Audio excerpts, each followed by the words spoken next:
into this beta hydroxybutyric acid is FDA approved food supplement. It's available over the counter freely, and it is inexpensive. So it is tried routinely by the Americans for various issues. Now, in this study, which is actually in a peer review phase, but it has come on PubMed. It's a very detailed study. I'll not go into all the details, but this beta hydroxybutyric acid is the short form I'll be using subsequently. It causes epigenetic chromatin beta hydroxybutyrylation. And in another review, they said that daily restriction, intermittent fasting, heavy ketogenic diet, and exogenous ketosis may be useful and could be tried. And this is a very recent study in 25, where there are 29 patients with TRE 8-hour interval versus healthy eating. 60% patients completed the study. The primary objective was to see that 75% achieved the target, which they failed. They could not. This is the whole problem. It's difficult to adhere to this diet, and you see even this is only 12 months. There are no studies more than 12 months. So this is the problem with this intermittent fasting. But those who could do it, both groups lost weight, and you see the height adjusted TKV annual change was -3 versus, so I mean it improved to some extent. Yes.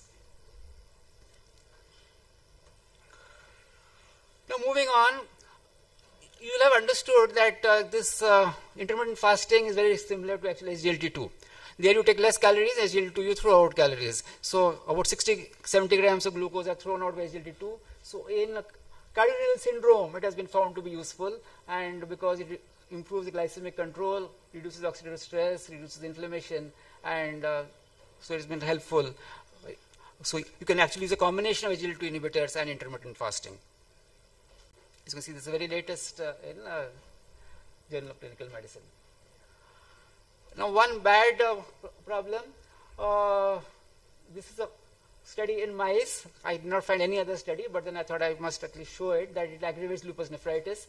These are the female mice who spontaneously develop lupus-like disease, and this intermittent fasting versus controls they did, and they found that it worsened. There's more plasma cells, more B cells, more autoimmune immune complexes, protein reverse, and glomerular injury was worse. So, I mean, this is also something which one can keep in mind.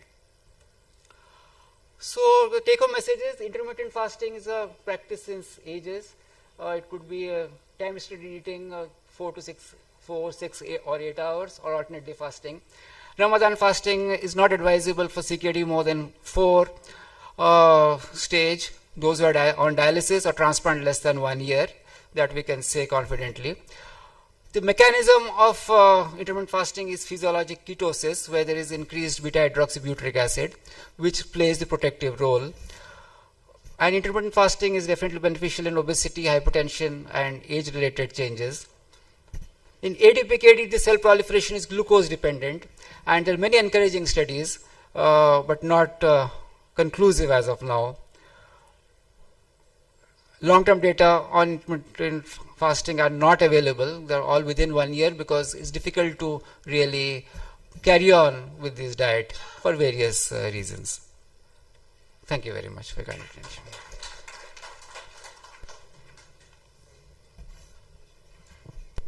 So that was a very wonderful talk, sir. If there are any questions from the audience.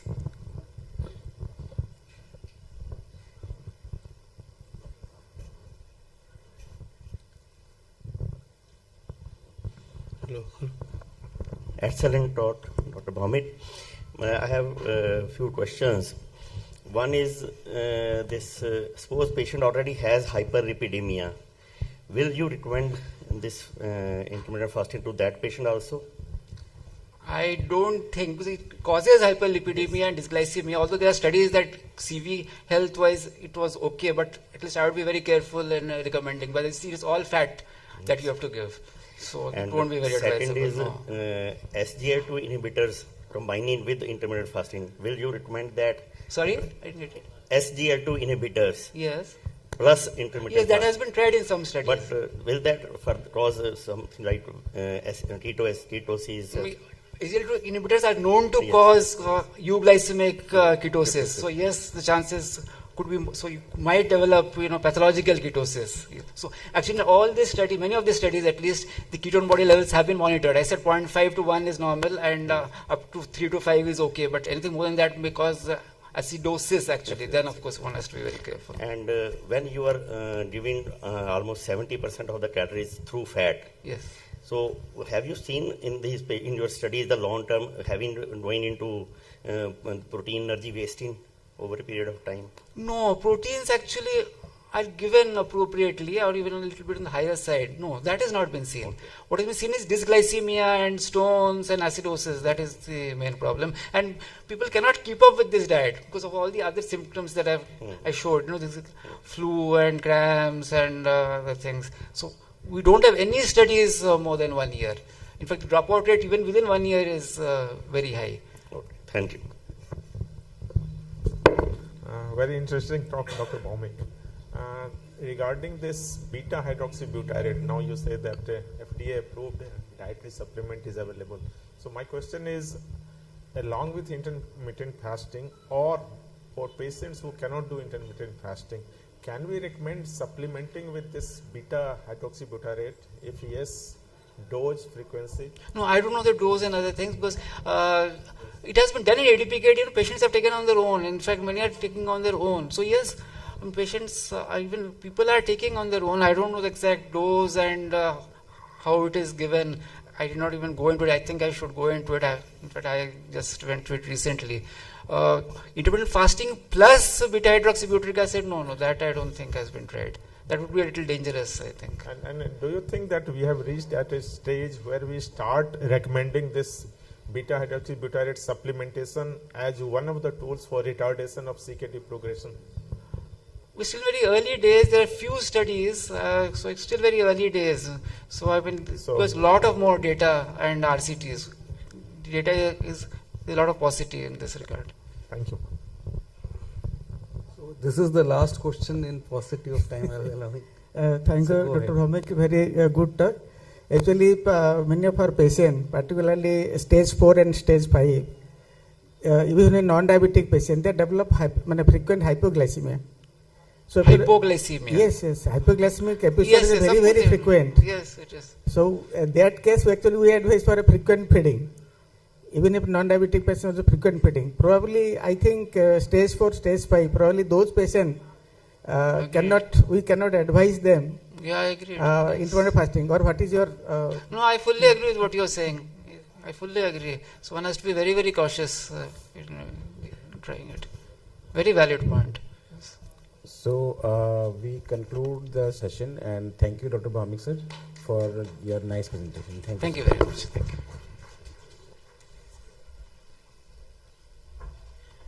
Thank you, sir, for this wonderful session. I will request the speakers and the chairpersons to move to the side screen for facilitation.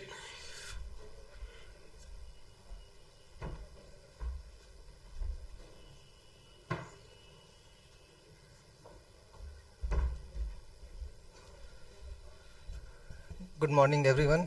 I am Dr. Pritpal Singh, Additional Professor, Nephrology, IGMS, and Organizing Secretary, SRNMCON 2025. I take privilege to call upon the dais our chairpersons for next session, that is Managing Obesity in Patients with Chronic Kidney Disease, Dr. Shashi Kumar. Dr. Shashi Kumar is a consultant nephrologist and head of the Department of Nephrology, Paras HMRI. Next chairperson is Dr. Satyam Mohan. Dr. Satyam Mohan is Assistant Professor, PMCH, Patna. Over to chairpersons to invite the speakers. Thank you. Good morning to all. Again, I welcome all delegates in Patna. So the next talk by none other than Dr. Ashwini Gupta sir, who is co-chairman, Sir Gangaram Hospital, and I invite him to deliver his talk.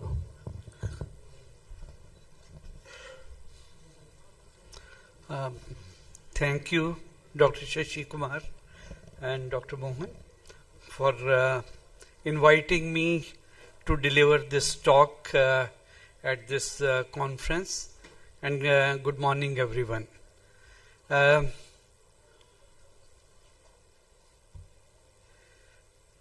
You see, obesity and chronic kidney disease are common coexisting problems.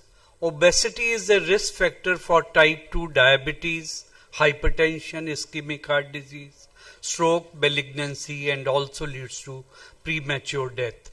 Obesity predisposes to chronic kidney disease and also leads to faster progression of kidney failure, and its treatment would influence these crucial renal outcomes and improve the quality of life.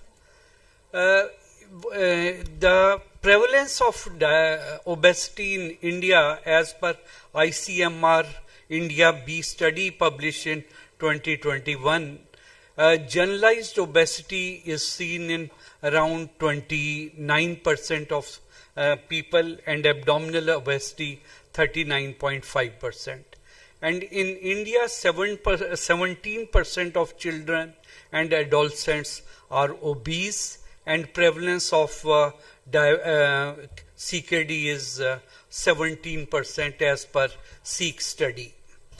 14% of males, 25% females, they develop CKD as a clinical consequence of overweight and obesity.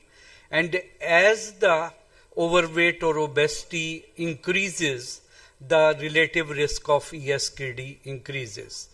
As we move on from overweight, that is BMI between 25 to 29.9, the risk of ESKD is 1.9 times, and we move to type or class 1 obesity, it is 3.5 times, class 2 obesity 6 times, and class 3 obesity 7 times is the risk of end-stage kidney disease. This is a very large epidemiological study conducted in UK over a period of 7 to 8 years.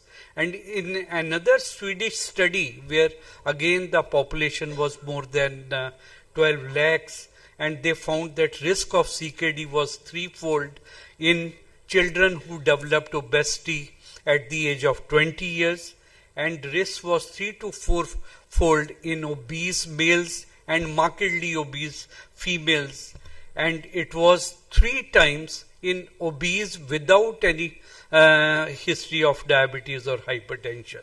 So you can see that obesity is an independent risk factor for development of CKD. And if we look at the pathogenesis of CKD, so adiposity leads to increase in insulin resistance, type 2 diabetes, and consequent CKD. In adiposity, there is increase in activity of angiotensin II system, sympathetic nervous system, and sodium retention, all leading to hypertension, proteinuria, and consequent CKD. And if we look at the adipose tissue is itself an endocrine organ.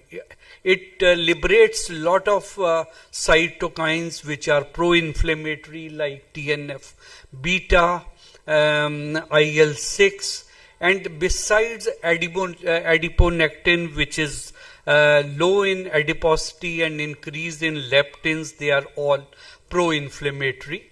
And you can see that there is a obesity paradox in CKD. Obesity leads on to metabolic syndrome and hypertension, glomerular hyperfiltration, diabetes leading to CKD. And as the obesity increases, you can see that there is increase in morbidity, but there is a protective effect of overweight or obesity in CKD, especially 4, 5 or patients on who are on hemodialysis.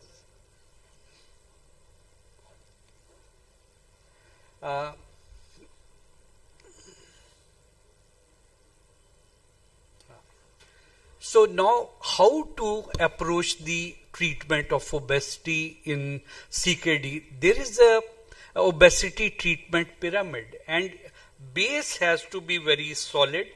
and which requires a multi-component intensive behavioral modification, because dietary management or lifestyle management is not a very simple thing in obese. You have to look at the person, what kind of nature he has got, what kind of food habits, what kind of socio-economic status he belongs to.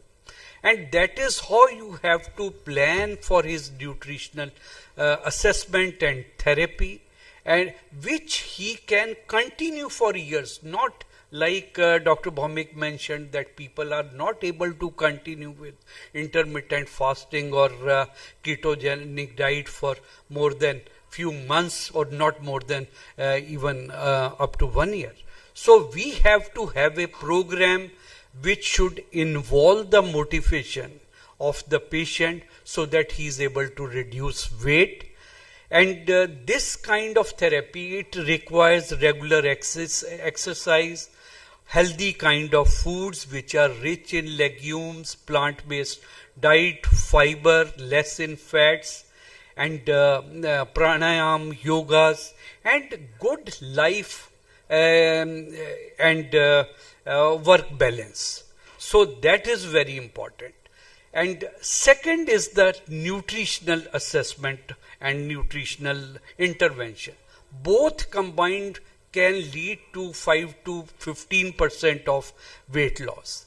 So your intensity of treatment, it increases with the intensity of your increasing adiposity and increasing health risk.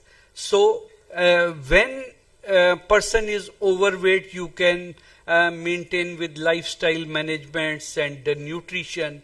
But if it is more than a person is overweight, you have to have some pharmacotherapy. And if patient is having BMI of 35 with one of the comorbidities like hypertension, diabetes, or this obstructive sleep apnea, then you have to resort for some surgical intervention, which may be endoscopic or bariatric surgery. So lifestyle modifications, they again they depend upon what is the age, what is the socioeconomic status, and what kind of activity he can achieve. And secondly, they should be advised to have good nutrition habits, and they should be told to avoid sedentary habits. And exercise plan is around 150 hours per week, which is called a moderate intensity exercise program in patients who are having CKD 3, 4, 5 or so. But you have to see that if patients are frail, then treatment providers, they should choose the exercise plan according to their capabilities.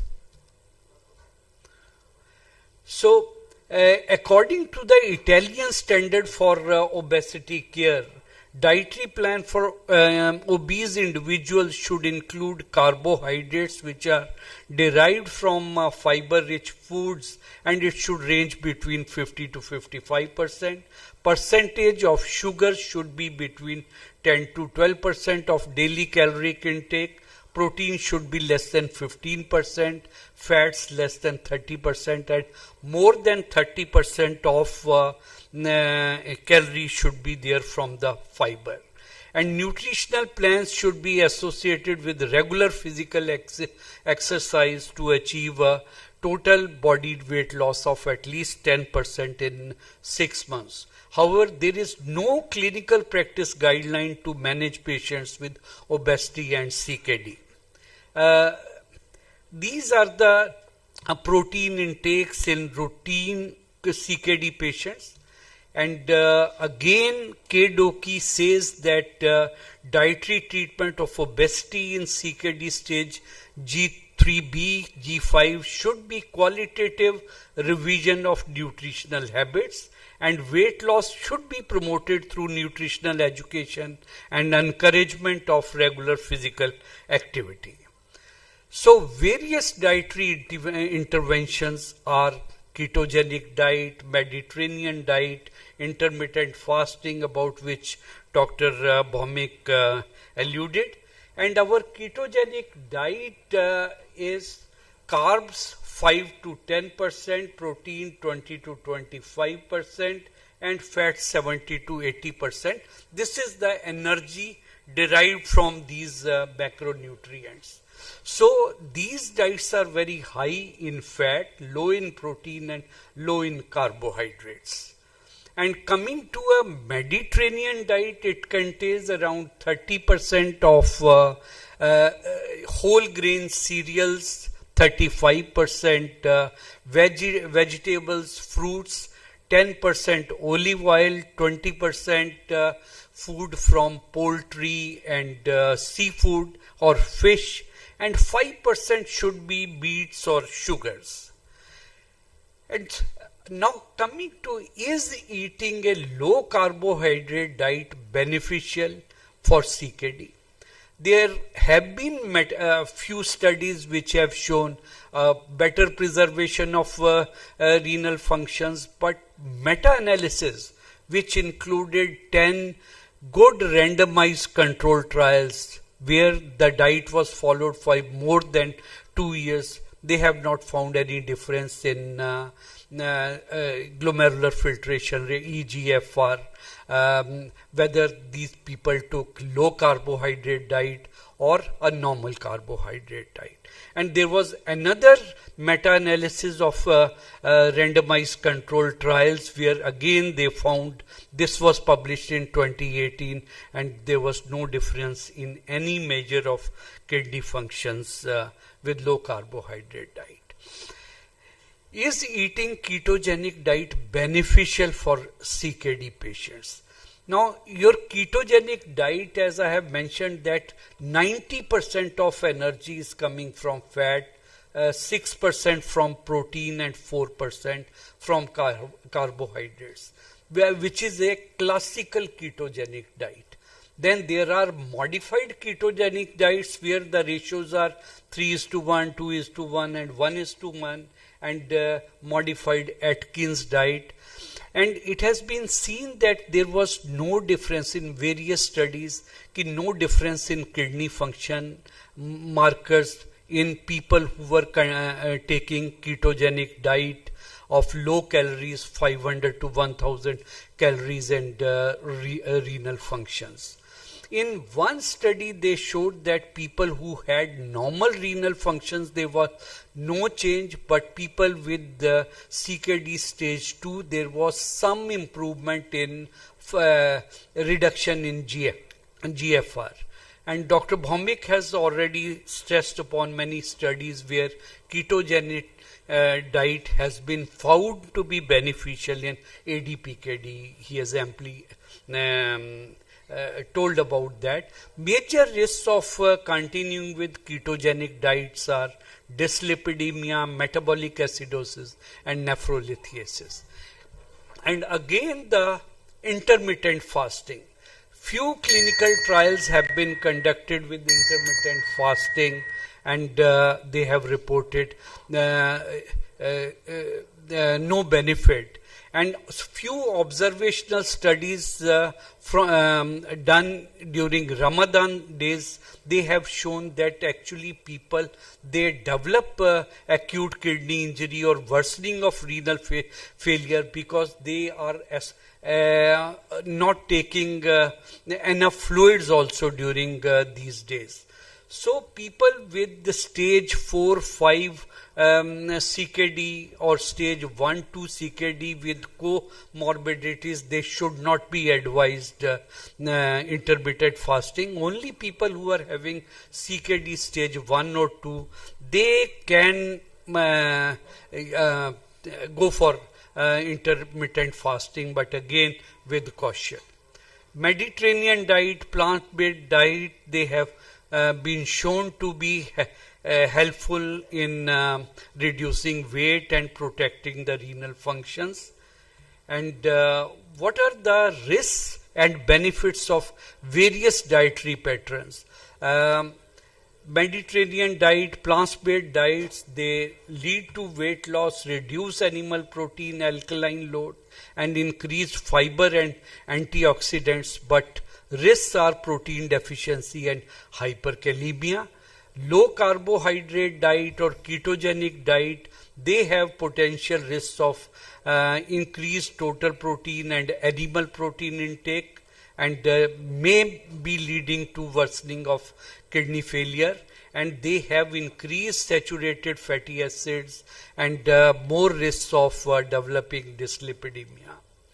Intermittent fasting I've already told. So now major role is that of pharmacotherapy, because earlier the medications available were not were having lot of side effects. They could not have been given in CKD patients. I'll mention about the role of semaglutide and tirzepatide, and you can see in this that they can cause more than 20 to 25% reduction in weight loss over a period of 1 to 2 years if they are used properly. And that surgical management is another good intervention, where the objective of bariatric surgery is to preserve the renal functions, prevent CKD and progression of CKD, and reduce mortality and facilitate the access for a kidney transplant. Sleeve gastrectomy could be a prime option, but endoscopic procedures now they are gaining access in the treatment of obesity with CKD. And they reduce hyperfiltration proteinuria, and there was 82% of patients after sleeve gastrectomy had remission in proteinuria as compared to basic medical therapy. And there is increase in longevity, increase in the quality of life, and decrease in all-cause mortality. And 20% more people could get kidney transplantation after the surgery. And we are reporting one case of 23-year-old girl who had IgA nephropathy at the age of 11 years, and she became morbidly obese, gained around 50 kg. And after sleeve gastrectomy, her proteinuria that responded, and she is without any treatment after the surgery. And we have two more cases of one IgA nephropathy and one secondary FSGS. Following endoscopic surgery, they have been in remission. Thank you so much. Thank you, Dr. Ashwini Gupta, sir, for your lucid talk on managing obesity in CKD population, right from non-pharmacological to pharmacological and surgical management. Now this platform is open for any questions or comments from our delegates. Bhawmik, sir.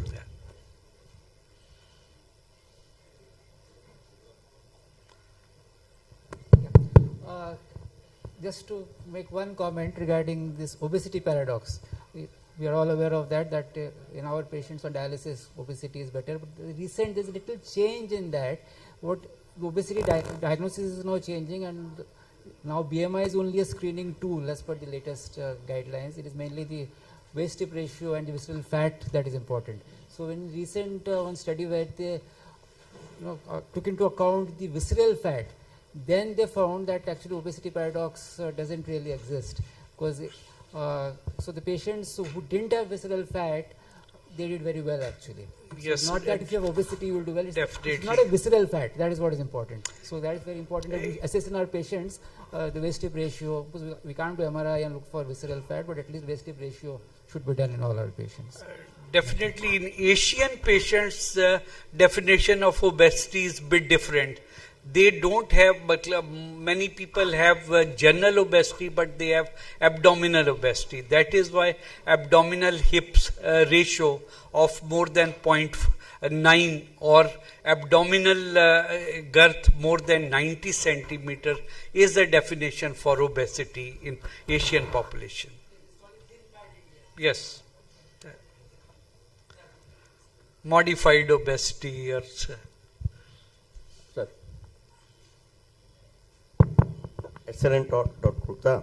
When we say paradox, obesity paradox in CKD, do you still recommend that a patient going on dialysis should be obese, or it is a wrong interpretation because the obesity has already caused that damage during that journey reaching till PSR? Definitely, it's very, very difficult to say, but definitely because as the renal failure progresses, their nutrition suffers, and this body store, it keeps them in a better state as compared to people who are undernourished or who are having normal BMI. So this is, I think, everybody's observation. I don't know of a clear-cut controlled study to say definitely on this. So with the paucity of time, we close this session. And thank you, sir, and for this interactive session from our distinguished guests.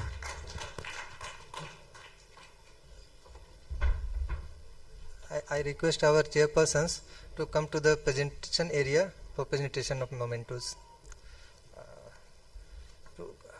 Moving ahead with the next session, I take privilege to call upon the dais our chairpersons, Dr. Farid Alam. He is senior consultant nephrologist based at Patna. Dr. Gyan Prakash, he is consultant nephrologist at Ford Hospital, Patna.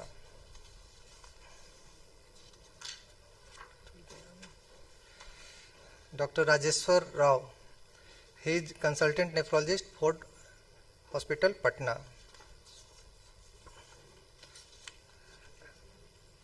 And Dr. Abhinash Bharti, he is assistant professor physiotherapy, IGMS, Patna. Over to chairpersons.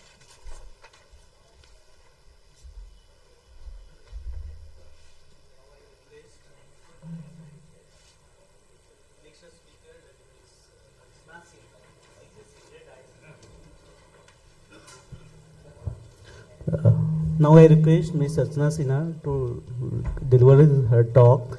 She is a senior dietitian at SGPGI Lucknow, and she has 56 presentations and has received many awards. Over to you, ma'am. Thank you. Thank you, sir, for the kind introduction.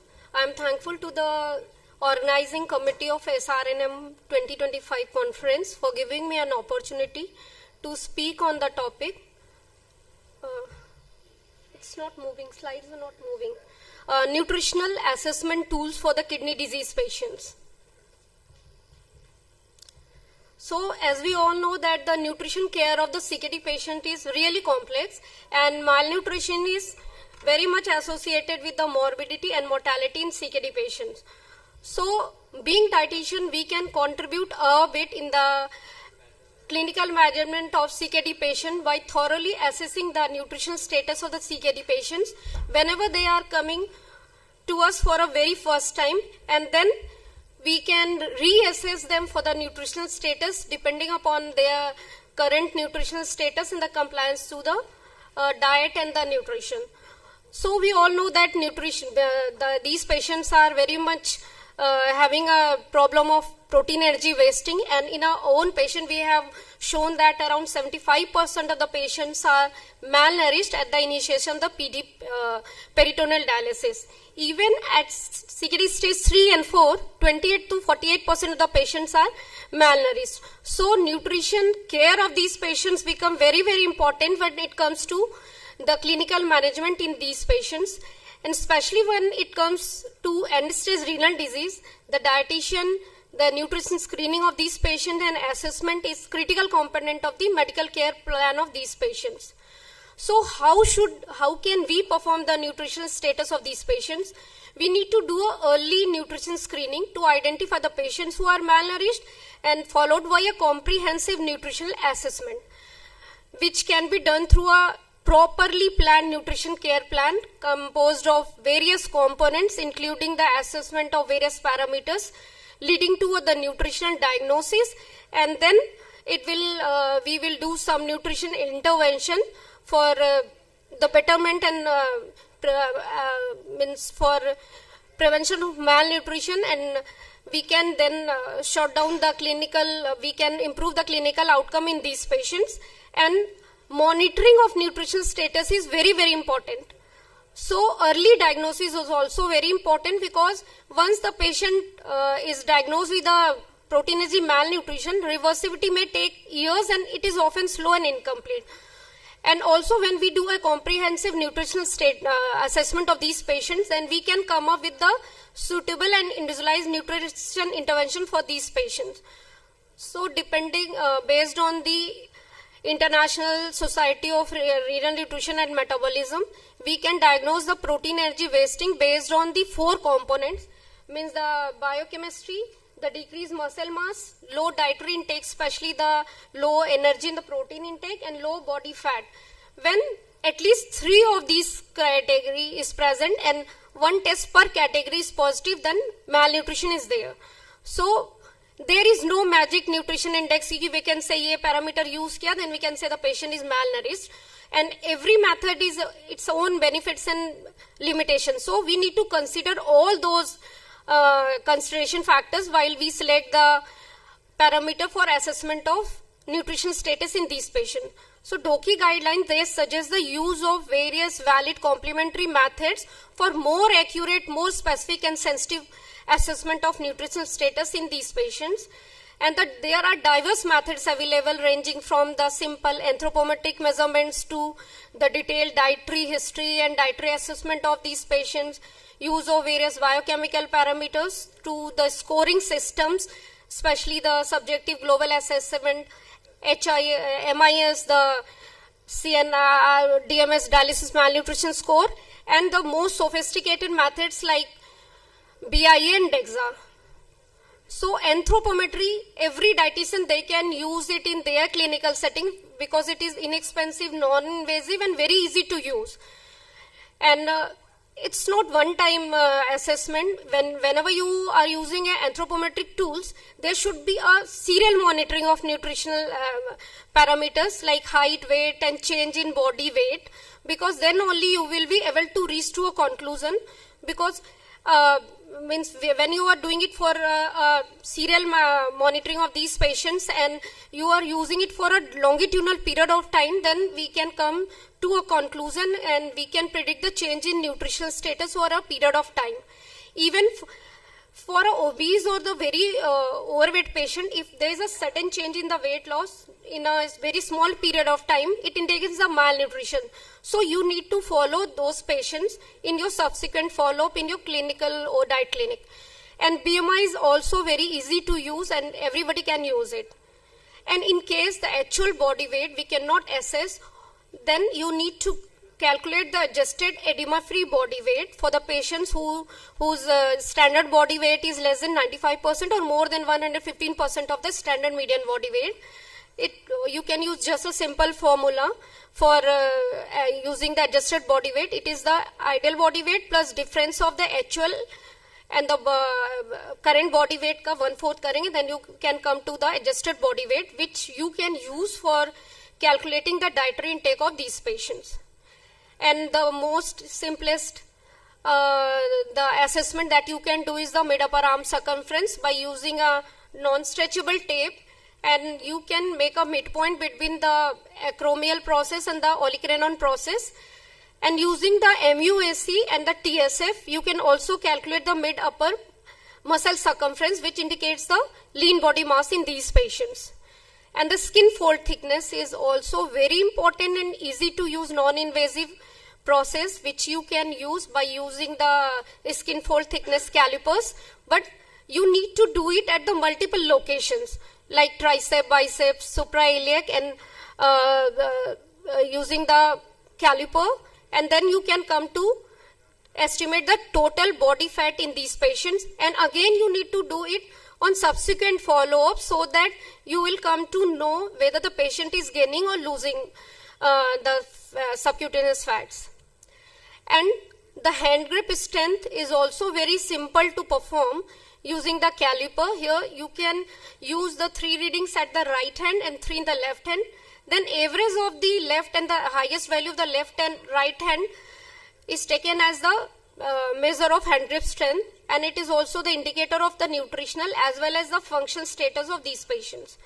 Coming to the biochemical parameter, which is very, very important for the assessment of nutritional status in these patients, like albumin, pre-albumin and transferrin, if available, you can use this. Like albumin is very important and very easily and widely used for our patients.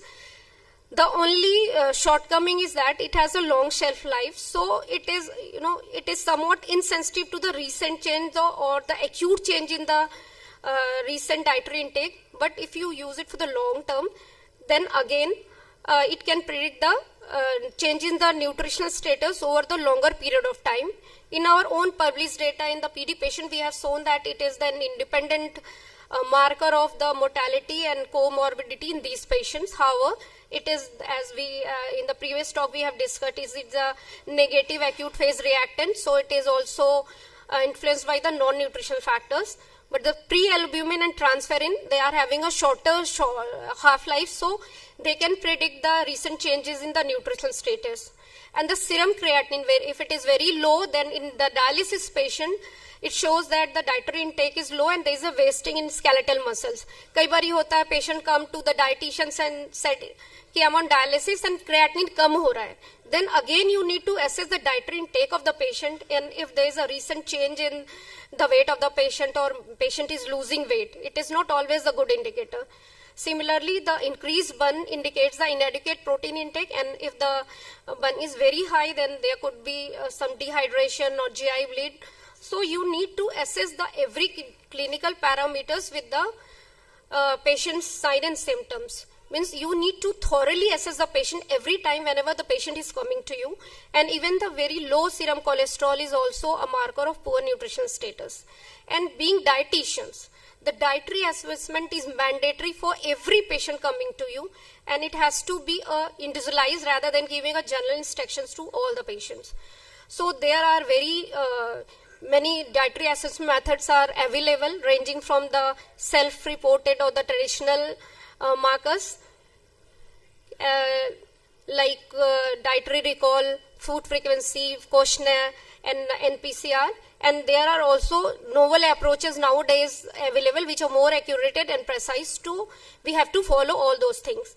Like 3-day recall, according to DOKI guidelines, 3-day recall is the preferred method for the assessment of dietary recall in these patients, conducted on both the dialysis as well as the non-dialysis days.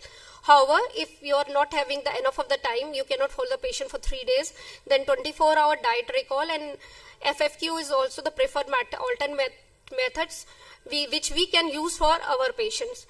And there are certain smartphone applications are also available which you can use. In 24-hour dietary recall, you need to ask the patient to recall whatever food he has taken the previous day and beverages. And important ये है कि you have to be very precise and need to cross check the patient. कई बार patient नहीं बताते, अब बीच में क्या खाया, कुछ supplement लिया, तो it depends upon your skill कि आप dietary recall कैसे ले रहे हो. And diet diary is also very important. कई बारी 24-hour recall में patient is not able to remember everything, then you can ask your patient to maintain a diet diary. The time period may vary from 3 to 7 days, including one of the weekend. क्योंकि diet may vary on the weekend days. So every time patient is eating anything, you can ask the patient to note it down. And especially when you compare the diet recall of the patients, see the depending upon the diet diary, you can motivate your patients. देखो आपने diet बढ़ाया, then your parameters are also improving. Then taking a comprehensive diet history and recall is very important. Like if patient is have any sort of anorexia, nausea, vomiting, what is the dietary pattern, cooking practices, and quantity and quality of food or the beverages the patient is having, and all these things has to be carefully evaluated. Then you can compare it with the recommended intake, so that kitna nutritional gap hai, and we can counsel the patient accordingly depending upon the nutrition gap patient is having. And also very important thing is not only calculate the calorie, protein and fat and the certain micronutrients, the amount of salt as well as the type of salt patient is having is very important, because most of the time patient is coming to us with a hyperkalemia, and unknowingly or knowingly we start restricting the fruits and vegetables. You need to take the recall the patient. If the patient is on having the low salt sodium substitute, that could be one of the important reason for the hyperkalemia. So diet history is very, very important.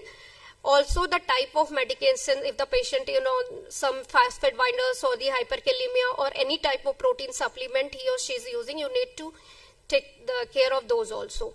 So food frequency questionnaire is also important. It is having a list of foods, beverages and supplements. Though however it is associated with, sometimes associated with the errors associated with estimating the portion size and long questionnaire.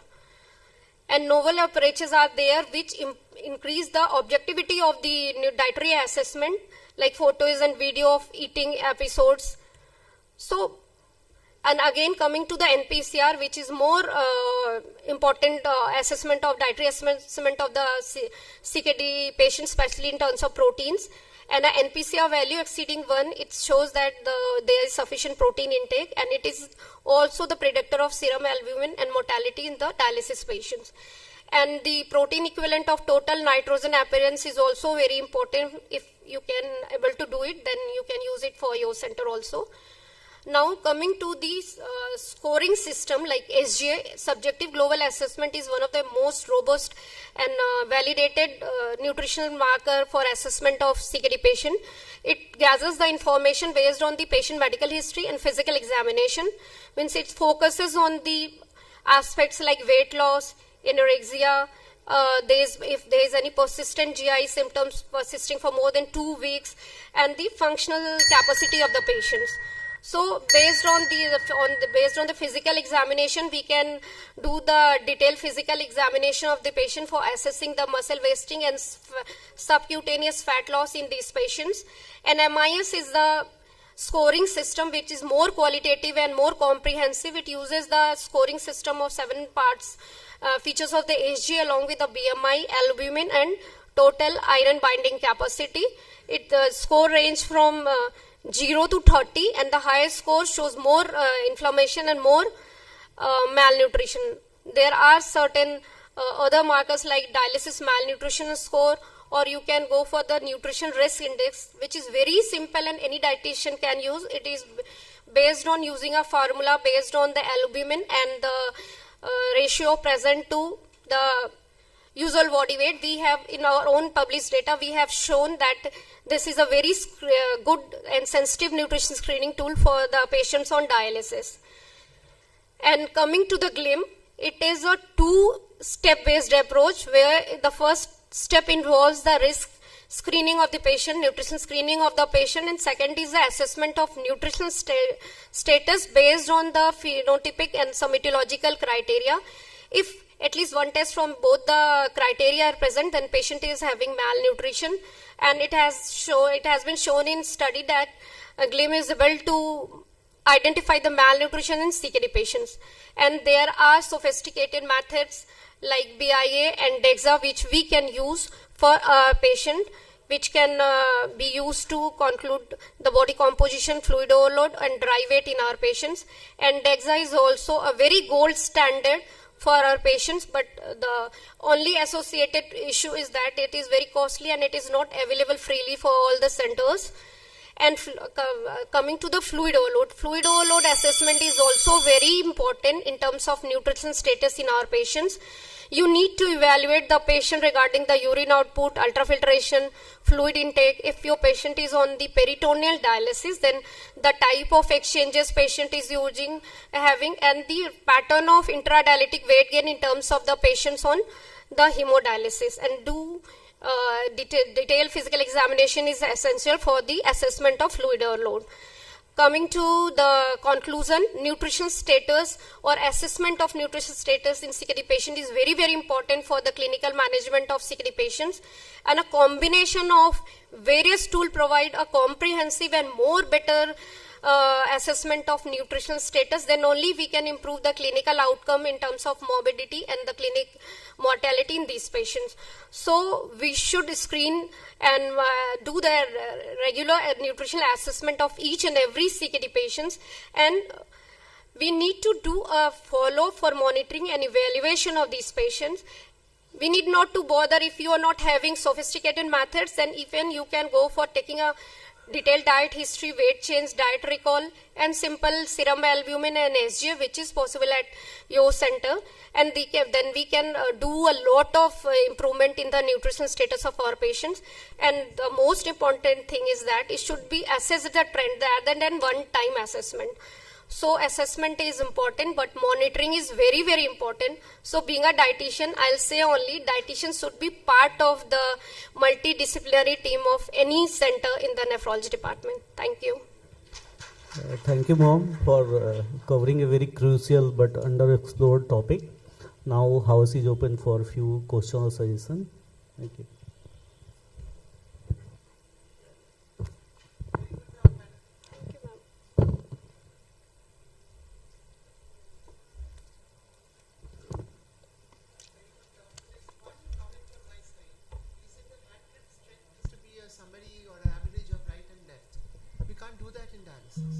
Because you can't do hand grip in the fistula hand. So you have to decide on which hand you want to do.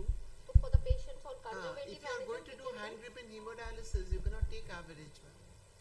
So we had looked into this and we had published this in Indian Journal of Nephrology. Sure. And there was a consensus that the fistula hand actually gets a better hand grip, but we are not supposed to do with that hand. So I think it's fallacious to use hand grip in hemodialysis as a marker. So sure.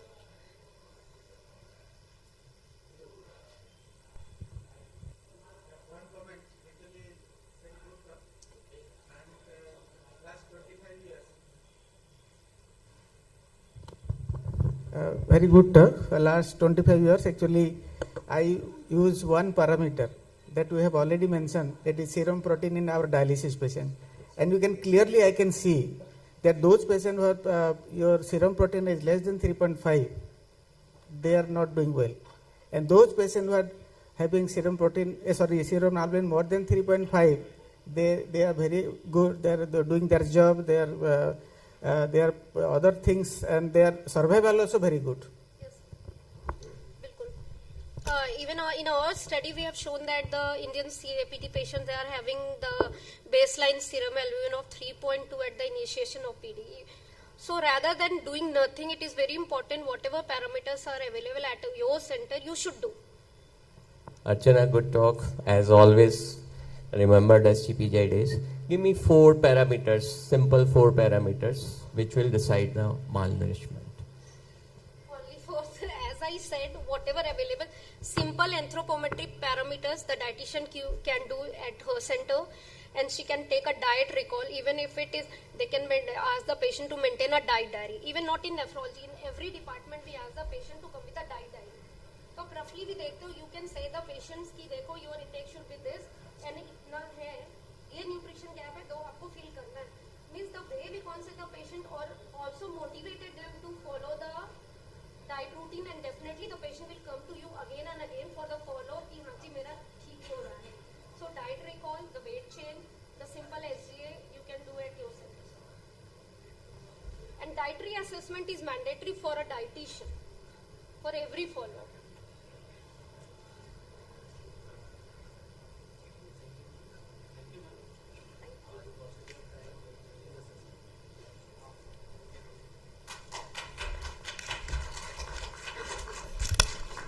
Thank you, ma'am, for this wonderful session.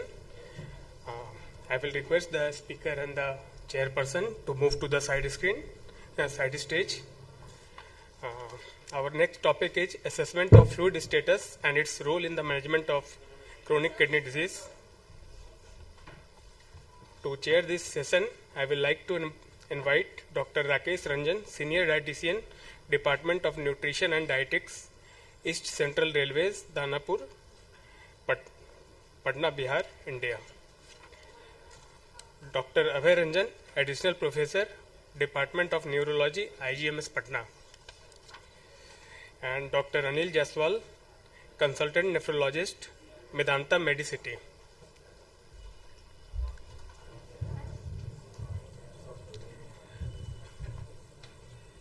I will request the chairpersons to introduce the speaker.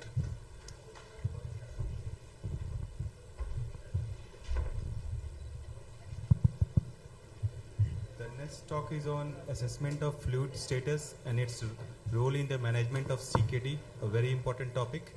And this will be delivered by Dr. Ajay Singh. And currently he is Senior Consultant and Head of Department of Nephrology, Hypertension and Kidney Transplant at Gitanjali Medical College and Hospital, Jaipur. His area of interest are dialysis assess intervention, critical care nephrology, hemodialysis and chronic kidney diseases. Now over to Dr. Ajay Singh. Good morning all the dignitaries. First of all, I would like to thank the organizing committee and the chairperson for giving me an opportunity to interact with all of you.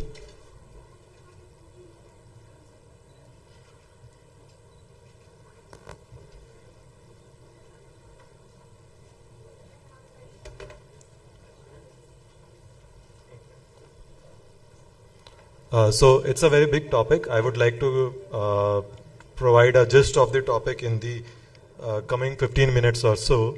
So I think let's get going. So we know that a large part of our body is actually made up of water, fluid, and we can see that almost 60% of the body, that's around 42 liters of body of a normal body weight, is of total body water. Most of it is intracellular. A part of it is in the extracellular compartment, which consists of then the interstitial fluid and the intravascular compartment. In the intravascular itself, only the 0.7 liter is present in the arterial circulation, and most of it is in the venous circulation, which has large capacitance, and this small part is only available for the dialysis. So why are we discussing about this fluid balance today? The main reason is that kidneys are involved in actually maintaining the fluid balance for the body, and they play a very important role in it.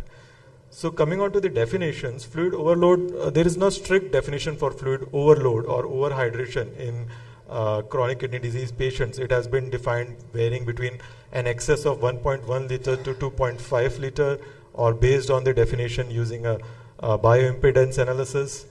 Fluid deficit is defined as fluid deficit of more than 1.1 liter. And if we look at these patients in the chronic kidney disease who are not on dialysis, so advanced renal failure, not on dialysis, still overhydration and overload is pretty common when we use parameters like BIA to assess the fluid overload. And almost 30% of these patients are found to be in overload despite having normal renal function.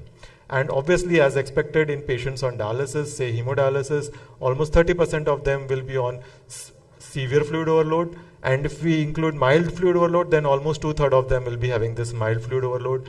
Some of them, say around 3%, are also fluid depleted. And similar things are also seen in patients on PD. Almost 60% of them are on fluid overload, using a cutoff of 1.1 liter excess. And this fluid overhydration has significant effect on the outcomes of these patients. So in a study where they looked at the fluid overload status and then they followed their patients, they found that the patients who were significantly fluid overloaded, that is more than 5 liters, had a very poor outcome, survival, as compared to patients who were normovolemic. And in this also we see that patients who were fluid deficit are also having a worse survival compared to normovolemic, but as the severity of fluid overload increased, the survival reduced over time. They also looked at the interaction between the various factors, and then they found that there is an interaction between the malnourishment, inflammation and the fluid overload state, and they try to worsen each other, and the more the factors are present, the poorer the survival, the higher the ratio of hazard ratio of poor outcomes. And this is not true only in patients with dialysis, even in patients with chronic kidney disease. So this is a study done in patients not on dialysis, on CKD stage 3, 4 and 5. And what they did, they looked at the fluid overload status and the blood pressures. And they followed up the patients for around 3 years. And what they found is that irrespective of the blood pressure, whether it's more than 140, it's less than 140, if the patient is not fluid overloaded, he had comparatively better renal survival compared to patients who were fluid overloaded. And if they had even uncontrolled blood pressure, they had the worst renal survival. More of them had a reduction in GFR, land up on renal replacement therapies. So fluid overload was a better predictor of worse outcome than even blood pressures. Similar to kidney survival, they also had more cardiac events if they were fluid overloaded. Most of them were congestive heart failures requiring admissions. So why this happens? We know that because of the fluid overload, there are more chances of central venous congestion. Central venous pressures are high, leading to intrarenal venous congestion, increased interstitial pressures. Then that leads to inflammatory cytokine milieu. Also, if patient is having additional cardiac output reduction, then the blood flow is also reduced and total GFR is reduced. All these factors have effect on interstitium and tubular work and leads to reduction in GFR.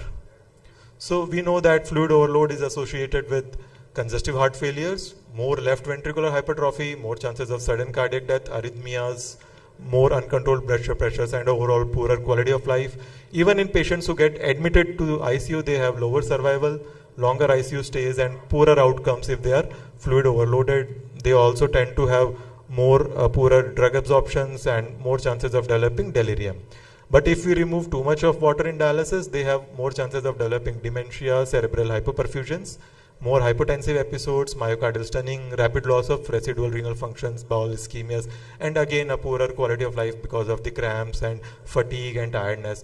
So balancing the fluid is very important.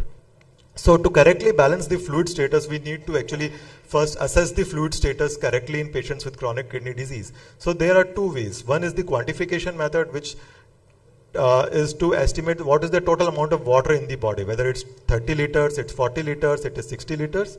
Among them, the gold standard is the dilution, then magnetic resonance spectroscopy, but both of them are difficult to do and mostly are restricted to research settings, but they are very accurate.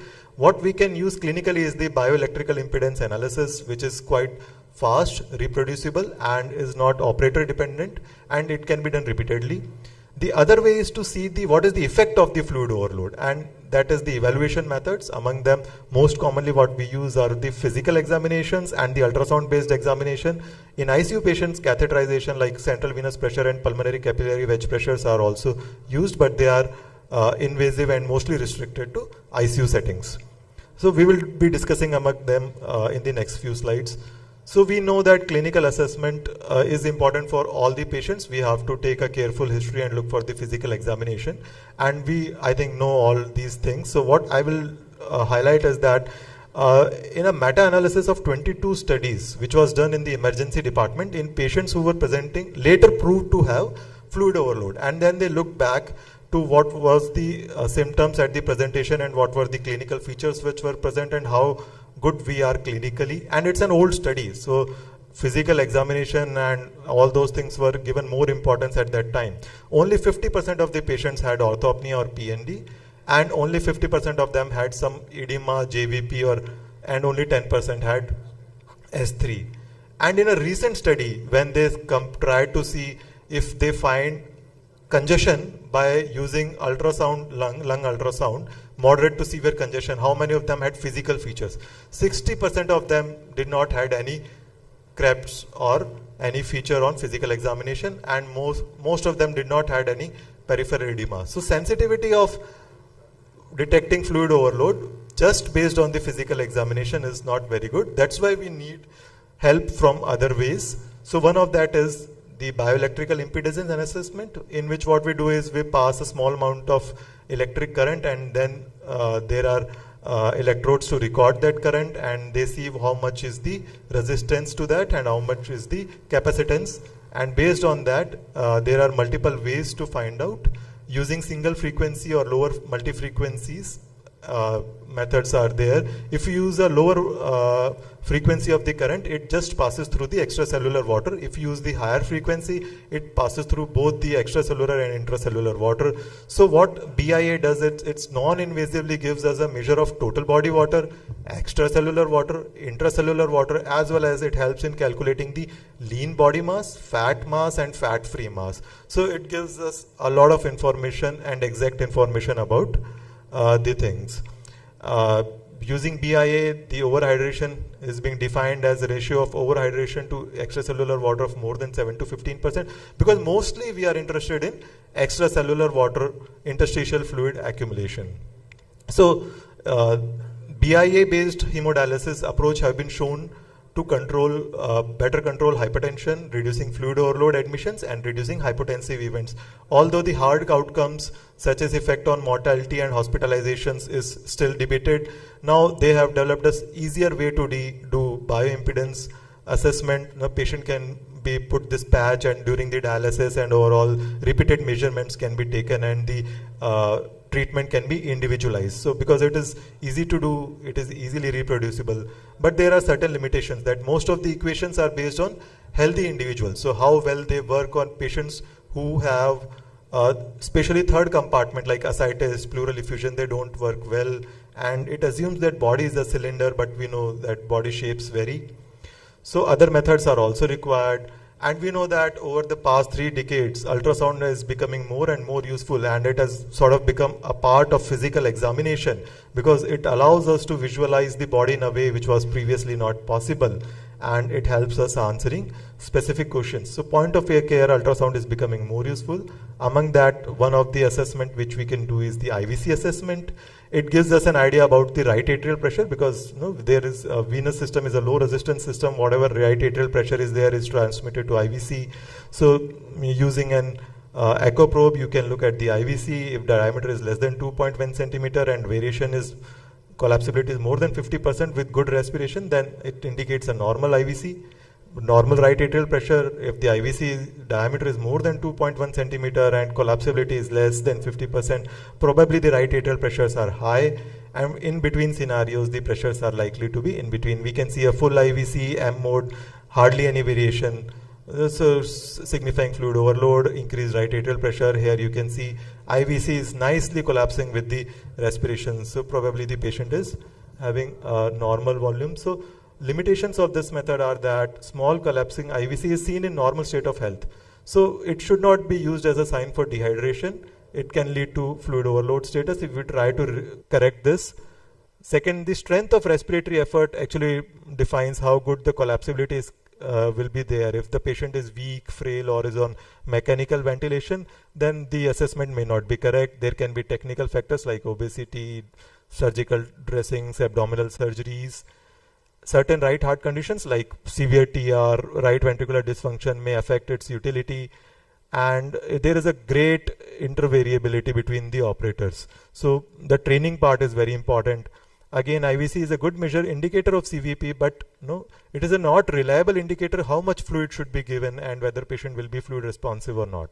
So we also need to look what is the effect of fluid overload on the organs. So one of that way is to do a lung ultrasound. We can see this is the normal lung ultrasound. This is the hyperechoic horizontal line, that is the pleura, which slides with the respiration. These are the artifacts because of this pleural line in a healthy lung. These are called A lines. So it has to be done at multiple places. Ideally, in this research setting, it is being done at least 28 readings are obtained, but clinically, practically, you can do it in 4 zones using the curvilinear probe. And it can tell us about the fluid overload as well as about if there is any consolidation or if there is any pleural effusion and other findings also. So extravascular lung water is very important clinically, signifying the pulmonary edema. It indicates the left ventricular filling pressure and permeability of the pulmonary vasculature. So in pulmonary edema, you will see these B line. These are hyperechoic lines which are starting from the pleura and transcending through the window, going down vertical lines, and they indicate presence of interstitial fluid. If more than 3 or more B lines are present in at least two of the places you can see that patient is in fluid overload. But there are limitations with this also, because it is not specific for fluid overload alone. Some other conditions like pneumonia or interstitial lung diseases, interstitial fibrosis, they can, ARDS, they can also have B lines. So they have to be used in appropriate clinical settings. So now we were discussing about the patients with increased right atrial pressure and fluid overload, but we also need to see what this increased pressure is doing to the organs. So one way of this is assessing the hepatic vein Doppler, portal vein Doppler, and intrarenal vein Doppler. Hepatic vein Doppler can provide information regarding heart filling and pressures and patterns, while portal vein and intrarenal vein Dopplers will provide information what is the effect of this pressure on the organs. These are mostly used for critically ill patients. These can be easily scored from non-congestive states to severe congestion and can help us in identifying the patient's fluid status. The other thing which we can do is fluid echocardiography, which can also give information about pericardial effusions, the left ventricular function, the size of the cardiac chamber, and the right atrial pressures using the IVC. That's also very important. So there are some biomarkers which we routinely use for assessing the fluid status. We have been routinely using the urea creatinine ratio, say it's more than 100, fractional excretion of sodium, say it's less than 1%, or hyperuricemia in appropriate settings can give us some idea about whether it's a pre-renal condition, renal, and what is the fluid status of the patient. But in chronic kidney disease, we more commonly use natriuretic peptides. Especially in early renal failure, they can give a good idea about a fluid overload. But in patients with moderate to advanced renal failure, we need to remember that their clearance is affected by the renal failure.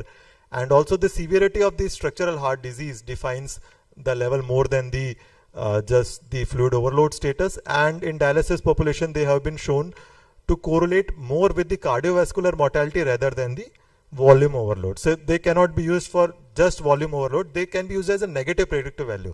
So if a patient with advanced renal failure is having normal anti-pro-BNP, then it is likely that patient is not in fluid overload. But if it is raised, then we'll have to rule out other things also. And there is obviously going to be a role of artificial intelligence and machine learning upcoming. It can help us in analyzing imaging data from the ultrasound. So it can itself calculate the B lines. It can help in predicting the fluid overload, fluid volume removal, how the patient behaves during dialysis with the fluid removal, and can help us in setting the ultrafiltration targets based on the readings we get from, say, bioimpedance assessment, and will help in personalizing the treatment plans and predicting complications. Again, if the wearable kidney is to come, then a lot of that fluid removal data will have to be coming from the artificial intelligence and machine learning base. So thank you for this opportunity. If there are any questions, I will be happy to answer them.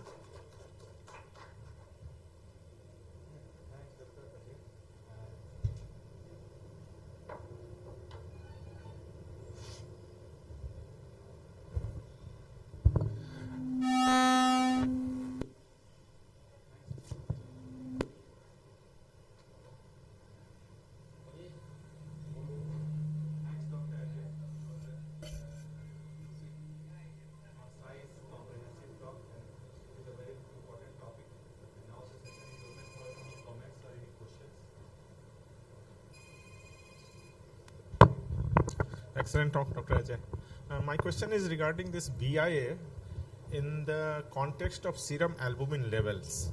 So suppose a patient has got normal serum albumin, BP slightly on the higher side. On the other side, there is a patient whose serum albumin is low and remains hypotensive or low normal BP, 100, 110 systolic. So in those two scenarios, will this BIA will be any different in terms of fluid volume status?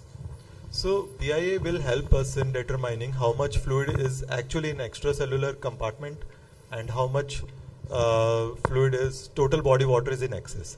But it is not a very good indicator of where that extracellular water is, whether it is in interstitial space or whether it is in intravascular space. So that we will have to find out ourselves and based on the other things. Or take the help of ultrasound and all these things. Yeah. Okay, thanks.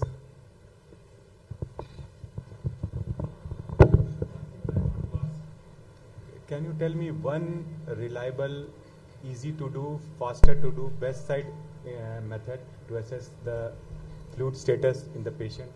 So, I think hearing my talk, you would have understood that there are so many ways to assess the fluid, and there are so many ways because there is no perfect way. So there is no easy way. If you will use only one indicator, then we will misjudge the fluid status many times. So there is no shortcut. We'll have to use multiple ways and club them together to find the appropriate answer. But if you need only one, maybe a lung ultrasound. If you just want to remove, look for pulmonary edema, then probably the lung ultrasound is the best.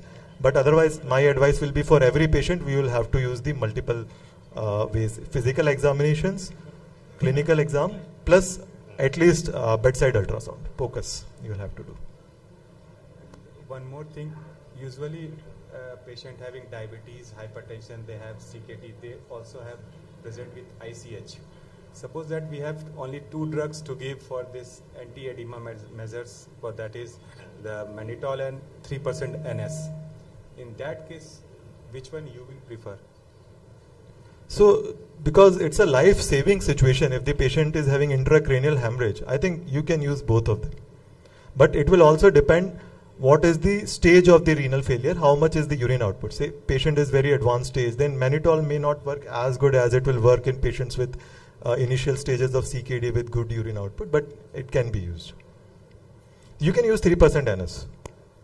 3% NS doesn't have any upper hand over mannitol in these conditions. Yeah, that's why we are not restricting, and we don't say that please don't give it, because it's a life-saving measure which has to be done. So life-saving measures will always come above everything else. Thanks, Dr. Ajay. If there is no questions or any comment, we close the session. Thank you. Thank you, sir.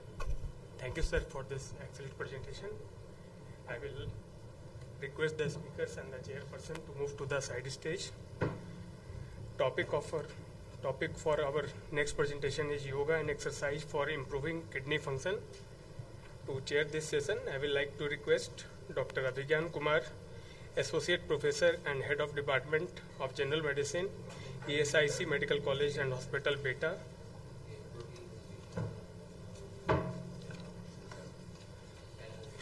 Dr. Binay Kumar Pandey, Head of Department of Physiotherapy, Associate Dean Examination, IGIMS Patna.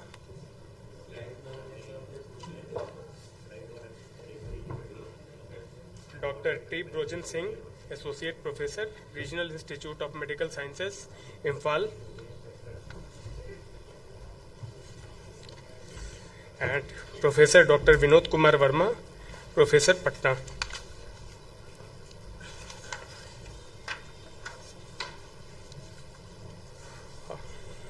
Over to the chairpersons to introduce the speaker.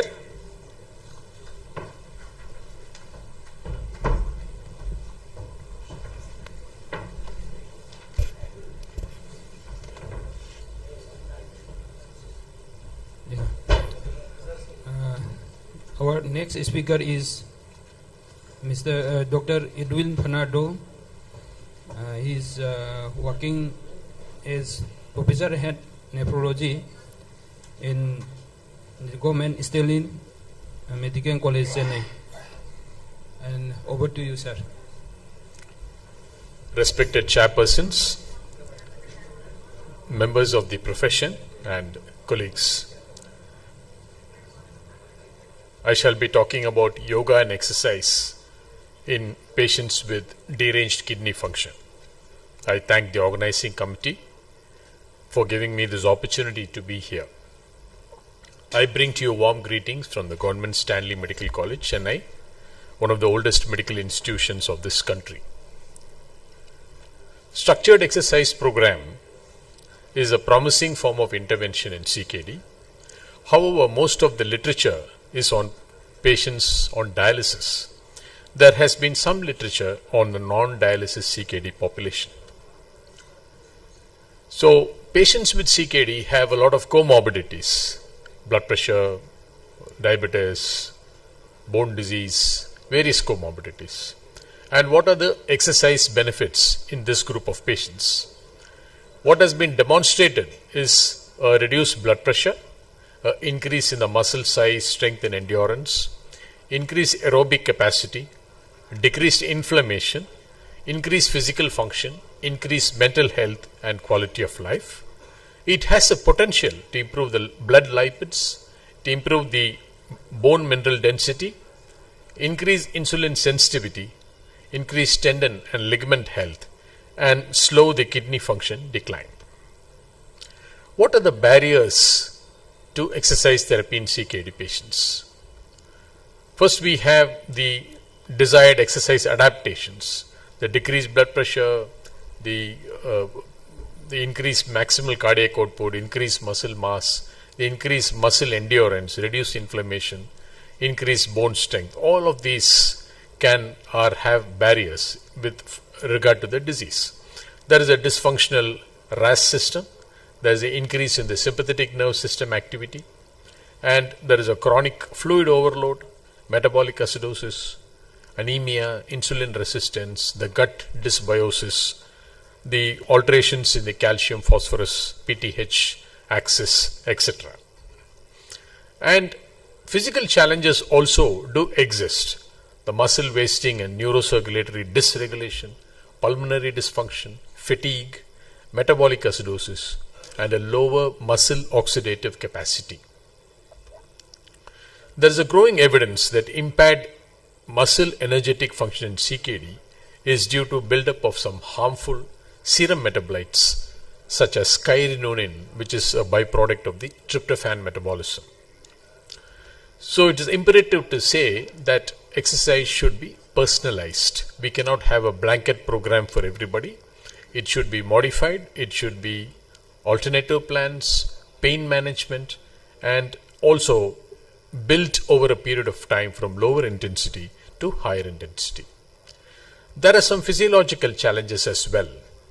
Insufficient evidence to determine whether CKD blunts aerobic training adaptations, and limited data suggests that muscle hypertrophic signaling may be blunted by CKD.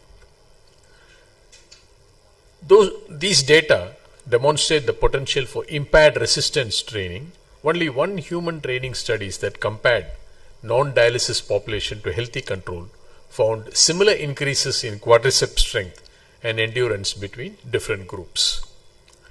There are some practical challenges also: insufficient funding, lack of renal education opportunities, poor accessibility of exercise equipment, and the healthcare providers like us also feel inadequately trained in this aspect. The Global Renal Exercise Network suggests increasing the number of exercise professionals in renal care programs, so that could be an effective strategy. What are the purported benefits of exercise in non-dialysis CKD? Impact on physical function. Impaired physical function is very common in patients. Low physical performance results in a mortality hazard ratio of more than 2. And exercise training was found to consistently improve metrics like the 6-minute walking test and the timed up and go and sit to stand to sit tests. Currently available data suggests that exercise can improve physical function, which may lead to better long-term patient outcomes. What is the impact on blood pressure? The 7 meta-analysis showed that the resting systolic BP definitely improved with exercise training, and there is a potential that it may improve further. What is the impact on kidney function? This is a live study, a 2-year intervention that led to approximately a 5-year 0.5 ml per minute per year slower decline in eGFR compared to health education alone. So exercise may benefit kidney function indirectly by decreasing BP and inflammation. And the kidney muscle crosstalk via muscle secreted extracellular vesicles called exerkines has also been looked into. This is a more recent trial published in 2025, long-term physical exercise for preventing CKD in older patients. So this is about 1,556 participants, who looked at under moderate intensity continuous training and high intensity interval training, and found that the high intensity interval training significantly reduced risk of rapid eGFR decline in older adults. There are some intradialytic exercise programs.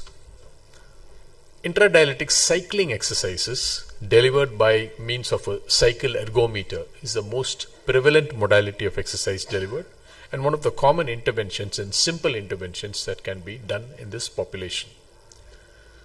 However, everybody cannot be subjected straight away to this, so patients should be ultra filtered adequately, blood pressure should be maintained well, resting heart rate should be less than 100, no other significant comorbidities or hospitalizations, no other somatic symptoms, a hemoglobin of more than 9 and a saturation of more than 90% are the people who can be identified to undertake these sort of exercises. They should be adequately trained. A pedal bike can be made in front of the dialysis chair and to use within the first 2 hours of dialysis. The patient should be educated, and you have to slowly ramp up from 2 to 5 minute sessions to at least 30 minutes of exercise during each dialysis session. So there can be a easy warm-up and a somewhat moderate to somewhat hard pace is encouraged, and then a 2 to 5 minute cool down. And in between, patients have to be monitored for the oxygen saturation, blood glucose levels, etc. So these are some simple devices that can be there at the foot of the bed or the dialysis chair, and patients can be encouraged to undertake this sort of a simple exercise. Are there some clinical trials supporting such maneuvers? This is the EXCITE trial published in 2018, where dialysis patients over the age of 65 were submitted to a home-based low-intensity physical exercise program, like walking in rhythm, etc. And at baseline and at 6 months, parameters were judged. At 6 months, both the 6-minute walking test and the 5-minute STS, sit to stand to sit time, improved with the exercise group compared to the no exercise group. However, this did not impact all-cause or cardiovascular mortality. This is a more recent publication, 2023 NEJM, exercise during dialysis in patients with CKD. This is called the DIAT trial, Dialysis Training Therapy Trial, German study, 1,211 patients with mean age of nearly 70 from 24 dialysis centers, and it evaluates the role of the intradialytic 3 times per week supervised endurance, bed cycle ergometer, resistance training lasting for 60 minutes. The results were at the end of 12 months, the STS repetitions improved from 16 to 19 in the exercise group, but declined in the usual care group. And the physical summary score and the vitality subscale of SF36 were favorable trend in the exercise group. However, again, the mortality and dialysis, the specific adverse events were not affected. So where do we stand comparing these 2 trials, the EXCITE trial, which is a home-based trial, and the DIAT study that was published, that was done in the in-center trials. So both are quite simple, they are cost effective, no special equipment is required, and walking is a simple weight bearing exercise that can help prevent bone disease progression in patients with kidney failure. This is the PEDAL study, again something similar to this, prescription of intradialytic exercise to improve quality of life, and this study showed a 6-month intradialytic aerobic exercise program was not clinically beneficial as delivered to the patients. What do the guidelines say? So in patients with CKD, patients or non-dialysis CKD patients, this is only a 1B, that some physical activity is better than none. Undertaking activities aimed at improving, maintaining muscle strength, balance and flexibility on at least 2 days per week, 150 minutes of moderate intensity aerobic activity per week, that is in a ramped up graded fashion, and those who are already regularly active can achieve these benefits by 75 minutes of vigorous intense activity per week. In dialysis populations, the exercise can be undertaken provided there are no contraindications, 150 minutes of moderate intensity activity This includes both on dialysis days and non-dialysis days, and this may reduce cardiovascular related and all-cause mortality in this population. These are not have very low level of recommendations. Physical activity and exercise, again, BMI, anthropometrics have already been addressed to. I am skipping this slide. So this is an opportunity to maintain the weight and the body composition. There have been 12 RCTs on this, and there's a weak evidence base for the prescription of aerobic resistance training to obtain changes in BMI or body mass, and we need further studies on this. Now coming to yoga and CKD. So these are the clinical effects, benefits of yoga: improves sleep, improves blood pressure, improves the lipid profile, improves kidney function, improves glycemic index, and improves quality of life. And yoga is combined with meditation, which also has other beneficial effects like reducing stress, anxiety, depression, sympathetic activity, glycemic index, improves quality of life, and improves overall well-being. Mindfulness meditation, there's a guided meditation app called the Miracle of Mind, where this has got a high acceptance and compliance rate, easy to use, user-friendly and positive reception, and it could potentially improve quality of life in patients with CKD. This is an RCT published in 2022, where there was a guided meditation on the quality of life in patients on dialysis. So the intervention group took guided meditation session of 30 minutes during each dialysis, 3 days in a week. And there was a control group, and the duration of intervention was 6 weeks. There were statistically significant differences in the quality of happiness and all measures of physical well-being, especially if you look at peace, inspiration, clarity of thoughts were extremely high in this group. So this is again a study looking at feasibility and safety of intra-dialysis yoga in education and maintenance dialysis patients. And if you find the bar chart showing the intra-dialysis yoga education, the physical component summary, the mental component summary, the effect on kidney disease, burden of kidney disease, and symptoms were all better in the group that undertook this intervention. This is KI reports, again a study on intradialysis yoga for patients with end-stage kidney disease. The study aims to measure the effects of yoga on quality of life, self-efficacy, and physical performance among maintenance dialysis patients. No events were attributed to the act of practicing yoga. Mental health had statistically non-significant improvement, and at 12 weeks, mental health continued to be numerically higher in the intradialytic yoga group. This is from the Indian Journal of Palliative Care, where the development of validation of yoga programs has been suggested. So these are the various the postures and the mudras that have been suggested, and the RCTs are needed to check the efficacy of this protocol, and if the current module is beneficial, then it can be used as a therapeutic tool in patients.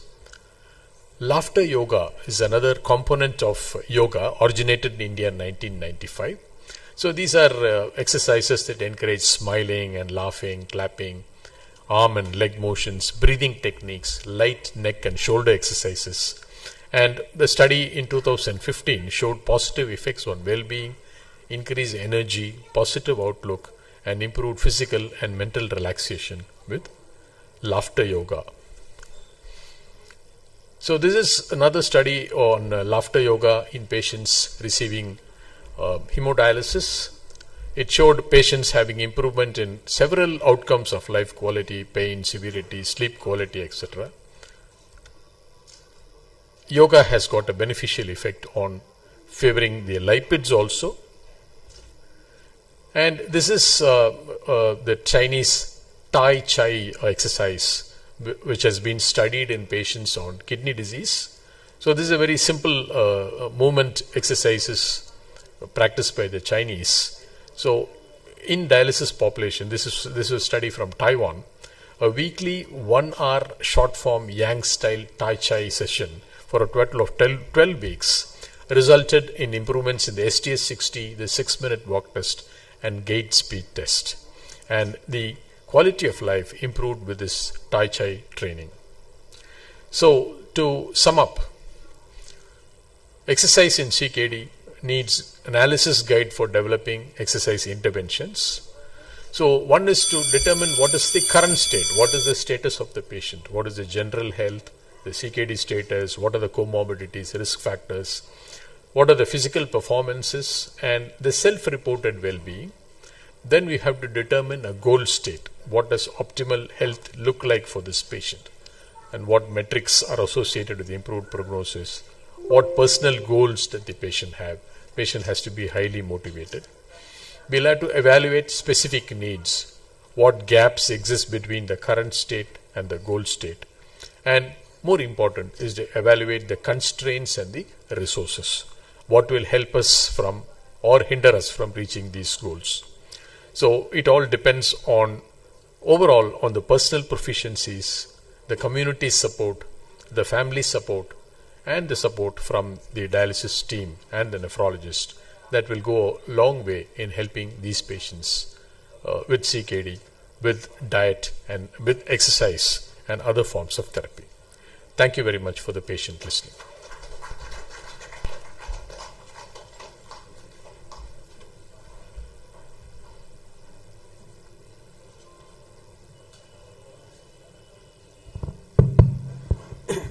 Thank you, Dr.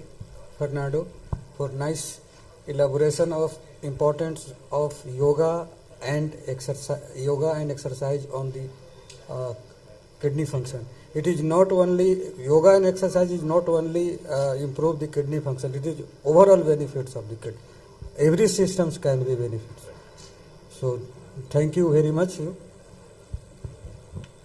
Now, any questions from the audience? Yes. Actually, this is just I wanted to inform you that as you told that there is lack of exercise professionals. So that thing, Gujarat University of Transplantation Sciences, they have started masters in physiotherapy in renal health, transplant rehabilitation. So this is a very nice area you have brought into this August gathering to think of, because this is going to be one of the future things. If the only thing is, in the CKD patient, it has to be little but frequent. The exercise should be little but frequent. Exercise intensity has to be guarded. So we need to be having the educated exercise professionals. This is such a nice presentation. A very elaborative talk, Dr. Fernando. My question is trying to combine yoga and nutrition.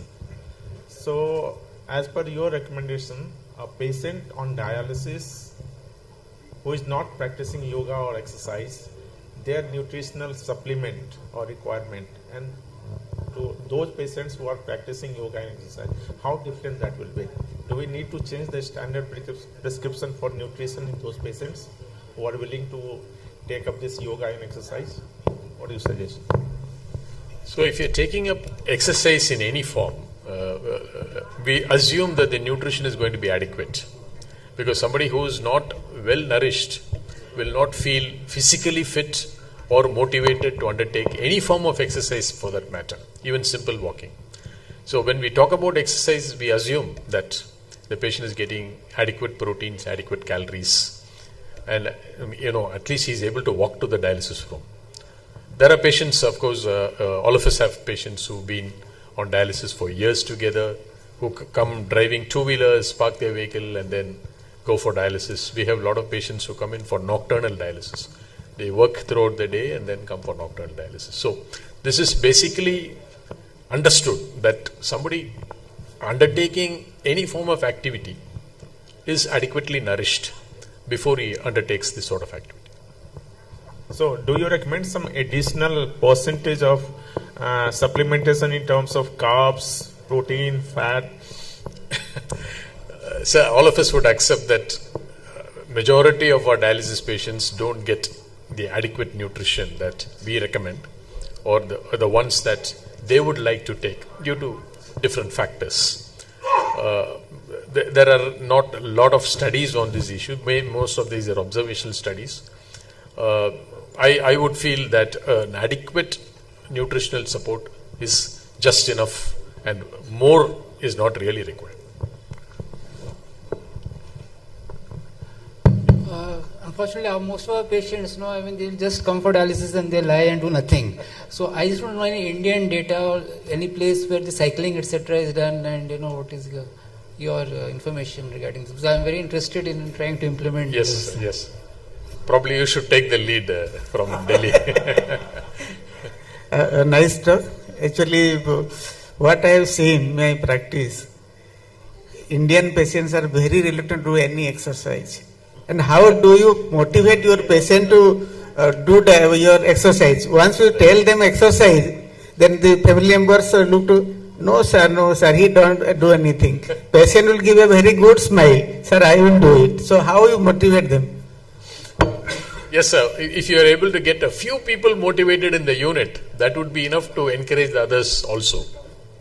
I think most of the problems are because of anemia, fatigue, number one. And number two is maybe the old age, having osteoarthrosis. So these are the ones that restrict the mobility of the patient, and the word exercise is something, it's big. After seeing what happens in social media, or people posting videos of what activity they do. But these are all very simple things. Doing a yoga on non-dialysis days, or then doing a cycling during dialysis. I think these are very simple exercises, and which I think we should all take up with our patients. And how to motivate everybody is, again, I would feel that if you are able to identify a group of patients, only even 25% of patients in the unit who are able to undertake this exercise, they would form an inspiration for the rest of the group. Actually, virtual reality is coming into this, because virtual reality will make the exercise enjoyable for the patients, and there will be a better way to be compliant to the regime exercises. It is coming in a big way, virtual reality, and that the patient can do while dialysis. It is just headgear, panta, and then he does it. So it is going to be very helpful. Thank you, Fernando sir. I think to motivate the patients, we can use the punchline, yoga se hoga. Thank you. I think we can start with some, this one, that laughter yoga like that, where really while doing the dialysis, this patient can motivate to do those things, and step by step we can increase those things. If there is no question, I close the session. Just one comment. More questions. In my previous organization, we had a certified yoga teacher in the institute who used to conduct yoga classes for doctors and other staff in morning and evening. And daytime, he used to go to the dialysis center and trying to teach them simple yoga practices. Those yoga practices were supposed to be undertaken at home, not during dialysis. And gradually we did see an improvement on the physical level of patients. So it was very motivating, and once in a month we were doing a meeting with patients as well as doctors and dialysis staff, and talking about yoga only, nothing else. Yes. And it was really motivating, and the conversion rate and the physical status, we could see it did improve. Yes, sir. Consistency is the key. Yeah, thank you.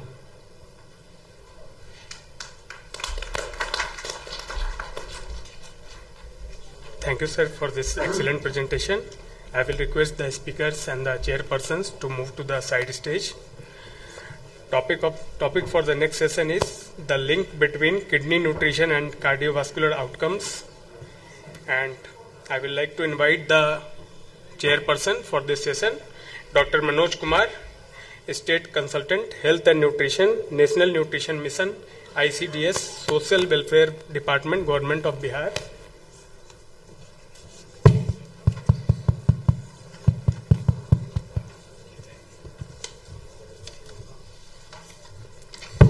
Dr. Govind Prasad, Assistant Professor, Department of General Medicine, IGMS Patna. Dr. Nishant Tripathi, Director, HDNA Arogyam, Patna. And Dr. A. Wahid Khan, Senior Consultant, Brahmananda Narayana, Multi-Speciality Hospital, Jamshedpur.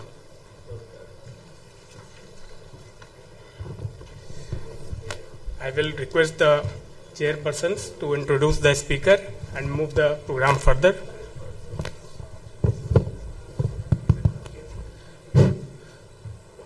Good morning.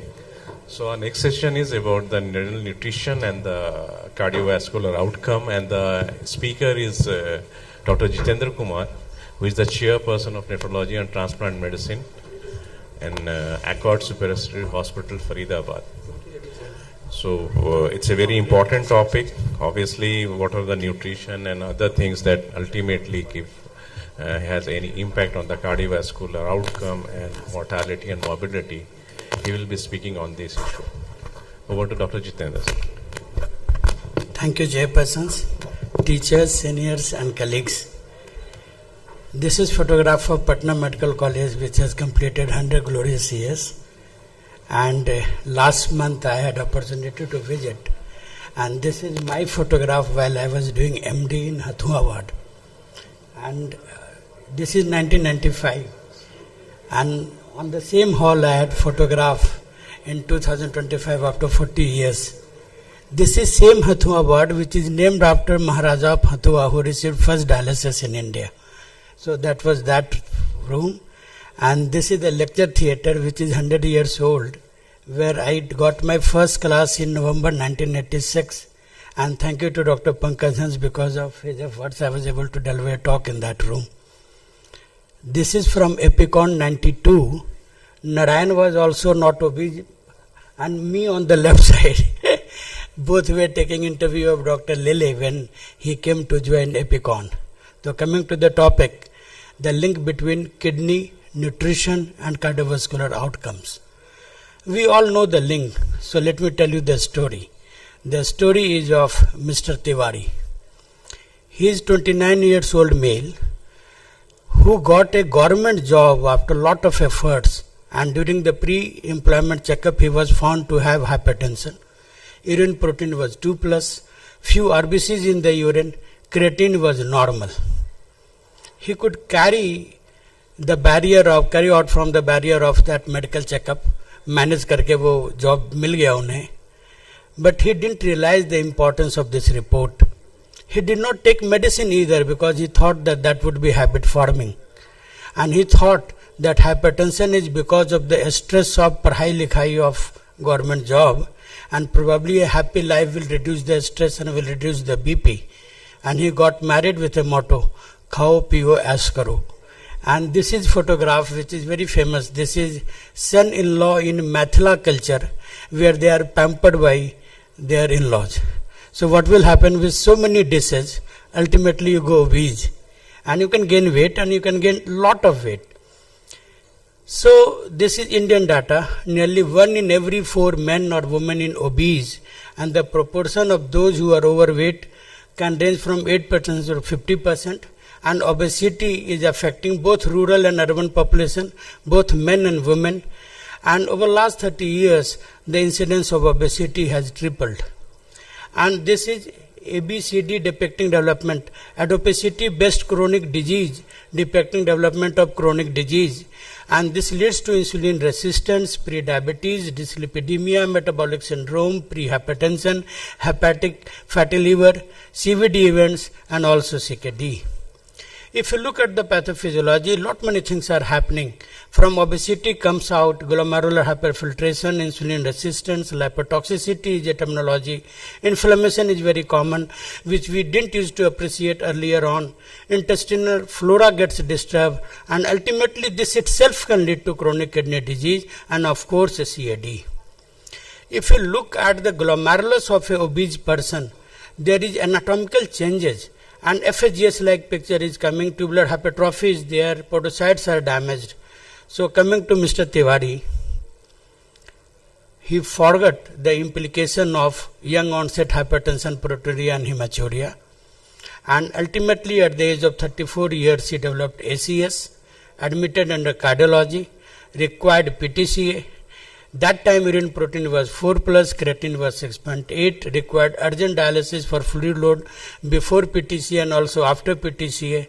And the moment hemodialysis was offered by nephrologist उनका दुश्मन बन गया कि तो dialysis करते हैं.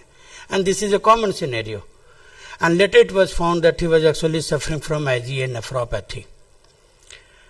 And not only obesity is working for CAD development, we should understand that IgA nephropathy is also working towards development of cardiovascular disease in this patient. IgA nephropathy is ultimately progressive, and fall in GFR is cardiotoxic. Proteinuria itself is leading to cardiovascular damage. Hypertension is leading to cardiovascular damage. Inflammation and immune activation is there in IgA nephropathy. Dyslipidemia secondary to proteinuria will lead to atherogenesis. Oxidative stress and endothelial dysfunction will lead to atherogenesis. And there are well-defined studies such as Valiga cohort, where in IgA nephropathy as the CKD progressed, CVD death also increased. So if you look at the link between heart and kidney, cardiovascular death is leading cause of death in CKD patients. In fact, nobody dies of kidney failure because we have something called RRT. We will replace the renal function. They will die of cardiovascular death in various forms, be it coronary heart disease, be it a stroke, be it peripheral artery disease, be it arrhythmia, be it heart failure, or be it venous thrombosis. So, link between kidney, nutrition and cardiovascular disease is very, very well established. And if you look at the all-cause mortality, that is how the mortality worsens with GFR deterioration, and most of the mortality comes from the cardiovascular mortality. As the CKD deteriorates and from stage 1 the patient goes to a stage 5D, the CVD mortality will increase from 2% to 36.6%. And these are the various mechanisms through which atherosclerosis develop: inactivity, obesity, diet, dyslipidemia, inflammation, so on and so forth. And ultimately atherosclerosis and entire cardiovascular system will be diseased. CAD and cardiac heart failure are present in more than 40% of patients who start hemodialysis, and medical nutrition therapy is a modifiable strategy to improve both renal and cardiovascular outcome. When you look at this patient, there was so many things which could have been done when he had first presented when he was just 19 years old. BP could have been controlled in a better manner. Proteinuria could have been controlled because IgA is manageable and many new drugs are coming up. Already we have so many drugs in our armamentarium beyond ACE inhibitors. Lipid management could have been done in a better manner. Lifestyle modifications could have been done. And it's our job to monitor for subclinical CVD and be proactive. We have to reduce obesity-related metabolic stress. We have to improve BP control. We have to improve lipid profile. We have to reduce inflammation. We have to reduce insulin resistance. In obesity per se, there are several medicines coming which we can utilize in our patients. And we have to promote sustainable, healthy eating habits.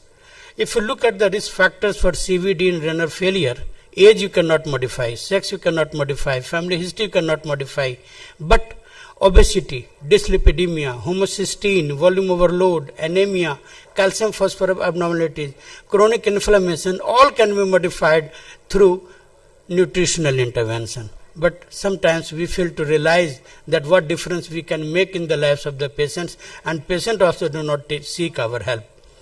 If you look at the strategy, calorie reduction will lead to weight reduction. Mediterranean diet is there, DASH diet is there. There are several diet plans and the treatment can be individualized for the sake of that particular patient. We have to limit saturated fat, increase omega-3 fatty acids, high fiber intake should be encouraged. But whenever a doctor in apron tells patients about lifestyle modification, they do not listen. They are used to just getting a prescription of medicine. They are looking for Baba who will advise them about lifestyle change. So our patient, he continued treatment with cardiologist but never met nephrologist. All he was doing was excessive protein restriction under care of a Baba. We also advise protein restriction. We do say patient not to take excess protein because protein restriction will help in reducing glomerular hyperfiltration. It will decrease uremic toxin buildup. It will delay progression of CKD. We all know that. It will lead to better management of metabolic complications such as acidosis and hyperphosphatemia. But we always remember that by excessive restriction, we should not lead to protein energy wasting. But that is where Baba misses the thing. And nutritional management has to be individualized and it has to be highly supervised. In fact, I also run a YouTube channel where why excessive protein is restricted, but nobody watches that video. They will listen to the Baba. And that is the journey from obesity to malnutrition and actually development of protein energy wasting, and all orchestrated by by Baba, who is behaving like a doctor. So that is the hard reality of today's world.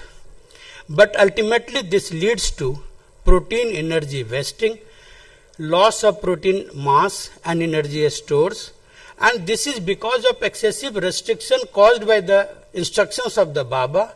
But in addition to this, nephrology is not in the picture. So CKD leading to inflammation, acidosis, hormonal imbalance, all this combined will lead to muscle wasting, decreased cardiac reserve, impaired wound healing, impaired immunity, and ultimately higher chances of morbidity and mortality.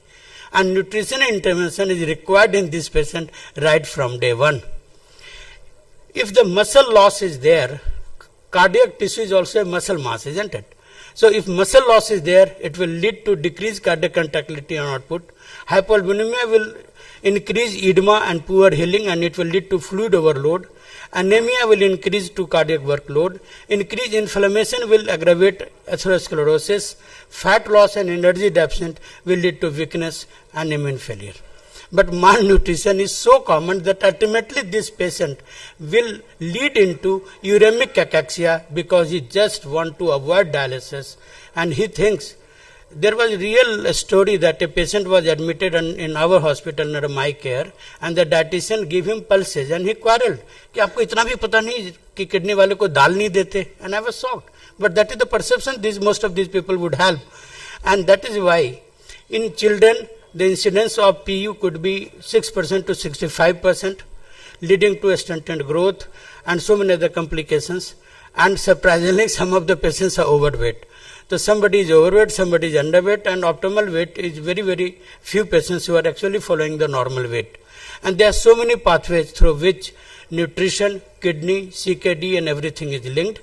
And when the situation worsens and when the inflammation sets in, then this is malnutrition inflammation complex, which is again going to worsen the mortality, and the incidence of MIC is 16 to 27%, and it increases the mortality by 1.57 times.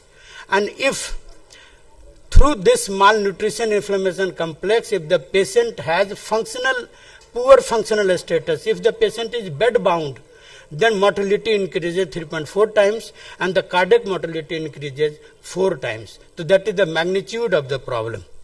And if you compare protein energy wasting with malnutrition, inflammation, atherosclerosis syndrome, this is more severe form where actually inflammation has set in.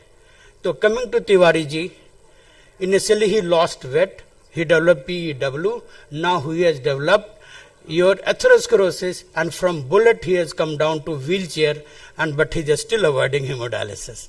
But by this nutritional intervention which is unsupervised, this is not the right way of avoiding dialysis, and ultimately he did require dialysis, but it was too late by this time.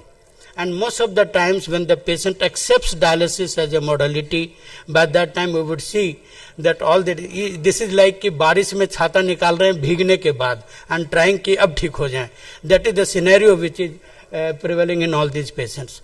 So this is malnutrition and atherosclerosis complex, and way back in 1995 they had association between malnutrition, inflammation and carotid plaque. And to add to the problem, phosphorus will lead to bad management of bone mineral disease, will lead to medial calcification, and even doing a stent is not an easy.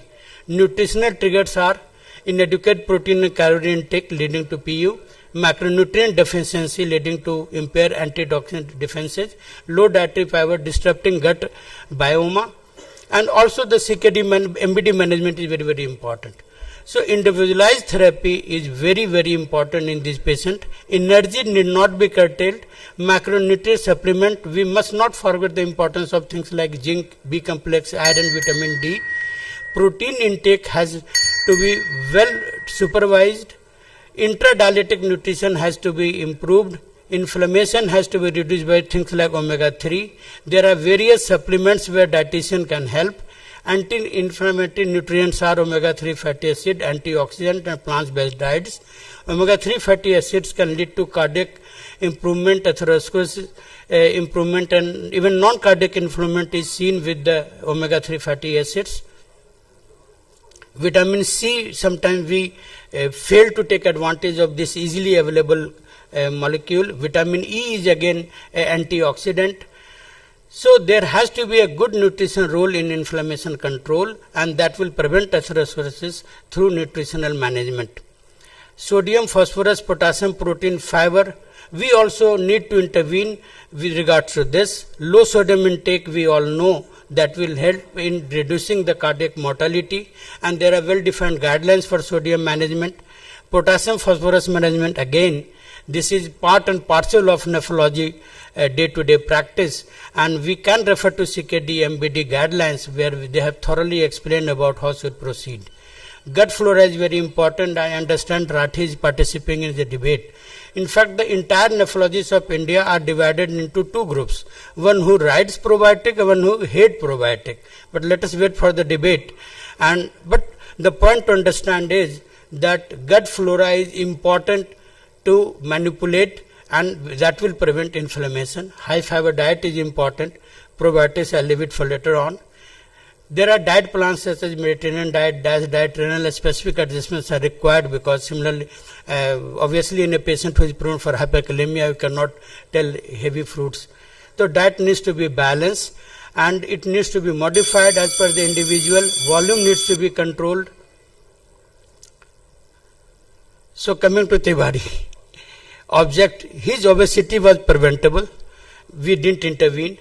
His IgA was manageable. Nobody bothered. CAD was preventable. It was not the primary cardiac disease. But unfortunately, nephrologist was not involved. Entire cardiac problem was secondary to renal problem. Cardiologists are more vocal in the society, and society needs to be more educated about role understanding kidney. And that is where the role of this conference is, where throughout the journey we are required and we are absent. So people need to know the difference between creatinine reduction and actually GFR reduction. Alternative health professionals need to be regulated, and we must be vocal about this. And role of this conference should be that not only educating ourselves, this is for creating our conviction that yes, we can change the lives of our patients, but also we should send a message to the society that what harm is being done because of our lack of involvement. Thank you very much. A team approach is required, and you can enjoy champaran meat, you can enjoy litti chokha, but enjoy goodness of life, not with greed but with gratitude. You have to keep balance, the middle path, and that will solve most of the problems. So between obesity and PU, there is something called optimum, which we will try to achieve. Thank you. Excellent and elaborative talk. And now the house is open for any question or comments.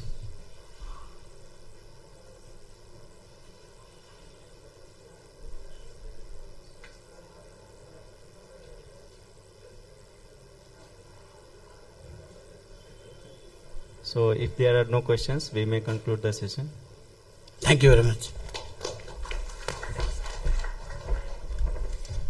Thank you, sir, for this excellent presentation. I will request the speaker and the chairperson to move to the side stage. The next topic for the session is cultural consideration in renal nutrition in India, North versus South. To chair this session, I will like to invite Dr. S.B. Raut, Professor, Department of Nephrology, KIMS Bhubaneswar, past President, ISN East Zone. Dr. N.C. Prasad, Senior Consultant Nephrologist, retired as Director-in-Chief, Health Services, Government of Bihar. And Dr. Pallavi, Clinical Dietitian and Nutritionalist, Indira Gandhi Institute of Medical Sciences, Patna. I will request the chairpersons to introduce the speaker.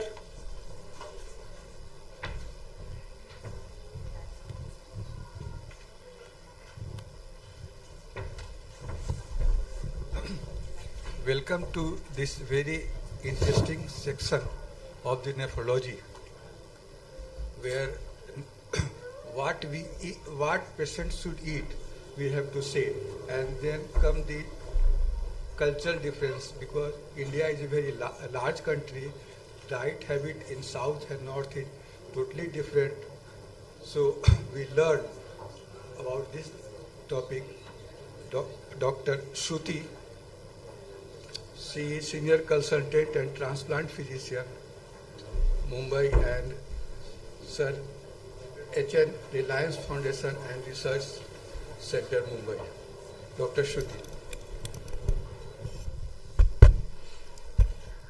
Good morning, everyone, and I would like to thank the organizers for giving me this opportunity. This is a very nice conference from the very beginning when Dr. Anita Saxena started the meeting, because this is a very practical take on what we can do with our patient, and diet forms an integral part of any disease. Not changing there. उधर change नहीं हो रहा है.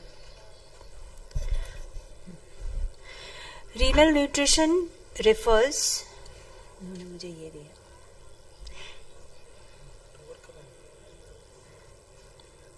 मैं यहीं से change करूंगी, ले लीजिए. So renal nutrition refers to the dietary management of individuals with kidney diseases, all the spectrum. It focuses on tailoring a person's nutrition to help slow the progression of kidney disease, prevent the complications resulting from a kidney disease, and improve the overall health of an individual. The goal of renal nutrition is to support the function, manage the symptoms, and maintain the health. It plays a vital role in management of CKD to begin with, then patients on dialysis, and then transplant. There are various nutritional challenges for a patient who is suffering from chronic kidney disease, because most of the times a patient is lost saying कि मुझे diabetes है, kidney failure है, blood pressure है, मैं क्या खाऊं? So that should not be the case, and we have to face this challenge as a treating team. Diet restrictions and compliance has to be seen. Malnutrition, wasting, inflammation, like Dr. Jitendra just said, that we need to be aware of the side effects of over restrictions and side effects of not explaining to the patient properly as to what is your requirement and what should be done. Hypoalbuminemia. Patients adopt a self-defined diet perceived to be reasonable and healthy. This is what our patients say. Most of the times when I am consulting and I tell the patient कि आप diet follow कर रहे हो, because we always see to it that a dietitian has given a diet chart. He will say, हाँ doctor, मैं बाहर का तो कुछ खाता नहीं हूँ, बस normal खाना खाता हूँ. 4 to 5 times when you ask the patient कि diet follow कर रहे हो, they'll say yes, yes, yes, but then when you try to go deeper, you will realize that he or she is not following the diet which has been given to them. Then we have to explain to them that this is done because we want to save your kidney function, because this happens with this. So it has to be impressed repeatedly. Transplant, there are unique challenges of obesity, new onset diabetes, and neutropenic restrictions which have to be noted. The key aspects of nutrition in CKD for protein are that we need to restrict the protein, but we need to carefully manage the proteins. We had done a study where we found that the normal healthy individuals in our population, they do not eat the recommended 1 gram per kg per day. They are on 0.6 gram per kg per day. If this person who is healthy develops an CKD, he or she is already on a protein restricted diet. So it's important to understand that when we say restriction, what are we trying to do? Dialysis patients require excessive proteins or a higher amount of proteins because they are losing proteins every session.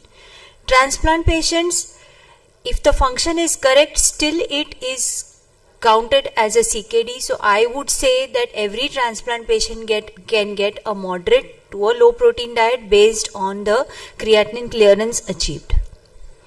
But an individualization is always important, like we discussed. India is a very diverse country. Diet patterns change every region. Diet plans have to be made based on their preferences. For example, there are patients admitted to the wards and in the morning they will get a dosa or they will get a uttapam. A North Indian person will tell me, मैं पराठा खाने वाला आदमी हूँ, मैं डोसा कैसे खा सकता हूँ? मतलब, we have to understand that one size does not fit all. Yes, we will say that rice is better than wheat, but you cannot change the taste or the cultural inclinations of a patient where you have a diverse country like ours. By considering the cultural factors, healthcare providers can develop more effective nutrition plans that cater to unique needs of the patients. This gives you better compliance. You should respect the traditional diets. Healthcare providers should see the cultural backgrounds. Ask them कि आपके खाने में usually क्या होता है. Ask the family members to write down a typical diet which they have. Adaptation of the dietary recommendations should be there to accommodate any cultural preferences which the patient has. Educational awareness has to be there. We take a weekly workshop for all the patients. They can attend online from the convenience of their home. Their family members can attend. This is mainly to answer their questions. This is mainly to make them understand that CKD can be managed. We will help them manage, and if they have a problem, we will help them solve their problems. Overview of differences between a North Indian and a South Indian diet. Now, if you look at the thali, the North Indian thali typical is having a lot of proteins in forms of paneer, in forms of curd, in forms of legumes. It also has a salt-rich component in the form of pickles and papads. You have clarified butter, you have spices, you have oils. There can be cooking methods which can include frying. South India, the staple is rice, coconut, lentils, which are predominant. Cuisine characterized by coconut, tamarind and spices. Protein sources are fish, seafood and legumes. Here in a difference you can see mutton, chicken and legumes as the protein sources. Cooking methods may be steaming, boiling and fermenting. Fermenting may actually be helpful because it improves the gut microbiota. Let us look a little into the CKD. This is an irreversible condition and it is slowly progressive. So our goal has to be slowing the progression, if not stop the progression of CKD. We have to understand the cause of CKD and we have to maintain the cause has to be removed. So we will have to treat the blood pressure, we will have to treat the diabetes, we will have to treat any underlying cause like the previous case has IgA. If this is treated and in addition to that a diet which is going to protect the kidney is given, it will make our effort successful and the patient will be able to sustain the kidney function for longer. So a comprehensive treatment will be slow the progression, BP control, sugar control. The complications of kidneys like fluid overload, acid-base imbalance, hyperkalemia, hyperphosphatemia, hypocalcemia, mineral bone disease has to be looked into.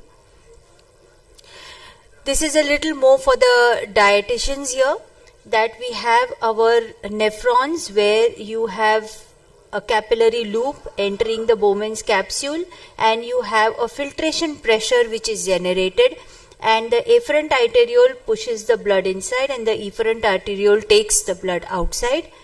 It is the pressure inside this glomerular capsule which is important to maintain the health of the glomerulus. So if you have an increased pressure going inside, say with a high protein diet or with a high blood pressure, then there is going to be fibrosis. So if you see the simplified diagram, there is going to be hyperfiltration. So when you overwork something, that filter is going to hyperfiltrate and it will die sooner. So initial studies with LPD were targeted based on Brenner's hypothesis. Dr. Brenner was a very eminent nephrologist who put forth the hyperfiltration theory, and then the studies of low protein diet came into being. And the improvement was noted in multiple studies, and it was noted that once you give a low protein diet or you control the blood pressure, the hyperperfusion or the hyperfiltration reduced, the glomerular pressure reduced, and hence the filtration pressure helped the glomerulus live longer.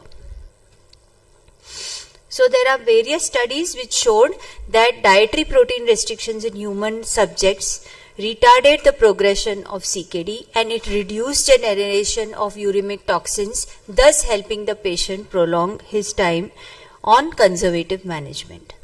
The MDRD study was the most famous study, which was done initially in 1994, and it showed that when you compare a normal protein diet to a low protein diet, the low protein diet people progressed slower and their kidneys lasted longer. And then we have multiple publications from India and abroad who support the restriction of proteins in a CKD. And there are few types of low protein diets. One is a low protein diet, which is 0.6 gram per kg of ideal body weight, mainly high biological value proteins. Then you have a very low protein diet, which is 0.3 gram per kg per day of vegetable protein supplemented with a mixture of essential amino acids. And then you have a 0.3 gram per kg per day with keto analogs. And these all studies are available which show you that you can retard the progression. But the important part is your oral proteins, what are you going to give in your diet. Other aspects are sodium, potassium. So a dialysis patient or a CKD patient or a transplant patient or any healthy subject has to restrict sodium, because we do not need sodium for living or keeping our body healthy. It is just eaten for taste. So you need not more than 2 to 3 gram per kg per day. So we need to keep this in mind when we are giving a diet or explaining something to a patient. Potassium is dangerous for any kidney patient. Once the patient is transplanted, it's a different issue if the kidney is working. But if there is a chronic kidney disease, if the person is on dialysis, if you have a high potassium diet which is being taken in any form, then the hyperkalemia can give you cardiac issues and patients can have arrhythmias. Phosphorus, when the kidney function is low, you have a mineral bone disease, the phosphatic, there is a hyperphosphatemia and a hypocalcemia and a mineral bone disease because the phosphate excretion is hampered. So you will have to ensure that your diet does not have high phosphorus, and you have to ensure that the phosphate binders are given. Fluids, with advanced stage of CKDs and on dialysis, you will have edema, you will have a decreased urine output, and hence you will need to restrict the fluids. Transplant patients will not require restrictions if their renal function is good. Vitamins, minerals and calories are important.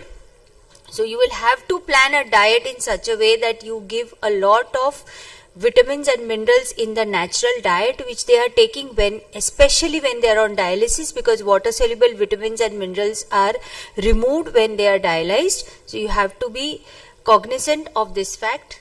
Calories. So when you restrict protein, you have to ensure that you give calories. You cannot have a protein energy malnutrition just because you are telling the patient ye mat khao, wo mat khao. See that the patient knows what is to be eaten rather than knowing what is not to be eaten. It is very important to start on a positive note. So these are the DOKI recommendations which we all know, that you have an energy intake required as 35 kilocalories per kg per day. You have proteins of 0.6 gram per kg per day. As your CKD advances, you may want to switch to LPD, or from the beginning you want a VLPD. Phosphorus 6000 to 1000 milligrams per day, potassium not more than 1500 to 2000, but you have to base it on the potassium reports. Do not go blindly by the guidelines. Sodium not more than 3 grams per day for anyone, including healthy individuals. Dialysis requires higher protein. Dialysis requires sodium restriction, potassium restriction, fluid restrictions. You lose a lot of amino acids on peritoneal dialysis or on hemodialysis, so you will need 1.2 grams per kilogram per day of high biological value proteins. And this can be supplemented with oral nutrition. It can be supplemented with natural diet which the patient is taking. But we will have to ensure that the dialysis is adequate and the patient is healthy enough to get good appetite and eat well.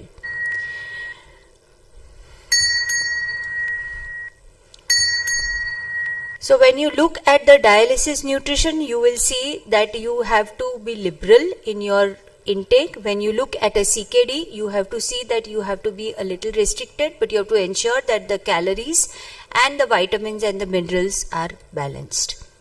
So the general principles go with the protein, sodium, potassium, phosphorus and fluids. So a dietitian's role is extremely important. It is crucial for all the nephrologists to see that you have a renal dietitian in the team, or you have a dietitian who is reasonably trained in nephrology so that he or she understands the requirements of the patient. It is always important for the nutritionist or the dietitian to talk to the nephrologist, or the nephrologist to talk to the nutritionist, that I am referring this patient to you. I think this is the situation. The patient is not happy with the diet he is taking. Please look into it and talk back to me. The patient also feels comfortable that my doctor has discussed with the dietitian, and whatever he or she gives, I can do it. So it is very important. Assess the nutrition and monitor the nutrition, like we have heard in the previous talks. Understand the needs and choices of the patient. Do not just thopify something on him कि ये तो आपको करना ही है. ऐसे नहीं करना है. You ask them, आपको क्या खाना है? Adjust it and give. It will make them more compliant. So if you look at the north and the south, the protein choices are in the form of paneer, curd, lentils, chicken, mutton. South, you have lentils, curd, fish, coconut-based dishes. Renal implications, you need protein restriction, you need phosphorus restriction, because that also comes with the proteins. Fish and meat have very high biological value proteins. It is known that non-vegetarian diet will lead to more hyperphosphatemia and more acid ash diet over there. And there are multiple papers which say that if you have a high biological value vegetarian protein, it might be better.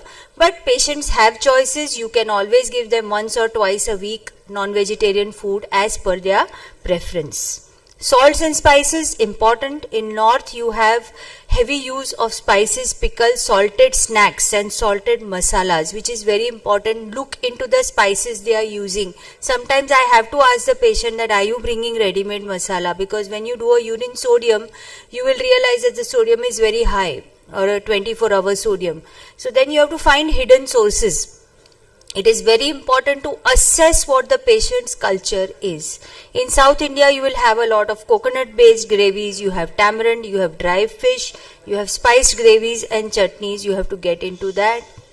And in the renal consideration, you will have to alter that, you will have to give that in a modified manner. You can give replacements of salts like lime juice, vinegar, kokum, tamarind pulp, amchur powder, which is ready-made, which does not have salt. So you should have multiple replacements ready for the patient to tell them, हाँ आप खा सकते हो. Fruits and vegetables, important that you should have a South Indian diet which has a high potassium. Ask them what vegetables you are used to having. Say just now there is a mango season. Ask your patient, yes, you want to have a mango. Try to see that the potassium is taken care of, the phosphorus is taken care of. See that the binders are given in time. Leaching techniques have to be taught. Again, in north and south, the eating patterns and the meal patterns are different. You have to ensure that whenever the patient is taking meal, if they have frequent meals, you need a phosphate binder. If you have north, which is a heavy meal, you need phosphate binder along with them. Counseling strategies, the last two slides. Counseling strategies are very important. You tailor the meal plans regionally and culturally. Choices and needs of the patients need to be matched. Use familiar ingredients in modified forms. Involve the family in the education. Offer low protein recipes of regional dishes. These are some of the books which we have released from our team, that we are trying to help patients, give them recipes which they will like in their cuisine. So our takeaway is, one size does not fit all. We will have to work diversely with every patient who comes to us. Cultural sensitivity will improve the patient compliance, and a registered renal dietitian should always assess the patient for nutritional status and help them adjust their diet. A happy patient is a team effort of the doctor, the dietitian and the family. And this is a glimpse of SRNMCON 2018, where our nutrition team and our nephrology team is together. Thank you. Thank you, Dr. Suthi, for excellent talk. There is also another India, Eastern India and Western India. Eastern India we eat a lot of fish. Yes. Western India a lot of vegetarians. Unfortunately, we don't have data published from India where we can show that this is the average protein intake or this is. I understand that Dr. Anita Saxena had done a lot of study on this, but unfortunately, it's not published. I got some international data when I was looking up for this talk, but it was African people and American people. So we need our data. I think we should work prospectively to get our data. We just have broad guidelines of what individual patients we see. We eat a lot of seafood. Many people think seafood is bad, but Japanese survive 100 years eating seafood and rice. So recommend more of sea fishes. Now it is open for questions or comments. Dr. Narayan. Shruti, why to make the patient malnourished by protein restrictions if you have a lot of medicines to reduce intraglom pressure? You have the medicines AC inhibitor, angiotensin, no SGLT2 inhibitor, mineralocorticoid receptor antagonist. Lot of medicine are there to reduce. Once you reduce too much of this protein, your patient becomes malnourished, goes across the border, very difficult to revive and take it back. That's exactly why assessment is important. We do not give protein restriction unless we prove that the patient is having a high protein diet. Because most of our Indian population is already on a low protein diet. We are already on 0.6 gram. Even non-vegetarian eaters are not heavy non-vegetarian eaters. Like in India, if you ask families, they are eating non-vegetarian once or twice a week. Not too much. Like unlike Western country, they are eaters every day. To the other question where we have drugs to reduce the intraglomerular pressure, yes, definitely, but till we have data where we say that you give a normal protein diet and you give SGLT2 inhibitors and you do a study what is the progression with the restriction, without the restriction. At no point of time a patient should be given a low protein diet without assessment, without monitoring, because we are at a risk of malnutrition inflammation syndrome in our country or elsewhere, because protein energy malnutrition is very common in CKD population. So yes, every patient requires assessment, every patient requires monitoring, and you will have to tailor a diet based on him. So do not tell a patient कि आपको protein कम खाना है. I first ask for a 24-hour urea, I ask for a 24-hour urine sodium, and then I tell them आप protein ज़्यादा खा रहे हो कि कम खा रहे हो. Because otherwise the patient gets confused. The moment the doctor says कि कम खाना है, they get scared and they just stop eating. So every patient requires a tailor-made diet. You cannot give a cut copy paste to everyone. Even our laboratories, they put a staff. No class of protein is CKD. Why are writing these things? It's a wrong message to the population. Thank you. With this, we close the session. Thank you, ma'am, for this excellent session. I will request the speaker and the chairpersons to come to the side stage. Now, after a series of topics, it's time for a debate. The topic for the debate is prebiotics and probiotics retard CKD progression. Moderator for this, I will like to invite Dr. Sanjay Srivastava sir as a moderator of this session. Sir.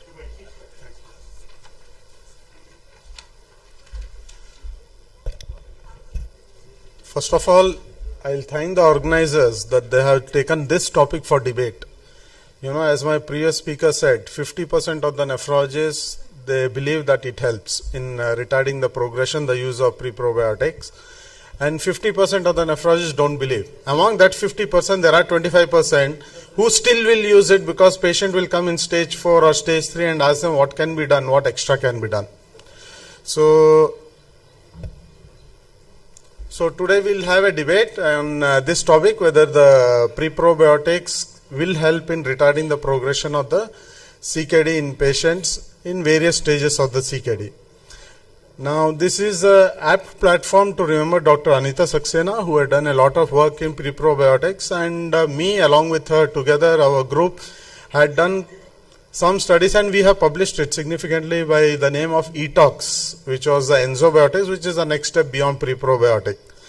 So, we would have heard our elders saying, we are what we eat, or you are what you eat. You know, probably for generations we knew that there is some association between the food that we eat and probably the gut to determine the health of an individual. The same concept is taken forward. Now in medical field, everyone is trying to correlate their chronic disease to the gut, whether there is some association with the gut. And similarly with the CKD also, over the last decade, the researchers have shown that there is a dysbiosis which happens in CKD. And this dysbiosis has led us to believe that there is a gut and renal axis, because of which there is a progression in the CKD. And with this in mind, many pre-probiotics came into the picture, and for last decades we have been using pre-probiotics, though we are not very sure whether it helps in the retarding the progression of the CKD or not. So today, to tease out the available data, we have Dr. Manish Rathi, who will be speaking for the use of pre-probiotics in the CKD, and we have Dr. Dharmendra, who will be there with us to speak against it. So the talk will be for 12 minutes each, and we'll have last 6 minutes for discussion, and subsequently we take it forward. Now I call upon Dr. Manish Rathi.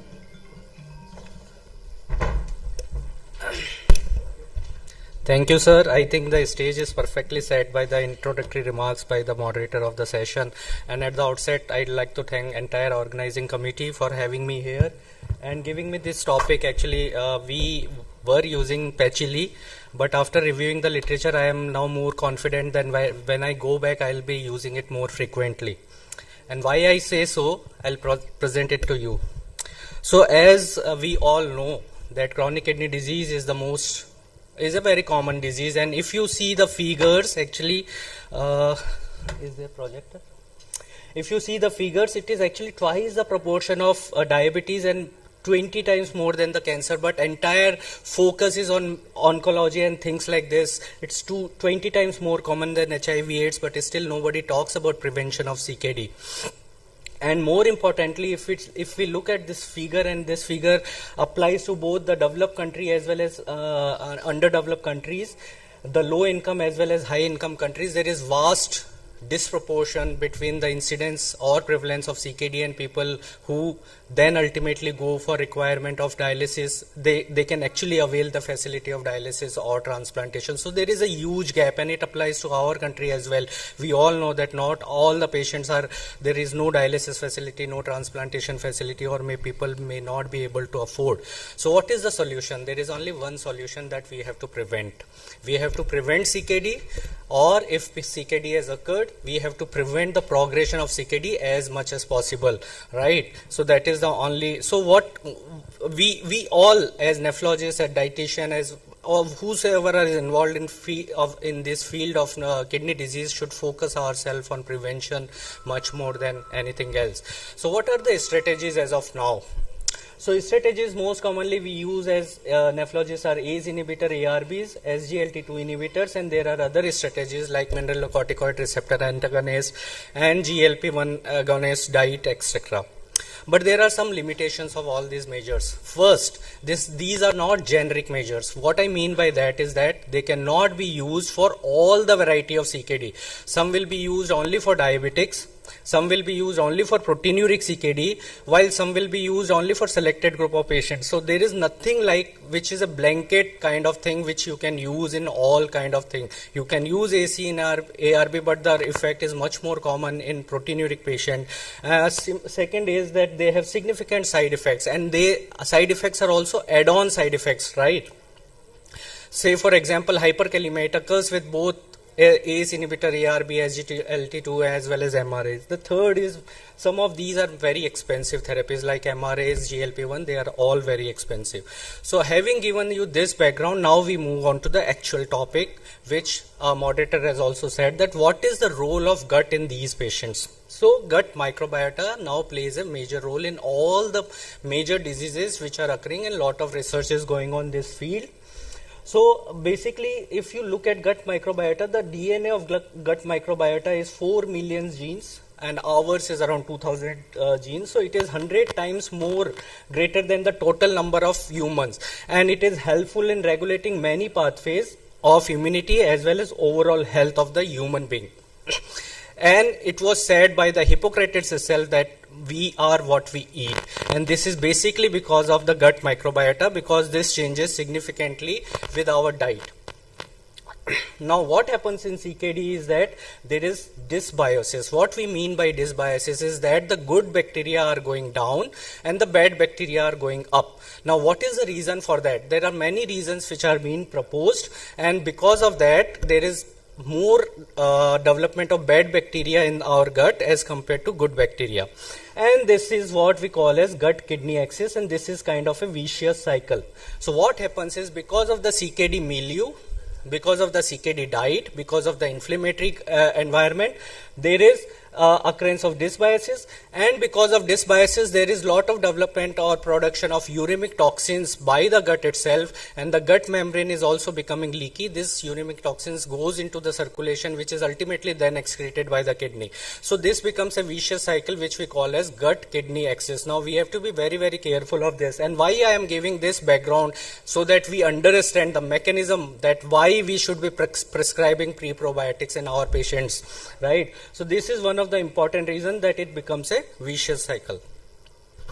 And because of this vicious cycle, there is added load of uremic toxins in the body, which goes into the body, which is excreted by the kidney, and because of kidney progression, again it come back to the gut. So this goes on and on. Now coming back, what is probiotic, what is prebiotic, and should we use them, and what is the evidence of using them? So what is probiotic? So probiotic has been defined as living organisms. So they are basically good bacteria which we have to supplement in our gut, because as I have said, in CKD patient there is decrease in the good bacteria and increase in the bad bacteria.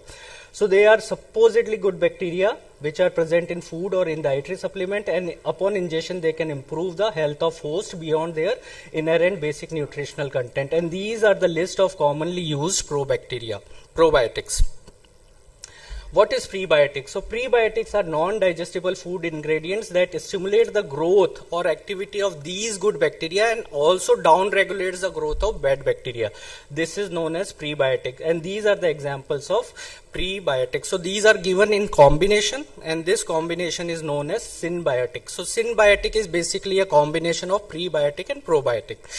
Now coming to the moot question of this debate, should we be using this drug at all? So what is the evidence? So these are various studies, small studies, where these are the number of patients you can see. So they decreases the level of uremic toxins. You can see here, they decreases atherosclerosis and they decreases the inflammation. But Dr. Dharmender is smiling. Where is the decrease in renal dysfunction in this? Where is the retardation of progression of kidney disease in this? So let's move on to this. So this is one of the, disclaimer, this is a pharma sponsored, the pharma which is manufacturing this pre-probiotic. So they ran this survey. So what they did is that they gave a questionnaire to all the patients who were taking this product, and then they asked back for the reports of the serum creatinine overall and the eGFR. Then they calculated quality of life and things like that, and then they plotted what is happening to all these patients. So around 200 patients responded to this survey, and what was there? So if you see, this is the product GFR, right? And this is the natural course of decline in GFR, and this is what FDA recommends, that what should be there. So this is the natural course, and so FDA recommends that any product which improves this reduction in GFR or retardation by at least 40% is a good product and can be approved. And look at this product. Not only it reduced the progression, it actually improved the GFR over a period of time. So actually creatinine decreased and GFR increased over a period of time. Now you can say this is a pharma sponsored trial, so we need more evidence. So I'll show you more evidence. So this was another large study where longitudinal study and Mendelian randomization kind of data analysis was done. And they have clearly shown that if we are using pre-probiotic use, then they are causing reduction in urine albumin creatinine ratio, which we all know is a good surrogate marker for kidney disease. Not only that, they also cause a significant reduction in the progression of CKD by increasing the GFR, estimated GFR over longitudinal over period of time. And another thing is, this is a generic kind of improvement. So irrespective whether your patient is diabetic or non-diabetic, your patient is hypertensive or non-hypertensive, your patient has underlying cardiac disease or whatever is the reason of the CKD, even in CI and CG and everything, it is a garden variety kind of product where it causes improvement in renal functions over period of time in almost all kind of CKD. And not only there was improvement in CKD, there was also significant reduction in the all-cause mortality with the use of CKD. And there are many reasons which we can discuss subsequently. And they have done multimodal analysis, and they have shown in all analysis when they have adjusted for various factors, they have caused improvement in mortality. And finally, we have this meta-analysis of all the randomized control trials which have looked into this. And what does this meta-analysis show? So this meta-analysis shows that there was significant benefit of using pre-probiotics in reduction in serum creatinine, reduction in blood urea nitrogen, serum creatinine, uric acid, as well as eGFR, and all these were significant. And now we talk about Western data, and we were talking that where is the Indian data? Fortunately, in this there is some degree of Indian data. This was a study from my competitor's ex-institute, SGPGI. What they have shown is that there was, so this is a placebo group, there was significant reduction in the GFR while there was a stabilization. It was not a statistically significant difference. Why it was not a statistically significant? Because this was the secondary outcome. This was not the primary outcome. Second, so basically this study was not designed for studying, but still they showed that at least there is a stabilization of eGFR. And this is our data where this was done long time back, where we have used this product in around 30 patients, and over a period of 6 months we have shown that there was significant stabilization as well as improvement in GFR in patients who have received this pre-probiotic. So GFR improved from 24 to 27. So we have our own experience that this product is beneficial. In addition, there are other randomized trials also which I have not shown, where they have shown that preservation of residual renal function, and slowing of renal dysfunction. So I have given you enough data. Still, if you don't want to believe, then it is your choice. You can interpret this line in your own manner. So either you can interpret it like this, that you matter and don't give up, or you can interpret like this, that you don't matter and just give up. So it all depends on you, that whether you believe in this product, whether you want to give this product a chance, because there is theoretical we have theoretical basis, we have pathophysiological basis, and we have data to support the use of this drug in our patients. And Dr. Dharmender is a good friend of mine. We have attended so many conferences, and till recently he has moved to greener pastures, you know. He has changed his institute. So now his priorities are different. Maybe he is more interested in dialysis and transplantation. Maybe he is moving away from preventive nephrology, which he should not. So I have given all the data, and I request Dr. Dharmender that you don't leave this preventive nephrology. And Dr. Dharmender actually agreed that, okay, I am convinced, just like Chandler of the Friend series, that he got convinced with his friend's advice, and Dharmender is a good friend of mine, and he will be convinced that the kind of data we have shown. And today evening again we'll go to eat this Bihari pan after the Dharmender is getting convinced. So thank you very much for your patient hearing, and over to you. Very good presentation, and your association with Dr. Dharmendra seems to influence your take on this drug. So next I'll call upon Dr. Dharmendra. He is presently the director in the Department of Nephrology and Renal Transplantation, Medanta Super Specialty Hospital, Lucknow. He doesn't require any introduction. He has more than 200 publications and has been author of many books and review articles. So I asked him to present his side of story, what he thinks about the probiotics. Thank you organizer for inviting me. So I'm going to talk against the motion pre and probiotics in renoprotection. So after this talk, when I will ask my friend Dr. Manish, do you practice what you preach? I am pretty sure he is going to answer like this. I don't practice the things which I preach. So now just coming to the basis of hypothesis from where these probiotics came into the picture as a role of as renoprotective. So this is based on the assumption that gut dysbiosis is associated with diseases. Second, pre and probiotics is the treatment of gut dysbiosis. Third, gut dysbiosis associated with the CKD progression. And fourth assumption, the treatment of gut dysbiosis would lead to renoprotection in CKD. So first I will present argument against these four hypotheses. Then I will also discuss about the issues which are pertinent to this pre and probiotic safety, pill burden and cost burden of these diseases. So since beginning, the gut dysbiosis and disease hypothesis oversimplified, which is the genesis of fallacy of use of pre-probiotics in the CKD, retarding the CKD progression. Since beginning, at the time of Aristotle, he has hypothesized that all these probably begin in the gut. That leads to lead to genesis of different organ cross-talk between the gut and the different organ from the head to toe, and this leads to use of pre and probiotics in almost every disease, right from sneezing to the cancers. So, but this concept, there is problem with the concept. Recently, it was rebuked in the one journal, and they have concluded the human microbiome research is still, with the notable exception of fecal transplantation, is still in the descriptive phase. One more review article has also examined association of gut dysbiosis and diseases, and they have also concluded while microbiota dysbiosis is often observed in the disease state, the causative role of the microbiota is yet to established. One more review article again has examined this issue, and he has also concluded whether dysbiosis of gut microbiota is a direct cause of disease or merely reflect disease-induced changes in the host and immune system and metabolic. It's unclear. So basically, it's a very oversimplified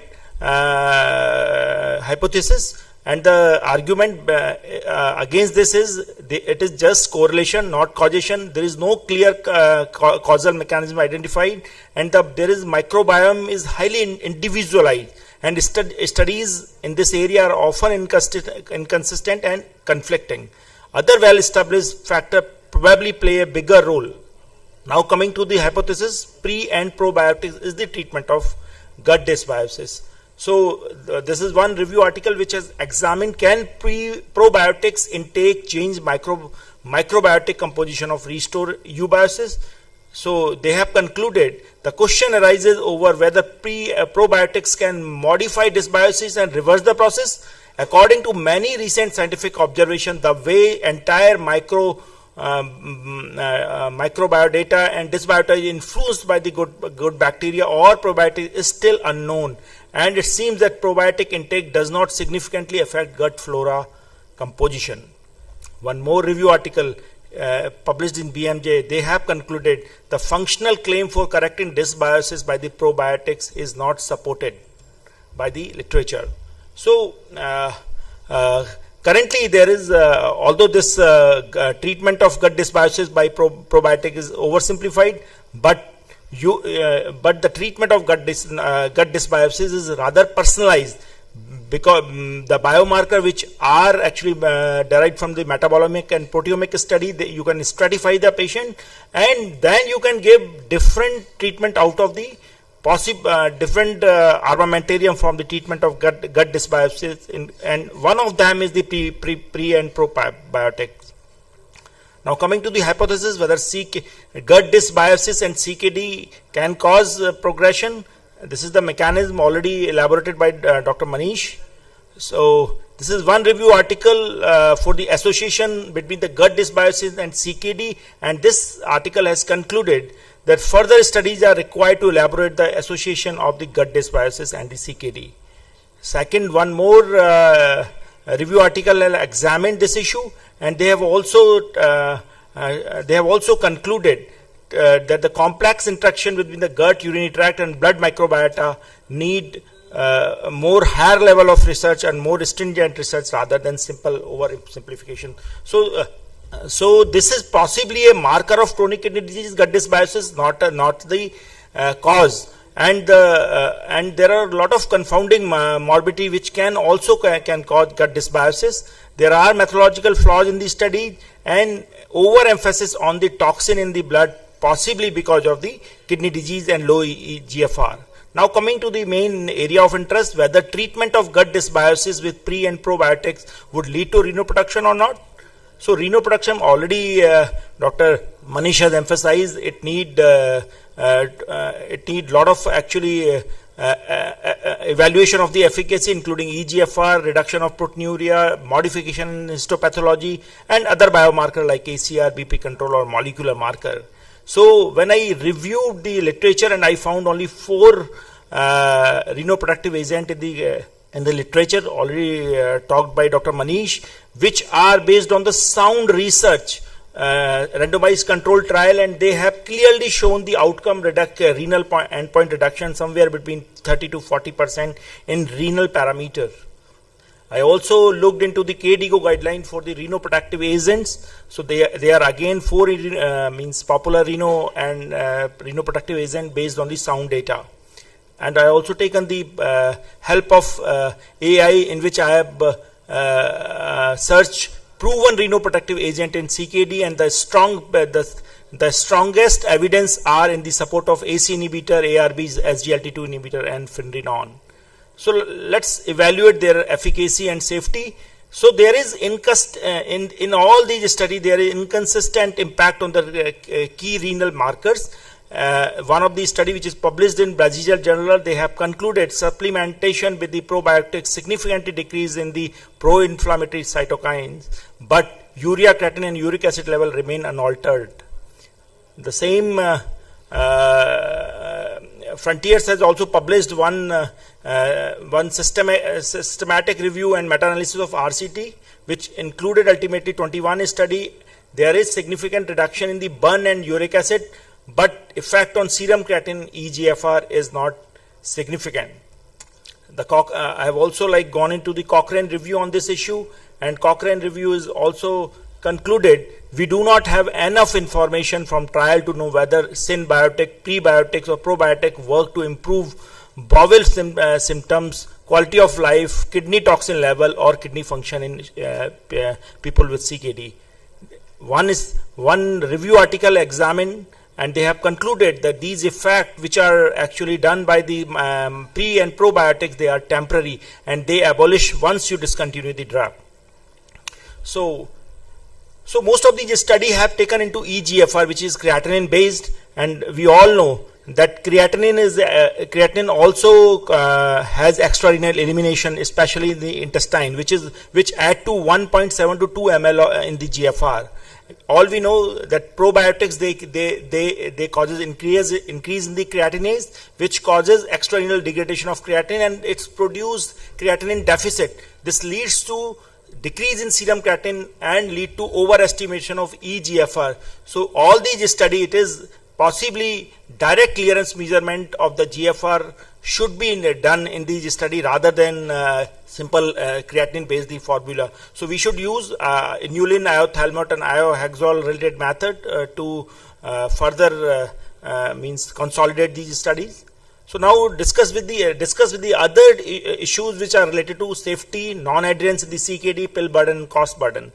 So it is a notion where if it does not help pre-probiotic, whether possibly it is not harming, but it is not also true.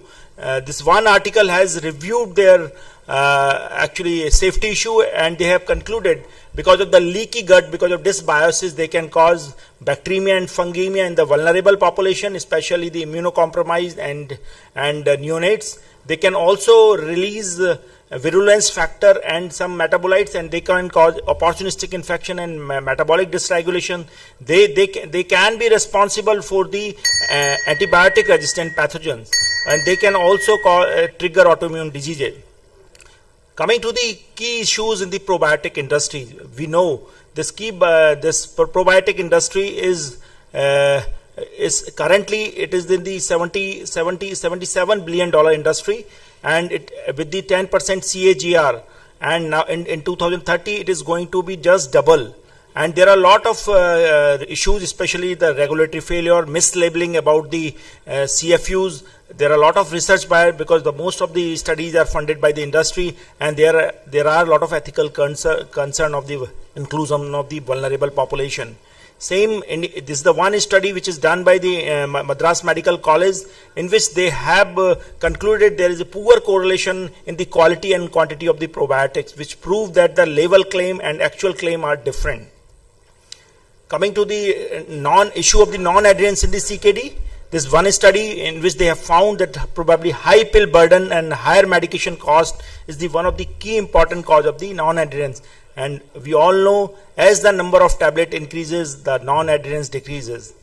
So there are a lot of disadvantages of using pill burden in the CKD care, including poor medical adherence, drug interaction, increased healthcare use, cognitive and psychological impact, financial strain to the patient, and dosing complexity. It is the simple cost burden I have calculated from the net, and the per month cost of pre and probiotic, it is around 10,000 rupees per month. So this is the summary of research on the pre and probiotics as xenoproduction.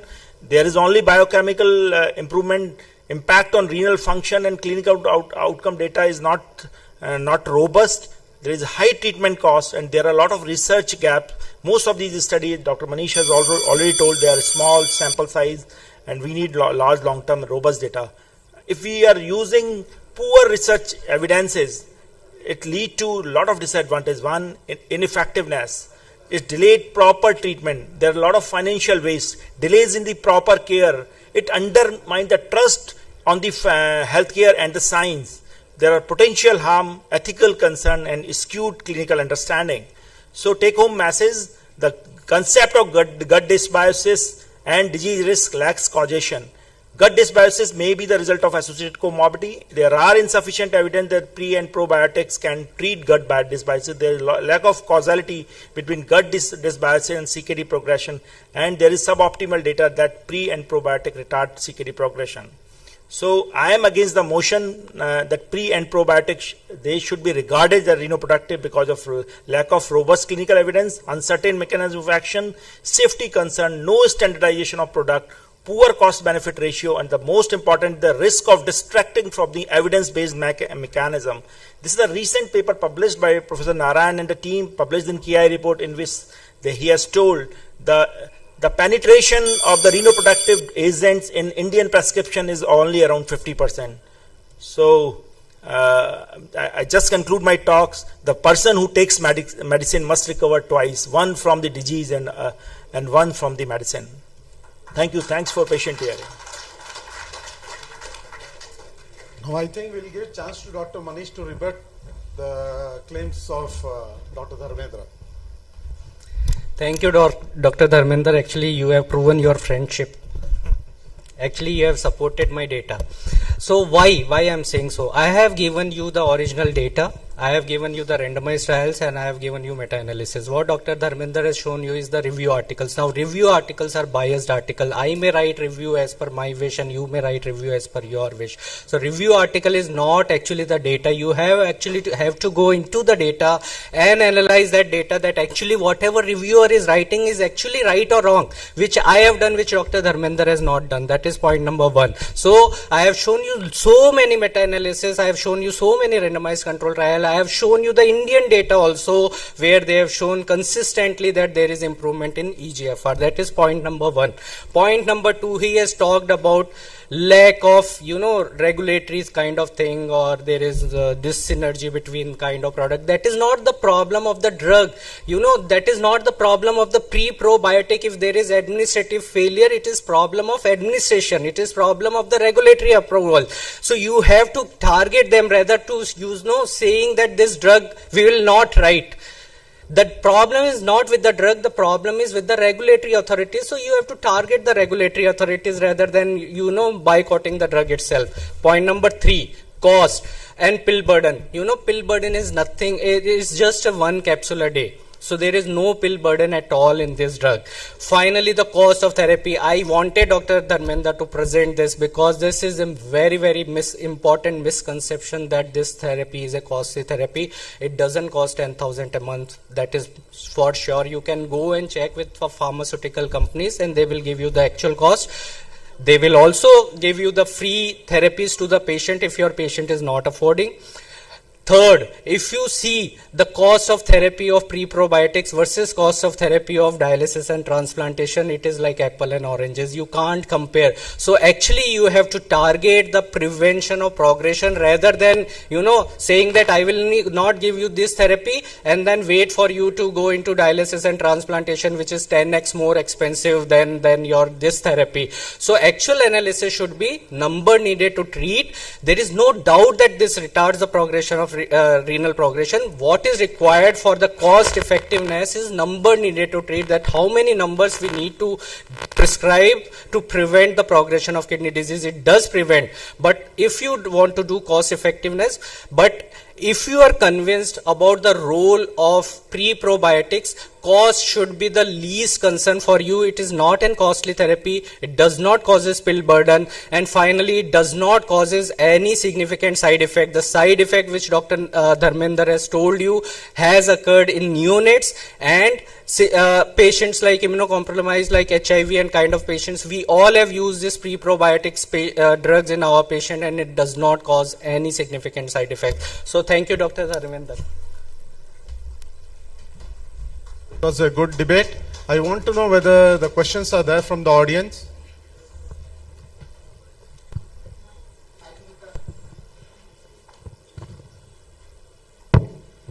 I think the data which Dr. Manish has shown, most of the patients in the trial which has been done here, also a randomized control trial, placebo was 21, drug was 29. How any randomized control have this much of the discrepancy? 21, 29 patients data and showing that this is a randomized control trial, nowhere stands. So these data all, whatever has been shown, and most of the things you can think of, what has been published in some journals which are without too much of any impact. So this, I don't see that even if it's free, you are talked about the drugs, even if it is free, we should not eat, because this might be a poisonous. This is not a Lucknowi bus. This is all the data which you have shown. You check the data that is published as far as the pre-probiotics are there. The number of the patients are very less. And the data that you have talked which came into nutrients, nutrient has an impact factor of 6.9. I was one of the author with Dr. Anita. I understand that. I'll just tell you, sir. It is 85 patients which were taken in. Why it dropped down to 25 and 21, what you are saying is those who completed every aspect of it, they were almost 100 parameters which were seen, and even if one parameter was not completed on day 90, he was excluded. And you are right now, Chair, to this organizers don't show this yet. Ultimately, the data which has been compared were 21, 29. I agree. And so this is the trial drugs, and if you are showing any randomized, why randomized control trial head to head, if this is so popular, did not happen till date and has not been published in any good journals. We are talking about a review article. This was not the only simply review article. There are many review and meta-analysis. Blood urea nitrogen decrease does not mean anything. Does not mean anything. Thank you. I have a little different issue regarding this use of this word prebiotic, which Manish has been repeatedly saying. You have shown they are all indigestible fibers. They are fibers, the prebiotics. The dose in all the Western studies is 5 to 15 grams a day. You can understand, these are fibers that you are using. The drug which we have in our country, I think it's a total misnomer, regulatory authority or whatever, it's all in milligrams. So I think that's one thing one has to understand, that using the word symbiotic and prebiotic in Indian context is absolutely wrong.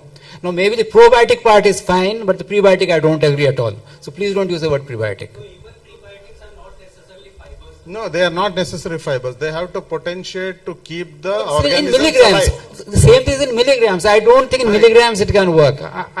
All the Western studies, standard studies are in grams. It is not in milligrams. It's totally misleading. Please don't use the word prebiotic in our Indian studies.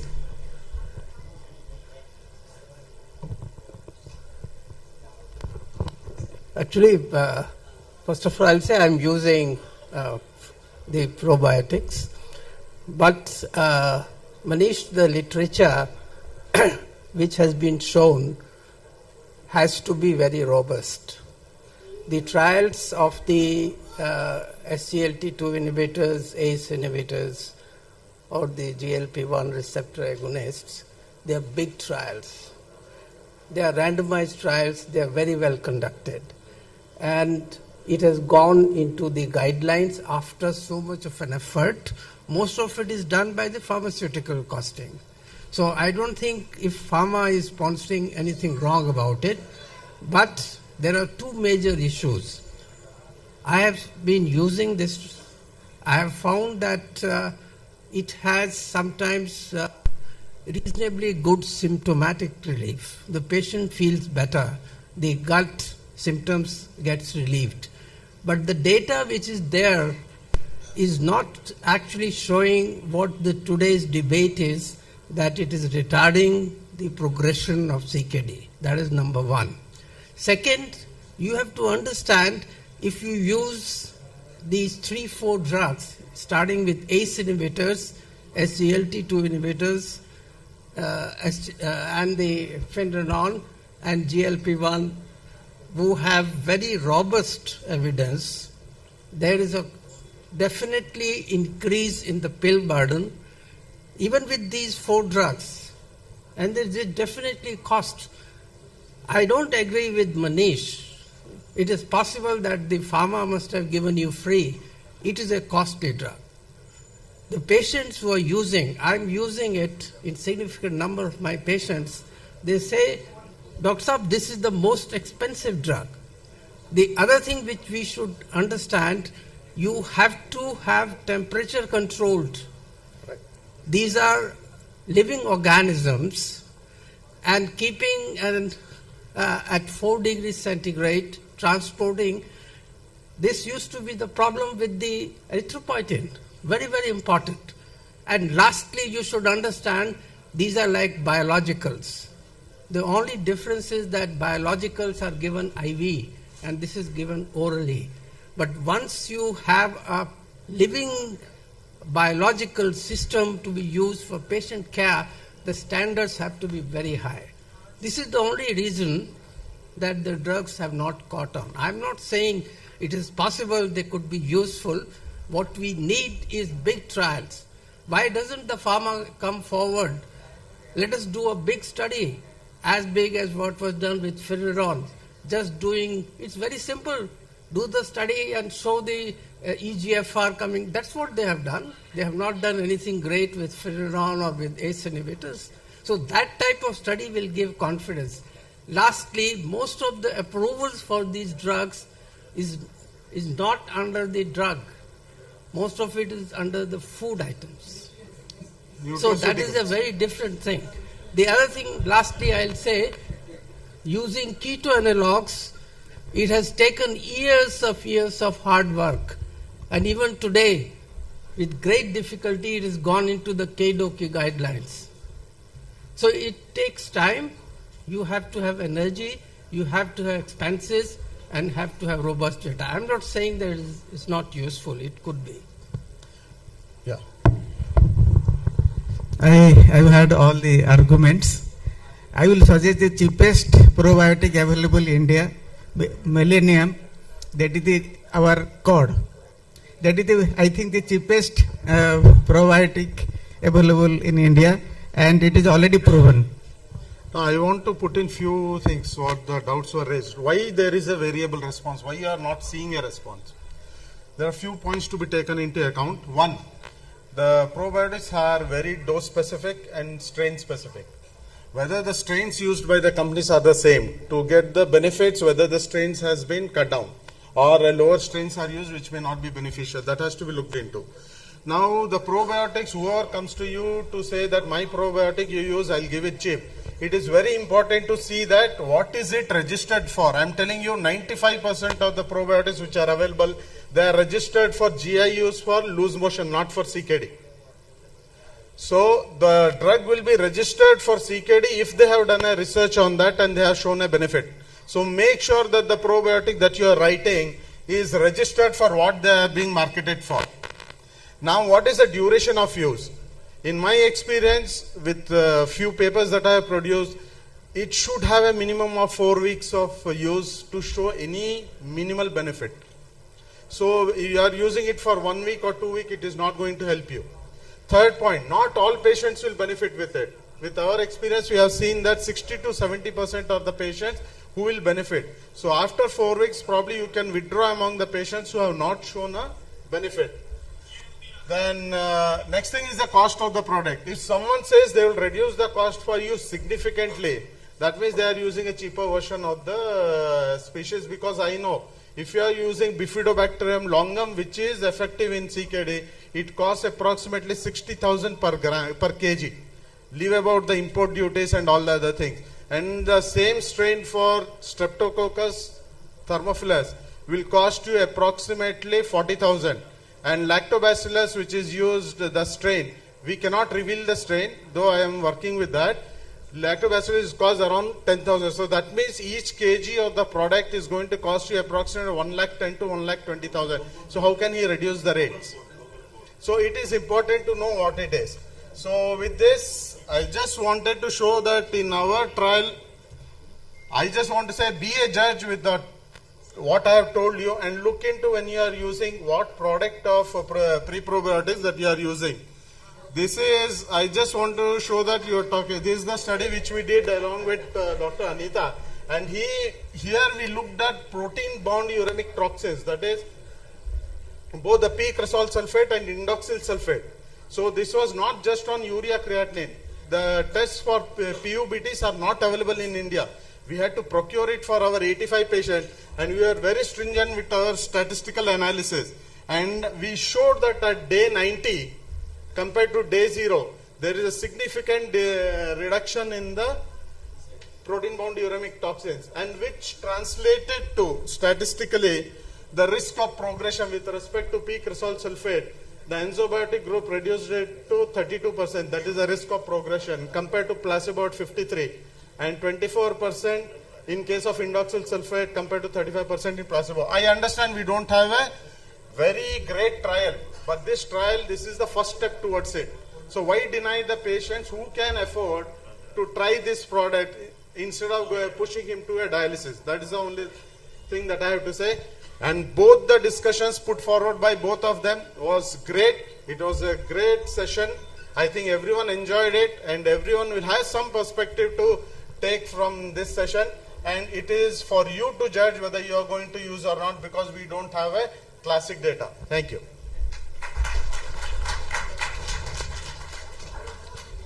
Thank you, sir. Thank you, sir, for this excellent discussion. I will request the moderator and the speaker to come to the side stage.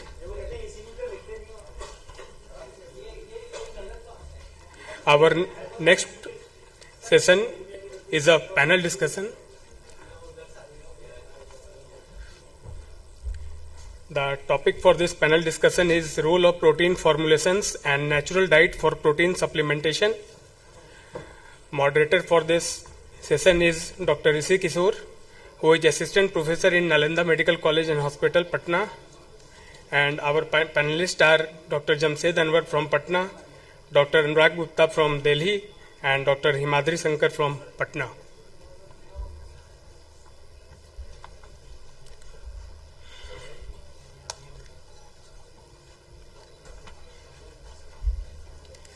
Over to our moderator, Dr. Rishi Kishore sir, for further continuation of this program.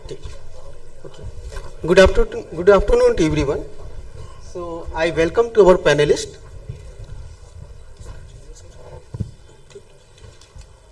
Our first panelist is Dr. Jamshed Anwar from Patna. Second is the Dr. respected Dr. Anurag Gupta sir from the Delhi, and third the Dr. Himadri from the Bhagalpur. We are already late, and we are running late by 1 hour, so we will just emphasize to cut down our program, and we will highlight only the important points. The topic for the discussion is the protein supplementation in the chronic kidney disease. The chronic kidney disease is a progressive disease, and one of the important aspects of the management of the chronic kidney disease is the nutrition management and restrict the protein diet in the stage CKD stage 1 to 4 and 5 ND, and we have to give the excess of the protein in the dialysis patient.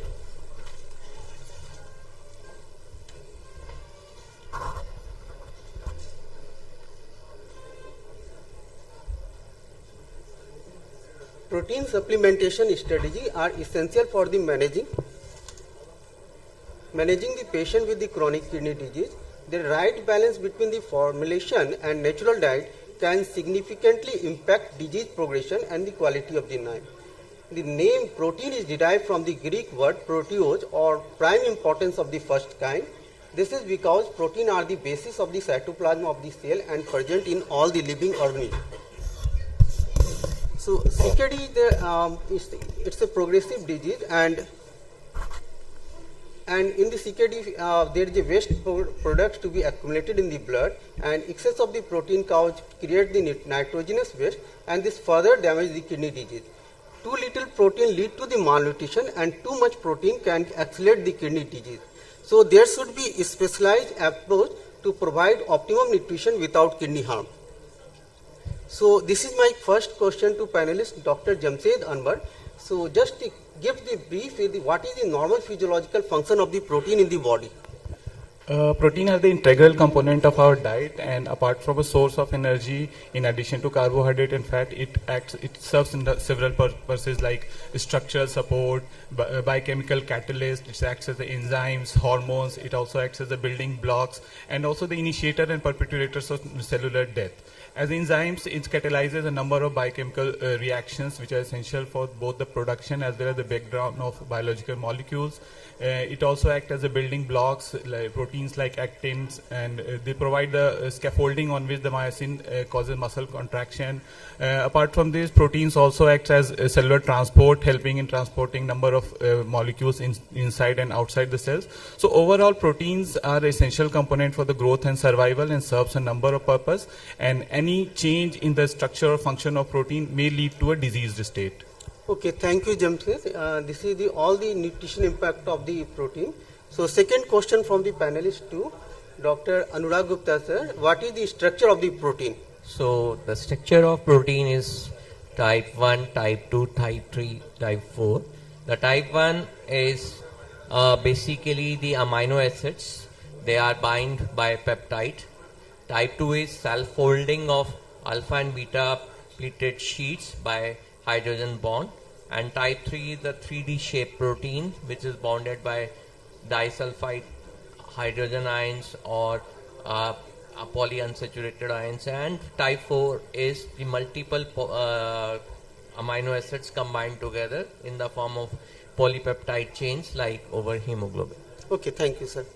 So this is the question to panelist 3. What are just the basic classification of the protein based on the source of the protein and based on the essential and non-essential amino acid? So the classification basically depends on what is there are two basic mainly classification, that is what is the source of protein, like animal protein or plant-based protein.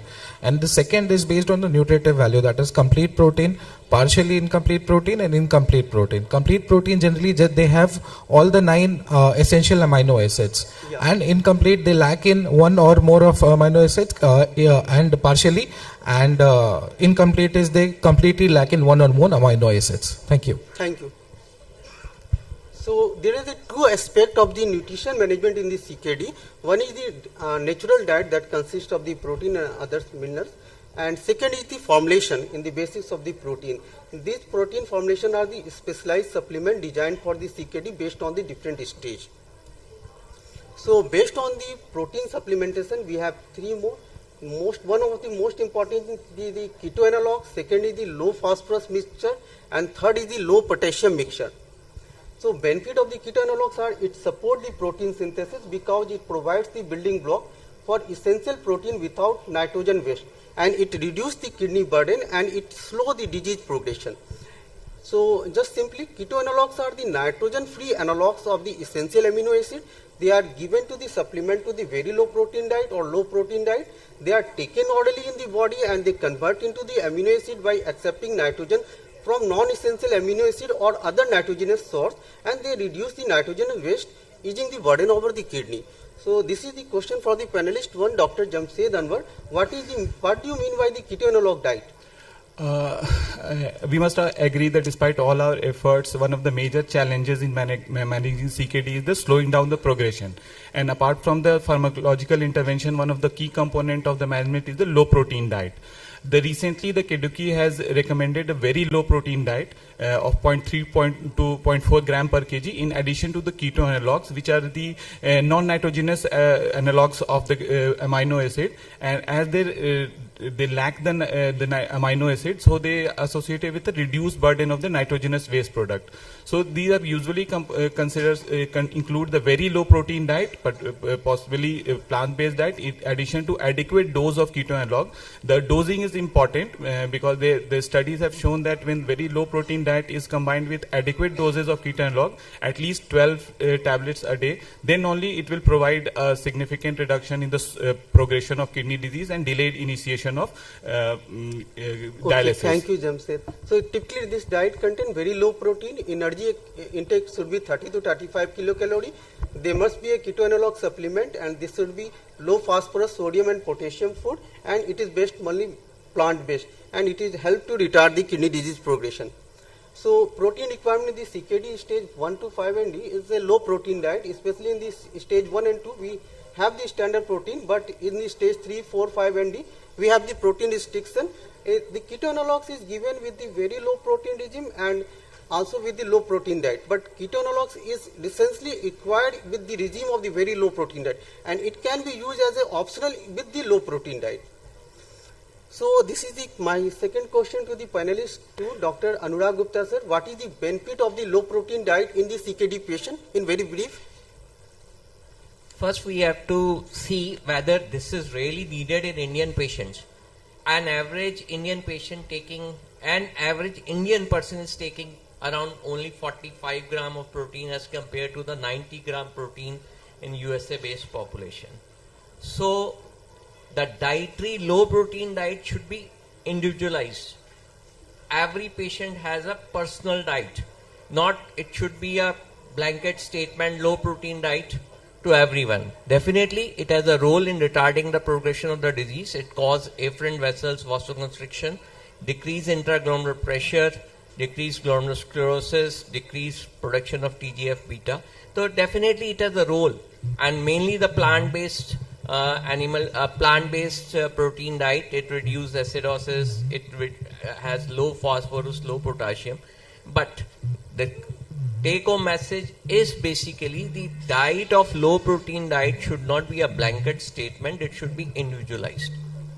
Okay, thank you sir. The diet should be individualized, but the some basic principle to using the LPD is to reduce the nitrogenous waste product, improve the metabolic acidosis, better control of the CKD mineral bondages, and it also attenuate the insulin resistance and oxidative stress. This is the question to Dr. Himadri. What are the drawback of the low protein diet in the CKD patient in the very brief? So anything that has advantage will have certain disadvantages as well. So the main thing here is protein allergy malnutrition, which has been reported in patients having very low protein diet. Other than that, there are other things also, like patients have been seen to have bone loss, muscle loss, cognitive changes. So these are certain implications of low protein diet in CKD patients. Okay, thank you. So many studies, including the MDRD study, doesn't support the low protein diet, and it is not beneficial also in the diabetic patient. So just skip this slide. Protein requirement in the dialysis patient is the higher side. It is 1.2 gram protein per kg per day, and even the higher protein requirement is used in the dialysis patient during acute illness, inflammation, or documented protein energy wasting. But energy requirement is the same. So This is the question to panelist 1, Dr. Jamshed Anwar. What is the nutrition support is recommended for the patient on the hemodialysis? What are the type of the protein supplement in the hemodialysis patient?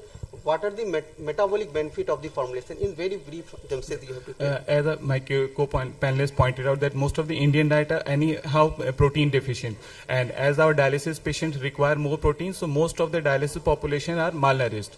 So the conventional diet usually do not fulfill the requirement of protein and calorie, and therefore oral nutritional supplements are available in different formulations. There are renal specific or whey protein based or soy protein based, which provide different macro and micronutrients in addition to the adequate calorie and protein, and this should be supplemented in almost all patients who are malnourished and unable to meet their demands based on their usual diets.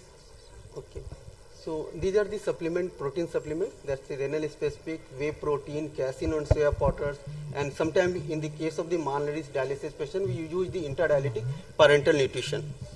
And the overall the benefit of this formulation are improve overall function, decrease acid load, control the nitrogenous waste, and reduce the phosphorus load.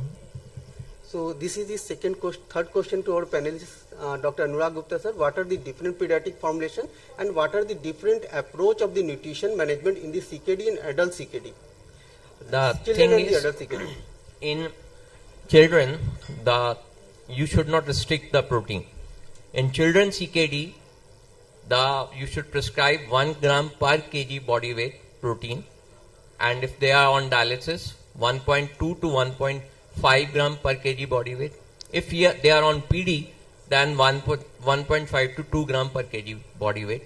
First, you have to calculate it by weight, supplement it, and the protein supplement as per their requirement.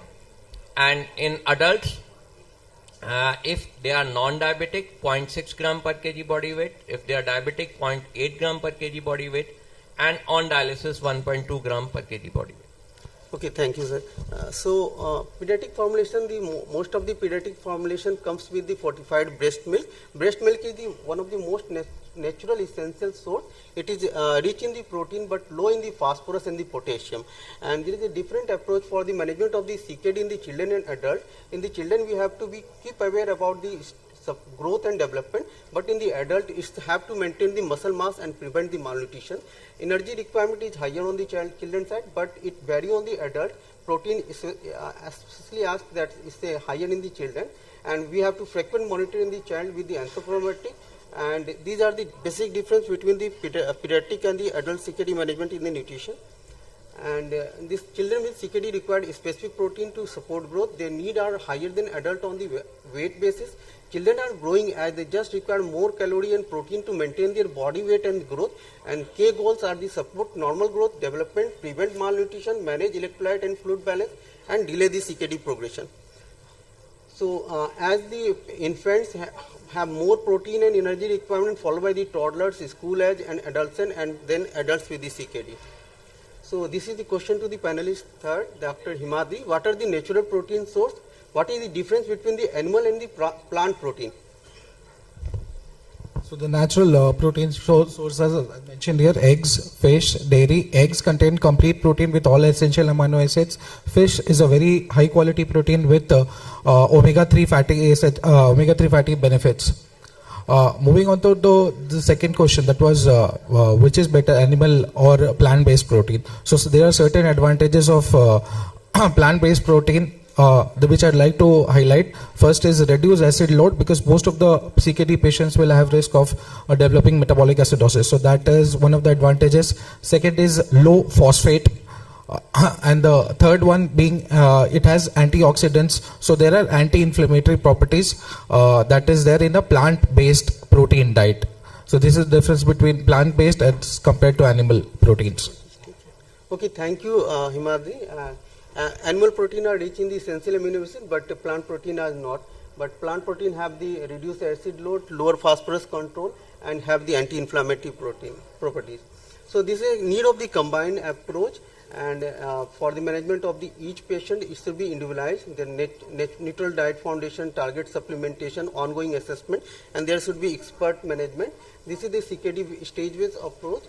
When we talk about the protein, with the stage 1 and 2, we are more dependent on the natural diet, but as the CKD progress, we are more dependent on the formulation to maintain the body structure and prevent the protein energy wasting. So this is a multidisciplinary team approach, need the nephrologist, renal dietitian and the patient caregivers. And we have the nutritional monitoring status by the anthropometric measurement, laboratory values and the kidney function test. So these are the way, tailored approach, combined strategy, team management and disease specific. So thank you for each one.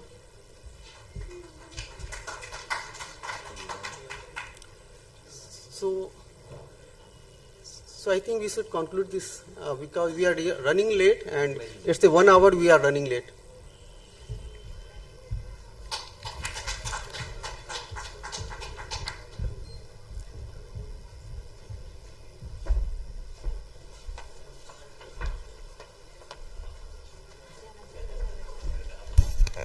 Thank you everyone for this wonderful panel discussion. I will request the speakers and the moderator to come to the side stage.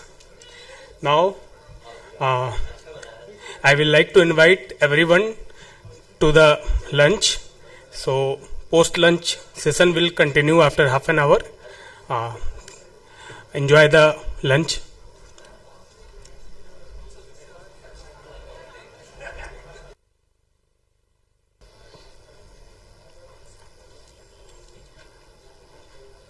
I will request the chairpersons to invite the speaker.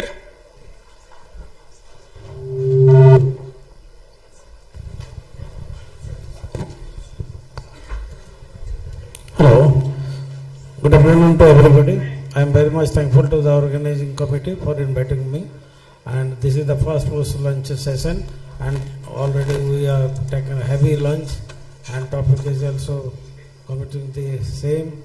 So I will request our speaker. He is very talented nephrologist and currently he is holding the post of associate professor and in charge of HOD nephrology in AIMS Nagpur, and he has many publications, more than 30 publications, and his interest is glomerular disease, parenteral dialysis, intervention nephrology, artificial intelligence and renal nutrition, kidney transplantation. So over to you, Dr. Anand. Thank you, Chairpersons. A very good afternoon to all. So I'd be deliberating on dietary patterns and nutritional approach in patients with kidney disease over the next 15 minutes. So this is the outline of my talk. So I'd begin with what are dietary patterns and what is the evidence of the impact of these on the incidence of kidney disease, the various patterns in India, the approaches, and then how do we modulate these to benefit the patients. So what are dietary patterns? We all have food, so we all like to have certain foods again and again. So there's a habitual pattern that we all follow, though we talk about individual nutrients, but then we all like to consume certain foods together. So these habitually consumed foods, the quantities, proportions, the variety of these foods, drinks and nutrients together is what is called as a dietary pattern. Now, we all know there are certain healthy dietary patterns and there are certain unhealthy dietary patterns, and unhealthy dietary patterns are definitely not good for us and as well as our patients. Now, I've just put certain dietary patterns in this slide. So, one of the unhealthy dietary patterns which is very popularly known is the Western diet, which is very high in red meat, animal fat, and sweets, desserts, and highly processed foods. And there's a very low intake of fruits and vegetables, as well as low-fat dairy products. The problem with this is these diets have been associated consistently with inflammation, high mortality, and also cardiovascular risk. On the right side, we have certain good dietary patterns which have been consistently shown in prospective studies to be beneficial. But the common theme among these diets is that there is a high intake of fruits and vegetables and there is a low intake of red meat and saturated fats. Two diets which have been very popular, which most of us know, is the DASH diet, and the other is the Mediterranean diet. So there's the Eat Lancet Commission. So it was set forward to see which are good healthy dietary patterns, and which are sustainable for the ecosystem, the world that we live in, right? So it's not just important to tell that you eat this or follow this pattern, but then these foodstuffs should also be available to even the poorest of the population. So this is something that the Eat Lancet Commission had come out with, something similar to the healthy dietary pattern. Of course, we all have had just food, so we can all reflect what kind of food we have taken in the past half an hour. So it suggests like 50% of it, the half of the plate should be vegetables and fruits, and the other half should be contributed by calories, predominantly whole grains, plant protein sources, unsaturated plant oils, and modest amounts of animal protein. Now, what is the evidence linking dietary patterns with progression of kidney disease? As nephrologists, we are used to taking the nutrient-specific approach. You cut down this, you reduce the protein, or you reduce the potassium intake. But then the patterns have found to be more important when we have analyzed over the past 2 to 3 decades, and now they are figuring into the guidelines as well. Now, these are some of the evidences tracing back in the previous 2 decades that the Western diets, the Southern diets, which are high in processed foods, and they are more linked with microalbuminuria and also worsening kidney function, whereas the diets which are more rich in plant sources, as well as those which have a low endogenous acid load, they are associated with better renal outcomes. Now, going to the next slide, this is a forest plot which shows various diets, healthy on the bottom and unhealthy, healthy on the top and unhealthy on the bottom. We see the DASH diet and the Mediterranean diet. All of these have been associated with a relative risk of incident CKD, which is lesser than 1, whereas those diets which are unhealthy have a higher relative risk of incident chronic kidney disease. So this is just an evidence summarizing the importance of dietary patterns on the incidence of chronic kidney disease in a population. Now, this is a systematic review published in 2019. Now, I'm just summarizing it. It's taken into account a lot of prospective studies. Of course, there are not many randomized control trials, but there are a lot of prospective observational studies summarizing the importance of dietary patterns. And they also come to a similar conclusion that fruits, vegetables, dietary fibers, especially the DASH and the Mediterranean diets, have been revealed to have low risk association with chronic kidney disease. This is another study, which is a systematic review and a meta-analysis. It also highlights the problems associated with the Western diet, including the chances of worsening of chronic kidney disease. Now, these are the 2 popular diets we have been talking about, dietary patterns I mean to say here. So this is a group of foodstuffs that can be consumed together to have a beneficial outcome with respect to kidney disease progression. So one is the DASH eating diet and the other is the Mediterranean diet. The common theme among them is a good amount of vegetables in the diet and of course whole grains, and very modest amounts, or the limited foodstuffs include the fatty meats as well as the full dairy products, sugars and sweetened beverages. Now, this is a randomized control trial which was published in 2024, the CardioPrev RCT, which looked at dietary interventions, low-fat diet versus Mediterranean diet, and the impact when it comes to cardiovascular outcomes. And one of the conclusions, and when they did a secondary analysis to look at its impact over the renal function, was in patients with concomitant presence of diabetes and obesity with more metabolic complications, consumption of a Mediterranean diet, it seemed more beneficial than a low fat diet in terms of preserving the kidney function. Now, so far we have been talking about dietary patterns, and the other approach is the traditional approach, that is the nutrient specific approach. So you talk to the patient, you ask them to reduce potassium, protein, phosphate, but then in real life, does it work really like that? It's actually not possible to just cut down one of the nutrients and then manage the diet. So it needs a wholesome approach. So that's what we are looking at today, is the impact of dietary patterns and the need to understand it. So that's on the right side of the right column. It looks at the overall food patterns and combination of foods. So it gives us a permission, what to permit. So it's more of a kind of a positive approach, something which gives the patient an autonomy to work over the pattern of foodstuff that the patient, he or she takes, and just modulate it, and so that it fits the requirements which is recommended for a particular patient. And these dietary patterns are evolving and they're supported by evidence now. Some of the examples you've already seen: DASH Mediterranean, PLADO is plant-based low protein diet. So these are easy to implement, sustainable, it promotes diet equity, quality as well, encourages patient autonomy. But the only point here is most of the studies observational have been done in early CKD stages, not in the advanced dialysis dependent CKD stages. So in those stages, still the nutrient specific approach is what we have all been following, and we possibly will have to follow in the future unless we have good evidence to support particular dietary patterns in the advanced chronic kidney disease patients as well. So this summarizes the pros and cons of it. So we all now know that the dietary pattern approach seems to be a plausible approach for all our patients. But then before we go to it, let's see what India eats. It's a very nice document which is published by the ICMR, the NIN, National Institute of Nutrition. So we all know, we all belong to different places, right? I'm a South Indian. I currently work in central part of India. So there are a lot of different dietary patterns in the entire country, and it's very important that we understand the dietary patterns. Like in the high north, we have high wheat consumption, lower pulse and high dairy, whereas in the lower south, it's predominantly rice based, high intake of pulses, vegetables and moderate to high fat intake, whereas in the west, it's high processed food, low fruits and vegetables. And similarly, a different pattern. The northeast has possibly the, as per the report, the highest protein consumption among all the places. But then we have certain pan-India problems. I hope most of us would sync with this, that there's generally a high carbohydrate intake. We all take less protein, and the fiber intake is also less among the Indian population. There's low fruit and vegetable, and there's a big micronutrient gap as well.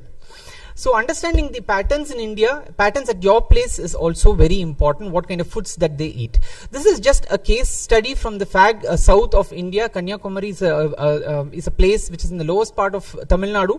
It is a coastal district. So here one of the predominant food sources of protein is the sardines, the fish.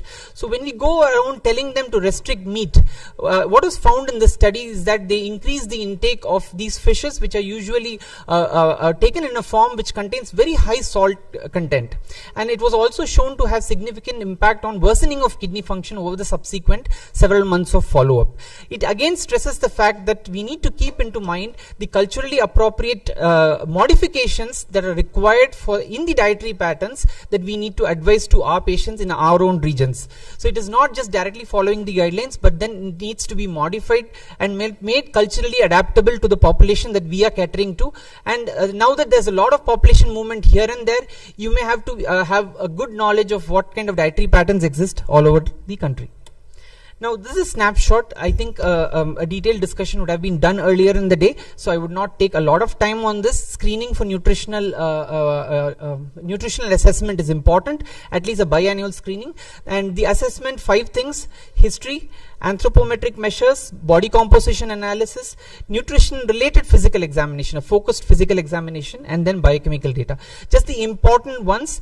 Assessment can be done with the help of questionnaires, which is like the food frequency questionnaires, 3-day recall, if not possible then at least a 1-day or 24-hour recall. Anthropometric measures, skin fold thickness helps us to assess the body fat, whereas weight circumferences gives us the idea about abdominal obesity. DEXA is the gold standard for body composition assessment, but then bioimpedance analysis is a good measure which is also comparable. If it's being done in a hemodialysis patient, it's to be done 30 minutes after the session is complete. There are certain composite measures which are also useful in assessing the nutritional status of our patients. One is the 7-point SGA and the other is the MIS scale. These have been validated and are trustable in the dialysis population. The biomarkers like the NPCR, serum albumin, pre-albumin, all these are complementary to the above measures and should not be used alone. So this just gives us a snapshot of various tools that we have to assess our patients, both dialytic as well as non-dialytic patients. Now let's come now to the individual nutrients, the macro and the micronutrients. So how do we go about? So the philosophy is you start big, you take a holistic approach, assess the dietary pattern, and then adjust the individual nutrients so that it still fits into the dietary pattern, whereas you have also addressed the various nutrients that needs to be adjusted in a particular patient. So coming to protein, it was discussed in the last session. We all know the rationale behind protein restriction, reduction of intraglomerular pressure, and also it reduces a host of other things like the nitrogenous waste products, acidosis. phosphorus load, reduces insulin resistance and proteinuria, and there is also evidence that high protein intake is associated with higher annual decline of GFR.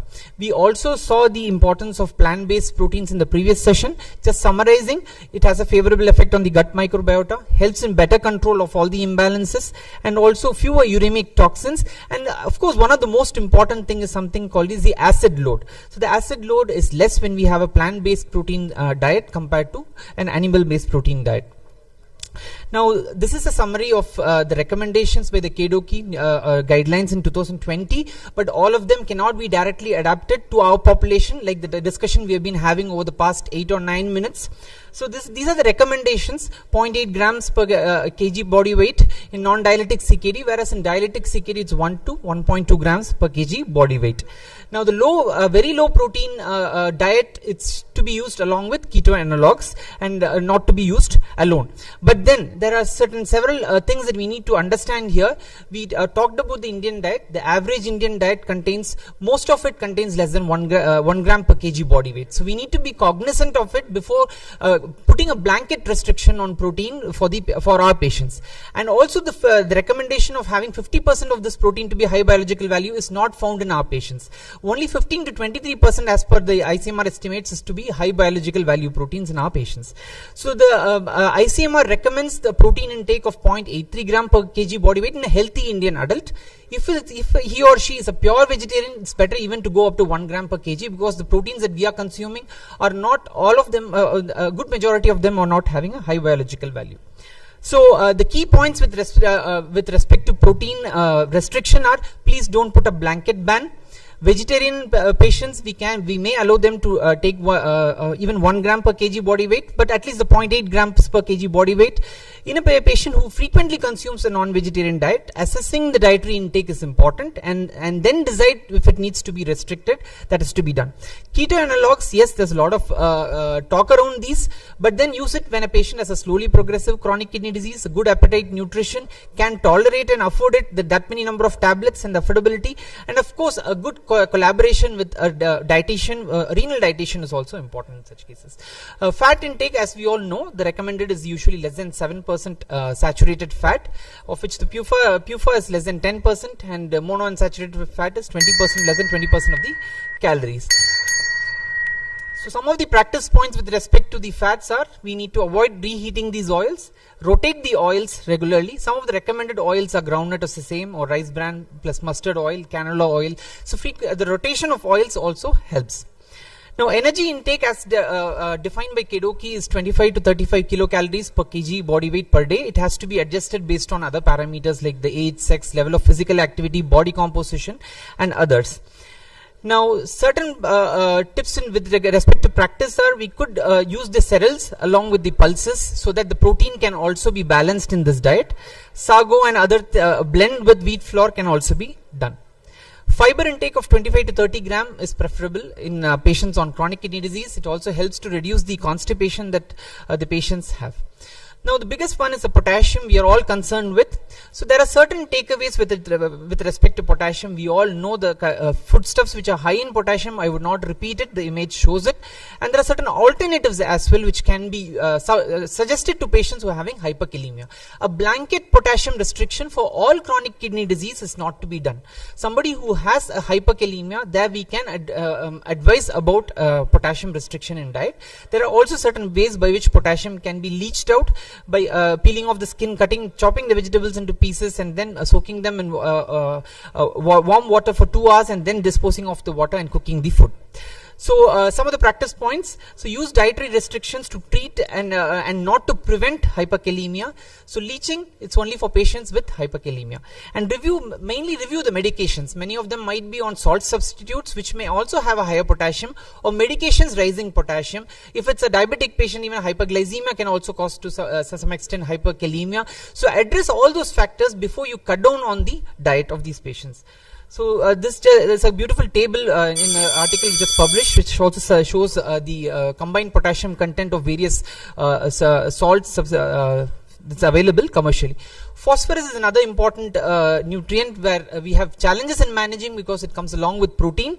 Several factors need to be taken into account. One of the important thing is the protein to the phosphorus to protein ratio. It helps us decide which kind of foods we can permit so that the protein as well as the phosphorus is covered in the diet. Main thing with respect to phosphates is food additives. They have high bioavailable phosphates, so they need to be controlled. Plant proteins have phosphates which are less bioavailable because of the combination with phytates. So salt intake we are all aware. So the recommended intake is less than 2.3 grams per day, and we all are very well aware of the benefits of salt restriction. So very well known, pickles and other papad chutneys, all these have a lot of salt. These can be replaced with certain alternatives in the diet which can help in coming down on the amount of salt that the patient takes. Calcium, the recommended intake is 800 milligram to 1000 milligrams per day. In a patient who is having hypercalcemia, the supplements could be reduced. Calcium-based binders could be replaced with non-calcium-based binders. And if it's persistently high, a low dialysate calcium can be used in a dialytic patient. So there are a host of other nutritional supplements. There are no firm recommendations on these. If there is a deficiency, they may be corrected. Vitamin D deficiency, insufficiency, we do correct it. There are no routine supplementation recommendations for other vitamins, selenium or zinc. Fluid intake depends upon the stage of the patient. So it's roughly around 1 to 1.5 liters to 2 liters in a patient who's non-edematous in the early stages of CKD. In advanced stages, it goes by dry weight assessment and a host of other factors. So I will not go into the oral nutritional supplements, enteral tube feeds and parenteral nutrition beyond the scope of the talk, but then can be used in patients who do not meet the dietary requirements with the dietary advice. We go for the ONS and then subsequently the enteral tube feeding and then subsequently parenteral nutrition. And these patients do also have to be followed up over time, and it can be it should be a monthly follow-up in hemodialysis and peritoneal dialysis patients, and at least once in every 3 months in stage 4-5, and once in every 6 months in CKD stages 1 to 3. So finally summarizing, so by nutritional assessment we would assess whether it's a normal, malnourished or an overnourished patient, and a host of monitoring tools we had discussed earlier. Use the dietary pattern approach for the early CKD stages and address the nutrition, try to bridge the gap in the energy and protein intake and the nutrient intake. If it's an overnourished patient, restrict the calories and also do a frequent monitoring of these patients. So despite all this, we do face a lot of challenges. Some of the challenges are cultural, regional food preferences like we saw in the earlier sites. There's food insecurity. Though we talk about food patterns, from the place I come from, the poorest of the people, they just have rice to eat. They don't even have the other vegetables. They can't even buy the vegetables to eat, though we prescribe these diets. So we need to be aware of the dietary patterns and the availability as well. So though we prescribe, is it really available to our patients? So there's a limited availability, access to dietitians as well. Not all of us have access to experienced dietitians, and there's a lot of myths and misconceptions, and there's an emerging role to troubleshoot these problems like interdisciplinary care.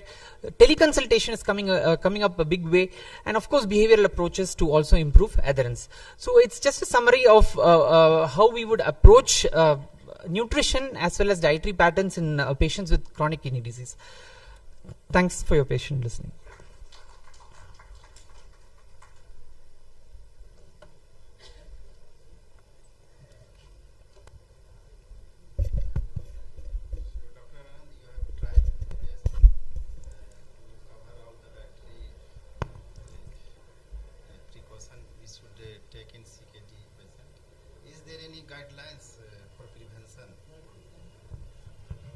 Is there any guidelines for prevention of CKD and dietary guidelines? So as a preventive measure, the dietary patterns need to be approached with. Some of the dietary patterns have been shown to be evidence-based in reducing the progression of chronic kidney disease. No, you have discussed in CKD, renal disease. Yeah. My question is there any guidelines for prevention? So I would take it in this way that in a healthy population, and you want to say like prevention of kidney disease. Yes. Not exactly in terms of kidney disease, but then there are certain healthy patterns which have been shown to have significant cardiovascular benefit, especially the DASH diet as well as the Mediterranean diet. But the existing studies, they haven't looked much deeper into nuance kidney dysfunction in those particular trials, but then there are summaries which I had presented which had shown incident CKD, and the incident CKD is reduced with DASH pattern as well as Mediterranean pattern. Okay. Those patterns are shown to have reduced chance of incident CKD, so it could be taken as a preventive. Among the audience, if you have any queries, any questions, you may ask.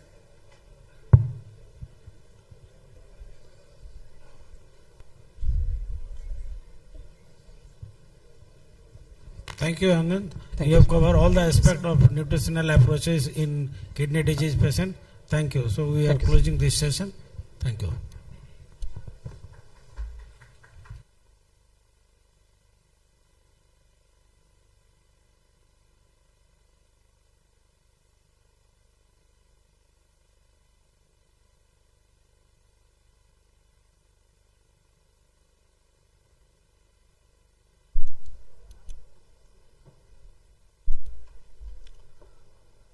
The next topic is nutritional considerations in pediatric kidney disease. The speaker is Professor Rajiv Sinha.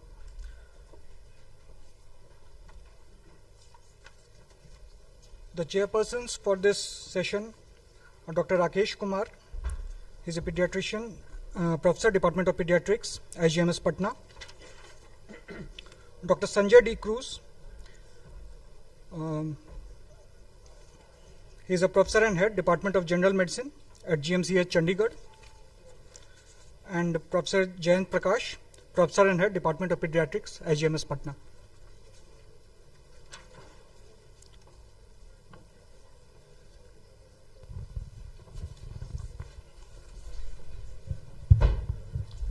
Good afternoon, everybody, and I thank the organizers for having me over. I belong to this city, and this is my 5th visit in the last 3 months. So that is the love and affection I share with this city, beautiful. Though I belong to Chandigarh, I still call Patna the beautiful city. Children are a special group of patients with posing a different sets of challenges. They are growing and obviously do suffer from CKD in our country. They are a neglected group. Hardly less than 1% of children who are on dialysis belong to the pediatric age group. I'm sure Dr. Sinha will be deliberating on these subjects. So over to you, sir. Thank you, sir, and I hope I'm audible. So I would like to start with thanking the organization for giving me this opportunity to be a part of this prestigious conference, and a special thank for the academic committee for giving me the opportunity to interact with you all. So over the next 15 minutes or so, we will be trying to understand the importance of nutrition in pediatric CKD, the various causes of poor growth in pediatric CKD. We will try to understand how to assess the nutrition and growth, and to discuss some key aspects of management issues with the help of some specific guidelines. Speaking about guideline, I'm sure all of you are aware of the KDOQI guideline, but over the last few years there has been a series of guidelines from the European Pediatric Renal Support Group, and they are excellent guidelines, and nowadays we are referring to them primarily. So starting like, why is nutrition and growth important? And sir has already started it in a nice way, saying that children have to grow. So what makes it different from adult is that we don't grow, we don't develop that much, but children have to grow and have to develop, and that's why it is very important to look at the growth. The fact that chronic renal failure hampers growth is well known. This is from 2000 from Nottingham, and at that time the concept of CKD had really not come in. So you are seeing the various chronic renal failure, mild, moderate and severe, but even there you see that as the intensity of the renal failure increases, so does your growth failure. And this is from the North American directory, which is showing that at the time when they were initiating dialysis, nearly a quarter of the children were having a height less than 2 standard deviation. And if this was for North America, then obviously situation in India is worse. And this is from the International Pediatric Dialysis Peritoneal Dialysis Network, where they saw that a huge number of children when they were starting on dialysis were malnourished. And you can see that India seems to be leading, India and the Southeast seem to be leading in the red bar. This is from our own institute, thanks to Dr. Sanjukta, who is doing some work on it. And you can see that more than 50% of them who were on dialysis, and this is primarily looking at hemodialysis, so more than 50% of them were malnourished. Growth has been correlated to some hard outcomes, like if the child is short stature, you are more likely to die. CKD, child short stature, more likely to die.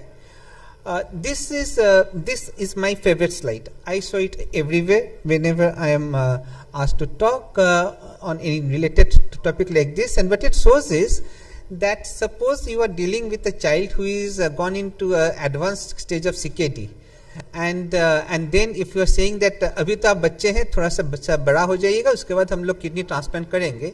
By that time अगर 10 साल 12 साल भी आप wait करते हैं, then you are missing the bus of growth. So this shows that growth usually happens if you are transplanting around 7, 8, 9 saal. But if you are waiting till 10, 12, 15 and you get a good weight of say 25, 30 kilo, you are missing the growth bus.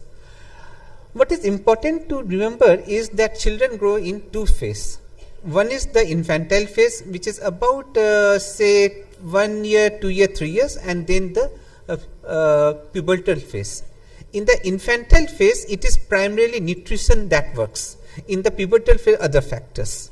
And if you look at the other slide, other panel, most of the growth is accomplished by the infantile phase. So for an infant with CKD, if you are not aggressive right at the start, you are again missing the bus of the growth. There are number of factors. I will not go into all of them because you are quite aware of most of it. I will just cover 1 or 2 of them, which is a bit different from the adult. For example, the electrolyte and water. So we are habituated in adult practice that if you are CKD, most of the time you will be oliguric, hypertensive. But then in children, a bulk of them are from salt losing nephropathy, and in them just supplementing sodium, giving more water can help growth. We are also aware of the we put a lot of emphasis on growth hormone, and it is a fact that in children we have this CKD milieu results into the growth hormone resistance. But also this CKD milieu causes a lot of other things, like there is an alteration in the leptin, ghrelin, neuropeptide hormones. I will not go into the details of that. All of that results into anorexia, which we see in the adult, but we also see in the pediatric. Now imagine this child who is peeing about say 2 liter urine, and you want to and he wants to drink also 2 liter because he is polydipsic. Now how are you going to sustain the growth in this child, because his or her appetite will be fulfilled by all this fluid only. So that was the sort of introduction to the whole thing.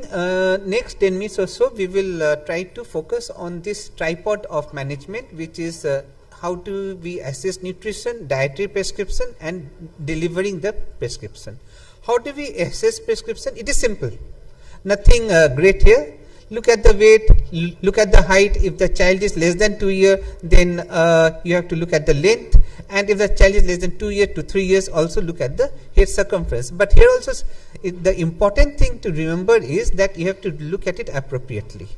Means that you need a stadiometer, infantometer, you need electronic weighing scale, which will be measuring even in small grams, and you have to make sure that suppose you are not weighing a baby with a diaper on which is soaked in the urine, or you are not weighing a child with shoes or heavy clothes on. All those things are important. After weighing, the second important thing is to plot it on appropriate growth chart, And the third important thing, and this is very, very, very important, I am repeating it again, that the children have to grow. So it is a kinetic process. So just plotting it once doesn't make any sense. You have to monitor them regularly. And I'll come back to how frequently we have to monitor them. And so that was the measurement part, and the second part is the dietary assessment. Dietary assessment can be from a recall diet or better from a prospective 3-day diet, and from that you can calculate what some amount of calorie protein the child is having. How about some biochemical assessment? Well, in pediatric at the moment it is not that much of a use. NPCR has not been found to be that popular, and we can use albumin, but remember the caveat, that is the child proteinuric, losing albumin in the urine, is the child hyperinflammatory state, and that's why the albumin is low. So what remains is the important thing of monitoring quite well. And how frequently? If you look at this chart of how frequently, you'd see that in the infancy the interval, minimal interval is in weeks. Why? Infant, say in the first few months, they are supposed to be gaining 30 gram per day. Now, if you think that hum thoda sa इंतजार कर ले, and we will ask the family to come back after 3 months, by that time if the growth is faltering, you have already missed the bus. And this is a big problem in managing infantile CKD. Moving on to the second part, how to describe a diet for a child. Well, calorie is very important. There is strong evidence that once your calorie requirement of calorie goes below 80%, there is a reduced growth velocity, and once it falls below 40%, your velocity is static. Normal SDI, suggested dietary intake of protein and the calories should be given, keeping in mind the interactions between the protein and the calorie. Like adequate calorie is very important to ensure that the protein utilization is adequate. Sodium, potassium, I have already mentioned about the salt-losing nephropathy, that has to be kept in mind, and also so they have to be supplemented with water-soluble vitamins. But in India, getting just vitamins which are water-soluble and not fat-soluble is difficult. So keep in mind about the hypervitaminosis also. What about protein? This has been discussed previously also, that at least in pediatric, and this is a Cochrane meta-analysis, because there is not much advantage of restricting protein in improving your kidney function, but can on the other hand make your growth bad.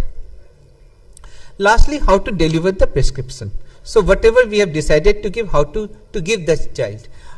We normally prefer oral route, definitely, but then we have to remember, I have already said that they have a loss of appetite, they have a loss of taste, they have loss of smell sensation. On top of it, they are polyuric, polydipsic. On top of it, they might be having abdominal distension because of PD. All this makes achieving that amount of calorie protein very, very difficult, and often you have to go for the enteral route. NG is a short time preference. Ideally we should be going for a gastrostomy. I will just share with you one of our success story up till now. This was a baby who came to us at about 3 weeks, had an uneventful antenatal history, but was having post-delivery polyuria, heavy nappies, not gaining weight. Admitted to us with UTI with a creatinine of 2.9. Father and grandfather had polycystic kidney disease. We were thinking, and the physician were thinking in line of ADPKD, but there was also the history of early diabetes. With antibiotics, everything and fluid, the creatinine came down to 1.2. And the genetic came back as HNF1 beta mutation, which makes sense because they also have a early diabetes. Subsequently, it was a struggle. The child had a multiple hospital admission with AKI on CKD, was polyuric. We tried with formula feed, supplement, etc., but it was not really working. The child was vomiting, gastroesophageal reflux, polyuria up to a tune of 8 to 10 ml per kilo per hour, dyselectromia, etc., everything. And the creatinine is jumping to 4.8 by about 6 months. So we were thinking of starting a PD. But then we said that why not try a gastrostomy first? And fortunately, mother agreed. Post gastrostomy, you can see the trend in the change in the weight. Just it was remarkable, and also see the trend in the change in the creatinine. It really dropped down once we were able to catch up with that amount of polyuria. Ultimately, we were able to transplant this child at 3 years of age, and with a good outcome. And this is the child at 1 year, playful and with a creatinine of 0.4. So emphasizing the importance of gastrostomy, that is something fantastic, but unfortunately we will see it is not that common in India. This is a study from one of my mentor who is unfortunately no more with us, Dr. Leslie Riss, one of the pioneers in infantile CKD and nutrition, which shows that just presence of gastrostomy makes a huge positive impact on growth. This is again from the same registry, the International Pediatric Peritoneal Dialysis Registry on the use of gastrostomy. And if you see the green bar are the gastrostomy, the lot of it are in the Western world, and quite few in Asia, and India is not represented at all. So when this was done, there was nothing there, and things are improving. Like we at our center, we have about 8 children on gastrostomy at the moment, and most of the time it does work. So I will just try to summarize like something beyond diet, which all of you are quite familiar with, but sometimes we do forget, like acidosis. Correcting acidosis improves growth. Growth hormone, I have hardly spoken about it. Growth hormone does improve height, but only after you have optimized nutrition. Giving growth hormone in an acidotic child, in a child with CKD MBD, not optimizing the whole milieu is like you will be getting brownie point from the MR, but it will not be that much of use to the child. How about more intensive dialysis? Well, again, it has been shown that if we go for 5 times dialysis, then that improves growth. But in India, where there are centers which are still practicing 1 or 2 times a week dialysis, this is also very difficult. This is something that can be done, and that is trying to preserve the residual renal function. This study showed that the residual renal function correlates with the NPCR. So this is something we should really try our best so that the residual renal function is preserved. And this is something that has really excited the Western world, that is hemodiafiltration. This was for the first time it was shown that even on maintenance dialysis, and this was hemodiafiltration, not the standard dialysis, you can gain weight. You can gain height. Sorry, it was gain height. This is something fantastic, and most of the Western world, particularly Europe, have moved on to the maintenance hemodialysis to the hemodiafiltration. Again, how much it is feasible in India is difficult. Obviously, we don't have money for that. But in fact, cost analysis also showed that it is beneficial because it improves your child's growth, etc. So in conclusion, I think I have emphasized a lot on that it's our duty to ensure that children with CKD achieves normal growth. First 2 years is the most important window of opportunity to achieve this target, and I have shown why. Combination of adequate dietary prescription and choice of appropriate mode of intake is the cornerstone, and gastrostomy, particularly in small children, can make a difference. But there is lack of that, primarily some to the lack of knowledge among the medical professional, and some to the lack of acceptance among the general population. And lastly, but of equal importance, is we have to remember the non-nutritional support also. Thank you.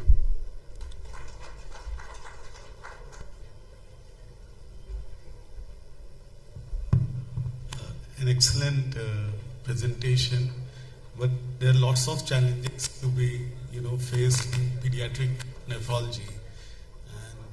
And at IGIMS, we are admitting all sorts of patients.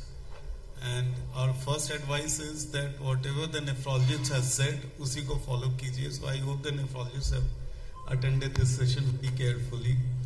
That's how we push our responsibility onto you.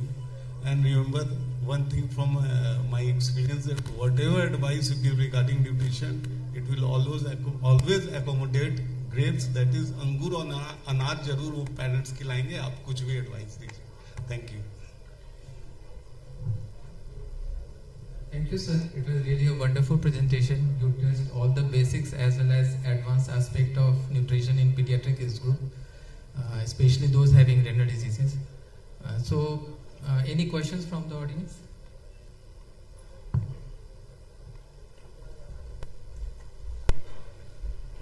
Rajiv, excellent talk.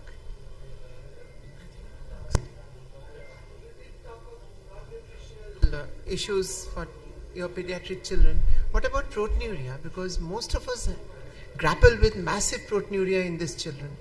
And when I was in Gosh once, even nephrectomy was advised to these patients to improve their nutrition and growth.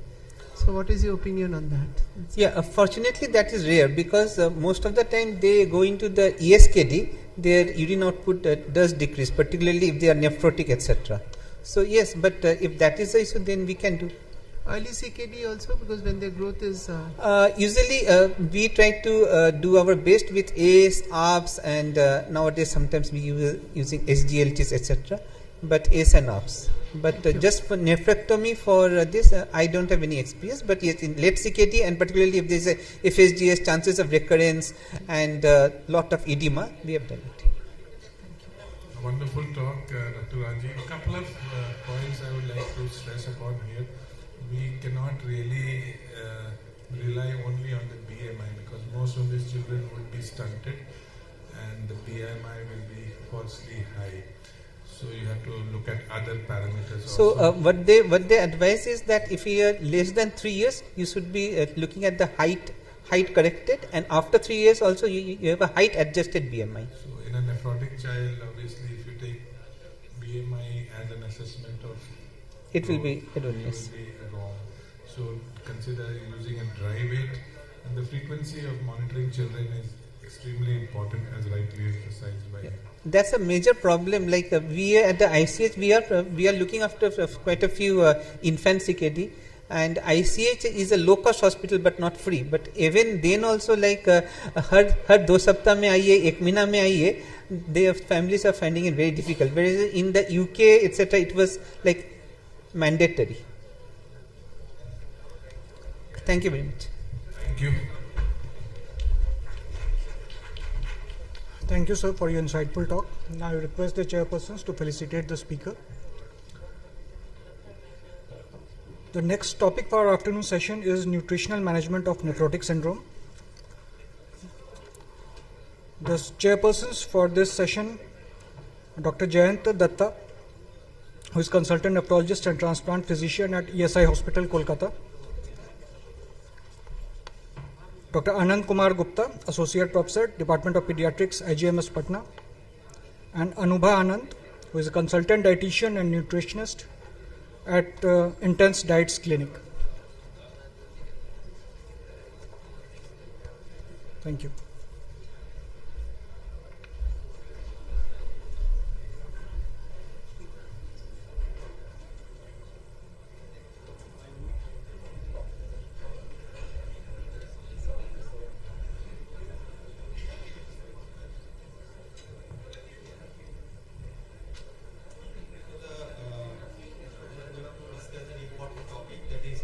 Nutritional management of nephrotic syndrome.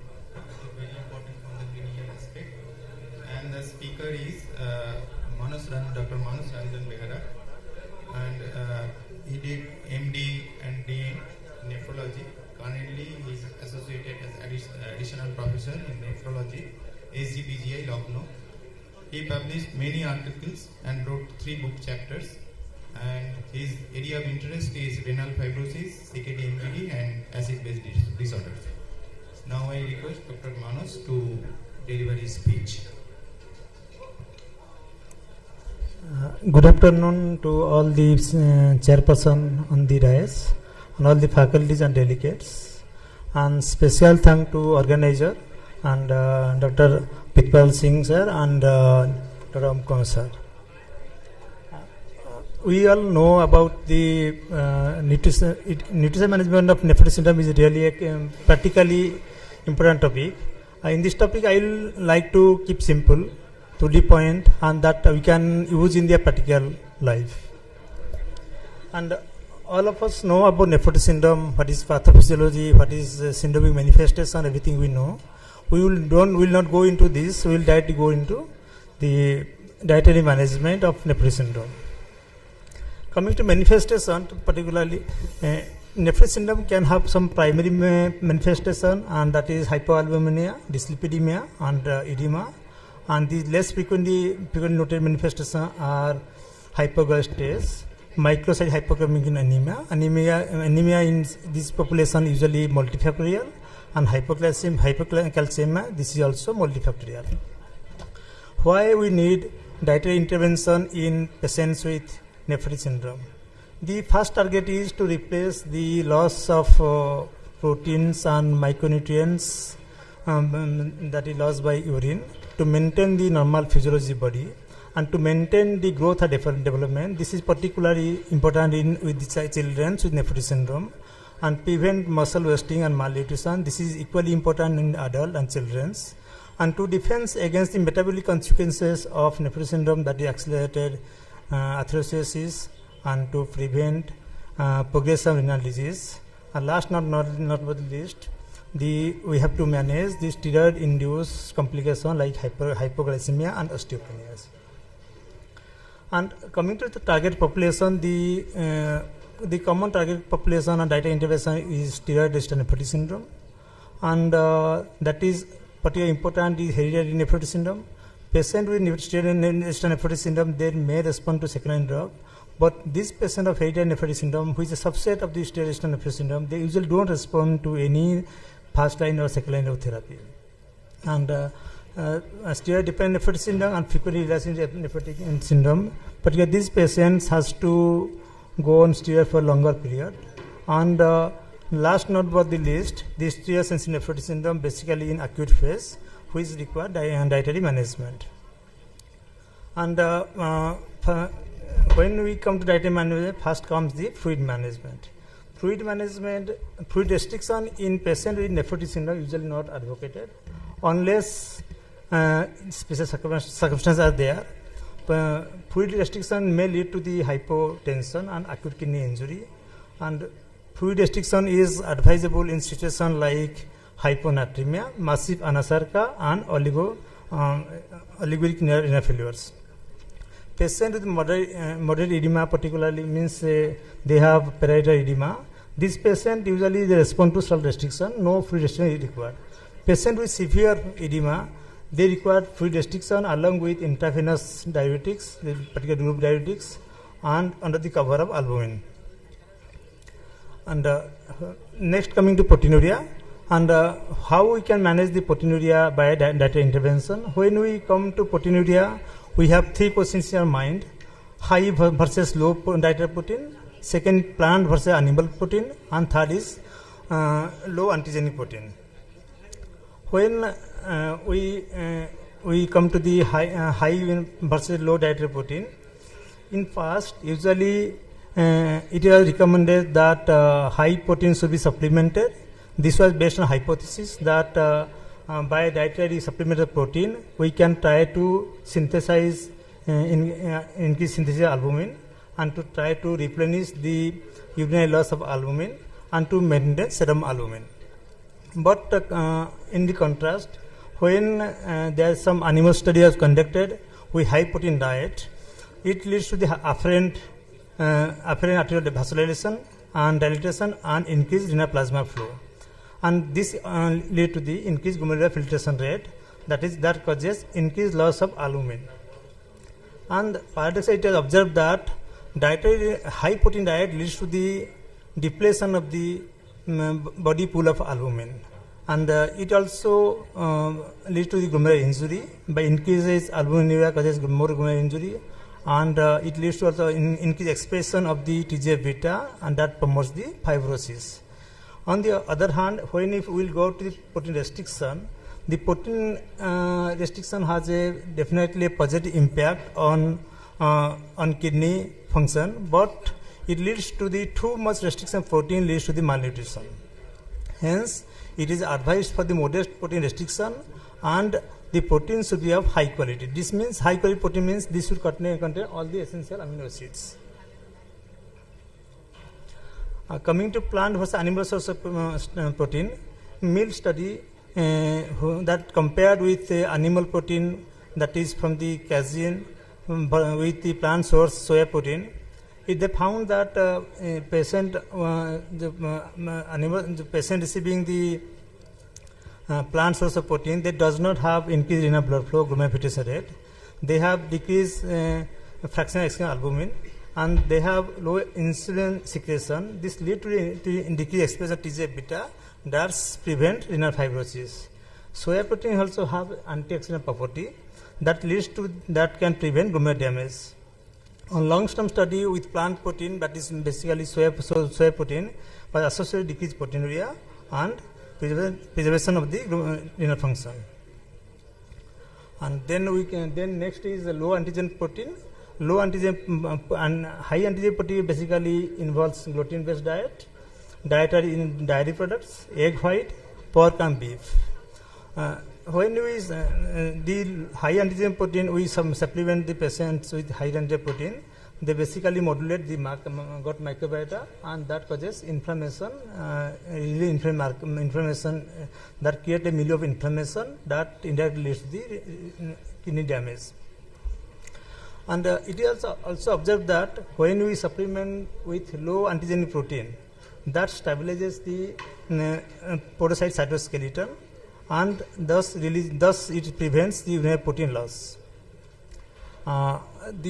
Basically we diagnose the low antigen protein based on the intradermal skin test, and by this we can diagnose which allergen is responsible, and we can eliminate that diet. The low antigen diet does not mean we have to exclude all these diet. We have to do a skin test, intradermal skin test, and the allergen diagnosed to be avoided in the food. And other than the albumin, urine also causes loss of other non-albumin proteins, that is called transferrin, ceruloplasmin, and vitamin D binding protein. And in contrast to albumin, it is recommended that these proteins should be supplemented. There is very less evidence on this concept. And coming to dyslipidemia in, as we all know that dyslipidemia in patient with nephrosis syndrome is because of compensatory increase in lipid synthesis in response to albuminuria. And there is also reduced transport of albumin, cholesterol due to hypoalbuminemia that leads to defective clearance of the cholesterol. And there is also urinary loss of enzymes that involved in the lipid metabolism. And corticosteroid use also leads to dyslipidemia. And coming to dyslipidemia, how it causes renal damage. Dyslipidemia can cause accelerated atherosclerosis and progressive glomerular disease. Particularly glomerular macrophage, they engulf the LDL. It can engulf both oxidized and non-oxidized LDL. The non-oxidized LDL usually it is controlled by LDL receptor, but the oxidized LDL is not controlled with nitinol control. Then unregulated endocytosis of the oxidized LDL leads to excess intercellular accumulation of the cholesterol, and the esterification of the cholesterol leads to the foam cell in the glomerulus. And this leads to alteration of the cyclohexane and vasodilated prostaglandin and vasoconstricting thromboxane, which leads to the progression of the chronic kidney disease. And next topic is polyunsaturated fatty acid. And there basically we have seen that two types of PUFA. One is omega-3 fatty acid, that's from the marine source, and omega-6 fatty acid, that's from the plant source. This the PUFA contains eicosanoid that is not synthesized in mammals, that we have to supplement in the food. And this eicosapentaenoic acid that is derived from the PUFA, this has a property to compete with the arachidonic acid as a substrate for the cyclohexane and lipoxygenase pathway. This causes alternation of the vasodilated prostaglandin and vasoconstricting thromboxane. It has also observed that when we supplement the PUFA, and this leads to the low cholesterol, low triglycerides, and this is in decreased excretion of the protein in the urine. But this finding is not consistent in all studies. That's why recommending PUFA in dietary supplement is not followed by many authors. And if you come to manage dyslipidemia, patients less than 2 years, they need no restriction of dietary fat. Children with more than 2 years, the fat should be less than 30% of daily kilocalorie demand, and less than 7-10% should be saturated fat, and cholesterol consumption should be less than 200-300 milligram per day. And some authors also advocated regarding the PUFA supplementation in children. And carbohydrate, coming to carbohydrate usually not restricted in patients with nephrotic syndrome. It was because if you restrict carbohydrate, then patient will catabolize the muscles, and patient will develop the protein loss and muscle catabolism and malnutrition. Hence, carbohydrate is not restricted in this nephrotic patient. It is recommended that they should avoid simple sugar and take adequate amount of complex sugars. And because complex sugar, they contain fiber and they have low insulin secretion, and carbohydrate usually restricted in only few scenarios: metabolic syndrome, steroid hypoglycemia, and patient who gains weight more rapid weight gain. And coming to sodium supplementation, sodium restriction in patient with nephrotic syndrome, it is less than 2 gram per day, and it is also advised the 1 milligram per kilocalorie per day. That is also another method of calculation of sodium intake per day. And they should prefer the fresh food and avoid the processed food. Calcium and vitamin D, the patients with nephrotic syndrome, they lost urinary vitamin D binding protein, and the steroid used in treatment of nephrotic syndrome, they decrease intestinal absorption and tubular reabsorption of the calcium. Hence, it is advised to the supplement of calcium in children 500 milligram per day, and in adults we will go for the 2 grams per day supplementation. And we should check vitamin D level every 3 months.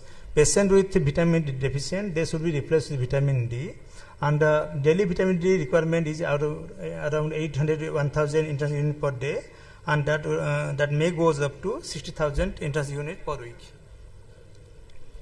A patient may also lose the, as I have already told, patient can lose the transferrin, erythropoietin, transcobalamin, ceruloplasmin, also iron, other trace elements in the urine. This leads to anemia. Patient with anemia, they should initially be treated with iron supplementation, and if they don't respond, then we can go for the erythropoietin replacement, and even if they don't respond, we can suggest for the replacement of other micronutrients like copper, zinc, and vitamin B12.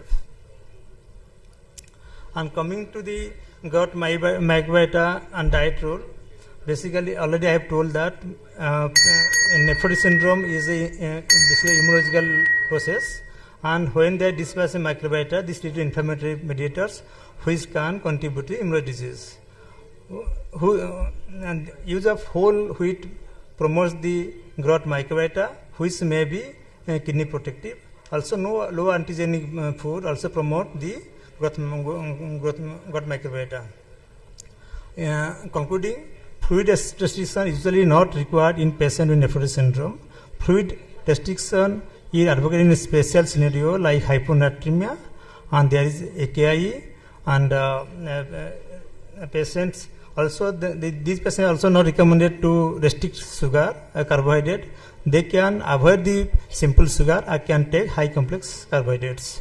Children more than 2 years can go for the fat less than 30% of the total calorie per day, with saturated fat less than 10% and cholesterol less than 30 milligram per day. And there is daily protein intake for pediatric population as per RDA.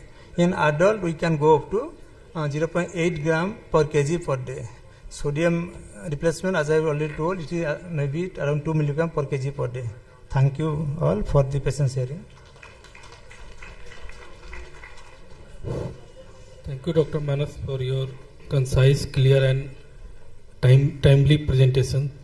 So, I would like to add something on that, especially for children, we should not be very strict about dietary advices, because I have seen many patients has come who has not taken salt for years altogether, because somebody has advised low salt diet. As you rightly said, restriction of salt is not needed except in few conditions. And my one question, rather than query, simple, there is an era of probiotics, like we have brain-specific probiotics, respiratory-specific probiotics. So is there any study or recommendation about some probiotic which are specific for renal health? Actually, currently, the recommendation, there is no such recommendation regarding the how to dietary manage in Nephrotic syndrome, including microbiota. Though these recommendation, all these recommendations are author specific, and there is no such study that basically this established other studies like gut microbiota, Nephrotic syndrome, all the extrapolation of the studies, and I don't know about any recommendations there or not. Thank you. So basically, I have two queries. In nephrotic syndrome, we always see there is an active phase where there is a lot of protein loss, patient is edematous, and after treatment with immunosuppression, he goes into the maintenance. Whether there is a change in the dietary advice between these two phases, number one, and number two, we frequently use IV albumin wrongly in nephrotic syndrome when albumin is little bit low. But there is a definite indication of using IV albumin in nephrotic patients. So what are those indications where we have to use IV albumin? Coming to first question, can you repeat the first one again? So is there any dietary change in the dietary advice between phase? The active and maintenance phase? Actually, talking about active phase, once patient respond with the steroids, then everything get correct itself. Usually not much difference in not much different management of normal child from this active phase nephrotic syndrome. Only they have the advice for the decreased salt intake, and the only dietary guidelines is particular patient still resistant nephrotic syndrome or patient with genetic variant of nephrotic syndrome, because particular genetic variant of nephrotic, they don't respond to any treatment. We have only left in options in our hand is dietary management only. And second question, IV albumin. And there is no such indication where we should use IV albumin, but in our practice, when the patient is grossly anasarca or liguria, and in this case particularly, we use IV albumin in addition to the diuretics, loop diuretics. If there is no questions from audience, then we conclude the session. Thank you. So on question. Yes, sir. That included dairy products and also your gluten diet. Yes, that means that is wheat or it is dairy product. Yes. So do you want to say that we should restrict dairy product and your wheat for this nephrotic? No, sir. Universal restrictions are not required. For we have to identify the allergen by internal skin test. If that is allergy, then we have to avoid. Otherwise, you have to continue it. Okay. Thank you for your nice presentation.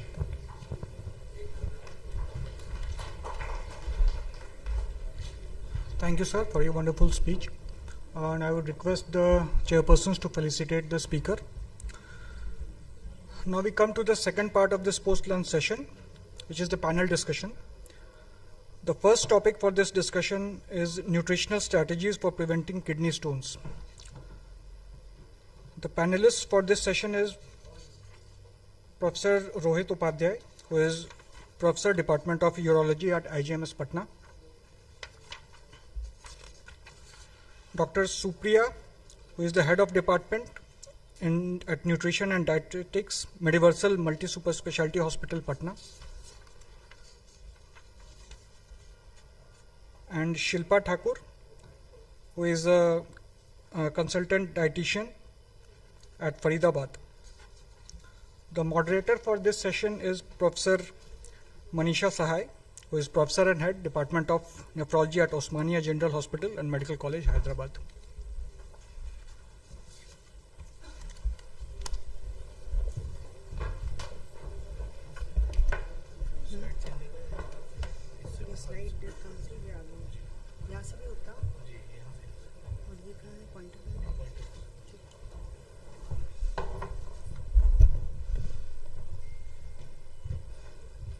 So very good afternoon all, and this is a panel discussion and we'll stick to the practical points of management of stones in a nutritional manner.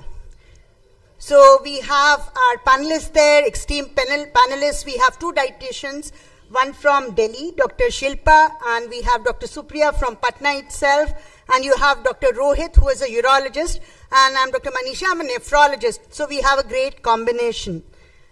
So today we'll be focusing only on the dietary management of nephrolithiasis. Remember, 10% of all of us will have at least one kidney stone in a lifetime, and 10% is a huge number. Today we'll deal with some of the common stones: calcium oxalate, calcium phosphate, uric acid, cysteine, and struvite stones. What's the role of diet in these? So I'll put some questions to our esteemed panelists. The question number 1. Dr. Supriya, as a dietitian, what would you advise regarding water therapy for stones? How much water should I drink to avoid recurrent stone formation? What is the best time of the day to consume water? And which sort of fluid is best to prevent a stone recurrence? Thank you, Dr. Manisha, for the question. To prevent a stone, we should drink 12 to 14 glasses of water, that is approx of 3 liters. And recommended guidelines also suggest more than 2.5 liters per day, carry guidelines. And the second question answer is best time to consume water upon waking up, before meal, before and during exercise, and also throughout the day, sip by sip or half a glass you can take. And the third question, to avoid renal stones, you can opt for plenty of fluids along with other liquids. In that, what you can do is 50% should be plain water and 50% should be other fluids like herbal teas, low sugar juices, coconut water, but we have to avoid sweetened beverages like soft drinks, cold drinks, according to guidelines also. So, ladies and gentlemen, drink water not at a go but throughout the day, and avoid sweetened beverages. Don't take Coke or Cola as a replacement for water. Thank you very much, Dr. Supriya. So water therapy helps in all kinds of stones, whatever be the stones. So Dr. Shilpa, you are next.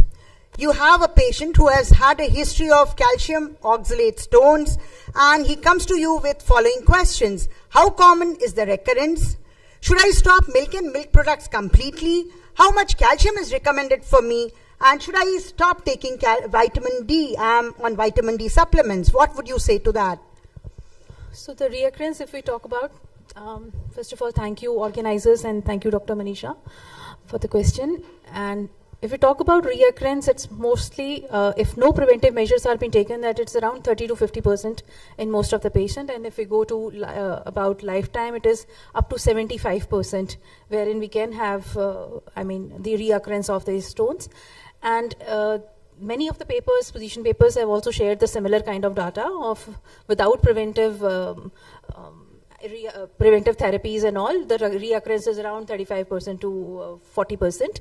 And mostly it happens in male rather than other demographics. So the point is reoccurrences are common, and once a stone former, always a stone former. So follow-up is essential. Should he stop vitamin D? He's taking supplements. So it's not about something eliminating completely. It's not about like we should completely stop vitamin D. It's about checking out the exact levels for the vitamin D, and if it is on the lower side, corrective measures to be taken, but not a larger dose of the vitamin D to be given, like more than 2,000 units have been given. That has not been advisable. Just correction and monitoring the level of calcium and vitamin D, that is important for the patient. So crux of the matter is maintain it in the normal level. Yes. And how much calcium is recommended? So calcium is recommended as the normal recommendation which has been given for the Indian patients is 800 to 1000 milligram per day. And whatever the normal dietary sources available from the plant sources is available, that can be easily being consumed.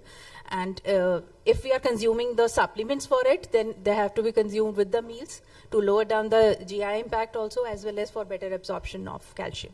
So natural is always better. Yeah. If you need to give supplements, give them along with meals to reduce the absorption of oxalate. That's great. And Dr. Supriya, now this patient wants to know how to reduce oxalate. Dr. Shilpa told about calcium. Which foods should I restrict? Any other dietary measures? For oxalates, generally we avoid spinach, cholai, beets, sweet potato, chocolate, nuts, peanuts. But in dietary guidelines, completely we do not avoid all the diets. What we basically do is, the key is everything should be in moderation. So in moderation, patient can have, and along with that, spinach. If spinach is properly cooked, even a stone patient can also have weekly once or twice. Other dietary changes for reducing oxalate stone, one should limit sodium. Along with that, the patient can have lemon juice, can use fruit juices also, and plenty of water again.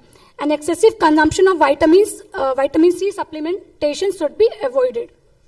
So oxalate we cannot avoid completely if we need to have a balanced diet. So have your oxalate, not in excess, but along with calcium. So if you are having palak, have it with chapati and dahi. So maybe something like that. Fine. So Dr. Rohit, as a urologist, what do you think? Diet, does it help in the prevention of uric acid nephrolithiasis? Unusual question for you. You have the knife in your hand, but again, tell me without the knife. Uric acid stones, only two things I will say, that obese patients and patients who are taking a lot of animal protein, they are at high risk. And patients who are diabetics, they have a tendency of producing acidic urine, and in diabetics 30% of the stones are uric acid stones due to low pH, and low pH also contributes to calcium oxalate stones. So obese patients, patients who are taking a lot of animal protein, and diabetics, these are the three categories who are prone to these uric acid stones. Absolutely. And remaining measures do apply: plenty of water, less salt, but choose your proteins wisely, plant protein over animal proteins. Yeah, so tell me, Dr. Shilpa, what about salt and kidney stones? What's the relation? I mean, does a low salt diet prevent kidney stones? Where is stone? What's calcium? Why it prevents kidney stones? And what different types of salt would you advise? And how can you detect if a patient is taking an appropriate salt intake? So first is, what do you mean by low salt diet, Dr. Shilpa? So low salt diet, as per the guidelines, is when the sodium needs to be restricted to 2000 to 2300 milligram per day, and we advise a salt intake of 5 grams or less than 5 grams per day. So all types of different salts, minimal salt, they have like at least 40% of sodium into it. So that is why 5 grams of salt per day needs to be taken when we are advising for low salt diet. And in case when we are prescribing it a low salt diet, then they have to limit all the table salt use, pickles, papers, chutneys and achars, and all the processed foods which are being taken. And any kind of food which they are purchasing it from outside, they need to be aware of the label claim, what has been mentioned for the sodium content onto it. And they should watch for some hidden claims also, like MCG has been there, or some other preservatives, sodium benzoate and other things have been present onto the label claim. They should check it for it. And to be wisely been taken a moderation of less than 5 grams of salt per day. They should avoid all processed and what we say that all packed foods onto their daily things, and whatever is natural and they're adding salt to it for cooking, that is more advisable. Yeah, and do you think it works for all stones? Yes, it works indirect or directly for all stones, especially for calcium oxalate if we talk about. So calcium, and if sodium is increased into the diet, then calcium and sodium basically competes for the absorption part. So there is more of the calcium has been drained out from the body if the sodium has been increased. So there are more chances for calcium oxalate stones to be formed. And in case we talk about calcium phosphate, that is also being affected because it increases the urine pH, the salt increases. So similar goes with the other stones also. So low sodium diet has been advisable for all different types of salt. And how do you monitor a patient's salt intake? Just give me in a simple manner. So if as a dietitian we can have a dietary recall assessment method, and plus the more practical one is the spot urine creatinine ratio check, which easily gives us a relationship between if the patient has been taking high salt, more than 10 millimoles is a value if we come to know that patient is on a high salt diet.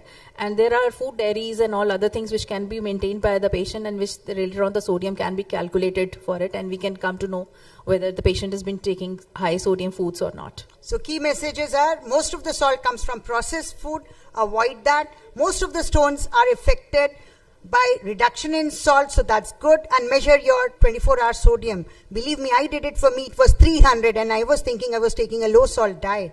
So that's important. Dr. Supriya, what about fruits and vegetables in the diet? How do they help? Again, in fruits and vegetables, we should include like lemon, orange, grapes, watermelon, berries. And in berries, you can include all the berries, and that definitely going to help reduce in formation of stone. But basically, what we have to do is you can have juices like fresh lemon juices. You can have orange juices in 50% of fluid intake. You can include. And also, along with, on the other side, when we look on to vegetables, we have to limit spinach, which is already we know high in oxalate. But tomatoes are okay. In moderation, we can take. We cannot avoid tomato. And also, we should have to keep us hydrated. 3 liters of water. And what about cystine stones? Does this water therapy help there as well? Ma'am, in cystine, basically the guidelines suggest adequate water intake more than 3 liters per day. Normally it's 2.5 to 3 liters, but in cystine stones, it's more than 3 liters per day. And there we can use juices, citrate juices, and we have to here avoid animal protein. We cannot for plant protein, but we have to avoid animal protein, and excess of salt consumption is also avoided. So best therapy for cystine stones is water therapy. Yeah, Dr. Shilpa, what about diet supplements? We have talked about natural sources of diet. You are a dietitian. I know you don't recommend that, but what about citrate stuff, what we prescribe for these patients? So the citrate is the best way, the best supplement to reduce the reoccurrence of the salt, and there have been numerous references for it, that it helps up to reduces the stone formation also, as well as in patients with hypouricemia also they have been helping.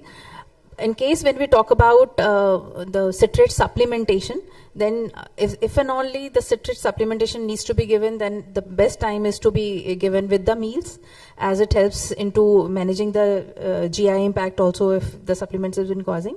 So if easily manageable from the diet part, the dietary supplementation of the citrate, then it should be done from that side only. And if and only required, then citrate supplementation should be done to the target urine citrate is more than 320 to reach that target basically. Yeah, so the message is natural citrate over artificial, and if the urine citrate is less than 320 milligram, you can use citrate supplements, and we know what all are available.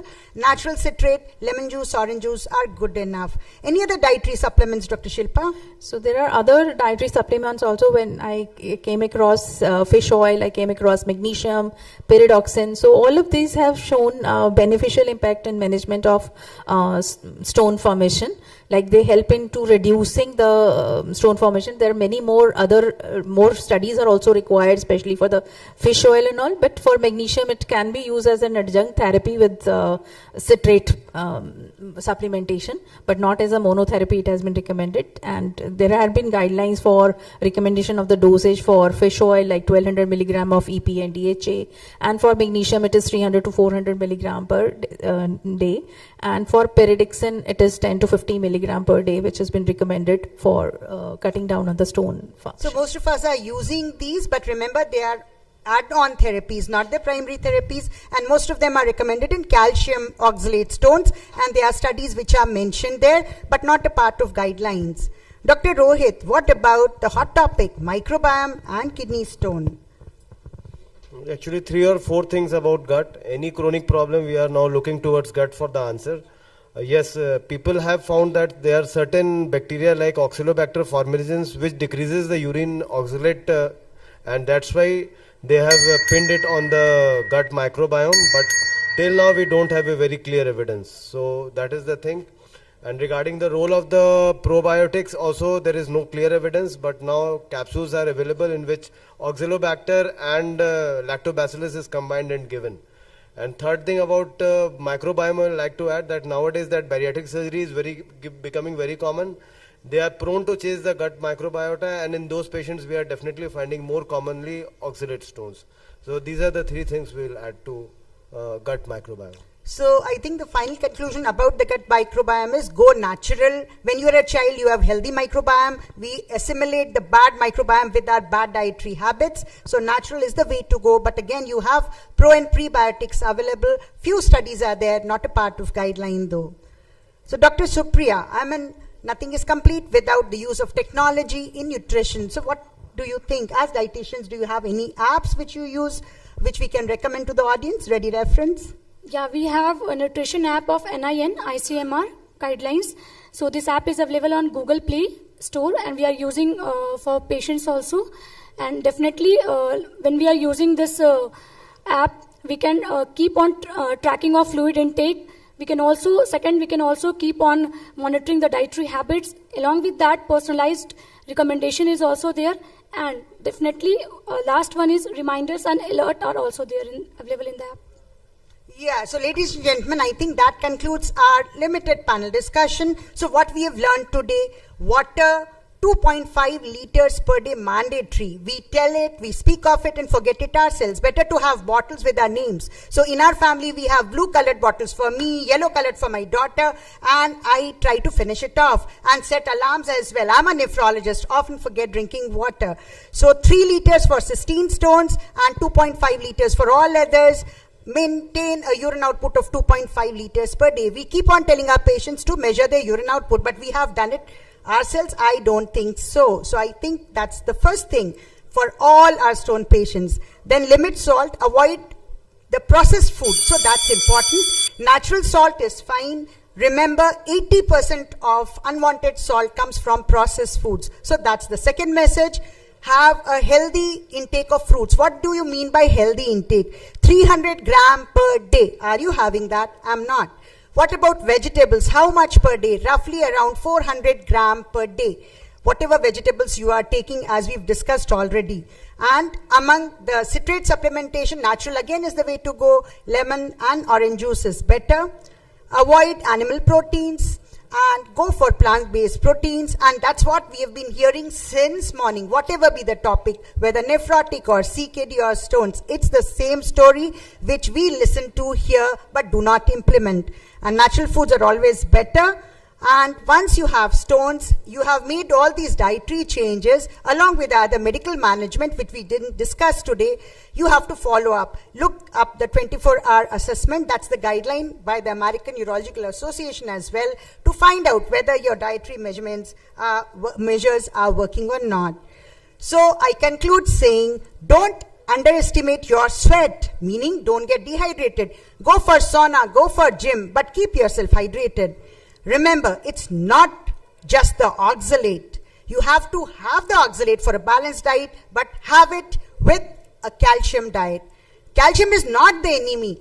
Hear of stones, stop calcium is the common tendency. That's wrong. It's a myth, should be busted. And remember, for stones, as I said, once a stone former, always a stone former. So it's not one and done. It's one and more and more. So that's why diet is important. And when life hands you kidney stones, you attend the lecture and implement the teachings. And remember, not all stones are created equal. You have bad stones as well, struvite stones and others, where again diet therapy may not be sufficient. So thank you, ladies and gentlemen, for a very patient hearing, and thank you, panel members, for an excellent discussion. So if any questions are there from the audience, we would be willing to take. Any questions for the panelists?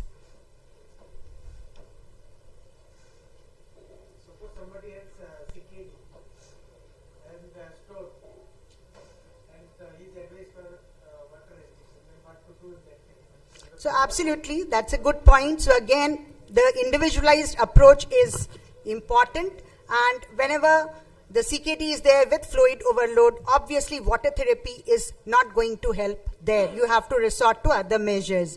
So water therapy can be given only when the kidneys are functioning normally and you have good urine output. The guidelines we have to follow for CKD when the patient goes into CKD. I have seen that many of the patients, they ask that whether they can take Hars gram, that is also known as kurthi dal. So I don't know how it is effective in treating the stone disease. What does it contain? Any idea about any of the panelists? kurthi doesn't help in any way. It only adds water, and that is what is required. Yes. So there is no specific rule. No, only that it encourages you to take water.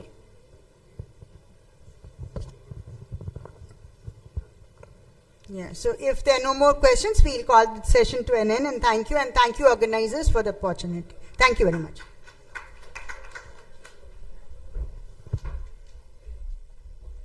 Thank you, ma'am, and all the panelists for this engaging session. Now I will request the panelists to felicitate the moderator. The second topic for our panel discussion is dietary changes after kidney transplant. Why and how? The panelists for this session are Dr. Pinaki Mukhopadhyay, Professor and Head, Department of Nephrology at NRS Medical College, Kolkata. Dr. Manjusha Yadla, Professor and Head, Department of Nephrology at Gandhi Medical College, Hyderabad. And Dr. Abhishek Kumar, Assistant Professor, Department of Nephrology at DMCH, Darbhanga. The moderator for this session is Dr. Swarnlata Guditi, Professor and Head, Department of Nephrology, NIMS, Hyderabad.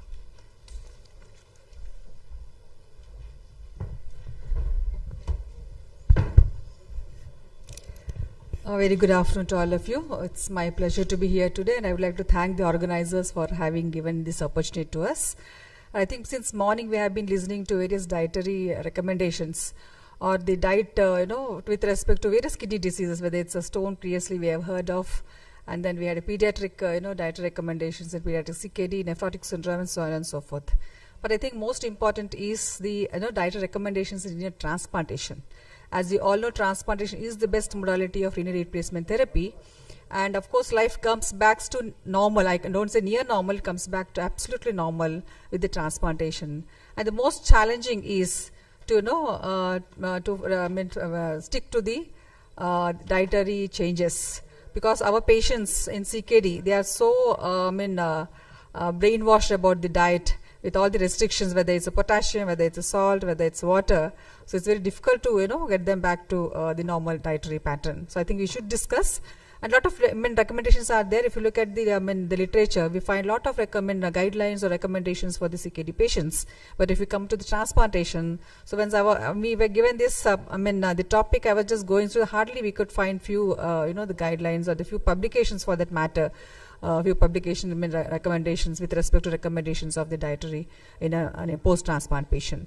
So to discuss on the topic, I think this is apt to discuss now, and then to discuss we have expert panelists here with us. We have Dr.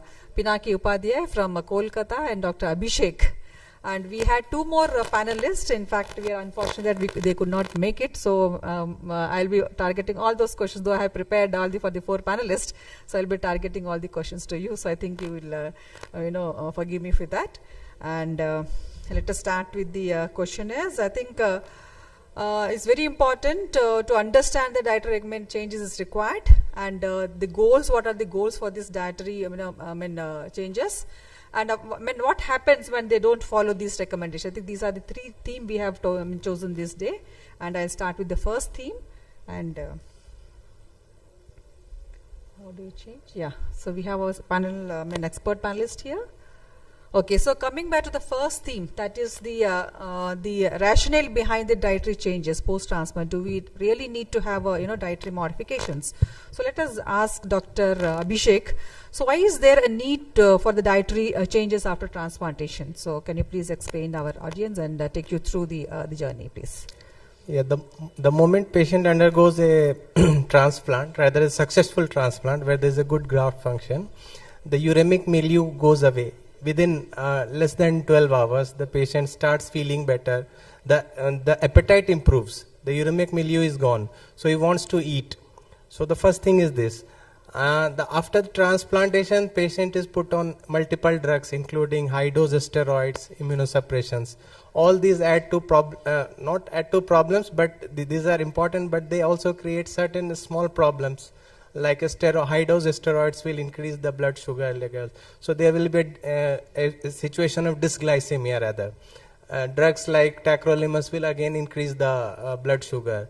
So keeping in mind all these, we have to plan the dietary changes after transplant. Also, the period immediately post-transplant is a time of post-surgical stress.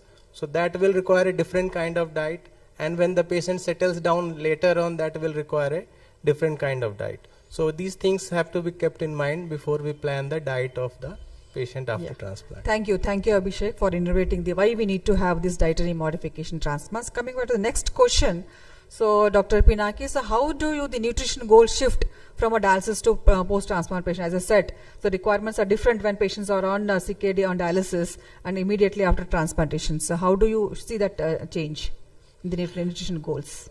This is a very important part in clinical practice, because the patient who is already on dialysis, it is in a state we are maintaining some calorie, maintaining some protein, we have to management of the anemia. But immediate the post-transplant, that is, as Dr. Abhishek is rightly said, there are a lot of things happen. That is the patient requiring much more taken care of. That is the nutritional importance regarding the phosphate management. There's much more calorie that is required. There is post-transplant healing, and so the nutritional goals is also being changed.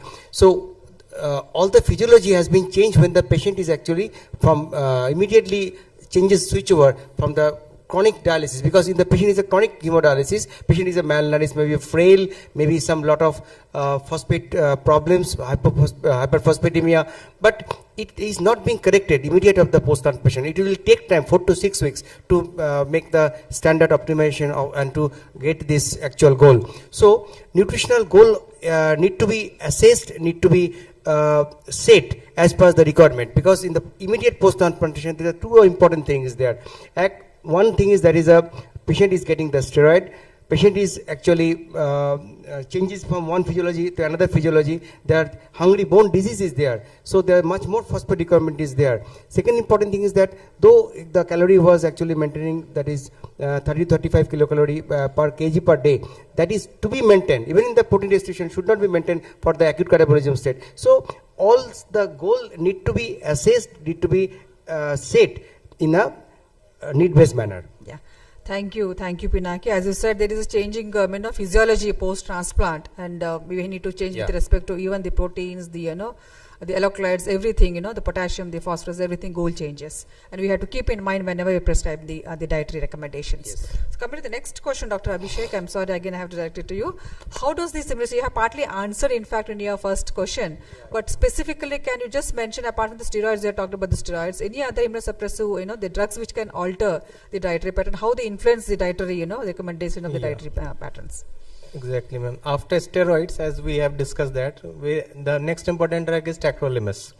Tacrolimus can also cause diabetes-like a situation, and it can also promote excessive loss of phosphates and magnesium in the urine. And that's why we see a lot of hypophosphatemia and hypomagnesemia post-transplant. So we have to keep in mind this amount of loss which is going on, and we have to try and supplement that through dairy products which contain both magnesium as well as phosphorus. Then there is MMF or the mycophenolate, which can cause intestinal problems and again cause malabsorption, or in fact if there is a diarrhea like situation, it can cause excessive absorption of certain drugs and lead to toxicity. So we have to keep in mind those the alterations which are caused by these immunosuppressive drugs in the post-transplant patient. Thank you, Abhishek. I think I just want to add one more point. Everolimus also, mTOR inhibitors, they cause hyperlipidemia. This also have to be kept in mind. In fact, what we have discussed now, that microbiota, the MFPs all changes the gut microbiota, which actually has influence on the overall immune system and the oral graft outcomes. So coming to the next question, Dr. Pinaki. So is there any change? As you said, there's definitely change, shift in the dietary requirements from dialysis to transplantations. Once patient is transplanted, is it same throughout the course during the lifetime, or do we see a challenge in the change in the requirement as per the time of the transplantation? Yeah, it is definitely not, because in case of transplant journey, we have seen the 3 phases. That is the one phase is the acute phase, that is about the 4 to 6 weeks, and then it is the maintenance phase, that is there will long run, that is the 2 to 3 years, and then there is a chance of declining in the GFR, or there may be a chance of long term graft failure. So in the immediate phase, that is a 4 to 6 week of the immediate post-transplantation, we have to take care of both the calorie, take care of the protein, and also we have to take care of all the micronutrients that is actually immediately looked for the healing and for subsequent preventing rejections and infections as well. But in first part, that is we need, that is 30 to 35 kilocalorie per kg body weight of the calorie, and the 1.2 to 2 gram per kg of the protein, and also we'll look for the potassium phosphate to the recommended limit. But as the patient is actually in the very good shape and maintaining, so we call it as a preventive, healthy, heart preventive dietary schedule. What is this? This type of patient is actually may follow the DASH diet if the patient is already been hypertension or taking all the previously hypertensive patient, or there's Mediterranean diet, or this type of patient not need so much more some protein diet. If this patient is actually non-diabetic, it may can maintain and the protein diet in the 0.6 to 0.8 gram per kg body weight, and calorie to maintain about 23 to 30 kilocalorie per kg per day. So this is a little bit of lower range of the calorie and the protein corrections. But in this stage, it is important, there are a lot of events going on in the post-transplant. There is patient may having the weight gain, patient may be having the PTDM, patient having a chance of infections. So according to the scenario, we have to change our dietary plan. And in the last part of the transplantation, that is when actually the declining in the graft, or the patient is in, there is, or the fourth phase, there is a graft failure. In the case of the third phase, where the decline in the graft CKD is creeping up, in that case again you have to post restriction of the protein, and also management of the phosphate, calcium is also important. So according to the journey of the transplant, nutritional schedule guideline need to be changed according to need. Yeah. Thank you, Pinaki. I agree with you. As we move ahead, we have to actually assess the patient's graft functioning and the oral, and they have to change the dietary requirements. So this is the summary of the first round. I don't want to go to the details because the time is running short. Let us move on to the second section that we'll discuss about what are the actual goals. So we'll start with the first question. What are the key dietary goals, especially with respect to the protein in the early healing versus the maintenance phase of the post-transplant? Dr. Abhishek, please. Protein is the biggest thing which is in talk today, and even in our practices. Restrict the protein is the only thing we keep listening. But the thing is, in the early healing phase, actually we require more protein than the normal, because that is a catabolic phase. There is a wound which is healing, there is a surgical stress happening. So to heal the patient, we actually require more protein than normal. That is about 1.2 to 1.3 grams per kg, and sometimes even up to 2 grams per kg. So that is a phase where high protein diet is required rather than any protein restriction. Also calories are also to be supplemented along with protein. In the maintenance phase, these things changes slightly, and we can shift to a normal protein diet. If the patient is undergoing a graft failure or again lands up in CKD after transplant, in those cases protein restriction is recommended. But even then, that is a 0.8 gram per kg. Does not mean the patient doesn't take a protein.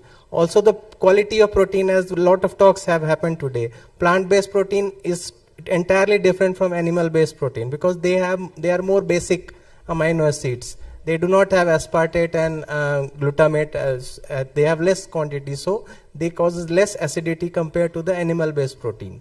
So these factors have to be taken into account post-transplant patients. Yeah, in fact, immediate post-transplant they require as high as 2 grams per kg body weight, but once the initial phase is over, so it can be cut down to 0.8 milligram per gram per kg body weight of the protein requirement. And as you said, the plant-based proteins are better than the animal-based proteins. So, Dr. Pinaki, can you now, because we have discussed about the protein, now moving on to the various alkaloids, can you discuss about what are the requirements of the potassium, the phosphorus, the sodium, what are the recommendation, how much we recommend for these patients? This is very important part, because when the patient graft function is stable, everything is fine. There is no difference in case of maintaining the normal recommendation. But sometimes if the potassium is high, hyperkalemic state, and the graft function is actually deranged or there is a creeping up, so we have to look for whether a tracheoderma toxicity is there or not. So tracheoderma per se can cause hyperkalemia. Second important thing, if the patient is PTDM or the worsening glycemic control, or even some patient is a hypertensive and also gaining weight, so there must be some fluid accumulation, so we have to need to take care of the sodium.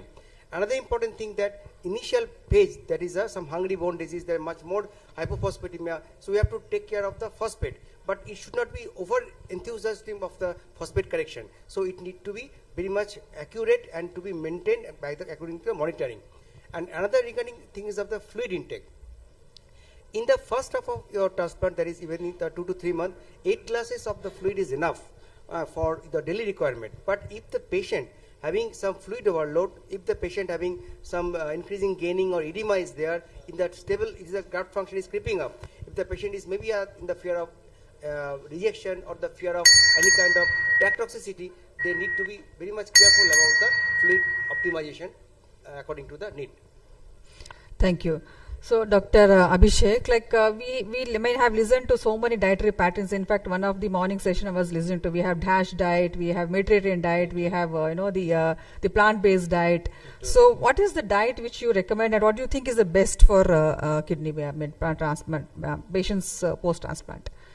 Fortunately enough, our Indian diet is the best diet. Even before Mediterranean diet, I will say follow the Indian diet, the actual Indian diet which we have been using since ages, which is quite similar to the Mediterranean diet, which is also a very good diet, where we recommend olive oil, we recommend cutting down the red meat, we recommend cutting down the alcohol, and more of plant-based proteins, nuts, and low-fat dairy products. So these gives a better mixed diet pattern, and also the DASH diet is also good, where low salt is recommended in this patients. So in fact, the Mediterranean diet is very close to Indian diet. It's predominantly a plant-based diet with the olive oil and less of a red meat. So I think it is basically Indian, very close to Indian. But we are challenged with the India be a very diverse country with a lot of diversity in the food habits. So how do you see that is a challenge in Indian patients, convincing what is their customizing the food based on their dietary habit? Dr. Pinaki, please. That's been your question. Because India is a very diverse country, and the population is diverse, their lifestyle, culture are different. So we have to take care of their food habit according to the culture needs. Because Bengali are very fond of taking fish, and somebody is taking very fond of taking the rajma. Somebody, the South Indian, they are taking the different dishes. So whatever the dishes you have to know the actual constituents and ingredients, and to address actual the calorie requirement and the protein and fat requirement. That is, it must be 50 to 60% of the carbohydrate will be taken care of the meal, 20 to 30% of the protein, and rest of the fat. This to be maintained according to the available food. Yeah. So we'll move on to the last section, but we have to think we can take 2 minutes time and quickly finish off with half of a minute each comment on each of the question. So what are the complications do you expect when they don't follow, and what are the consequences of what we have changed in the milieu with respect to drugs or the lifestyle? So what are the complications you expect? Complications, if we talk of the cardiovascular complication, patients may land up with CAD, atherosclerosis, especially if the patient has been a lot of hyperglycemia and has some pre-existing risk factors like age, sex, other factors like HLA mismatch, or like a lot of rejection episodes. This will all add to development of cardiovascular risk factor, and ultimately that can be a factor of mortality even with a functioning graft. Okay, thank you. I think I will move on to the last question. So now we have been listening to the microbiota, the gut, microbiome. So is there any role even in post-transplant patient? Like, how can we address that, and do we have any role for prescription of these medications? Yeah, that is a very futuristic things in case of post-transplant setting. Though all the study they have done in the mice model, very few study they have done in the transplant recipient patient. But this is the future. That is the SCUF. That is small fatty acid, small chain fatty acid. That are very much important, and they are basically having. You see the things. The two important factors they actually take part both in the circulation and the glycemic control. And it has an anti-apoptotic effect, anti-fibrotic effect, anti-inflammatory effect, and immunomodulator. And also it also decreases the chance of rejection as well. They have shown in the study. But in the same type, there is the diet containing the much more meat. That is the L-carnitine mediated. There is the trimethylamine that reverse the things. So gut microatom that is generating much better microflora that actually decrease the dysbiosis and increase the post-transplant event. So thank you, Pinaki. Thank you, panelists, for such a wonderful, journey taking us through the importance of the diet in a post-transplant patient. I think this is high time we should come together and having our own guidelines, particularly with respect to the Indian habits, to customize the dietary pattern with respect to the one particular area, whether it's the north or south. And with this, I think time is also trying to warn us that time is over. So I think with this, we'll conclude this session. And any question we can just discuss down floor. Thank you very much, and thank you on behalf of the panelists as well.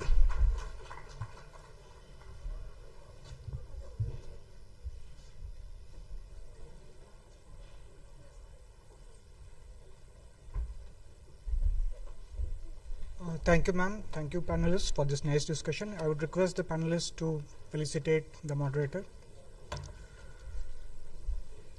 The next topic for this panel discussion is identifying and treating malnutrition in ESRD patients, a multidisciplinary approach.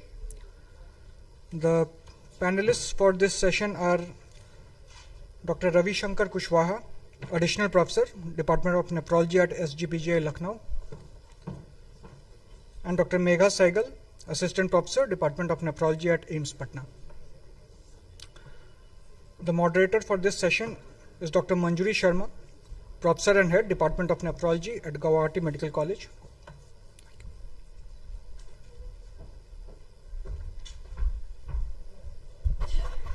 Good afternoon to everybody. With regards to my teachers and my seniors, ladies and gentlemen, we start off with a panel discussion today. With me, I have Dr. Ravi and Dr. Sehgal, Megha Sehgal, and this is a very important topic actually, identifying and treating malnutrition in ESRD patients, a multidisciplinary approach. So we all know nutrition plays an important role in the management of hypertension, obesity, hyperlipidemia, diabetes, and all of these actually affect CKD progression. You know, with the advent of CKD, when the patient suffers from CKD, immediately as soon as he's diagnosed, he is asked about the diet, and then I don't know whether it's because of us or the factors, most of the patients are undernourished. So malnutrition in ESRD or protein energy wasting involves systemic loss of muscle and fat due to poor intake, inflammation and dialysis related losses, which is a very strong predictor of mortality in the dialysis patients. And the prevalence of PEW ranges from 10 to 70%. So this is a huge number. So what is malnutrition? How do we define protein energy wasting? It is defined as a state of nutritional and metabolic derangements in patients with CKD that negatively affect nutritional status and lean body mass, leading to frailty. You can see the pictures of two patients over here. On the right hand side, you can see a very healthy patient. Yes, he is well nourished. And on the other side, you can see this malnourished, wasted and a cachectic patient. And we all know about the various factors what causes kidney disease wasting. It is because of the decreased nutritional intake due to various factors, but we have to take into account the overzealous dietary restrictions about which we have been talking since the morning. These are the various factors: increased losses and increase in protein catabolism. I need not talk about those factors in details. It has been spoken about it right from the morning. So, but then the era of evidence-based medicines, the burden of malnutrition in ESRD is not just suspected, it is well documented. We all know that the malnutrition exists in CKD patients. So my first question is to Dr. Ravi. Malnutrition in ESRD, a silent epidemic. Are we missing it until it's too late? How to identify? And which tools or scoring systems are most reliable for identifying malnutrition in ESRD patients? Yes, Dr. Ravi? Thank you, ma'am.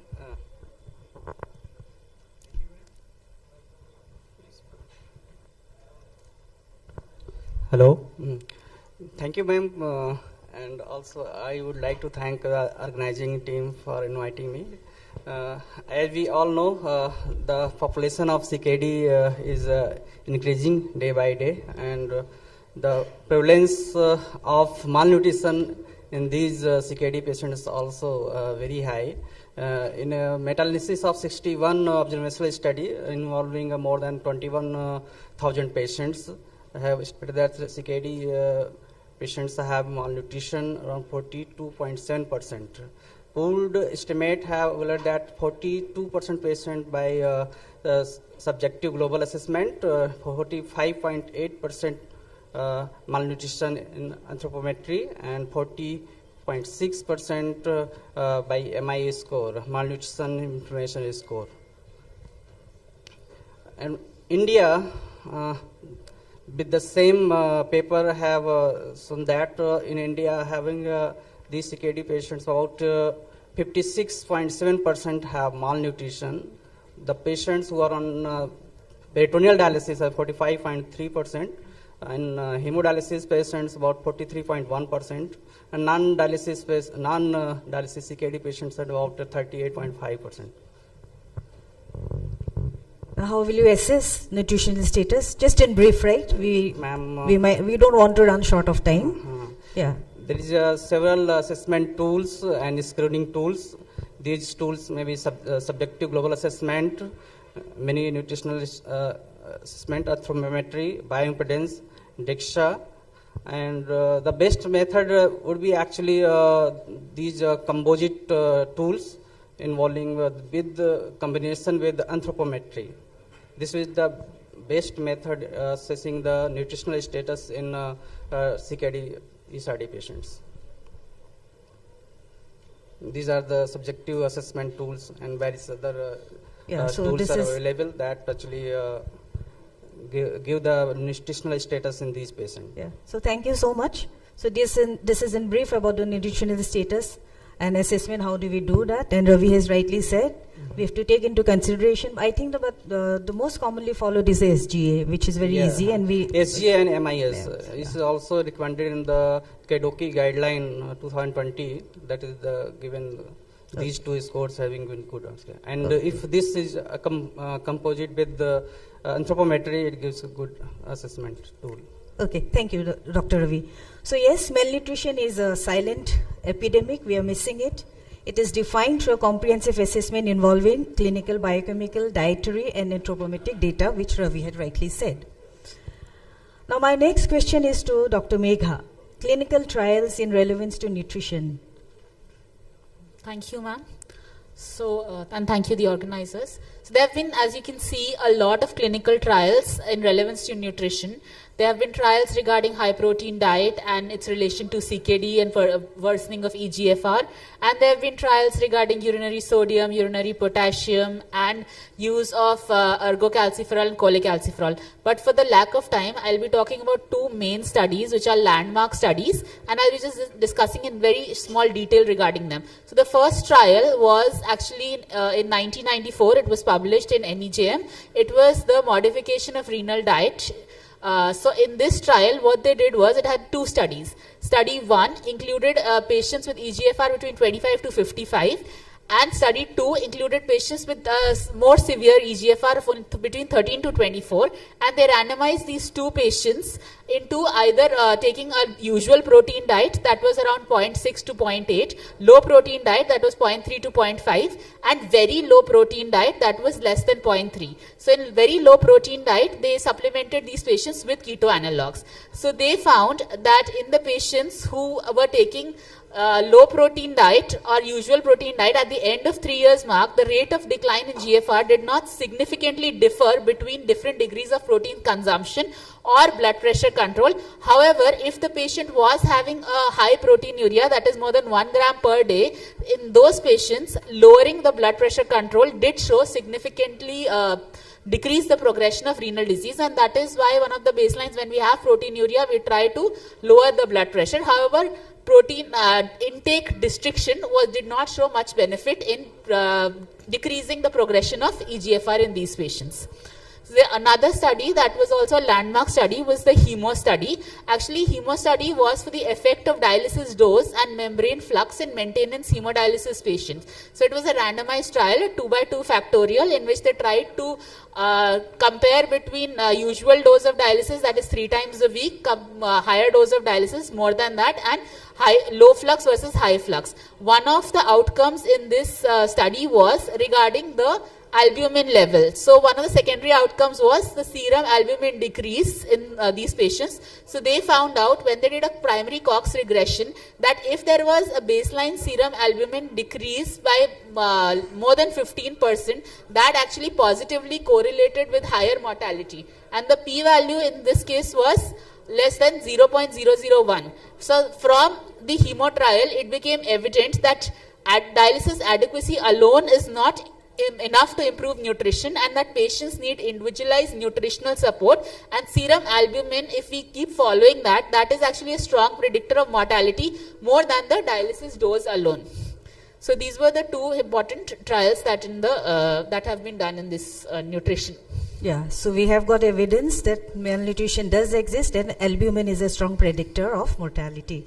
So, but how do we do or make a healthy diet, and how do we have a balanced diet? Because too little risk wasting and too much fuels complication. So my next question is to Dr. Ravi. What are the common dietary protein and energy intake recommendations for hemodialysis and peritoneal dialysis? Are the diet recommendations different? Actually, the recent guideline, KDOQI 2020, have given this in HD patient as well as peritoneal dialysis patient have the protein intake should be at least 1 to 1.2 gram per kg per day. And because these patients of peritoneal dialysis, especially peritoneal dialysis, have average 8 to 10 gram of protein loss occurs. So these patients may be recommended as up to 1.3 gram per kg per day. Yeah, I think for all practical purposes, we should not restrict the diet in the Indian population. They are already, malnourished. So we have to ask them to avoid salt intake, restrict the fluid if they are fluid overloaded. If they're hyperkalemic, you have to ask them to cut on the diet that contains high potassium, and then they can have a normal diet. So too much of diet restriction is actually not advisable in our Indian population, though we have the guidelines. Yes. So when nutrition meets complications, managing diets gets trickier, juggling potassium, volume and nutrition. When the diet becomes part of the problem and solution, how do we navigate this nutritional tightrope? My question is to Dr. Megha. How do you approach nutritional management in a patient with concurrent fluid overload or hyperkalemia? So when you have a patient with concurrent fluid overload, main thing is that you have to remember is fluid is never taken alone with salt. Fluid always, water moves with salt. So you should always try along with fluid to reduce the salt intake in the patient. Sodium intake should be advised to be less than 2.3 grams per day. And then you should individualize the target of fluid intake in the patient in stage 4 and 5 CKD. You should ask him what is his residual kidney function, what is the type of dialysis he is on, whether it's a hemodialysis, peritoneal dialysis, what is the dose of dialysis, and if he's on diuretic therapy. Generally, we restrict fluids from 1 to 1.5 liters per day, and we should remember that actually this fluid is not only water, but fluid includes everything that is taken by the patient, including milk, dal, and so on. Whatever he's taking, tell him to take a list and make sure that it does not exclude more than 1 to 1.5 liters per day. And if the patient is on dialysis, then you have to maintain something called dry weight. I'll not be going into detail, but actually dry weight is whatever the weight patient is most comfortable on and does not and helps in controlling his blood pressure, and he does not have any cramps or any other thing. So that was about the fluid. Now coming to hyperkalemia. So actually the newer now recommendation is to treat hyperkalemia itself and not to actually tell the patient to take a low potassium diet as a preventive measure. So you have to first find out if the patient is having hyperkalemia, take proper history and review his medicine prescription and see if he's on any drugs that can cause hyperkalemia, like suppose ACRB, spironolactone and so on. And then if it is on all of these drugs, then you have to stop them. And for diet, actually you should tell him to wash the vegetables, that is leach the vegetables, and that helps in reducing excess potassium in the vegetables. Secondly, you should ask him whether he or she is taking any salt substitute. So many of these salt substitutes contain very high potassium, and that should be stopped. So after that, if the still patient is having high potassium, you can add in, now there are newer potassium binding drugs available. That one we have, that is K-bind, that is sodium polysalvage sulfonate, and you have newer drugs like Parenteral and sodium cyclosilicate that is also available, not in India but will come soon in India, and those are also can be given to patient. And if the patient is on dialysis, you can either increase the dose of dialysis, or sometimes very rarely you can decrease the potassium in the dialysate itself to manage hyperkalemia. Thank you, Dr. Megha. Very rightly said. There was a recently review article, Dr. Narayan Prasad, in Indian Journal of Nephrology, published this month, I think. So he had elaborately written about the diet and the type of salt actually we should take. Many times we get patients with hyperkalemia when they are on different types of salt, like that Sandhya, lemon, Sandhya, what to say, lemon and all stuff, super light and all. So normally we have to take the normal salt, restrict on the salt, no additives, fluid cut down as per the patient's urine output, and obviously treat hyperkalemia only when there is hyperkalemia, not just, don't restrict the fluid or the fruits thinking that it can cause hyperkalemia.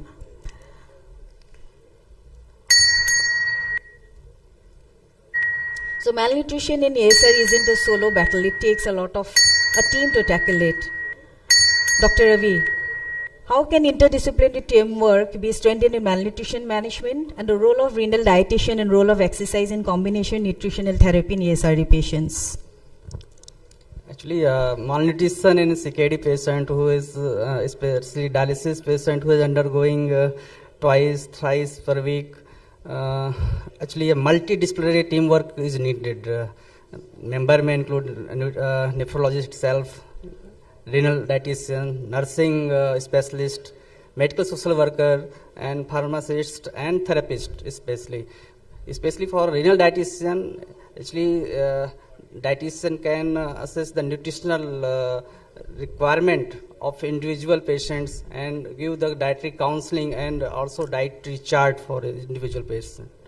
And nursing specialist has direct contact with the patient and involved in the direct patient care. Also monitor the nutritional status set by the goal set by the nutritionist or renal dietitian, and we can say that each team members have a specific work and working toward this common goal to achieve the patients in stable and well nourished ESRD patients. And another question is exercise. About exercise, yeah. Of course, there are the papers now coming that when exercise is combined with the nutritional therapy, these patients do better. Not exertional, very excessive work, but home-based just work, 1 minute time, small walking some distance. So rightly said, managing nutrition is a multidisciplinary task. Walking. We need the help of the nephrologist, the dietitian, the sisters, social workers. Everybody should be involved, even the family members, right? Even family members. And obviously, exercise is associated with improvement in rate of glucose disappearance, reduction in the fasting plasma insulin levels, and also it increases strength of the muscle size and improvement in endurance. So, but it is a great challenge. So many times it's very difficult to give a proper diet counseling or diet to a CKD patient. Personalized nutrition into practical reality in our clinics is the goal. Is it beyond theory in the everyday reality? This is the last question to Dr. Megha. Diet, dialysis, discipline. Can personalized nutrition plans actually be practical in our clinics? So you have to answer the 3 Ds in a very, short, in one line only. If you can do that. This is the one line.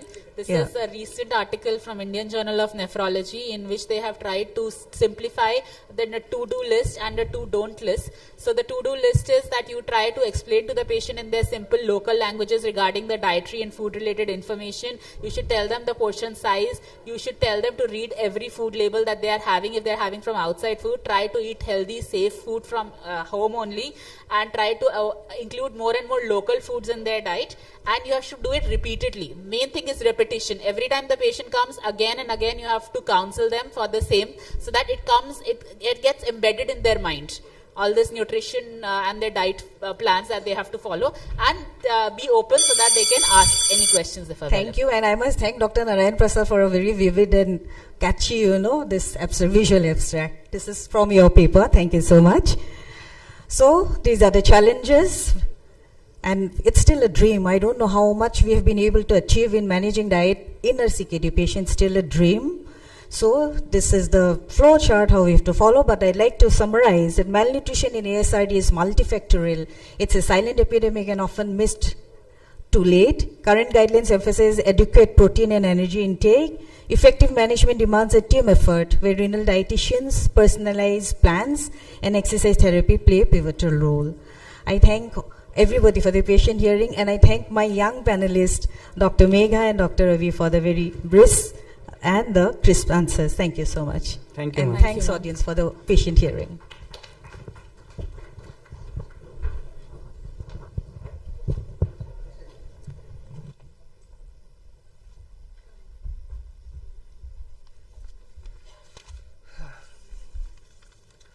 Good evening, sir.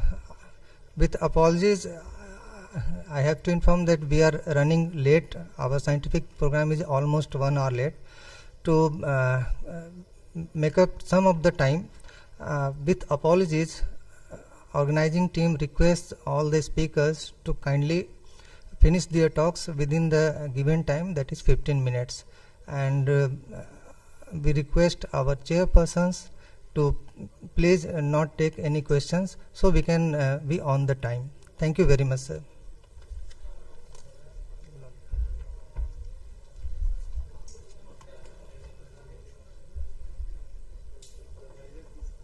The next topic for this evening session is nutritional therapy in nutritional strategies for potassium control in dialysis and pre-dialysis renal patients. The chairpersons for this session: Dr. P.K. Dubey, Professor and Head, Department of Anesthesia, IGMS Patna; Dr. Gayatri Pegu, Consultant Nephrologist, Apollo Clinic, Guwahati; and Hina Jahan, Senior Dietitian at Mahavir Cancer Sansthan. Good afternoon, and thanks for the invitation. I am going to speak on hyperkalemia. Some of the points regarding management of hyperkalemia have already been alluded to. So therefore, I will try and tell you only the newer aspects of treatment of hyperkalemia. So we know that potassium plays a very crucial role in the cell membrane electrophysiology. And of course, when you have abnormal potassiums, then you have neuromuscular and cardiac symptoms, and that contributes to muscle weakness as well as all the cardiac complications. We also know that potassium homeostasis depends on the renin-angiotensin system, insulin secretion, and the urinary clearance of potassium. And therefore, CKD, which is affected by all these pathophysiological mechanisms, is definitely going to affect the potassium levels. There is some U-shaped mortality curve as far as the mortality related to potassium is concerned. The risk is less than 4 and more than 5.5, you are going to die earlier. And this is of course related to the ECG changes as well as the association with CKD progression. What is the pathophysiology of potassium dysregulation? One is a reduced GFR because the potassium is not excreted, distal tubular dysfunction, chronic metabolic acidosis, insulin resistance, medications, and the altered gut potassium sensing pathway. So therefore, there are some potassium targets which we should know. In the pre-dialysis patients, CKDs 3 and 4, it's about 3.5 to 5, or between 4 and 5.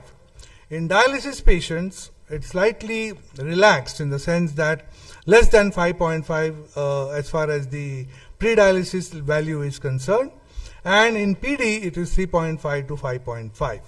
Of course, the targets are slightly controversial because you can't have fixed rules for patients, so therefore they need to be tweaked a bit at some point of time.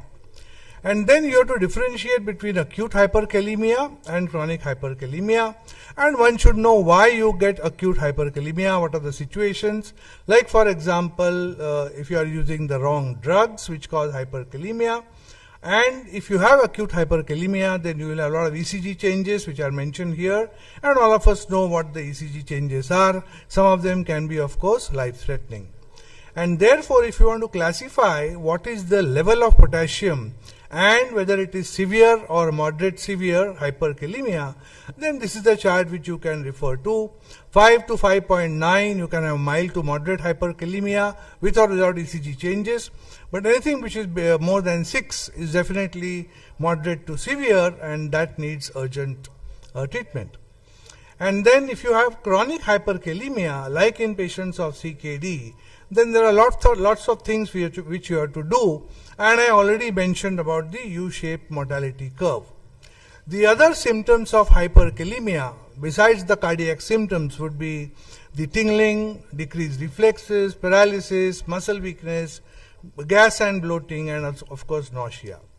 One must not forget about pseudo-hyperkalemia, because many times we are treating patients with wrongly diagnosed hyperkalemia. So what is pseudo-hyperkalemia? A falsely elevated serum potassium. It is not related to actual potassium imbalance, and this is basically a misdiagnosis. There are some types of pseudo-hyperkalemia. Reverse pseudo-hyperkalemia, where the plasma potassium is falsely elevated while true potassium is normal, and typically this happens in hematological malignancies. And then there is a very rare condition called leaky cell syndrome, which is familial pseudo-hyperkalemia, where there is a leakage of potassium from the blood cells. It is not related to your dietary intake, and that is a genetic condition. Now, clinically, you have to differentiate between pseudo-hyperkalemia and true hyperkalemia. Clinical vigilance is required, and it's a diagnostic challenge. Generally speaking, we advise that you have to do a plasma potassium instead of a serum potassium if you want to diagnose true pseudo-hyperkalemia. The causes are in vitro hemolysis, even simple acts like fist clenching, delayed sample processing, improper storage of the blood, and potassium contamination related to the EDTA or the other infusions that also can cause pseudo-hyperkalemia. And how do you prevent that? There should be a correct blood collection technique, timely sample processing, proper storage, and avoid contamination. Now, when you have hyperkalemia, then this is the way you have to do an assessment. Dietary potassium intake quantification has to be there by a 24 hours recall of the food, and you can do a digital tracking. Medication review is a must. Metabolic parameters like acidosis and glycemic control you have to look at. Bowel habits and GI function, because constipation can contribute to hyperkalemia, and the dialysis adequacy, whether the dialysis is adequate. Now, I'll skip a few slides because of lack of time, but this is in general the nutritional assessment for CKD patients. In that, if you concentrate on hyperkalemia, then there are a lot of things which we can learn, and I will talk about the treatment part later on. So, the treatment strategies in CKD would be non-pharmacological and pharmacological interventions.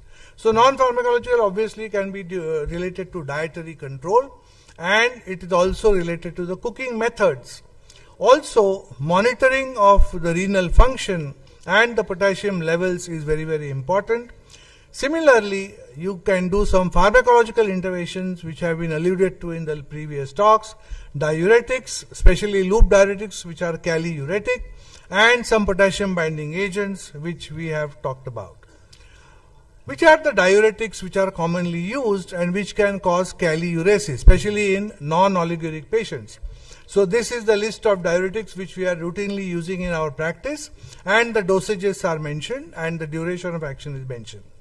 Remember that longer the duration of action, more is the tendency towards potassium loss. So if you have a long-acting diuretic, then that can help you with getting rid of the potassium. Similarly, the other potassium binders which we are using are sodium polystyrene sulfonate, calcium polystyrene sulfonate. These are the two which we are using routinely. And then petiromer is now going to be available in 1 or 2 months. It's a non-absorbable polymer, and it is basically acts on the GI tract and promotes fecal excretion of potassium. And the other drug is sodium zirconium trisilicate, and that is also highly selective potassium ion exchange resin. Now in dialysis patients, you have to look at it slightly differently. It is pretty common in dialysis patients, especially who are oliguric, and of course it can lead to the cardiac mortality and morbidity. If you have a pre-dialysis hyperkalemia, the incidence is 37% if the dialysate potassium is less than 2, 21% if it is more than 3. And remember that during dialysis, the typical potassium removal per session is about 70 to 100 millimoles per session. And post-dialysis, there could be a rebound hyperkalemia because of redistribution. PD also provides a slow removal of potassium, but here diuretics can help you. So in a patient who is on dialysis, then you have to look at so many factors as far as potassium is concerned. The dialysate potassium concentration, the frequency of dialysis, comparison of the modality, and the rapid potassium shifts if they occur. And in PD, of course, dwell time, as well as whether type of PD automated versus continuous. There are some other things which we must remember, which could be probably important. Gastrointestinal potassium wasting is also being considered as a form of treatment as far as hyperkalemia is concerned. And therefore, if you have a constipated patient in CKD, remember that that is definitely going to be hazardous as far as the hyperkalemia is concerned. So therefore, you must concentrate on the bowel habits. Secondly, gut microbiome has extensively been reviewed in the previous talks, but fecal potassium excretion is again related to the gut microbiome, and there is some research going on in this field. There are a lot of paradoxes in ESRD management as far as potassium is concerned. For example, protein energy wasting versus the potassium restriction issue, plant proteins versus the potassium content of those plant proteins, this is challenging. The fiber intake in the gut microbiome versus the potassium content, risk stratification depending on the liberal diet. So there are a lot of things which we need to discuss, and some of things may be paradoxical. Plant-based diets have already been talked about. Now, what are the current methods to estimate dietary potassium intake? One is the food frequency questionnaire. So you have to have some data to be collected as far as what is the type of food, and you can assess. It is a time effective method, but it is a closed ended questionnaire, so there are a lot of pitfalls. Dietary recall is the other way to do it, and again it's a way of subjective assessment. Spot urinary collection of potassium estimation can also be done depending on whether the facility is available, and you can do a 24 hours urine potassium excretion to find out how much is the degree of hyperkalemia or how much is the degree of potassium intake. So there are a lot of advantages and disadvantages if you want to assess the amount of potassium intake and the problem of hyperkalemia, and one must know the pitfalls in every method. Normally, of course, the easiest methods are dietary recall. So therefore, these are the dietary potassium intake recommendations for adults in the general population as well as in persons with CKD. So here you can see how many millimoles per day and how many grams per day is recommended by various regulatory bodies. For example, KDOQI, you can see here around 2 to 4 grams per day, and the millimoles would be 52 to 104 millimoles per day. And the figures are slightly different for hemodialysis and peritoneal dialysis patients. Now, the dietary interventions in the pre-dialysis period, remember that the potassium intake is recommended, which is mentioned here, around 2 to 4 grams per day, but there are some lot of implementation challenges depending on the diet. And I already mentioned that the approach in hemodialysis patients and in peritoneal dialysis patients is different. Again, this was alluded to in the last talk about what is the potassium content of various salts. So this is an exhaustive list of all the salts which are available for daily use, and you can see pink salt, rock salt, the Tata light salt, then black salt, table salt, Himalaya pink salt, Sandow meat, then Wakefield baking powder, etc., etc., Ajinomoto. So everything is covered in this list, and you can find out what is the potassium content of all these types of salts, and then try and tell the patient regarding what to do. Again, if you look at the dietary potassium recommendations, then there is a big list of dietary foods or food groups which are important as far as the potassium content is concerned, and you have to look at the grains, vegetables, fruits and fruit juices, whether the low fat or fat free dairy foods, lean meats, etc., etc. So you have to categorize the type of foods and then find out what is the potassium content. So the high risk foods are all well known to us: nuts, chocolates, coffee, etc., dried fruits. And the moderate risk fruits are meats and the other fresh fruits, and the low risk fruits would be refined grains and the selected vegetables. There are many methods of leaching which has already been talked about: small piece cutting, cold water soaking, hot water soaking, and double cooking. So these are all methods, and I will not go through the list of all the food items which are high in potassium. You can refer to them from any books.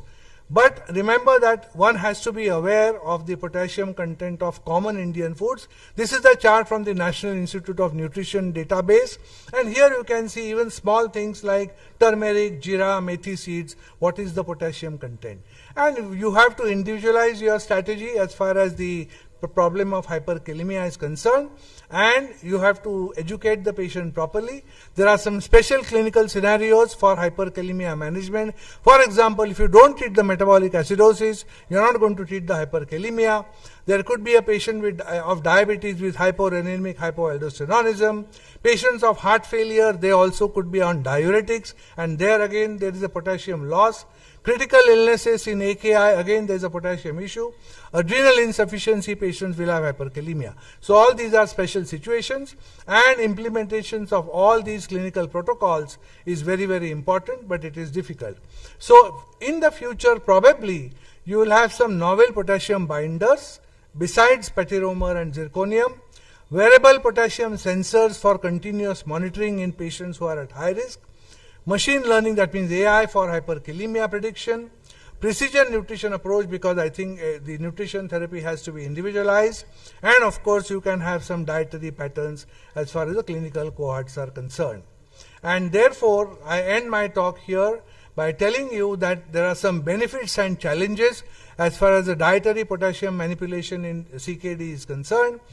There are benefits related to dietary potassium restriction, but there are some challenges because it is related to low fiber, slow intestinal transit, etc., etc. Plant-based diets also, you have similar challenges, and this is the evidence and future research recommendations for dietary potassium in CKD, and in the future probably we'll have some better methods of hyperkalemia management. Thank you. Thank you, sir. We have been asked by the organizing committee not to ask any question, but I guess we can continue the talk later. Sure. Thank you, sir. Thank you so much, sir. I would like the chairpersons and the speaker to come to the side stage for facilitation.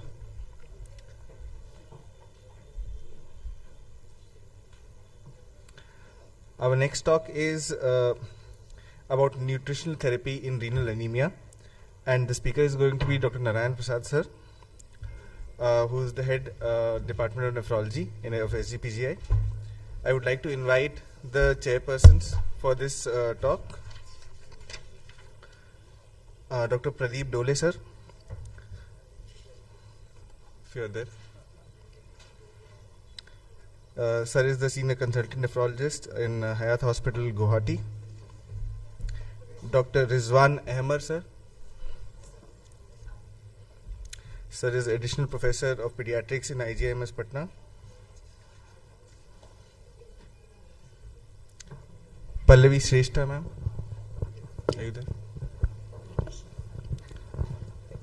Ma'am is currently working as a consultant dietitian and nutritionist in Satkriti Hospital, Patna. I would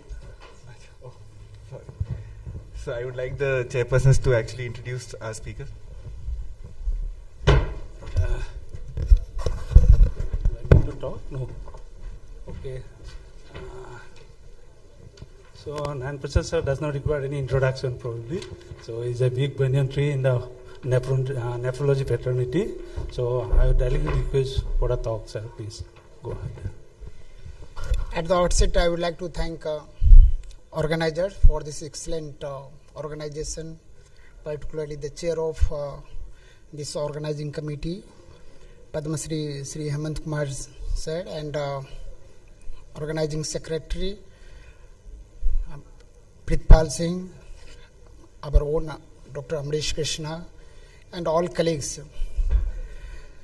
So, ladies and gentlemen, I have been given the task to speak about the nutritional therapy in renal anemia. Really a very challenging. We all understand the prevalence of anemia is very high in CKD.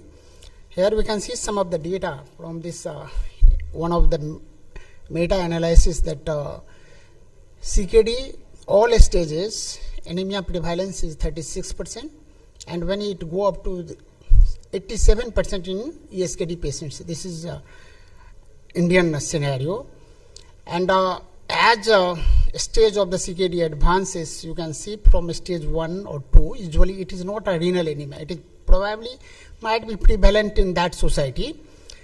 Renal anemia actually starts from the stage 3, and then it go up to the tune of 53% in the stage 5, more in the female as it is expected because of the many other reasons that we understand. So anemia in a CKD patient is usually multifactorial. It is not only the nutrition. You might have the inflammation, which increases the level of the hepcidin. Hepcidin reduces the mobilization of iron from the iron stores, and as well as affects the absorption of iron from the duodenum. So iron deficiency anemia is the most common, one of the most common region of anemia in CKD patients.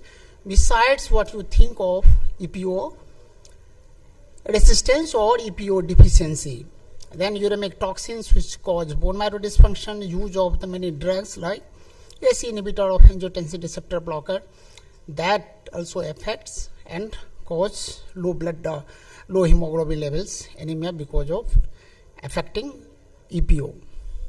So diet as a medicine, we all understand since the morning that it should be used as a medicine, but inappropriate restrictions, lot of restrictions, drugs, AC inhibitor, angiotensin receptor blockers, that is must to retard the progression of the disease in early phases, and EPO deficiency and EPO resistance are some of the reason, multifactorial.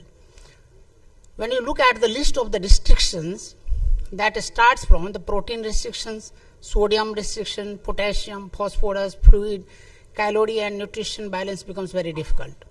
So too many restrictive diet. So that we needs to take care of. So is it good for anemia? It is not good for anemia. It is possible that you might be retarding to some extent the progression of the disease, but you are worsening anemia. So that might be you have to balance. When you look at anemia and chronic kidney disease, it is possible. We are talking about nephrotic syndrome, where lot of loss of the protein, iron binding protein like the transferrin, iron, EPO. Many things are urinary loss are there that cause. The reason might be the different than the CKD advanced stages where uremia becomes predominant, and I have already spoken about like the uremic toxins, inflammatory state, particularly inflammatory state increasing the hepcidin levels and affecting the iron absorption. Life of the RBC becomes less, and at the top there would be less EPO secretions and EPO resistance are encountered. So all these contributes in anemia.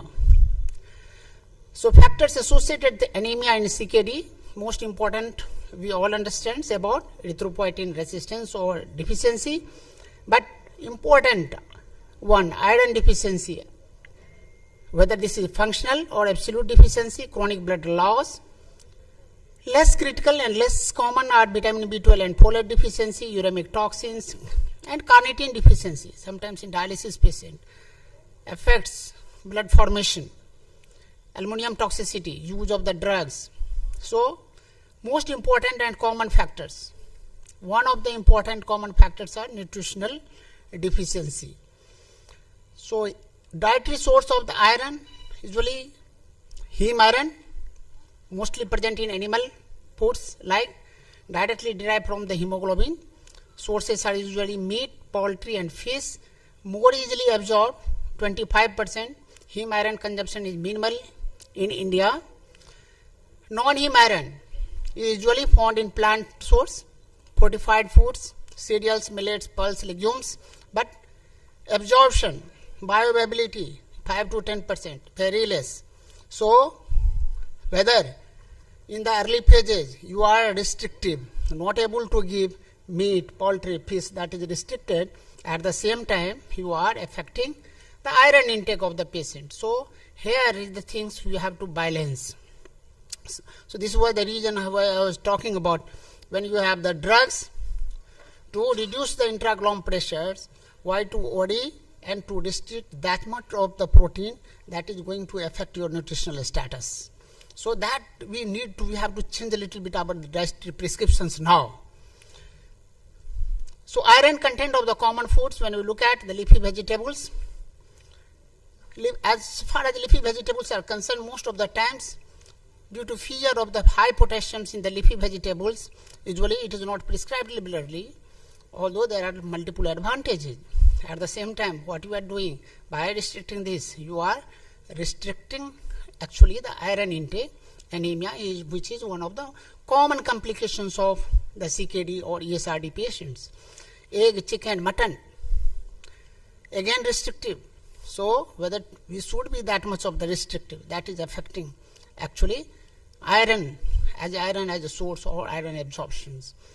Food sources of iron, when you look at wheat roti, rice flakes, bajra, cauliflower, it seems to be that we can allow the pupils to eat, and a lot of iron is there. So, and commonly found in this part of India, so there it can be a liberal intake. So, iron content of the common foods per 100 grams, when you look at the coriander seeds, maize, jaggery, definitely we cannot ask people to take too much, because jaggery at the same time contain a lot of potassium. So, it is better to take the normal sugar rather than taking the jaggery in patients of the ESRD, particularly on dialysis or advanced CKD patients. So, but these are the few iron content of the common foods. Promoters and inhibitors of the iron absorptions that we all should keep in the mind, because vitamin C, which is one of the promoter of the iron absorption, but when you are giving too much of this vitamin C, it is increasing the level of the oxalate, which is already high in patient of the ESRD, particularly on maintenance dialysis. So, but it helps in improving anemia, increasing iron absorption, but there is restriction. Inhibitors of iron absorptions, phenolic compounds like tea, coffee, tannins, calcium and dairy products, oxalates, phytates, plant content of the phytates you all understand, pulses, legumes, but all these are causing iron inhibitors of the iron absorption, so inhibiting somehow iron levels. So, reducing the iron absorption inhibitors like phytates, tannins, lectins and oxalates. Some of the techniques which can be used by some of the patients, you can advise soaking, sprouting and fermentation, reduce the phytate levels. So, that can be used in day-to-day practice. Soaking and boiling, reduce the oxalates. Lecitins, soaking, boiling and heating can reduce this. So, you can reduce little bit of the iron absorption inhibitors. So, include iron absorption enhancers in the diet you can use, that will increase is actually the non-heme iron with the heme, vitamin C particularly. Citric acid, fructose also helps in increasing the absorption of the non-heme iron to the lesser extent. So plant sources and animal sources, usually you can see when you look at the plant sources, low quality of proteins, usually lack essential amino acids. Animal sources with better content of the iron, but at the same time we are restricting that food. So high quality of the iron, complete protein, actually high biological values content, because it contains all 9 amino acids. It is better to give, but at the same time we are restrictive in prescribing this animal based protein because of the high protein content. So iron deficiency in absence of anemia, there are a lot of evidences are coming. Even if iron deficiency is there, anemia is not there, even though it is very beneficial, particularly in the patient with the congestive heart failure. That is very common complications of the ESRD patients. So we must have, there are several reports now, and it is advocated that iron should be replaced even in absence of anemia if your patient has the congestive heart failure. It should not be deficient. So iron deficiency can be hemopoietic pathway or non-hemopoietic pathway. It can cause mitochondrial dysfunctions, as I have told you, help in improving the cardiac failure. Is it possible to improve the bioavailability of the iron? Yes. By dietary modification, you can increase the inducer, which can enhance the absorption of the iron. We can reduce the inhibitor of the absorption. So that can be modified, as I have told you about the soaking, sprouting, and some of the technique in the kitchens that can be implied. So there are different guidelines. We are not going into the depth, how much of the hemoglobin, how much of the iron should be there. KDIGO guideline says 2025, that is in the draft, likely to be published. Usually we suggest initiating iron therapy if ferritin is less than 500 nanogram per ml or TSAT is less than 30%. So how to take iron? Ideally in empty stomach, at least 2 hours before and after coffee, can be taken with fresh fruit juice. Antacid and H2 blockers, calcium, magnesium, phosphorus, reduce the absorption of the iron. That we should know if the patient is too much of the deficient. And oral supplementation, we should take this as a bedside technique. So vitamin C supplementation I have already talked about. It improves anemia, increases the absorption of the iron, but produce oxalate in high dosage. But that would be problematic for your patient. One of the important other next, folic acid and vitamin B12 administration in CKD. Should it be? Why not? We can see in normal physiological conditions, vitamin B12, when methionine synthase is required as a co-vitamin B12 to convert homocysteine into methionine. And ultimately you can see H2S levels, pyruvate plus H2S levels, which in the normal physiological conditions reduce not only blood pressure but also cause relaxation of the smooth muscle cells and inhibits the vascular smooth muscle cell proliferation. So cardioprotective. In condition of the renal disease, level of the hydrogen sulfide is usually less. So at the same time, what we can see in renal disease conditions, more of the homocysteine levels can may cause harm. So vitamin B12, we have already data that when we have this megaloblastic anemia, survival of the patient is relatively poor. So whenever you have the lower vitamin B12 levels, we must replace. And questions comes, which should be replaced first? Folic versus vitamin B12. Always it is recommended that if vitamin B12 is less, you should replace first vitamin B12, then go for the folate. Folate replacement masks the effects. Ongoing vitamin B12 cause too much of the harms. So limitation of the diet prescription is always, as I have talked about, you have to restrict the phosphorus, you have to restrict the protein intake, and that also contain lot of iron. So that is always a problematic diet prescriptions in patient of the SRD. Food fortifications, that we all understand, is cost effective and long term approach. it has been well established in gynecological practice or obstetrician's practice during pregnancy, food fortifications, but has never been studied in SKD patients or never been studied in the CKD patient. That kind of the approach, because anemia prevalence is going up to the tune of more than 80%.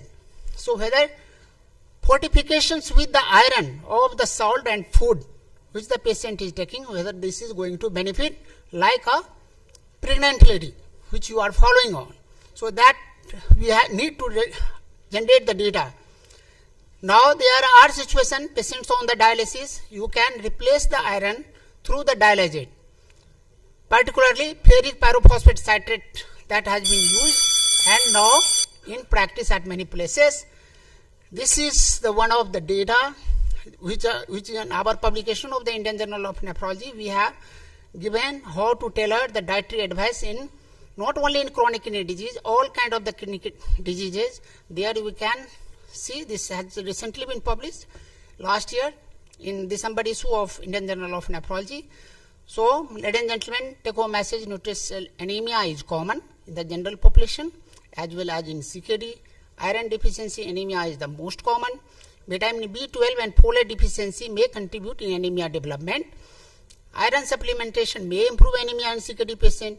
Value of food fortification and salt fortification has not been studied in CKD populations.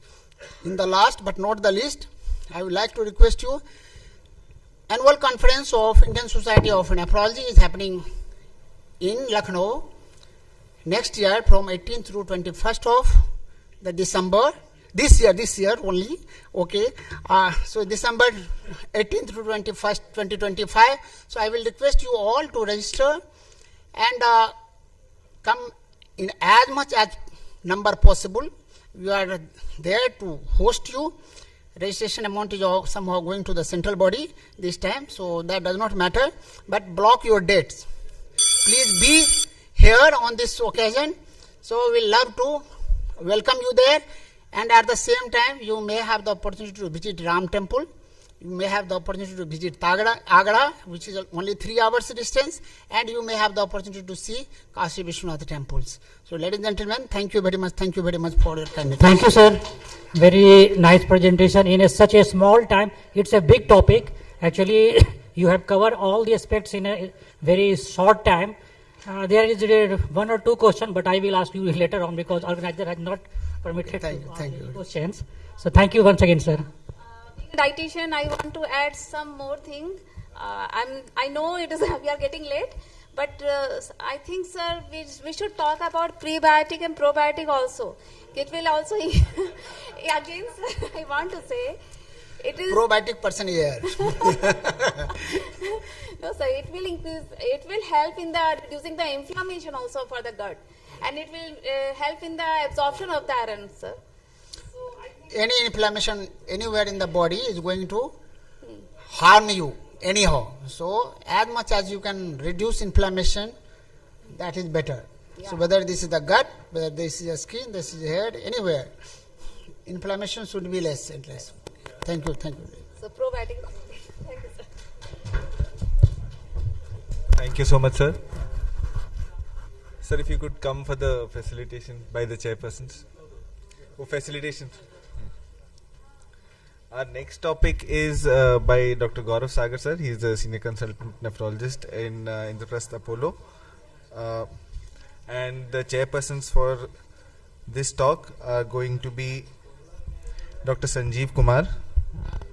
Sir is the professor and head, Department of Critical Care Medicine in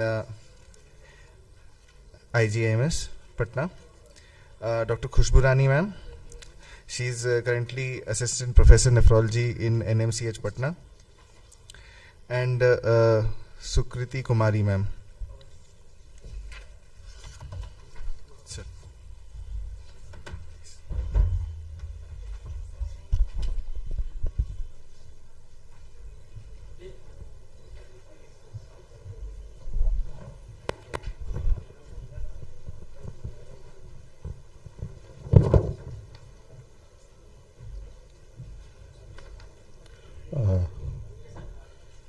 Good evening, everyone. Today I have to introduce my speaker, Dr. Gaurav Sagar. He has done DNV nephrology and currently senior consultant nephrologist at Indraprasth Apollo Hospital, New Delhi. And sir talk is a role of nutritional intervention in enhancing cognitive functions and quality of the life in CKD patients. So, sir, proceed. Thank you, sir.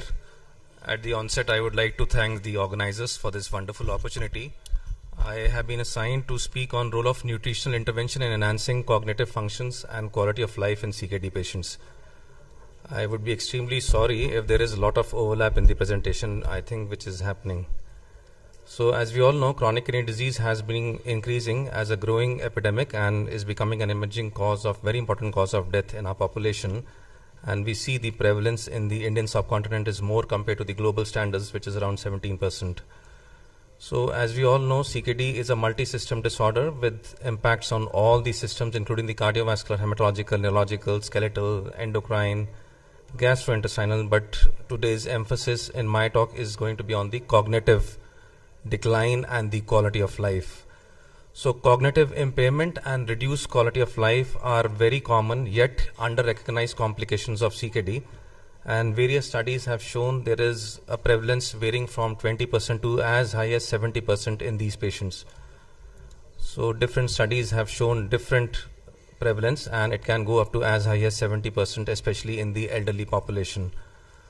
So we all understand that there is a kidney-brain axis, and both the kidneys and brain communicate with each other in different diseases through a complex network of inflammation, uremic toxins, vascular damage, neuron degeneration, and blood-brain barrier permeability.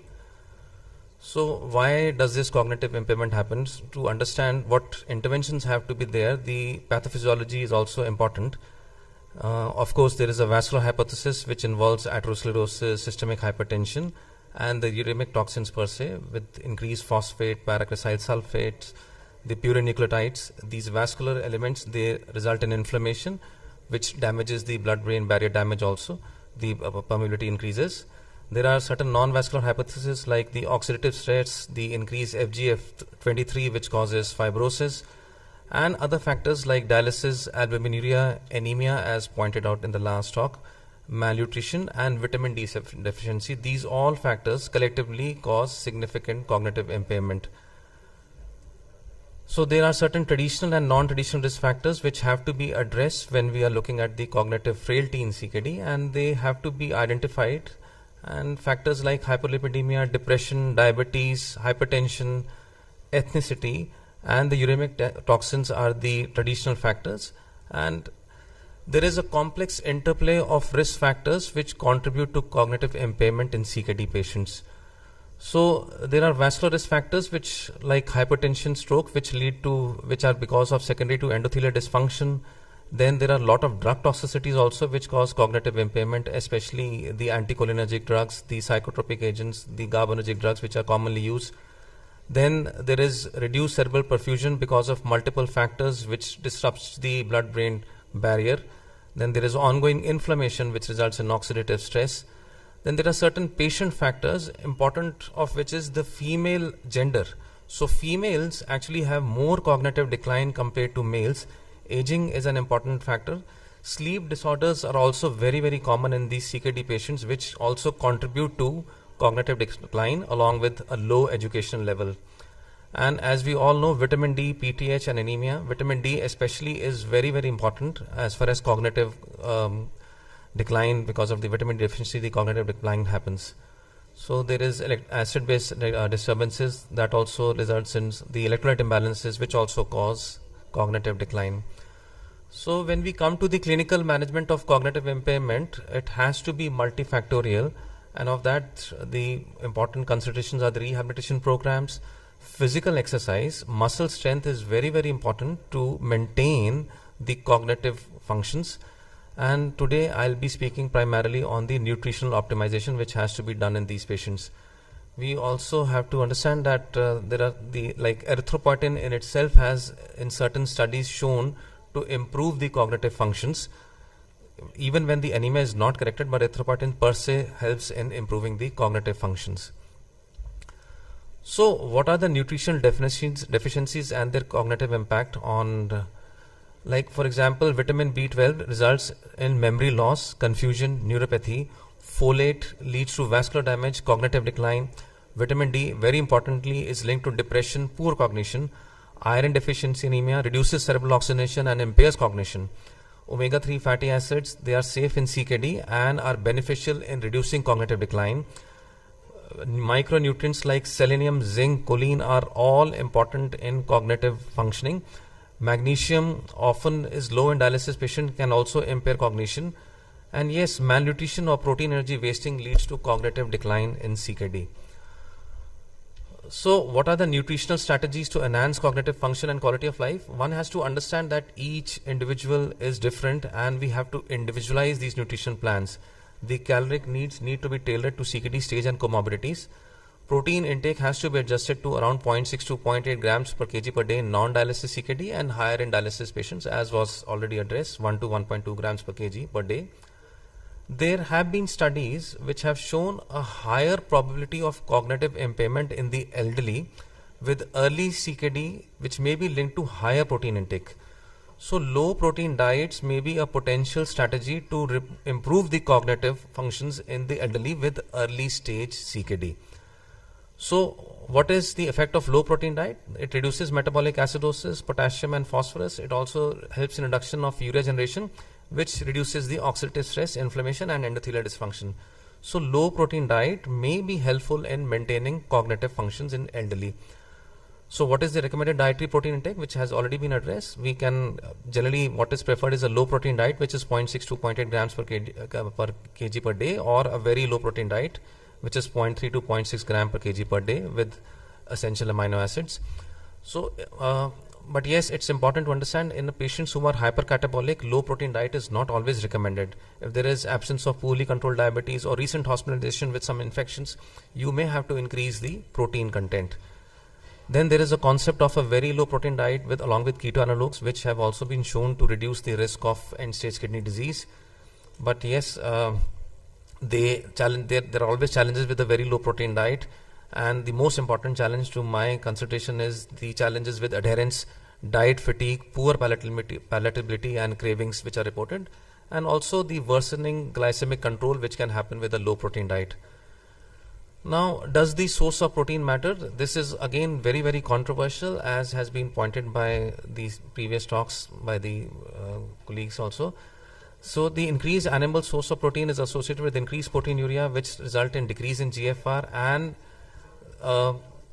there is reduced production of peak resol and indoxyl sulfate also. Plant-based diet may help in maintaining the gut microbiota, which is anti-inflammatory, and plant-based proteins have decreased phosphorus content, which also results in decreased HGF-23 and causes less of fibrosis and inflammation.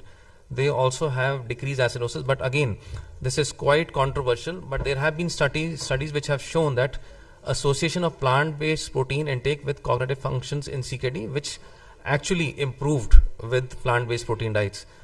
And there have been certain studies where even in patients who without CKD, they have been shown that the risk of developing CKD with a plant-based diet was better. So should we consider this transition from plant-based diet from a meat-based diet to animal protein-based diet to a plant-based diet? Again, controversial, but as has been said, Indian diet, what our ancestors have been having, that generally is what is good for us. So what are basically the benefits of plant-based diets? It reduces the expression of RAS system, it increases bowel motility and nitrogen excretion, has some anti-inflammatory properties. It lowers the risk of atherosclerosis also. Plants are rich in antioxidants like vitamin E, generates less acid content. So plants are also generally low in sodium also, which is again a very lethal factor for cognitive decline. They are rich in vitamins and minerals, and phosphorus in plant foods are present as phytase, which is not easily digested and therefore is less bioavailable. So there are multiple types of plant-based diets, which of course they have already been discussed, the Mediterranean, the DASH diet. And Mediterranean diets, which is similar to the Indian diet, is rich in fruits, vegetables, whole grains, nuts and healthy fats and lean meat. So then there is a DASH diet also, which is to reduce hypertension, which is basically a low salt diet. And I think potassium has been discussed at length. I would not go into the details of this. So what about the phosphorus and calcium? Whenever the phosphate content this is important because phosphorus is important for vascular calcification. PTH, FGF23s are important for vascular calcification, which result in significant cognitive decline. And it also reduces the GFR. So dietary phosphorus can be either organic, which is animal or plant, or it can be inorganic, which is there in additives. And so these additives should be inorganic should be avoided because they have high bioavailability also. So what is the KD nutrition in CKD for 2020 recommendation for calcium? In adults with CKD stage 3 or 4 not taking active vitamin D analogues, a total animal calcium of 800 to 1000 milligram per day should be included. Phosphorus obviously has to be maintained in the normal range so as to minimize inflammation and fibrosis. So for hyperphosphatemia, it's important to consider foods which have less additives, protein requirements. So what interventions have to be done? We have to limit the processed meats and processed cheese which are rich in salt also. Choose fresh meat, poultry or fish without added phosphates.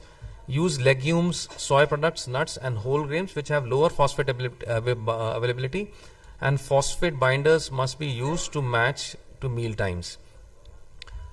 Now coming to the nutritional strategies to enhance cognitive function and quality of life, micronutrient supplementation is important, particularly of vitamin D, as I said before, and potentially B vitamins, which may play a role in improving cognitive function in individuals with kidney diseases. Antioxidants like vitamin E and selenium may have added benefits, but it's not always necessary to supplement them. Vitamin D deficiency is prevalent in CKD patients and is associated with various health issues. The combination of vitamin D deficiency and CKD exacerbates cognitive decline. Studies suggest that vitamin D supplementation improves cognitive performance in CKD patients and must be supplemented. So, vitamin D obviously increases the vascular risk also, especially in diabetics, hypertension, and it also causes endothelial dysfunction, adds to inflammation. So vitamin D supplementation is actually important to slow down the cognitive decline in our patients. Coming to the nutrients, declines in B1, B12, B3 and thiamine can contribute to cognitive impairment and have to be supplemented in dialysis patients. We have to keep a check on the B12 levels also, as Dr. Narayan Prasad said in the previous talk. Iron deficiency can also impact cognitive function, and studies suggest that iron supplementation might also improve cognitive performance in kidney transplant recipients. Zinc is important, especially in children, and may lead to cognitive impairment. So folic acid supplementation and B12 supplementation has to be done in patients once if the levels are low, but routine supplementations to counteract hyperhomocystinemia is not required. Vitamin C, if there is low, in adults with CKD 1 to 5 or post-transplantation who are at risk of vitamin C deficiency, it is reasonable to consider supplementation. But yes, we must look for toxicity also. Trace minerals like selenium and zinc are not routinely supplemented since there is little evidence that it improves nutritional, inflammatory or micronutrient status. So this I've already commented. Vitamin D supplement is important. Fluid and electrolyte management is also important in cognitive to maintain the cognitive functions. Kidney diseases can lead to imbalances in electrolytes like sodium and potassium, which directly affect brain function. Furthermore, kidney dysfunction can lead to accumulation of toxins that negatively impact cognitive processes.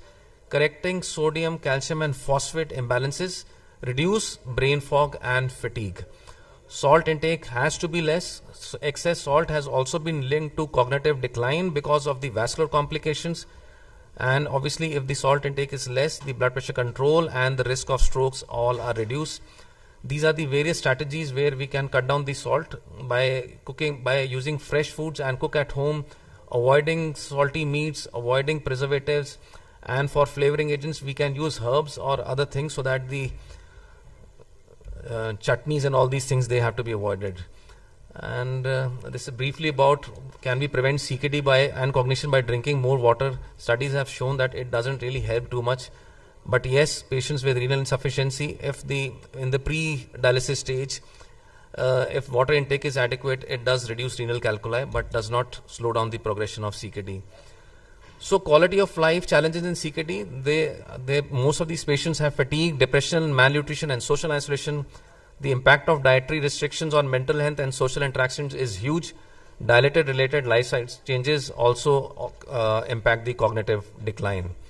So a multidisciplinary approach has to be done between the nephrologist, neurologist, neuropsychologist, geriatrician and general practitioners. There are multiple screening tests which are available, which the MMSE, the mini mental scale, is a very easy tool to use to identify cognitive decline in these patients. And yes, as I said before, female sex, educational level and elderly, they are more prone to cognitive decline. Thank you for your kind attention.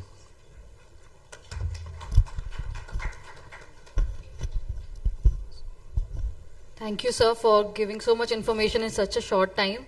Since we are running out of time, I think we can't take questions. And thank you. Thank you.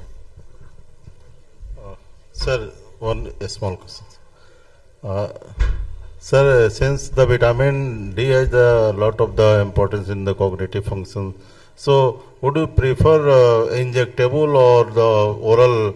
Most of the time nowadays the injectable are the launch so many pharma company. No, I never use injectable. Oral is equally Sometimes vitamin D is very much low, like 5 or less than that. In that condition, so how you should proceed? So likely tablet, capsule or injectable? No, I have seen a lot of physicians giving a booster like 60 lakh units, and but honestly, I use only oral supplementations, and with that regular oral supplementations, it is more than adequate. I don't think injectable formulations are required, but I think others can answer this question. Maybe what is the experience of others? But most of the times we are using oral formulations.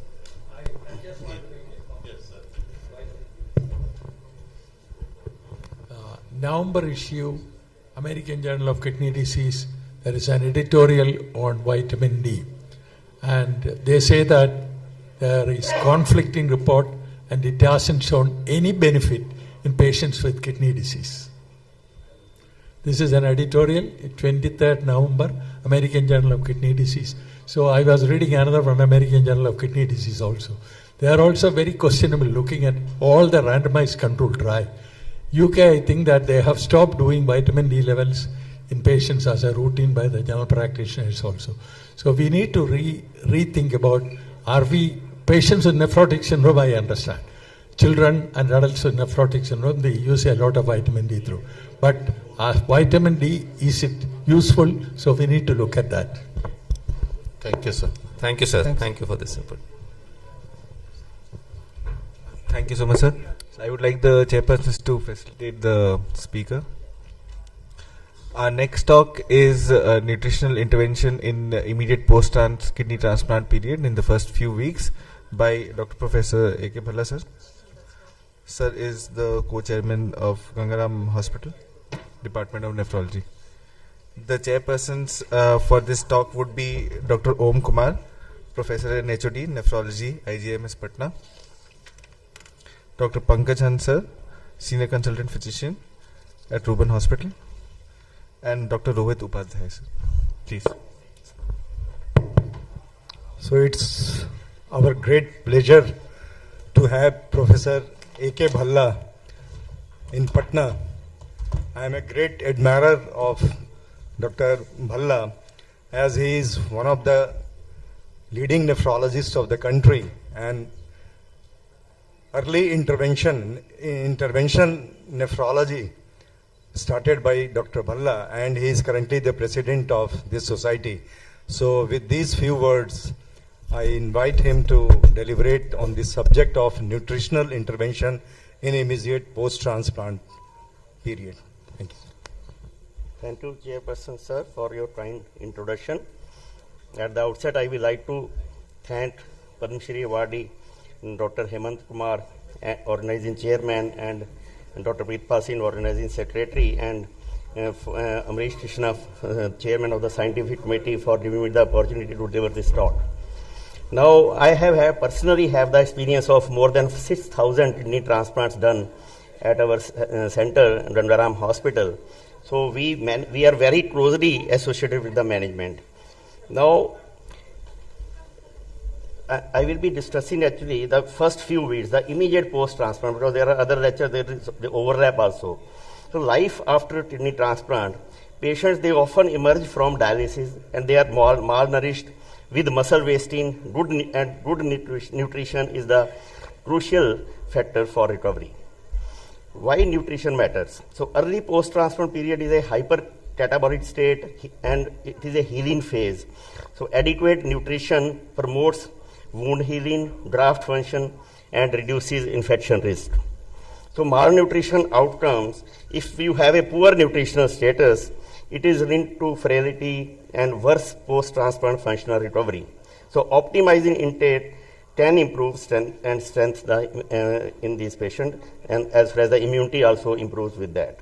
So nutrition is a modifiable factor that can enhance patient survival and graft longevity when addressed promptly after surgery.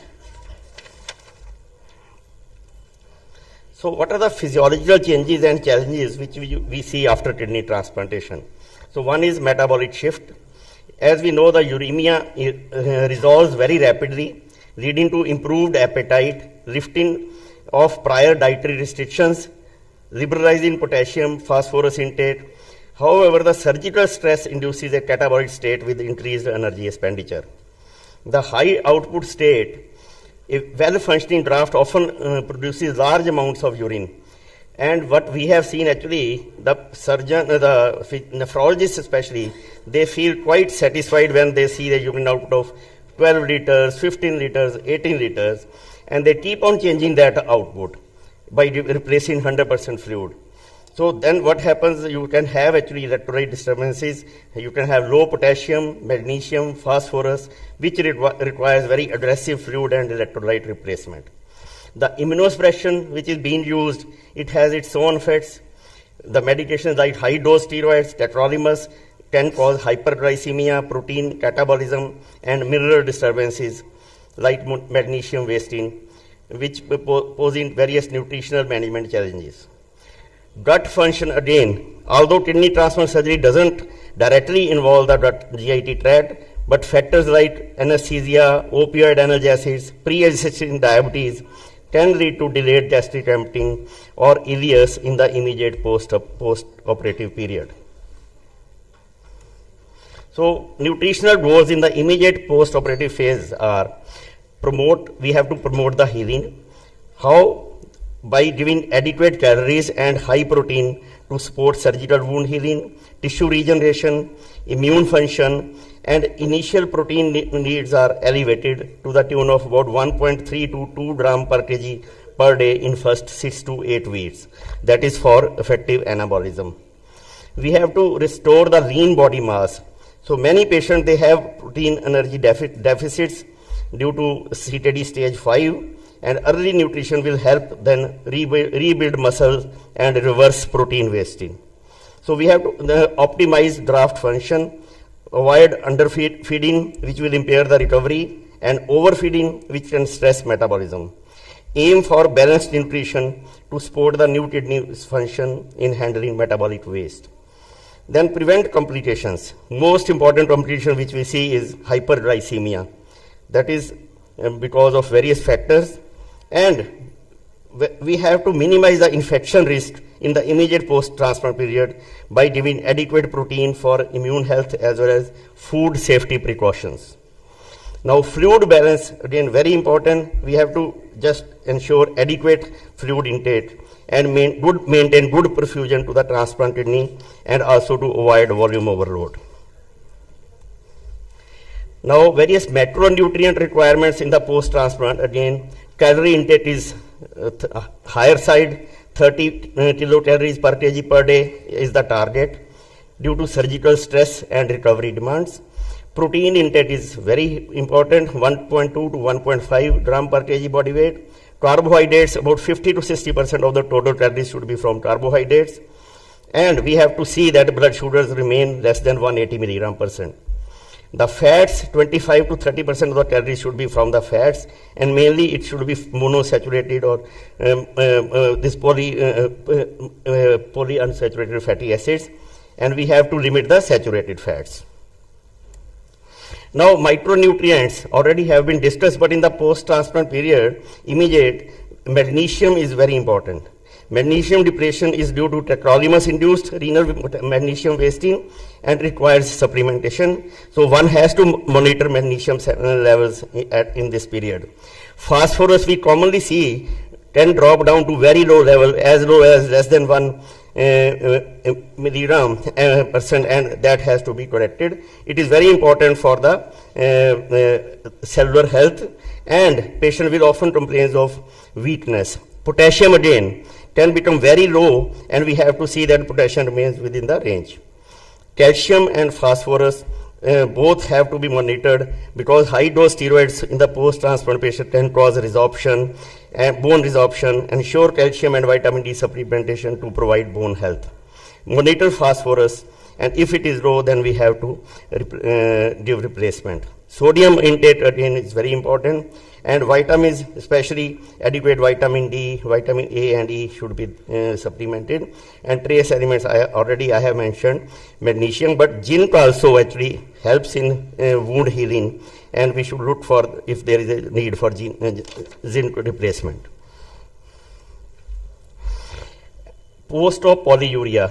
So the best thing is that rather than giving 100% replacement of the urine output, try to give 90% of the output and see if everything is okay. Continue with 90% replacement. We have to ensure that there is adequate perfusion of the draft, and electrolytes already I have mentioned. If there is a delayed draft function, which usually is seen in 5 to 10% of patients, and if patient is oligurid, then again you have to manage this patient like ATI, so that the nutrition is very important for the recovery. And ongoing monitoring for daily weight recording in an intake and output chart should be monitored in the first 2 weeks after post-transplant period. And usually it is after 2 weeks that urine output normalizes. So by that time the fluid replacement management becomes easy. Now post-transplant hyperglycemia, again 15 to 30% of the patients have been seen to be developing post-transplant hyperglycemia, and we have new onset diabetes mellitus, and mainly because of tacrolimus and also use of IV solumedrol and steroids. So we have to monitor the blood sugar levels. Then dietary, we have to see that patient doesn't have too much of carbohydrates in the diet. And if there is a need, then insulin and other oral antibiotic drugs are required, but best is to use insulin during this period. And if hyperglycemia is controlled properly, then the outcome can be good. But if it is not managed properly, then usually there is a risk of long-term poor graft survival in these patients. The risk of infections during immediate post-transplant period because of immunosuppression. So we have to maintain adequate proteins as well as calorie. The food safety is very important. Avoid raw food, undercooked foods, avoid unpasteurized dairy products, fruit juices, and we have to wash the fruits and vegetables thoroughly before consumption. Avoid buffet and food in these patients. No raw sprouts should be given to these patients. The specific prohibitions are like grapefruit and pomegranate, because even green tea in large amounts should be avoided, because that can interfere with the tacrolimus levels. Adequate hygiene should be ensured and discussed with the patient. Now GIT complications, especially delayed gastric emptying, because most of our patients, 2/3 patients are usually diabetics. So these patients can have diabetic gastroparesis. So we have to address this issue by using even IV metoclopramide, which can usually help in these patients. And if there is a constipation, we should try to treat constipation. Maybe enema is required in these patients. As far as enteral versus parenteral nutrition is concerned, as soon as the gut is functional, our tendency should be to give enteral nutrition, because that is always preferred as compared to parenteral nutrition. So usually by 24 to 48 hours, if the good bowel sounds are there, try to give oral diet, maybe liquid and then semi-solid diet.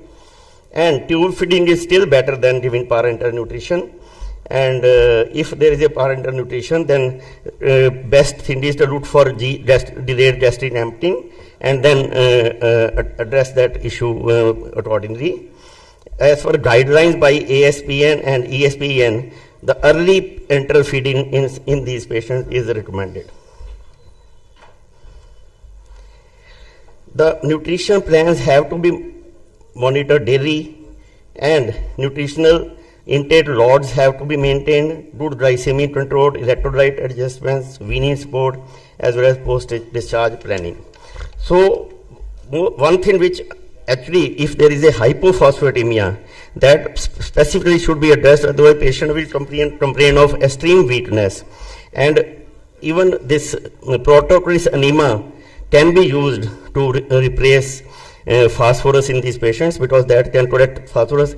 Otherwise, pot-phos injection also is available, which can be used as intravenous infusion. So we have to have a multidisciplinary team role as far as nutritional care is concerned in these immediate post-transplant period. Transplant surgeon, nephrologist, registered dietitian, the nursing care, person who is taking care, pharmacist, and other specialists if required. So this team coordination is required even in early mobilization of the patient, and even physiotherapist also is required. The various guidelines and protocols from major societies have do not give any particular guidelines as far as this period is concerned, except for that enteral versus parenteral, there are clear guidelines. Otherwise, whatever I have told is that these are the recommendations given by various societies. So to summarize, early nutrition is the key. Elevated needs we have to address, especially immediate post-kidney transplant patient. Metabolic challenges have to be managed.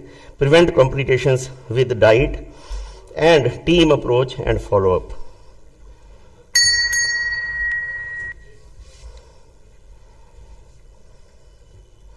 Thank you. Thank you, sir. Because of paucity of time, we won't be taking any questions, and any confusions will be cleared during the dinner time. Thank you. Thank you so much, sir. I would like to call upon the chairpersons to facilitate the speaker. Our next talk is going to be on optimizing nutritional support for recent kidney transplant. For recent kidney transplant recipients. I would like to call upon the chairpersons first. Dr. Vinod Kumar Singh, former professor and head of nephrology department at PMCH. Sir, please come on the stage.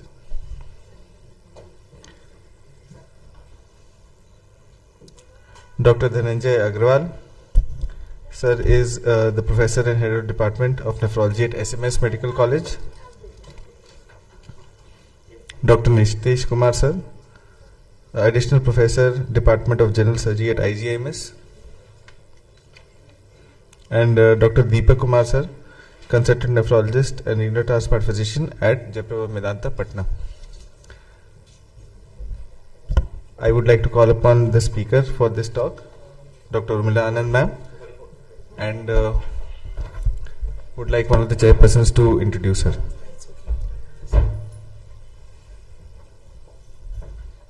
It's okay, sir. I'm Dr. Urmila, I think. I think we skip the Yes, ma'am. Ma'am is so it's okay. Time is short. Dr. Urmila Anand, DM DNB in nephrology.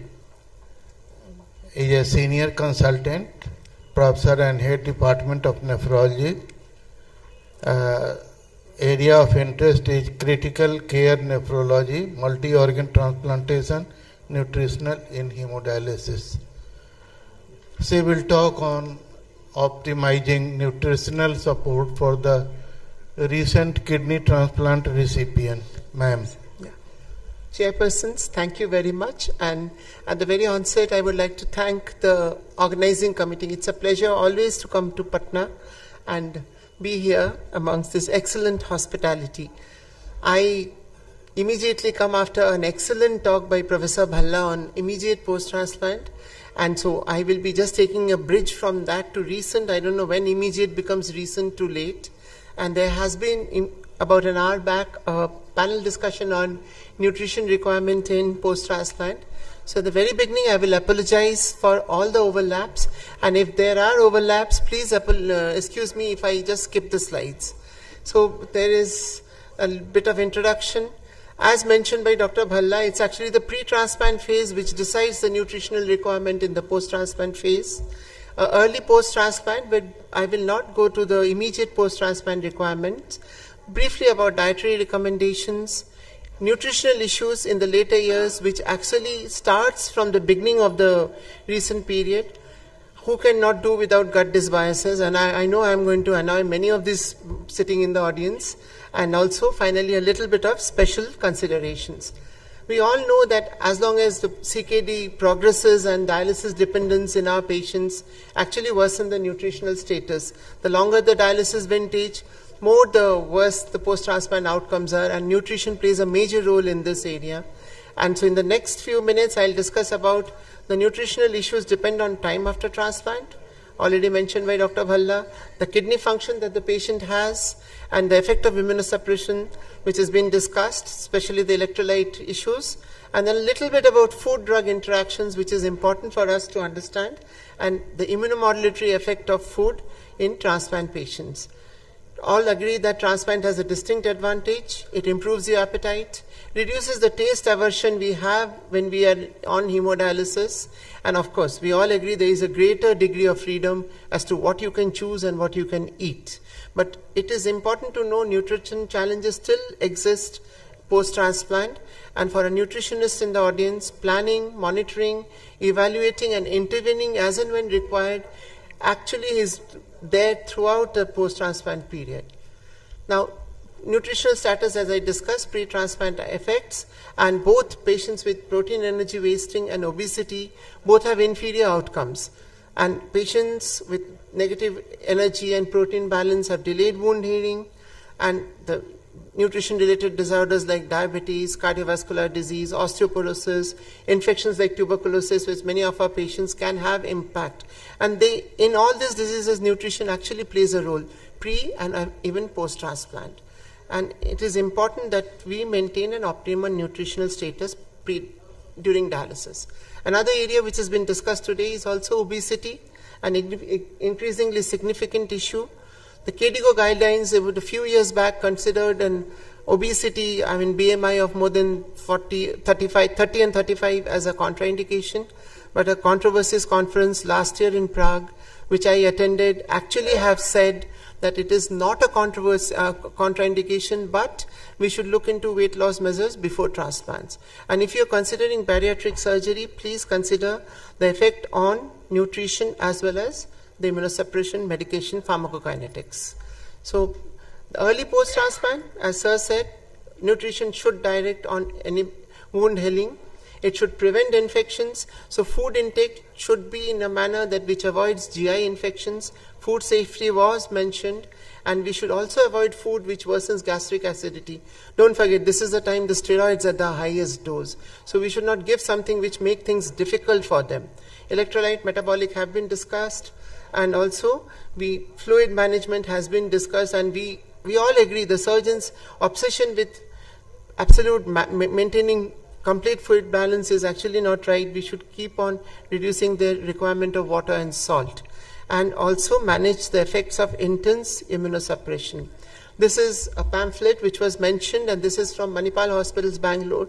So it actually says what are the important things that as a physician or a nutritionist we are looking into for diet, starting from the recent years itself, is to prevent excess weight gain, maintain euglycemia, control blood cholesterol, maintain blood pressure regulation, and provide bones and correct anemia. A nutritionist who comes and makes a patient for nutritional assessment, either in the inpatient or OPD, should actually have a check questions of all this together and actually determine the intervention. Is there any malnutrition?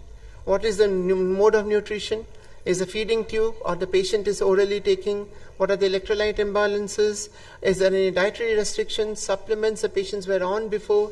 Do they need to be continued? Do they have gluten restrictions or something like that?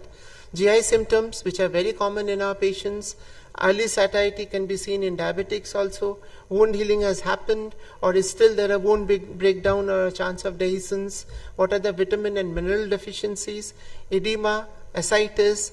Is sodium restriction required, or is the ascites or the edema worsening the peroral intake? What is immunosuppression and renal replacement therapy, though very rare, but is seen in deceased donor transplant situation. This has been discussed. I will not go through the requirement of protein, calorie, and also, of course, fiber and calcium phosphorus. This is from NHS. This is the Eat Well guide that they have, where again they have mentioned almost 50% with plant products, the rest another 30-40 with cereals and brown bread and things like that. And of course, they have also mentioned, please look at the restrictions and the requirements. Food choices can improve, and you can have varieties of food in your food, fruit, vegetables, meat, but there is always a concern of red meat. This is food safety. There are lots of apps which discuss in the websites where you can avoid high-risk foods. And this is very, very important. Clean and separate. Clean your raw meat, separate from your vegetables. Wash them adequately. Cook them at the temperatures adapted, and then chill them and put them in the refrigerators as and when required. And whenever you have doubt of the food, even before cooking, please throw it off. We actually advise our patients to eat freshly cooked food 3 times a day if that is possible. This has been discussed, the electrolytes, we will not discuss that. And the only concern, sir, has been saying that we should be using medicational replacement, like for hypokalemia or phosphorus, can we use phos or magnesium supplements? We will request our nutritionists to see if we can give diets which can actually cover up all this electrolyte depletion.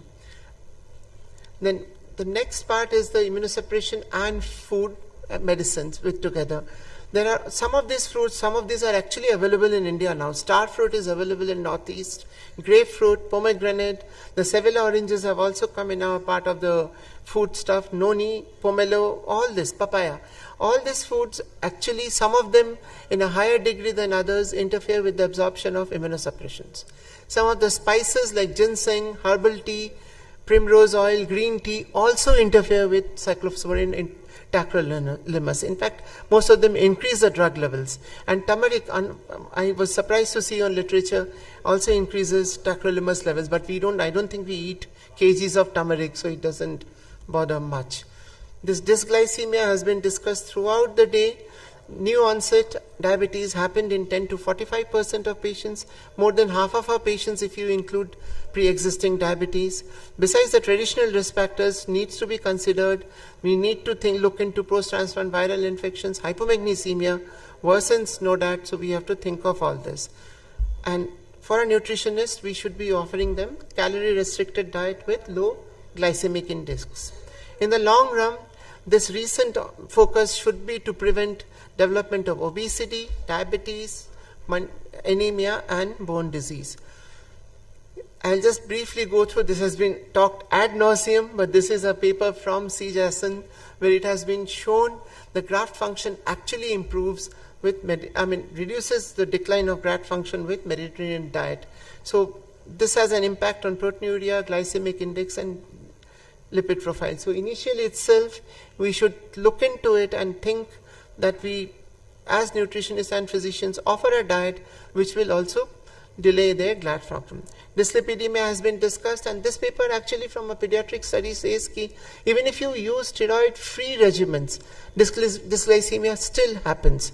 But what is very challenging in this paper is on the other side, where there has been the interventions of dysglycemia, almost in 65% there has been no intervention whatsoever. And the dietitians and the nutritionists counsel them for only in about 1/4, about 23%.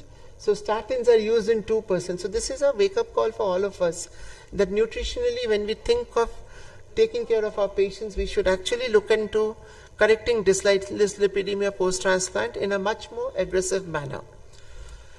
Osteoporosis is an important function, and you have seen that there are pre-transplant factors and then we have the post-transplant factors. There is vitamin D deficiency in this, and I am sure Dr. Georgie will not mind if vitamin D supplementation is offered to this patient for reducing the risk of fractures. This is a randomized article where they show cholecalciferol supplementation actually attenuates bone loss in incident patients. Again, dysbiosis, a last slide. Even the chronic kidney disease or uremia settles, but dysbiosis continues in kidney transplant recipients because of the polypharmacy, the multimorbidities they develop, newer ones, the stress of transplant surgery, and also the induced immunosuppressive state because of drugs. It's nobody's case that this does modulate the cardiovascular health, infection, alloimmunity, and even inflammation.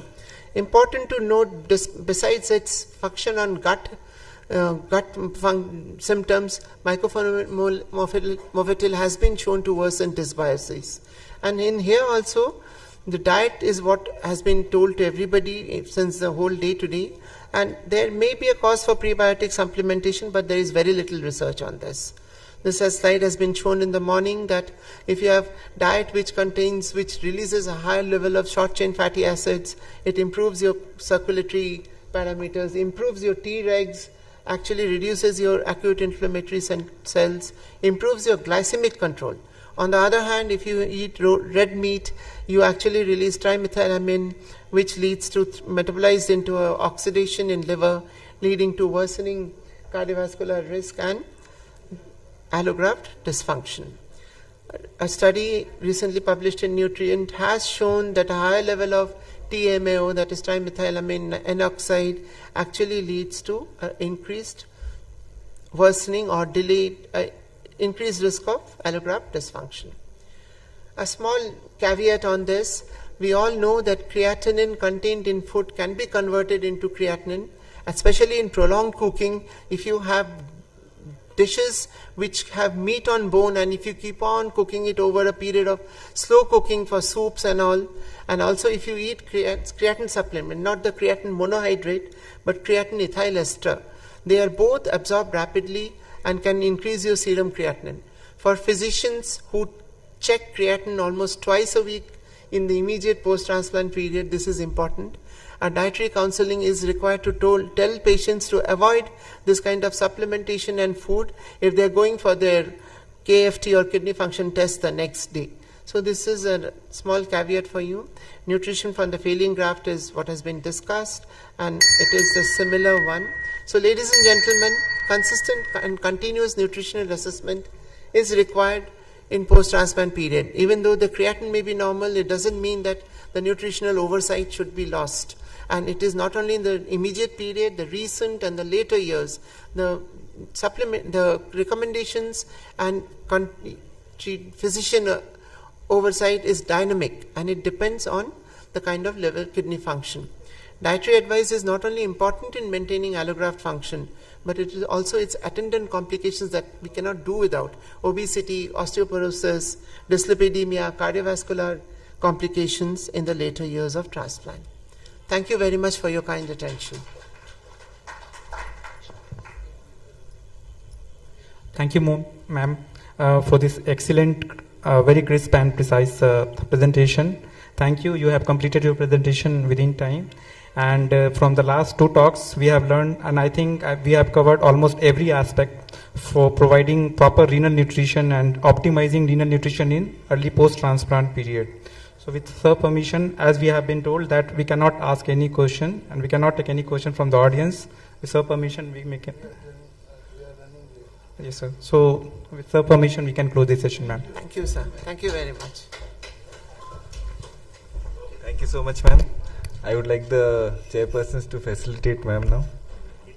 Our next talk is managing diabetic kidney disease through nutrition. I would like to call upon the chairpersons, Dr. Harshvardhan sir, who is an associate professor of nephrology at PMCH, Dr. Shashi sir, director in HOD Nephrosciences Paras HMRI Hospital, Dr. Prabhakar Yadav, Head Consultant in HOD Department of Nephrology at Tata Main Hospital, Jamshedpur.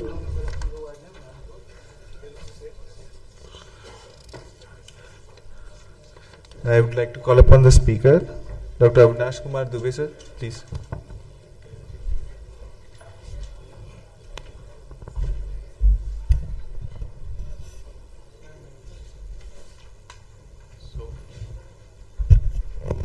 Shall I start, sir? Yeah, you can go ahead. So, thank you to the organizing committee, SRNMCON 2025, for providing me the opportunity, and I will be discussing managing diabetic kidney disease through nutrition. So, there is a case of 50-year-old male, diabetes for last 12 years on OHA and insulin with uncontrolled blood sugar levels. He is a smoker, BMI is 27, he is obese, he has a sedentary lifestyle. He has been receiving treatment for hypertension and dyslipidemia and has a regular blood test and urine test has been performed.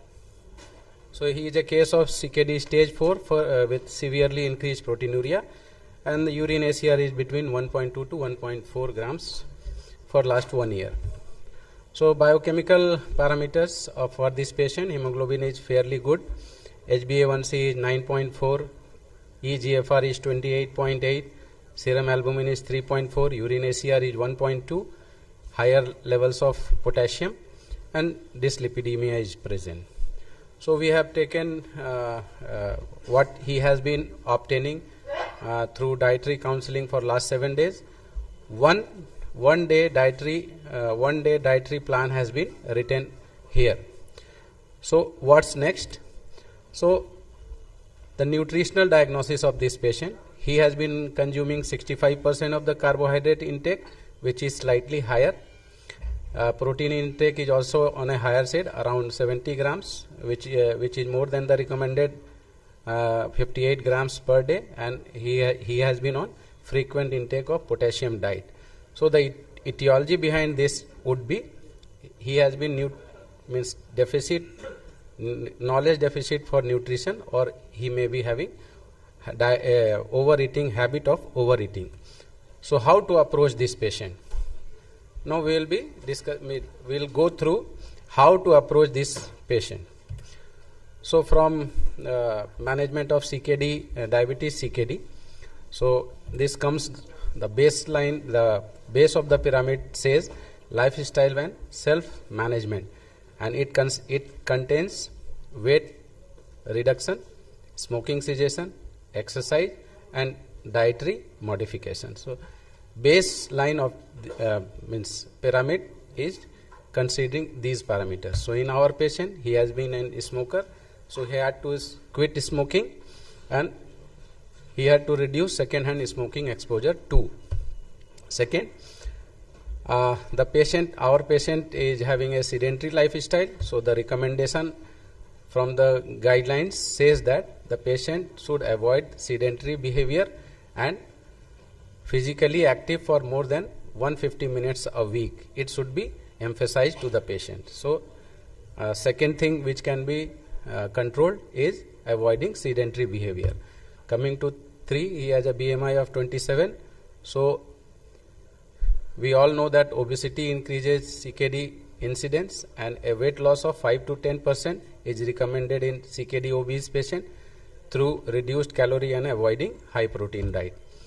And this patient has been hypertensive, so reducing salt intake is necessary for this patient.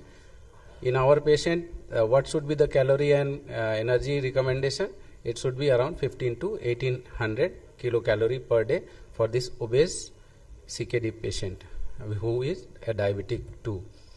So considering what should be the protein source, it should be mainly considered plant source because it is associated with lower mortality in CKD, and animal protein here it has a mixed evidence on CKD progression but shows a greater reduction in kidney function. Fruits and vegetables which shows greater intake leads to lesser CKD risk.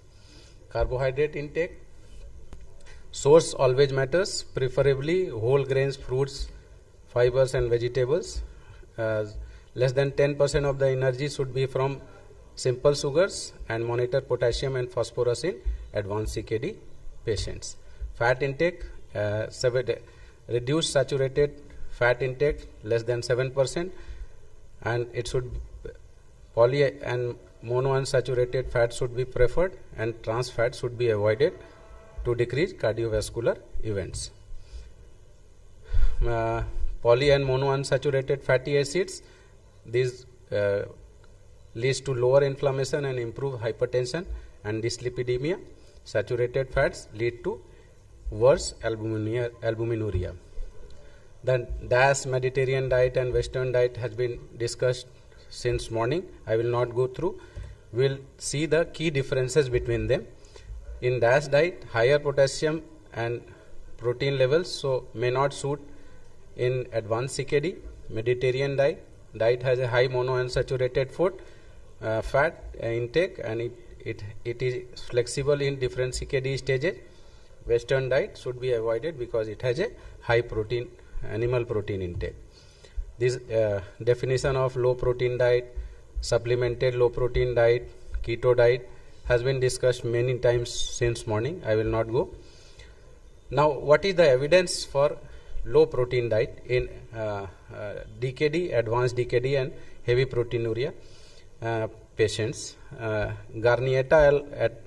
Garnieta has many series of publications regarding diabetic kidney disease and proteinuria. So many series he has published in last 10 years. I will go through one or two.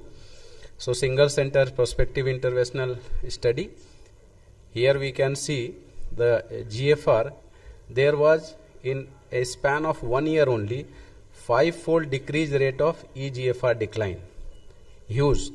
And the decline, and this was means a patient with GFR less than 14.2 had a higher decline in GFR levels, and the conclusion drawn from here is low protein diet should be started means when GFR is more than 14 to slow down CKD progression, and if GFR is less than 14 it seems useful to postpone renal replacement therapy.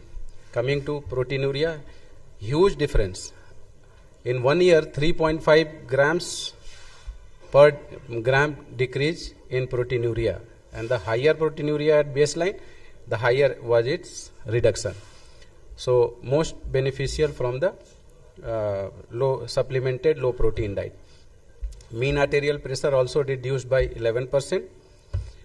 There was improvement in CKD MBD parameters. Phosphorus decreased by 50%, IPTS decreased by 70%, and HbA1c also reduced by 10%. Continuing the same series, she studied low protein diet in elderly patient with advanced CKD. Very interesting. What she got? There was reduction in proteinuria in around 70% compared to baseline. eGFR decline was 0.1 versus 0.5 ml per month before enrollment. So the conclusion drawn from this, low protein diet seems to be safe and effective in postponing KRT in elderly patient with advanced DKD while preserving the nutritional status. The most important discussion since morning has been the effect on nutritional status due to this low protein diet. So this has been addressed many a times in different studies, but Bellagini et al. Has shown a very interesting in his study that DKD patient cannot use a high carbohydrate food to compensate this less calorie with protein restricted diet. They are prone to malnutrition. This is the hypothesis. But in this patient, in this subset of group, CKD with diabetes or without diabetes, there was no significant change in fat-free mass, and there was no significant change in muscle mass. So stable muscle mass and strength indicates long-term safety in CKD patient receiving protein-restricted diet supplemented with keto analogs. So protein-restricted diet in long term does not worsen the nutritional status and preserves the body composition, avoiding the onset of sarcopenia in diabetic patient with CKD. The results from the same study, here we can see in short term and long term, the weight reduction was there initially in some few weeks, but after the weight remained stable at 6 months and at 3 years. So it means low protein diet, supplemented low protein diet. We should not think that it will lead to sarcopenia or muscle loss or malnutrition. This is an interesting study from a Taiwanese health insurance data, which showed that DKD on keto analog supplements, there was a reduction of 27% all cause mortality. Huge reduction was seen. This was a retrospective study. So adjusted all cause mortality was lower in CKD patients receiving keto analogs. From the same study, it also showed, this was not the main purpose of the study, but they means the results they got were slower progression to dialysis and lower incidence of major adverse cardiovascular events. I have taken two meta-analyses, one very long, published in 1996 and one published in 2024. This was published in 1996. Relatively small number of cases were there, 108 only, but all favor low protein diet, and there was a reduced risk of eGFR decline. This is 2022 meta-analysis, keto analog supplementation in patient with non-dialysis diabetic kidney disease. 213 articles were seen and only 11 were reviewed, and meta-analysis for renal outcomes, metabolic outcomes, clinical outcomes and nutritional outcomes were studied in diabetic kidney disease patients. See the renal outcomes. Urea means GFR, 24-hour urinary protein excretion and urea all favor the use of low protein diet with keto analogs. Similarly, serum albumin, body weight favors keto analogs and low protein diet. Similarly, metabolic benefits, fasting blood group sugar, blood pressure levels, hemoglobin levels and HbA1c level all favored low protein diet with keto analogs supplementation. Now the most important aspect, how effective is this keto supplemented very low protein diet? See, we need 5 patients to be treated with antibiotics for 6 to 10 weeks for peptic ulcer disease, whereas we need 20 patients to avoid heart attack continuously for 3 years by statins. In this very low protein diet, only 3 means keto diet, only 3 patients we need for preventing a ESKD patient in 1 year. So see, the number treated is very important. Only 3 patients means this, how significant is this low protein diet along with keto analogs. Coming back to our case, so this was our case, and what we have prescribed, energy was reduced to 1850 kilocalories per day. Protein was prescribed to be 39 grams per day, sodium restricted to 2 grams and potassium was reduced to 2000 milligram per day. So what changes in the biochemical parameters happened after 3 months? HbA1c decreased to 6.7, eGFR increased to 34, potassium level improved, cholesterol also improved. So this was a sample 1-day nutritional intervention done in that patient, and here we can see carbohydrate intake was 63%, energy intake was reduced by 500 kilocalories, protein intake reduced by 30 grams and high potassium diets were reduced. So all goals were achieved in all 3 parameters. So the stepwise approach to protein restricted diet, considering good nutritional status patient, stepwise reduction, regular reassessment, adequate energy reduces nutritional risk. CKD following protein restricted diet with care does not have increased malnutrition even after 7 years, and a protein restricted diet of 0.3 to 0.4 to be supplemented with keto analogs to ensure supply of essential amino acid. What does the guideline says? Kadoki says here with diabetes, CKD stage 2, 3 to 5 0.6 to 0.8 grams per kg. What KDIGO says in practice 3.3.1.2, it says in adults with CKD who are willing and able and who are at risk of kidney failure, consider prescribing under close supervision a very low protein diet supplemented with essential amino acids or keto analogs. So KDIGO first time mentions, this is 2024 guidelines, first time mentioning and supporting the use of very low protein diet supplemented with keto analogs. So the takeaway message is there should be a lifestyle modification, smoking cessation, weight loss and enhanced physical activity, personalized nutrition, tailored diet to CKD stage and patient need, monitor intake, track protein, carbs, fats and sodium, and there should be protein restricted diet which leads to reduced GFR decline, decreased incidence of ESKD, decreased proteinuria, no increased risk of malnutrition. So last point is diabetic nephropathy diet should be designed to delay the progression of kidney disease, control hypertension, edema, hyperkalemia and dyslipidemia, and to control blood sugar levels. Thank you. So thank you Avinash for such an enlightening talk. Since we are running late, so there will be no question. So thank you very much. So we are closing this session. Thank you. Thank you, sir. I would like to call upon the chairpersons to facilitate our speaker. The next talk is dietary management for the transition to incremental hemodialysis therapy.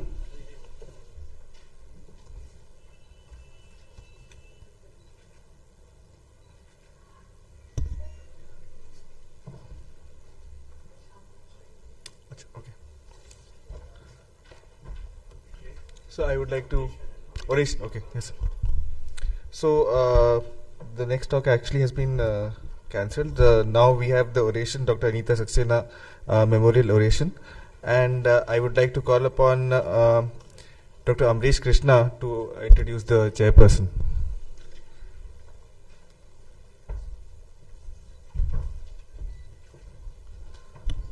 To chair the session for Dr. Anita Saxena Memorial Oration, I would like to call three legendary figures in nephrology. Professor Jayaprakash Sir. Professor Jayaprakash Sir was the former Dean and Head of the Department Nephrology at IMS BHU and is currently Senior Consultant Nephrologist at Lifeline and Panacea Hospital, Varanasi. Dr. Deepak, please accompany Sir to the chair. I would also like to call upon Professor Amit Gupta Sir, my former teacher and Head of the Department Nephrology at SGPGI Lucknow and currently Head of the Department of Nephrology at Apollo Hospitals, Lucknow. And I would also call upon Professor Georgie Abraham Sir, who is currently Senior Consultant, Department of Nephrology at MGM Hospital, Chennai. And to deliver the oration, I would request Professor R.K. Sharma Sir, and I would request Professor Amit Gupta Sir to introduce the orator.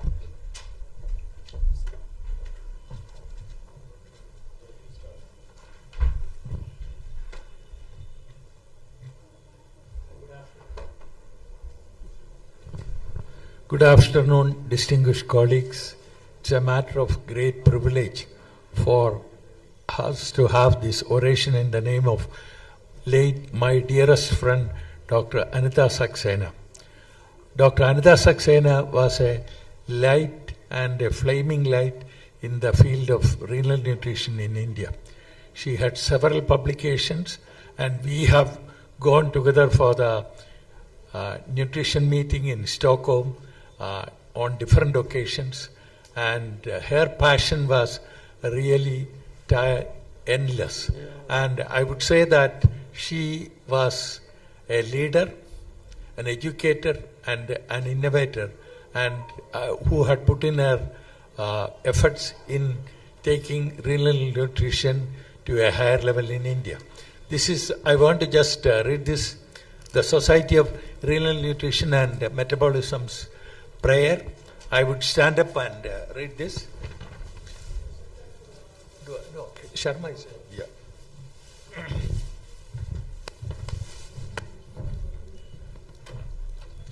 O Supreme Power, the dominion of knowledge and learning, ascend on us and show us the way to scholarship, to carry your light, to shun illusion and myth, to heal the suffering of ailing with faith, compassion and knowledge. Signed by Professor A.K. Balla, President of the Society, Dr. George Abraham, I was Vice President at that time, and Professor Anita Saxena.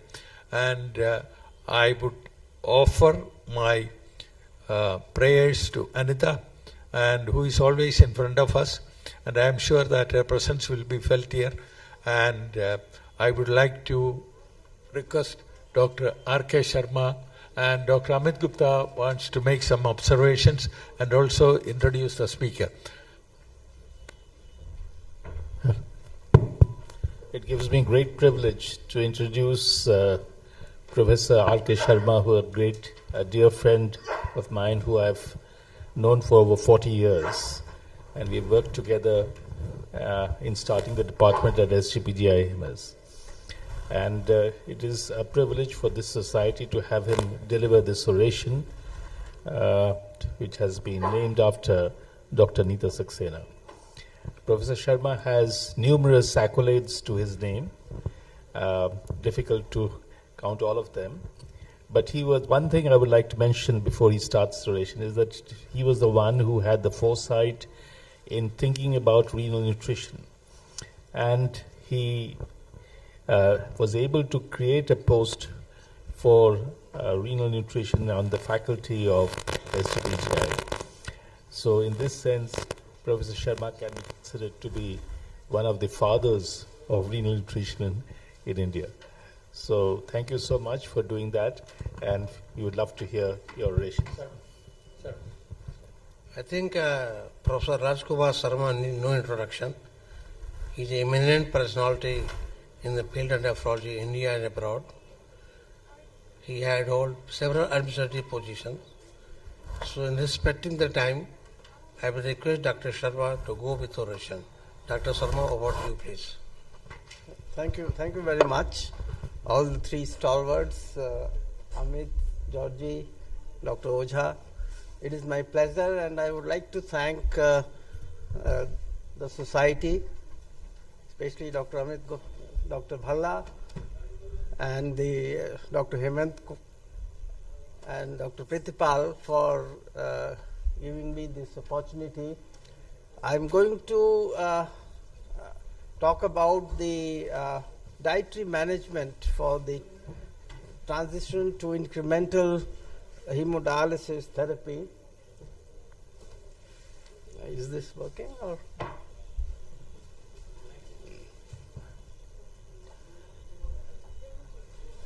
I have a special emotional attachment with Anita as she moved from Department of Genetics and joined nephrology, and then was so much involved in developing renal nutrition. And what we see today, the society and the journal, is actually the brainchild. And I have seen her sincerity, dedication, and an ambitious commitment to develop this area. So I think we are all thankful, and it's my honor to be standing here and presenting this topic under her name, the oration which has been awarded to me. And this is the Tagore's one of the shortest poems which Tagore has written, which says, "Say not in grief that she is no more, but say in thankfulness that she was." Because the life is like this. It's like a river, like nobody remembers the miles Ganges travels, but we know the Gangotri from where it starts, and then ultimately, at least when it is in Prayagraj, and we have these three mythical rivers getting together and finally going into Ganga Sagar in the Bay of Bengal and getting assimilated into the huge ocean. So that is how the life is, and it keeps on flowing. The incremental hemodialysis or infrequent hemodialysis is nothing new. It's an old concept which is being renewed. At our center in Lucknow, Medanta, I tried to look at 200 odd patients on dialysis, on maintenance hemodialysis, and what was seen that 75% of them are on twice a week hemodialysis, which is one will term as an infrequent hemodialysis compared to the Western thought process of minimum 3 sessions of dialysis per week. And what only 20% were on 3 sessions of hemodialysis per week, and 5% of patients were on hemodialysis once a week. These are patients who are reasonably economically viable, or they are covered by the insurance and are getting paid. But we do have some patients who are actually not very well off, but they are being funded through the government Chief Minister's Fund. They get the money, and from there they are getting dialysis. It is almost like a free dialysis. The money comes and it gets replenished when it finishes off. This is one of the recent 2025 review which is published in Nutrients, where they were looking at the studies which have been published for infrequent or once a week hemodialysis. Out of, you can see more than 2,000 papers which were published. They were only able to narrow down on 8 publications which were able to meet the criteria of standardized analysis which they could do. And there were only 250 odd patients which they were able to analyze. And what they concluded, that in this 8 publications of reasonably well conducted studies, patients who were on once a week hemodialysis, they were doing reasonably well, the nutrition wise, metabolically, and as compared to the general well-being. So this is what those studies indicated.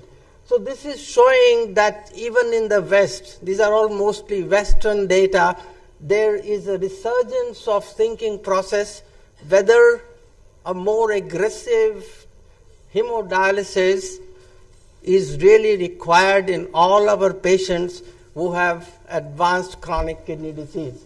This is another group in California. You might have met this nephrologist who has been working on chronic kidney disease, dietary management, the low protein diet, and their group has been talking about dietary options and the conservative care with low protein diet instead of directly jumping into a maintenance hemodialysis, full-blown 3 dialysis per week in patients who have chronic kidney disease 5D, which is the standard of care in European and as well as the American dialysis protocols.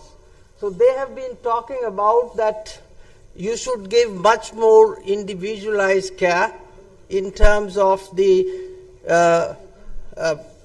holistic management of nutrition, protein restriction, and then a slow transition from a once a week hemodialysis to 2 dialysis per week to 3 dialysis per week. And ultimately, some of the patients may even require 4 sessions per week or even daily dialysis. So this is the thought process which is not contrary to the Indian approach. In India, we were doing this type of management because of the financial constraints. And the people from the West, they used to laugh at it. They used to say that you are not giving good dialysis to these patients. It is true to some extent, because if you see a group of patients who are on dialysis without really trying to individualize the dialysis protocol, you will find that under dialysis is associated with a lot of problems. So keeping that in mind, the thinking was that everybody who goes into CKD 5D should get at least 3 hemodialysis sessions per week. This is being rethought even in the West. There are some Italian dialysis centers and nephrologists who for quite some time has been talking about combining a much more structured protein restriction and supplementation with incremental hemodialysis. I will not repeat, there has been data that low protein diets can slow down the progression of chronic kidney disease.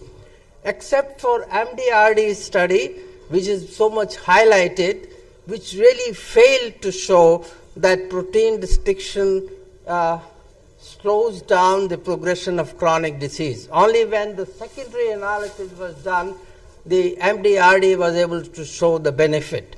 But there are many other studies with protein restriction which have also been done in later, have shown the benefit. And now we know, as the discussion went on throughout the day, that even KDOQI guidelines have shown and have included that protein restriction in a judicious way with supplementation of keto analogs can be used at least in selected patients with chronic kidney disease. But what we have to understand, that this care of nutrition, protein restriction and incremental dialysis is a holistic approach. It cannot be taken lightly. It's a teamwork in which at least a nutritionist, dietitian and nephrologist and the dialysis paramedics have to be very closely involved. So that is a crucial point when one wants to embark on this program. This is the review article in 2021 by the same group from California, where they have emphasized and re-emphasized their thought process about nutritional management of chronic kidney disease, even advanced chronic kidney disease with protein restriction, the benefits which occur in terms of the intraglomerular hypertension, the targeted reduction in some of the uremic molecules which could occur. But what we have to understand, the benefits which occur in terms of CKD progression and also other benefits have to be seen in the background of the effect on nutrition, the quality of life, and these patients not only need a holistic management, they need much more regulated care by the team of nephrologists also, because nephrologist is in the center of this care. So we have to take up as our primary job in looking after these patients with CKD, advanced CKD, who needs much more personalized care. If we want to go into this area of using dietary management in this advanced CKD, starting from transition to incremental dialysis. So they have now been talking about that if you want to get into this program, then you should be involved in it. You should involve a dietitian, and also these patients should be continuously observed. This is very, very important. And then you can see the use of low protein diet in these patients combined with a much more free diet on the day of the dialysis. On the day when the patient is not on dialysis, they are given a low protein diet for about 0.6 to 0.8 gram per kg body weight. When he is on dialysis, that day the diet is made more free. It's like a free day for the patient for his dietary intake. The other thing which is coming up, even in the Western practice of diet, is they are going back on the plant-based diet for a population of patients who are actually very significantly non-vegetarian. So they are saying that using a plant-based diet is also very helpful. So they are slowly going to change and try to change a highly non-vegetarian diet to a plant-based diet, which is not easy for a social milieu where the diet consumption by normal population is very different. But from an Indian point of view, why I am making this point is that we should not be worried because our patients are vegetarian. They have shown aptly that a plant-based diet is a good source of protein. Don't worry that these patients will suffer from malnutrition. Only thing what is required is nephrologist has to follow these patients at least once a month, and there has to be a dietitian looking after them. The dialysis staff has to be careful. So you need a good clinical care combined with a good clinical sense. The other things have been talked about: the adequate energy intake, sodium restriction, and the most important thing is when you start these patients on these programs of incremental dialysis, you should look at their residual kidney function. Patients who have significant residual kidney function, which can be indicated by the urine volume. If somebody is anuric or very severely oliguric, he has no residual kidney function. Only patients with some residual kidney function who are not malnourished, who do not have comorbidities, who do not have hyperphosphatemia, and who are reasonably having good quality of life, they could be candidates for this program combining the low protein diet with an incremental dialysis. So not all patients are candidates for this type of therapy.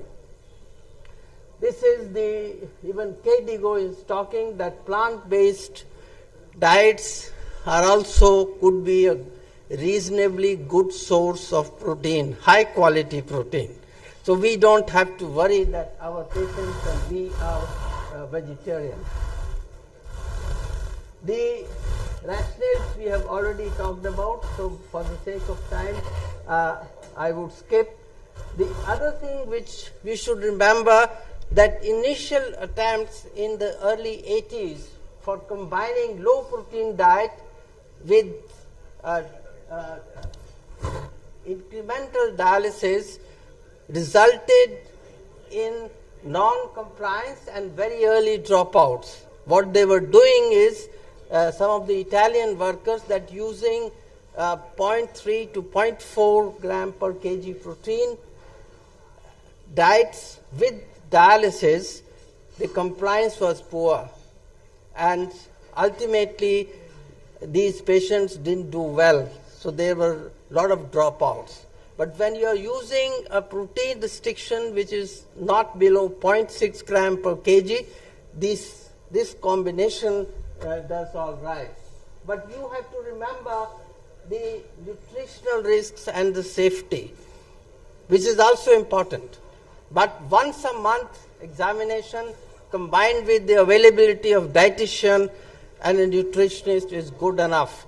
And if possible, do a subjective nutritional assessment in these patients who are going on to such therapy. You can combine, because this is synergistic the use of RAS inhibitors and SGLT2 inhibitors.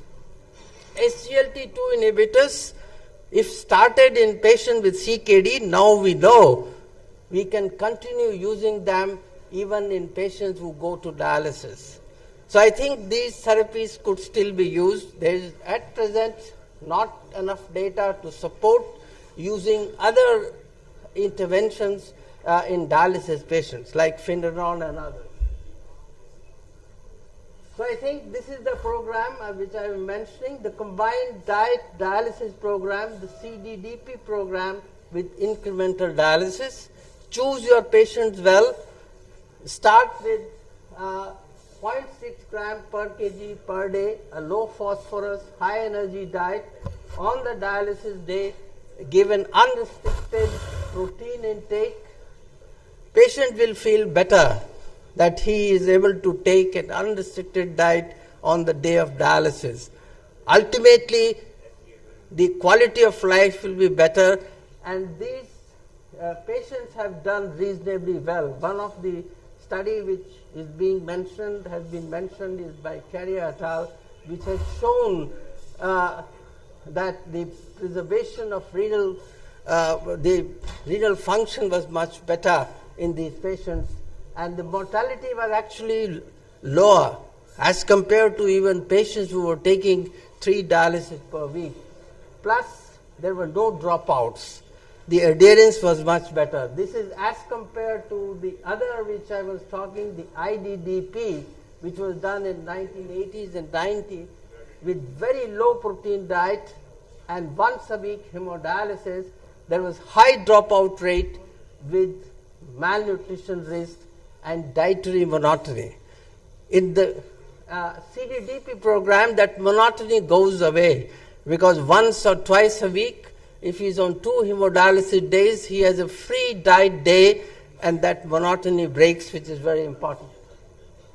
What they have seen that patients on this type of intervention with diet therapy and incremental dialysis, there was much better metabolic bone disease parameters. The anemia was much better corrected. The need for erythropoietin use was also less. The use of cinacalcet was less. The calcium binders, the phosphate levels were also better. So these are the results. The compliance, adherence, effect on morbidity and mortality is also reasonably good, as good and even better than patients who are on 3 dialysis per week. This is the survival function in terms of the period for which they continue to be on this infrequent dialysis, which is reasonably well, no dropouts at all. So I think the rationale is very clear. Preservation of residual kidney volume is much better. The patient's symptoms are much better. The dietary restriction, though you are doing, but the monotony is gone. Whenever you prescribe anything, if it is very monotonous, the compliance disappears. Patient is going to be non-compliant. And the phosphate control, acidosis control, the catabolism is also taken much better in these patients. So I think we have to keep in mind that it's a multidisciplinary approach which should involve nephrologists on the center with renal dietitian and the care teams. If the patient is on hemodialysis, the hemodialysis staff is also very crucial. It's a gentle patient-centered transition from patient with CKD 3 or 4 going on to 5 and incremental hemodialysis. So this data suggests that this is possible. We should also look at our patients who are on 2 dialysis per week, try to find out which are the best patients for this, try to look after them by this approach.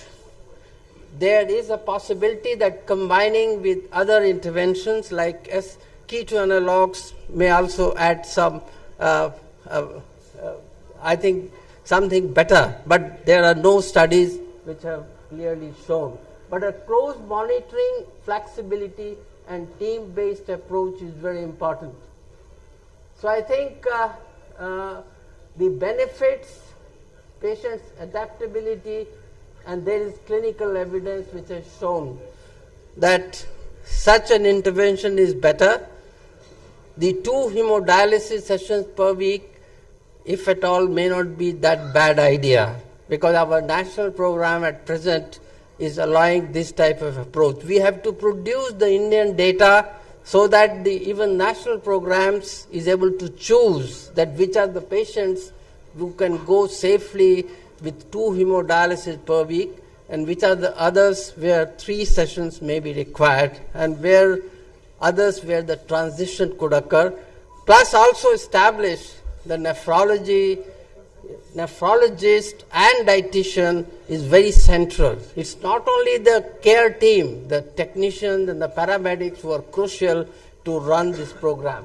This is not happening in our government-sponsored program. So there is a renewed perspective of an old strategy which we started in India because of the financial concern, but I think the data is coming up that there is better preservation of the residual kidney function. The mortality they have shown is actually not more than patients who are on thrice weekly hemodialysis. If they have poor residual kidney function, then such an approach, the mortality would be higher. So we have to look after these patients well, monitor them, and as soon as we find that the residual kidney function has come down, if they are showing malnutrition, we should switch them to more frequent hemodialysis. So it's a patient-centered strategy. It is not just a cost-saving strategy. Ultimately, it may be also resulting in a much more cost and the benefit ratio. In terms of the expenditure and the benefit, this may turn out to be much more useful. It is best suited for a carefully selected patients with preserved renal kidney function whom we can follow up closely. We should follow them up. In a corporate sector, we get paid for looking after these patients. So we have a responsibility to follow them up. We should not leave their follow-up to the technicians or the nurses alone. This is also very crucial. Plus involve the dietitians and the dialysis care staff. So I think I will end here and thank again the society and the 3 stalwarts who are sitting here, and plus it's an honor to present this as a Anita Saxena Memorial presentation. Thank you very much. Thank you, sir, for this wonderful oration. And just to add to it, that even in the peritoneal dialysis field, there was this gentleman called Wong, and at the turn of the century, he was recommending that instead of giving them patients on PD a very high protein diet of 1.3 grams per kilogram, give them 0.8, so that you're able to maintain their residual renal function for a longer period of time and get away with doing 3 exchanges, unlike the 4 exchanges that do in the West. So this is a concept that I think we can think of, and perhaps will be helpful in those patients who have residual renal function and reasonably well preserved. You're right, because actually this started with peritoneal dialysis, this concept. And now slowly we are understanding that this could also be applicable and useful for maintenance hemodialysis. Actually, it's much more useful because the hemodialysis, when the blood comes in contact with the plastics and other dialyzers, there is a storm of the cytokine storm and other inflammatory markers getting released, which can affect the residual kidney function. This doesn't happen so much with PD. So I think it may be more relevant or as relevant for hemo as for PD. Thank you, Professor Sharma, for that wonderful oration. I think you have done more than justice to Dr. Anita Saxena. I'm sure that our colleagues who are nephrologists as well as dietitians will look at what you have shown. I was just listening very carefully. and adopt in their practice. This is what we want. Because you said that a lot of your patients are on twice weekly dialysis despite being in a private sector. So this is something, an eye-opener for us, that to say that even Kam Kalandar said that twice a week dialysis is reasonably good enough if you do not have any left ventricular hypertrophy and things like that. So this should make our nutritionists think seriously and adopt what you have said in their practice to take our nutrition forward. Thank you. I think Dr. Sharma has emphasized we should not only think of a dialysis. Nutritional component is extremely important, and modality of dialysis, hemo-RPD, I think protein intake is a bit higher on CAPD than on maintenance hemodialysis. So it is a great learning from Professor Sharma for all the physicians. So I thank you so much, Professor Sharma. No question. Being an oration, there are no questions. Yeah.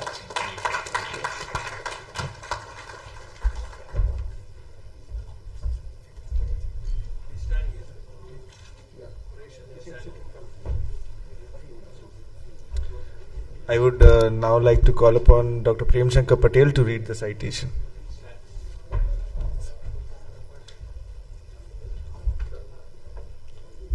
Sir, I request all chairperson and Professor Sharma sir to be kindly seated for further oration programs on the chair, sir.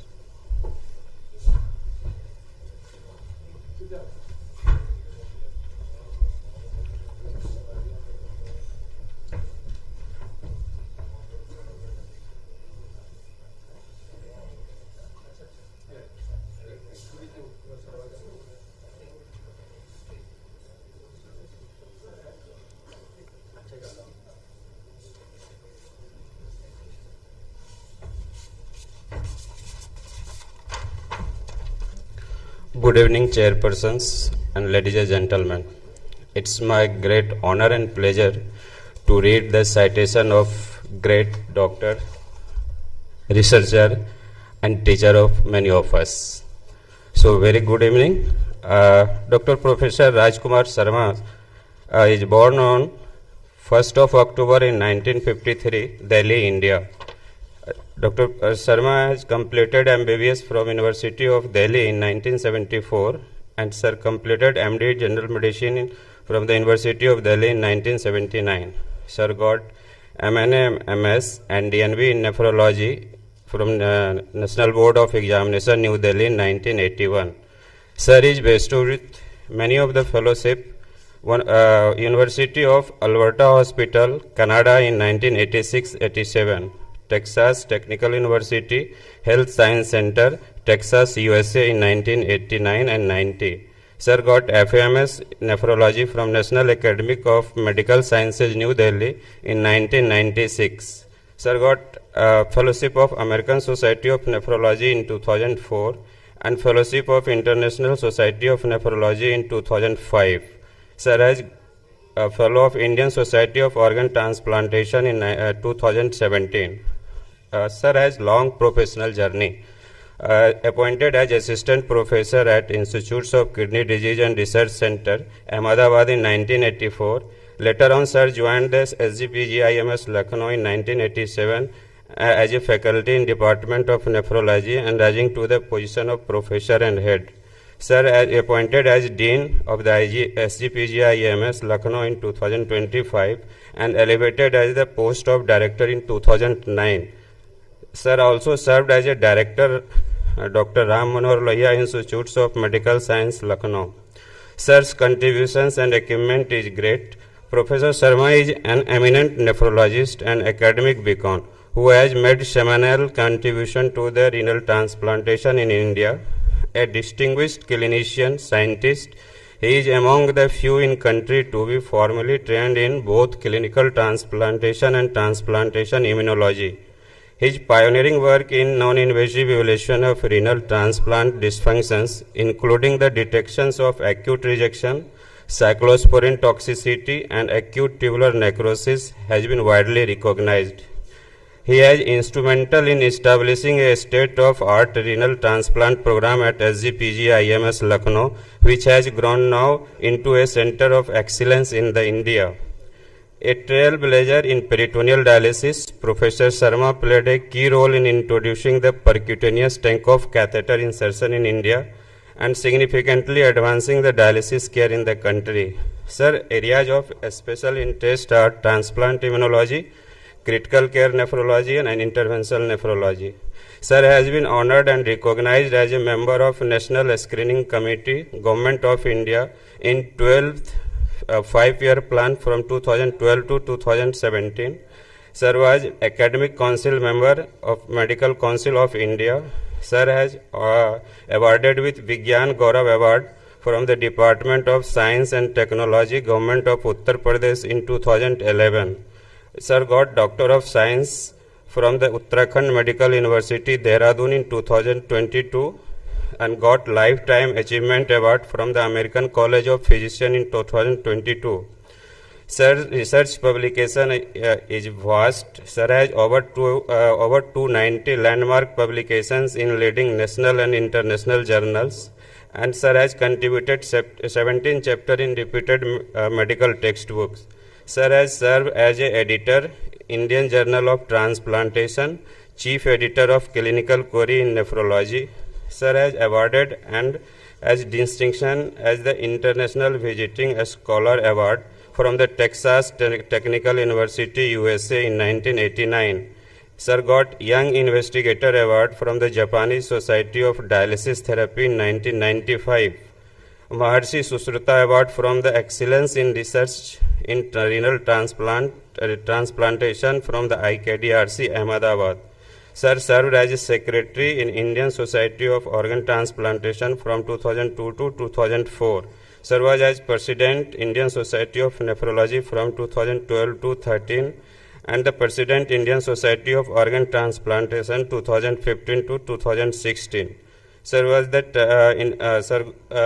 member of the Transplant Society International Science Mentee and Mentor and awarded in 2016 and 2018. Professor Rajkumar Sharma is a distinguished physician, visionary academician, and one of the pioneers in the Indian nephrology. His lifelong dedication to advancing the renal care, research and education continue to inspire generation of clinicians and scientists across the globe.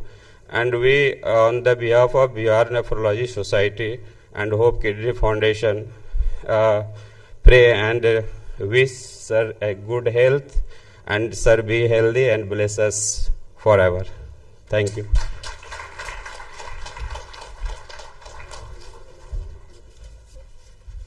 I would now like to call upon Dr. Hemant Kumar sir to felicitate Dr. R.K. Sharma sir.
Now I would like to call upon Dr. U.S. Rai sir to please come and felicitate Dr. Amit Gupta sir.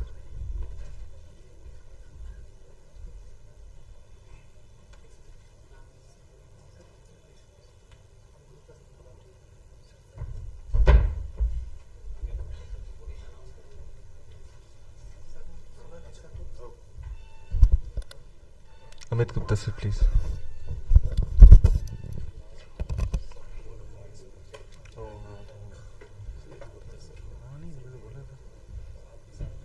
Amit Gupta. Amit Gupta.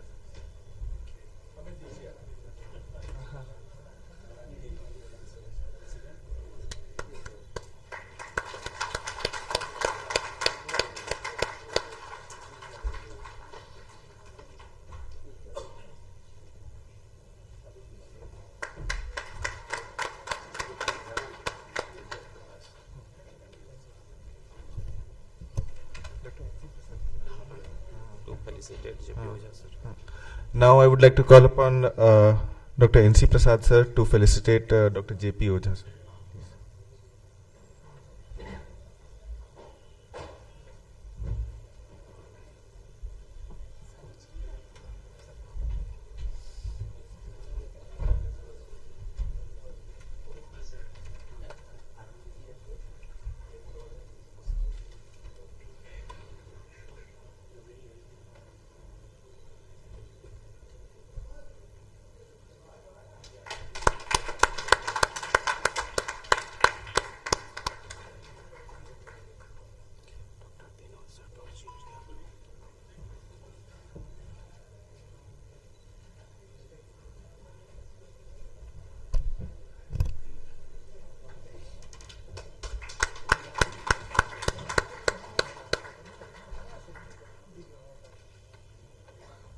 I would now like to call upon Dr. Vinod Kumar Singh sir to felicitate Dr. Georgie Abraham sir. Sir, hold on.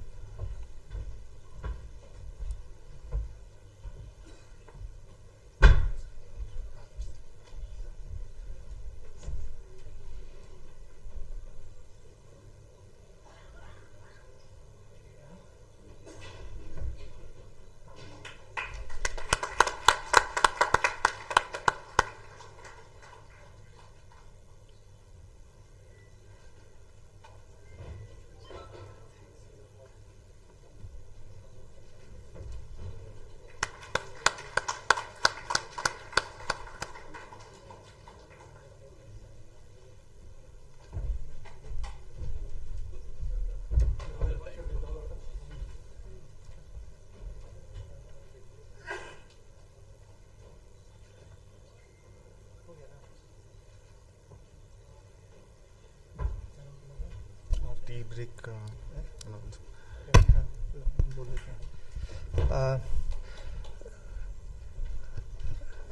I will call upon the dais Chairman SRNM Dr. A.K. Bhalla sir,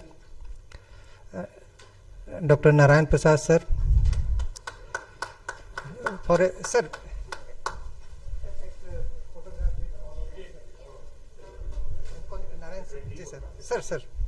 Sir, Dr. Narayan Prasad, Secretary SRNM.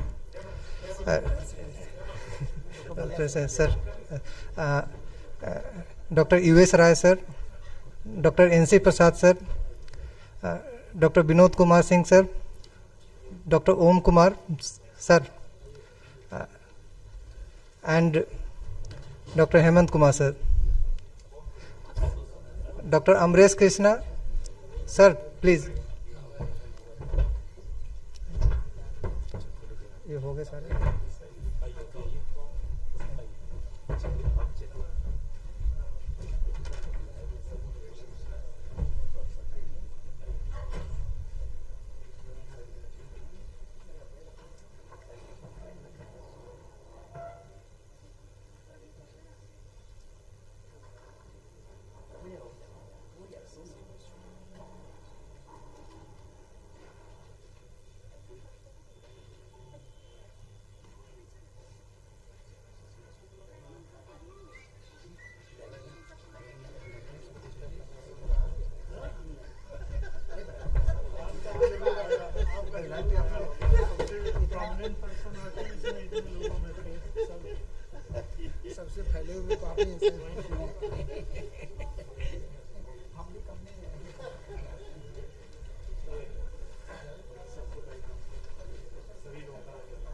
Sanjeev lighting lamp का lighting lamp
कितना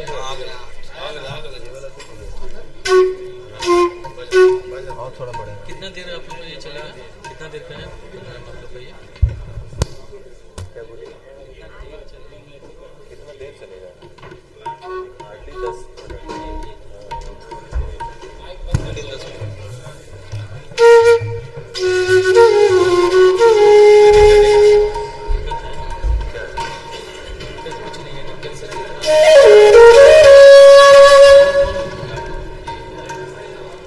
गजल है ना इसके बाद? कुछ गजल का है ना? होगा गजल का है इसके बाद? तो 10 इसके बाद कल्चरल हो ना। हाँ, जब कल्चरल कुछ हो 10 बजे 10 मिनट तक 10 मिनट तब ठीक है, 10 मिनट बाद जब हो जाएगा ये तो वेलकम करना है। हाँ भाई ठीक है। आपको मतलब पूरे होटल इवेंट के बारे में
everybody.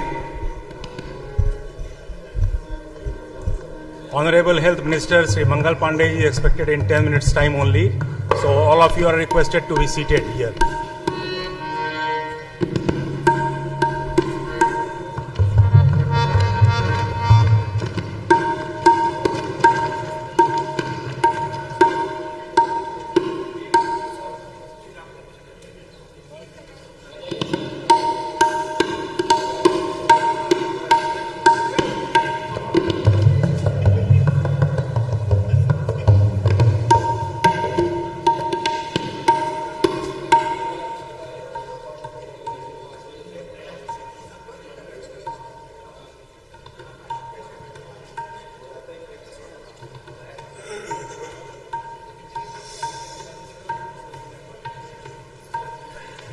Check, check, check, check, check, check. Hello, hello, hello, hello, hello. Check, check, check, check, check. Hello, hello, hello. Check, check.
your attention, please. We welcome Director of IGMS, Honorable Dr. Professor Binde Kumar. He has already arrived. Welcome, sir.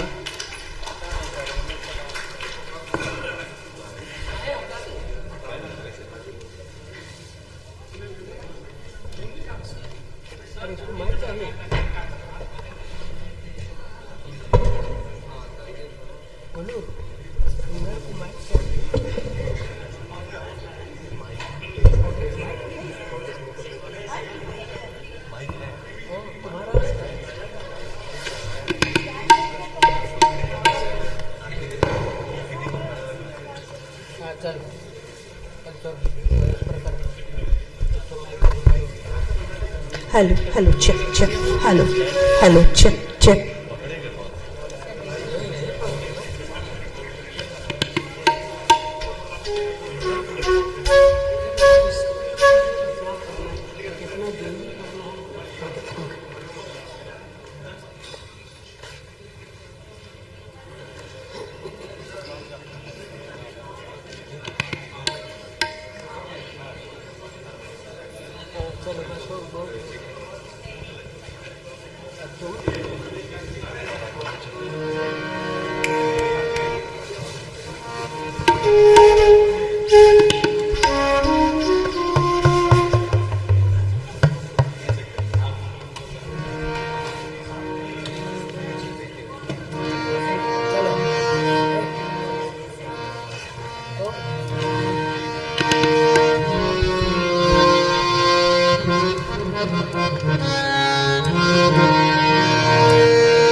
Hello.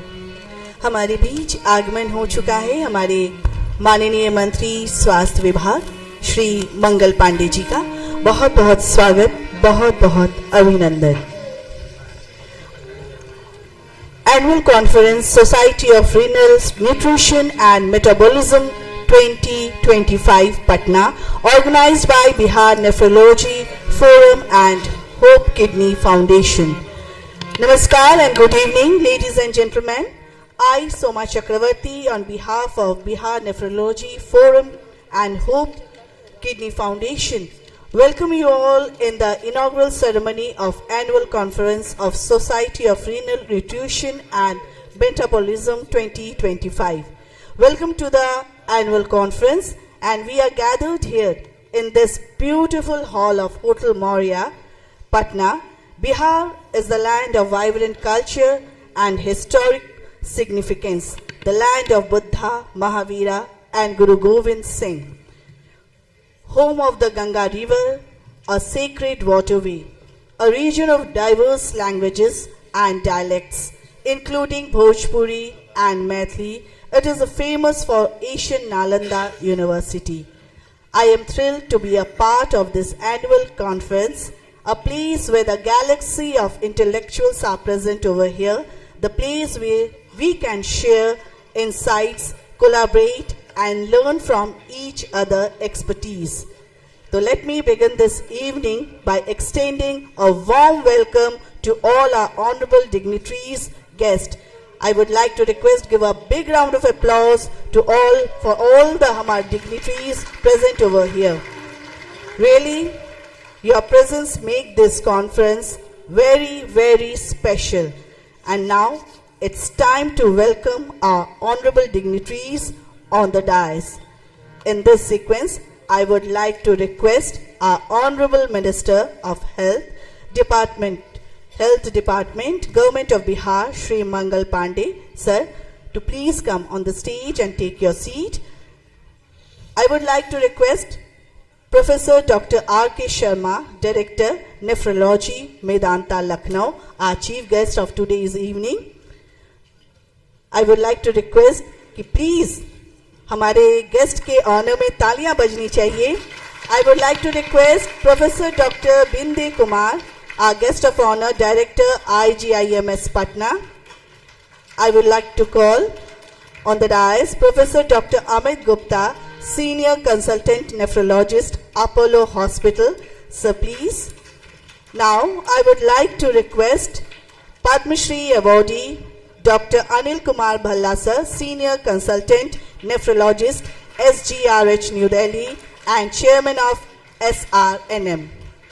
Professor Dr. Narayan Prasad, Secretary, SRNM, HOD Nephrology, SGP GIMS, Lucknow. Now I would like to request our organizing chairman, Padma Shri awardee, Professor Dr. Hemant Kumar, to please take your seat, sir. Now I would like to request Chairman HKF, Professor Dr. Om Kumar, HOD Nephrology, IGIMS Patna. Now I would like to request to take your seat on the dais, Professor Dr. Amresh Krishna, HOD Nephrology, AIMS Patna, and Organizing Chairman, Scientific Committee. I would like to request Dr. Shashi Kumar, Senior Consultant Nephrologist, Paras, HMRI, Organizing Treasurer of SRNMCON 2025. And now I would like to request Dr. Pritpal Singh, Organizing Secretary of SRNMCON 2025, Society of Renal Nutrition and Metabolism 2025, Patna. And now it's time to welcome all our dignitaries on the dais with Navpad, a plan, and for this I would like to request our Senior Resident Doctors, Department of Nephrology, Dr. Mridula Shukla, to present a Navpad, a green plant, to our inaugurator, हमारे उद्घाटनकर्ता, माननीय मंत्री स्वास्थ्य विभाग श्री मंगल पांडे जी को. आप आगे से आ जाइए.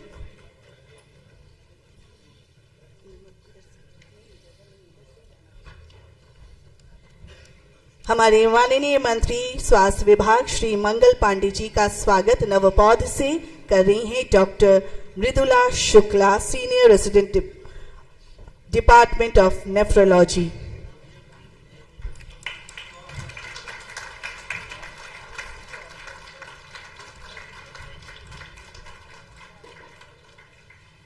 And now I would like to request Dr. Pinky Kumari to present a navpod to our chief guest, Professor Dr. R.K. Sharma, Director Nephrology, Medanta, Lucknow.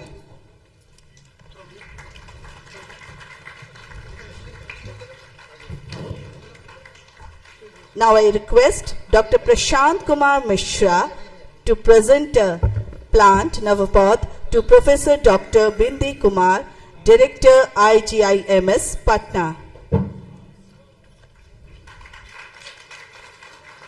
And now I would like to call Dr. Shivam Kumar to present a navpod to our honorable guest, Professor Dr. Amit Gupta, Senior Consultant Nephrologist, Apollo Hospital.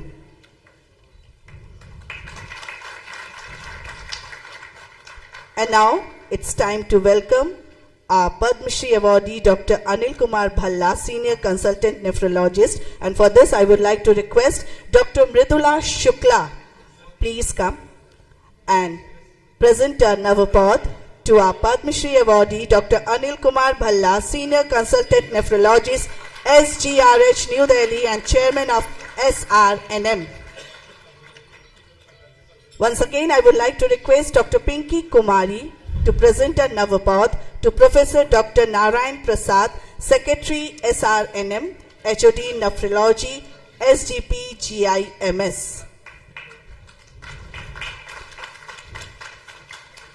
I would like to request Dr. Prashant Kumar Mishra to present a navapod to our organizing chairman, Padma Shri awardee, Professor Dr. Hemant Kumar.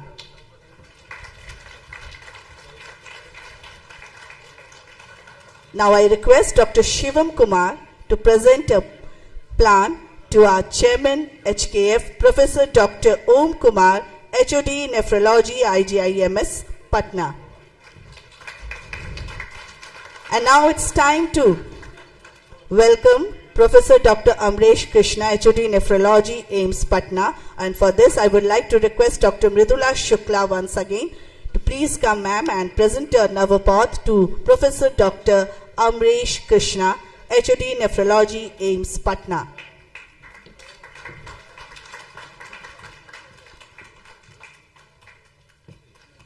And now, once again, I would like to request Dr. Pinky Kumari to present a navapod to Dr. Shashi Kumar, Senior Consultant Nephrologist, Paris, HMRI, and he is the organizing treasurer of this annual conference, SRMCON 2025. And now I would like to request Dr. Prashant Kumar Mishra to present a navapod to Dr. Pritpal Singh, Organizing Secretary of SRNMCON 2025. Thank you so much. And before I request the artist to present a welcome song, I would like to welcome all our patrons present over here with a huge round of applause. Dr. U.S. Rai, sir, you are welcome here. Dr. N.C. Prasad, our honorable patrons. Dr. Vinod Kumar Singh, our honorable patron. And Dr. Pankaj Hans. Give a big round of applause for all our honorable patrons who are present over here. Welcome you, sir. Welcome you all. And now, I would like to request our honorable chief guest, our inaugurator, and all the dignitaries present over here to light the lamp so that we can begin our program. To inaugurate this annual conference, SRMMCON 2025, I would like to request our Honorable Minister, Department of Health, Government of Bihar, and all the dignitaries present on the dais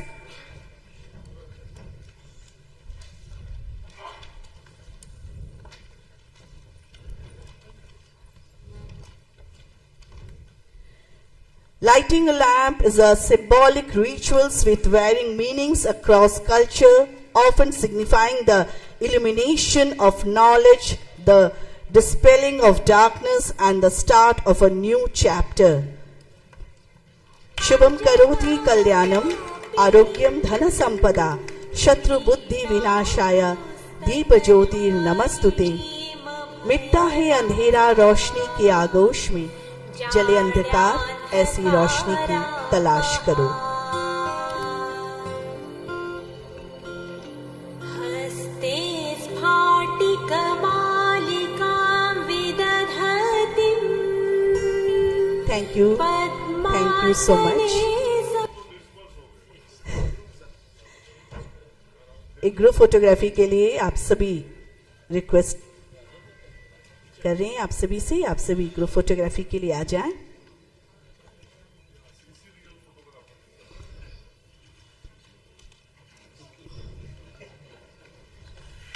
thank you so much. आप सभी का बहुत बहुत धन्यवाद. माननीय मंत्री महोदय, स्वास्थ्य विभाग और मंचासीन सभी सम्मानित माननीय अतिथियों का. और अब आपके सम्मान में, आपके स्वागत में प्रस्तुत है एक स्वागत गीत हमारे पटना के प्रांगण पटना के कलाकारों द्वारा. प्रस्तुत है स्वागत गीत, अ welcome song present by artist of प्रांगण पटना.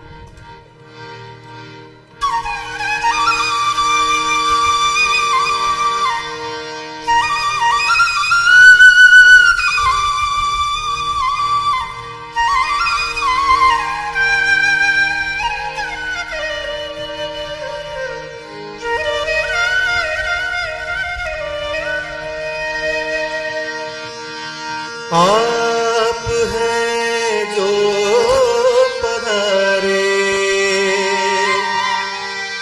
आप हैं जो पधारे, आप हैं जो पधारे. स्वागत है श्रीमन अतिथि का, स्वागत है श्रीमन अतिथि का. आप है जो पधारे, स्वागत है श्रीमन अतिथि का. आप है जो पधारे, पुलकित और हर्षित है हम सब, पुलकित और हर्षित है हम सब.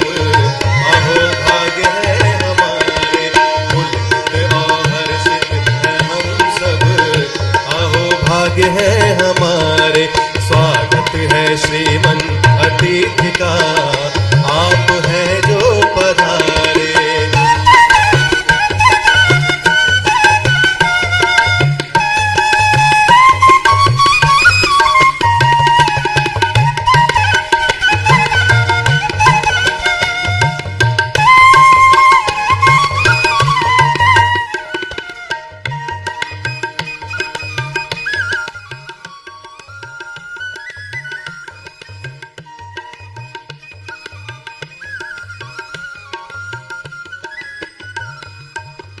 लग गए चार चांद लगता है ऐसे, लग गए चार चांद, लग गए चार चांद लगता है ऐसे, लग गए चार चांद लगता है ऐसे. जब से पधारे अतिथि जी, जब से पधारे अतिथि जी, अंजुमन में हमारे. स्वागत है श्रीमन अतिथि का. आप हैं जो पधारे.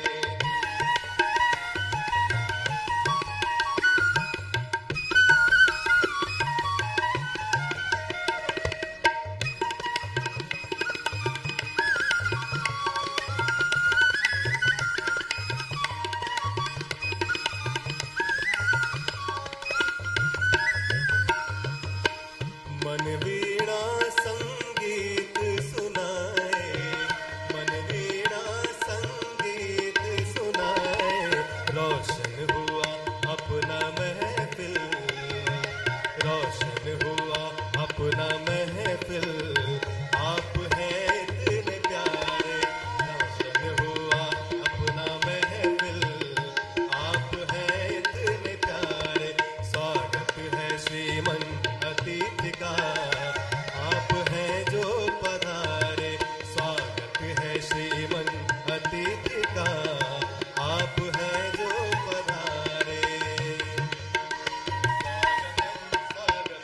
स्वागतम आपका, स्वागतम स्वागतम स्वागतम आपका।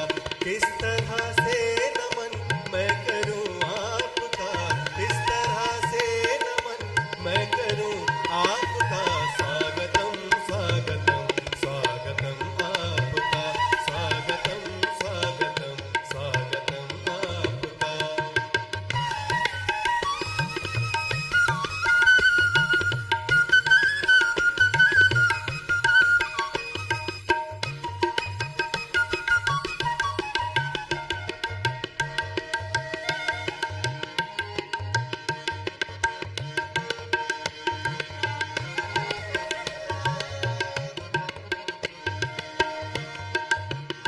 हार पुष्पों का हम ये समर्पित करें, हार पुष्पों का हम ये समर्पित करें।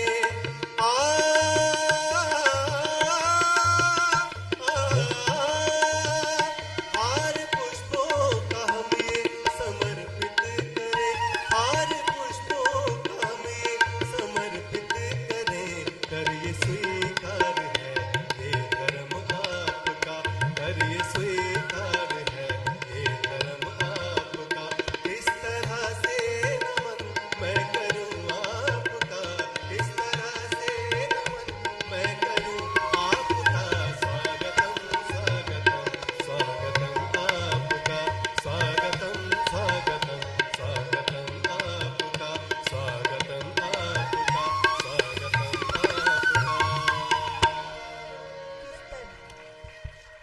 किस तरह से नमन करूं आपका। स्वागतम स्वागतम स्वागतम आप सबका। और इस स्वागत गीत से हम सभी ने खुले दिल से अपने अतिथियों का और यहाँ सामने बैठे सभी सम्मानित अतिथियों का स्वागत किया। इस स्वागत गीत को लेकर आपके समक्ष थे कुंदन कुमार, शिखा कुमारी, मोहम्मद सलीम बांसुरी पर और शशि जी थे जज्जी जी जो तबले पर। बहुत बहुत धन्यवाद पूरी टीम को। और अब हम बढ़ते हैं अगले कार्यक्रम की ओर। It's give me a great pleasure to invite Dr. Pritpal. He is organizing secretary of this annual conference of SRNMCON 2025 to the podium to deliver the welcome speech.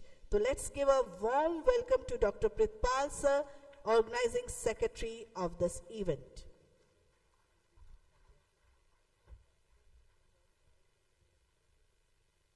Good evening and a warm welcome to dignitaries on the dais, off the dais, faculties, nutritionists and dietitians, delegates, our guests, member of print and electronic media, ladies and gentlemen. It is with immense pleasure and pride that I, on behalf of the organizing committee of SRNMCON 2025 Patna, extend a heartfelt welcome to each one of you gathered here today for the annual conference of the Society of Renal Nutrition and Metabolism being held in the land of monasteries. This time, Bihar Nephrology Forum along with Hope Kidney Foundation takes pride of hosting this prestigious conference, elevating it to a new height. This prestigious gathering of distinguished guests, eminent nephrologists, researchers, academicians, clinicians, dietitians and scholars mark not only a celebration of scientific excellence but also a united commitment to the advancement of renal health and nutrition. The scientific session started from today morning and will continue till tomorrow evening, benefiting our scientific pursuits. Nutrition has been often a neglected dimension in the management of kidney diseases, and this conference will address the issues related to nutrition and education of nephrologists and dietitians both alike. To begin with, I take great honor in welcoming our esteemed chief guest, Sri Mangal Pandey ji, Honorable Health Minister and Law Minister, Government of Bihar, who will inaugurate this program. Sir, your gracious presence today truly inspires us and reaffirms government's deep commitment to healthcare and medical education in the state. Sir, we are privileged to have you with us. I would also like to extend a special welcome to our chief guest, Professor Dr. R.K. Sharma, former Director and Dean, Sanjay Gandhi Postgraduate Institute of Medical Sciences, Lucknow, and presently Director, Nephrology Division, Vedanta, Lucknow. Is a stalwart in nephrology and an inspiring mentor to many, a visionary in the field whose work continues to guide and influence generations of the nephrologists. We are equally honored to welcome our guest of honor, Professor Dr. Binde Kumar, Director, Indira Gandhi Institute of Medical Sciences, Patna, and a renowned pediatric surgeon, for his gracious presence. Our guest of honor, Professor Dr. Amit Gupta, former Head of Department Nephrology, SGPGIMS, Lucknow, and presently Chairman Nephrology, Apollo Medics Hospital, Lucknow, and Dr. Anil Kumar Bhalla, Padma Shri Awardee, and President of the Society of Renal Nutrition and Metabolism, and presently Chairman Nephrology, Sir Gangaram Hospital, New Delhi. These two are stalwarts in the field of nephrology whose contributions to patient care, research, and leadership are truly invaluable. SRNM is in fact the brainchild of their visionary thinking and unwavering dedication. As the founding members of the society, along with late Dr. Anita Saxena ma'am, they had played a pivotal role in shaping its mission, bringing renal nutrition and metabolism into national focus, fostering interdisciplinary collaborations, and nurturing a community committed to evidence-based patient care and scientific advancements. Their legacy continues to inspire every initiative we take forward today. I also take this opportunity to welcome Professor Dr. Narayan Prasad. He is HOD Nephrology, SGPGIMS, Lucknow, and also esteemed Secretary of SRNM, who has been a constant source of strength and direction. His efforts have been the backbone of this organization's success.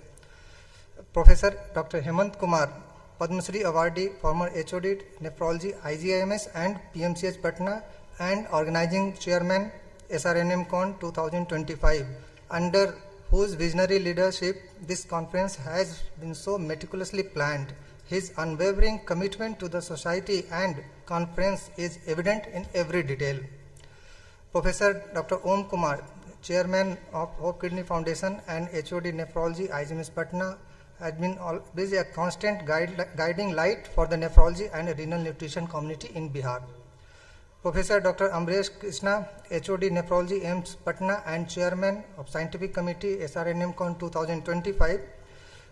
His tireless dedication has brought SRNMCON 2025 to its fruition. And my colleague, Dr. Shashi Kumar, Director Nephrology, Paras HMRI Patna, and Organizing Treasurer, his contributions has been immense to renal science and nutrition, and this event are deeply appreciated.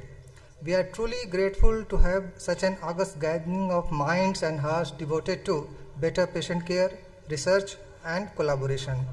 As we embark on this journey together, I invite all of you to participate actively, share openly, and most importantly, take back knowledge and experiences that will benefit not only your practices, but also lives of countless patients.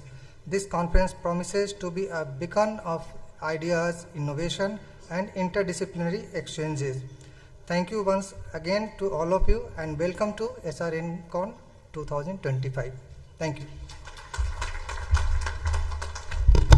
Thank you so much, Dr. Pritpal Singh sir, Organizing Secretary of SRNMCON 2025, for welcoming all our dignitaries present over here.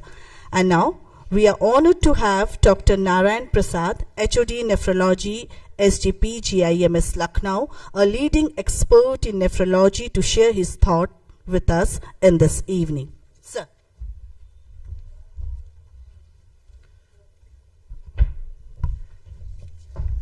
आदरणीय Shri Mangal Pandey ji, honourable minister of health and family welfare government of Bihar, Padmashri doctor Hemant Kumar sir, जो आज इस SRNMCON का chair भी रहे हैं, आपको बहुत बहुत धन्यवाद जो पद्मश्री आपको मिला है और गौरवान्वित हम लोग हो रहे हैं। Thank you sir. आज के chief guest professor R K. Sharma sir, director nephrology, former director of SGPJIMS, former head of the Department of Nephrology, SGPJIMS, Lucknow. Guest of honor, Professor Binde Kumar sir, Director IGMS Patna, Professor Amit Gupta sir, former head of the Department of SGPJIMS and presently consultant nephrologist, Apollo Hospital, Lucknow.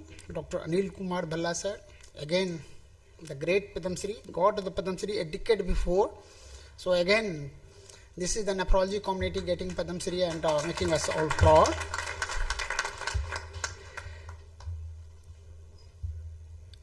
Professor Om Kumar sir, head of the Department of Nephrology, IGMS Patna. Organizing chair Dr. Ambrish Krishna, head of the Department of Nephrology, AIMS Patna. Dr. Sasi Kumar, senior consultant, Paras HMRI.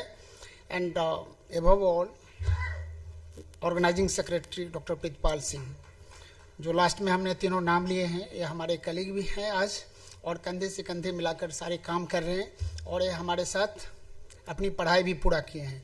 तो SGPJ का nephrology development में एक बहुत बड़ा role है पटना का। और मैं भी सर, मैं जब भी पटना आता हूँ, मैं क्योंकि बिहार के धरती का हूँ तो मैं नॉस्टैल्जिक हो जाता हूँ, क्योंकि मैंने अपना MBBS और MD सारा पटना मेडिकल कॉलेज से किया है और मैं आपको बहुत सालों से सुनते आया हूँ। लास्ट 2-3 महीने पहले जब हमने सेंटिनरी सेलिब्रेशन में आपको सुना था तो मुझे पता चला, मुझे लगा कि आप कितना इन डेप्थ नॉलेज बिहार के स्वास्थ्य के बारे में रखते हैं। और मैं आपको बहुत बहुत धन्यवाद देना चाहता हूँ कि अभी हमारा PMCH एशिया का सबसे largest number of bed containing hospitals हो जाएगा। इसके लिए सर बहुत बहुत धन्यवाद सर से उसमें हमने सुना कि स्वास्थ्य के जो मानक होते हैं ना, जो हम जानते हैं कि इन्फेंट मोर्टेलिटी रेट होता है, मैटरनल मोर्टेलिटी रेट होता है, ये सब हमारा नेशनल एवरेज के बराबर और उससे बेहतर हो रहा है। एक बहुत बड़ा इंडिकेटर है कि स्वास्थ्य में कितनी अच्छी स्वास्थ्य व्यवस्था कितनी अच्छी हो रही है। और जो हमारी नेशनल हेल्थ पॉलिसी है, खासकर स्टेट हेल्थ पॉलिसीज में जिसमें आपका योगदान रहा है, और आप इतने सारे, हम लोग बोलते हैं कि हम लोग रिसोर्स लिमिटेड कंट्रीज के लोग हैं। इस रिसोर्स लिमिटेड कंट्रीज में इतनी सारी चीज़ों को प्रोवाइड करना एक काबिल तारीफ होती है, जिसके लिए आपकी सरकार और आप लोग निरंतर प्रयास कर रहे हैं और ये बहुत ही सराहनीय है। और मैं सोसाइटी ऑफ रीनल न्यूट्रिशन और मेटाबॉलिज्म की तरफ से सर आपको बहुत बहुत धन्यवाद देता हूं कि आज आपने इतने व्यस्ततम समय से समय निकालकर आप यहाँ आए। Sir thank you very much sir. हमने ये भी देखा है कि बिहार की प्रोग्रेस कैसे होती है। जब हमने यहाँ पर 1 वर्ष का IGMS में सीनियर रेजिडेंसी किया था MD करने के बाद, उस समय बिहार में 3 से 4 नेफ्रोलॉजिस्ट हुआ करते थे। हमारे गुरुजी रहे हैं, प्रोफेसर US राय हैं, हेमंत कुमार सर और डॉक्टर ओम कुमार जी थे। उस समय हम एज ए सीनियर रेजिडेंट 1 साल काम किया था। और अभी आप देखें तो नहीं तो केवल पटना में ही हमारे पास कम से कम 30 से ऊपर नेफ्रोलॉजिस्ट हैं। रीनल ट्रांसप्लांट प्रोग्राम शुरू हुई, डायलिसिस प्रोग्राम्स काफ़ी एक्सटेंसिव चल रहे हैं। डिस्ट्रिक्ट लेवल पे डायलिसिस हो रही है। नेशनल डायलिसिस प्रोग्राम की जब ड्राफ्टिंग कमेटी हो रही थी तो उसमें मैं उसका मेंबर भी था। और आज मुझे देखकर बहुत खुशी होती है कि इस बिहार के भी हर डिस्ट्रिक्ट हॉस्पिटल में डायलिसिस फैसिलिटीज अवेलेबल है। और इससे किडनी डिजीज के चलते जो मरने वाले लोगों की जो संख्या है इसमें काफ़ी कमी आई है। तो इसके लिए भी सर बिना सरकार का ध्यान दिए ये सब चीज़ें संभव नहीं है। इसलिए हम नेफ्रोलॉजिस्ट गवर्नमेंट का हमेशा शुक्रगुजार होते हैं कि किडनी डिजीज को एक प्रायोरिटी पे लिया गया। एक नॉन कम्युनिकेबल डिजीज में एक इतने इम्पोर्टेंट डिजीज है जो ऐसा माना जाता है कि बाय 2040 ये जो कॉज ऑफ डेथ है इसमें 5वां सबसे इम्पोर्टेंट कारण हो जाएगा। जो एक बहुत इंपॉर्टेंट है। हर जगह आप देखेंगे तो कैंसर के चलते, रिस्पिरेटरी डिजीज के चलते, बाकी सारी डिजीजों के चलते, हार्ट डिजीज के चलते जो डेथ की जो संख्या है वो कम हो रही है, लेकिन किडनी डिजीज के चलते डेथ की संख्या बढ़ रही थी। ये नॉन कम्युनिकेबल डिजीज का एक बहुत बड़ा कॉज ऑफ डेथ है और इसको सरकार ने प्रायोरिटी पे लिया, WHO ने प्रायोरिटी पे ले रहे हैं। तो सर हमको उम्मीद है कि गवर्नमेंट को हम लोग इस तरह से अपनी मैसेज पहुंचाते हैं। आपका सेंट्रल गवर्नमेंट में काफ़ी पेनिट्रेशन है, आप इस चीज़ों को जब भी मौका मिले सर उस पर आप उठाएं और इस किडनी डिजीज की प्रायोरिटी और इससे संबंधित ट्रीटमेंट को समझें sir. Thank you very much all the organisers for this opportunity and for today again I would like to thank all the organizers for having me here in this city on the occasion of SRNMCON. Thank you very much. सचमुच अभी का ये क्षण doctor Narayan प्रसाद sir के लिए भावुक वाला क्षण था कि अपने ही घर पर, अपनी ही मिट्टी पर लौटना और वहाँ पर इस कार्यक्रम में शरीक होना। सचमुच सर आपको सुनकर बेहद अच्छा लगा कि लोग जहाँ से जुड़े होते हैं अगर उस जगह जाते हैं तो एक अलग ही वहाँ का माहौल होता है और एक अलग ही एहसास होता है। Thank you so much sir, doctor Narayan Prasad, secretary SRNMCON 2025. And now, let's welcome our honorable speaker, Padma Shri awardee Dr. Anil Kumar Bhalla, a renowned expert in nephrology, senior consultant nephrology. I request Dr. Anil Kumar Bhalla sir to share his thoughts. Sir.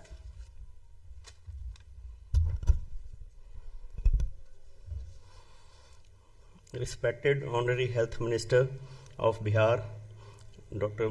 Shri Mandal Pandey, Dr. R.K. Sharma, Chief Guest, other dignitaries sitting on the dais, ladies and gentlemen.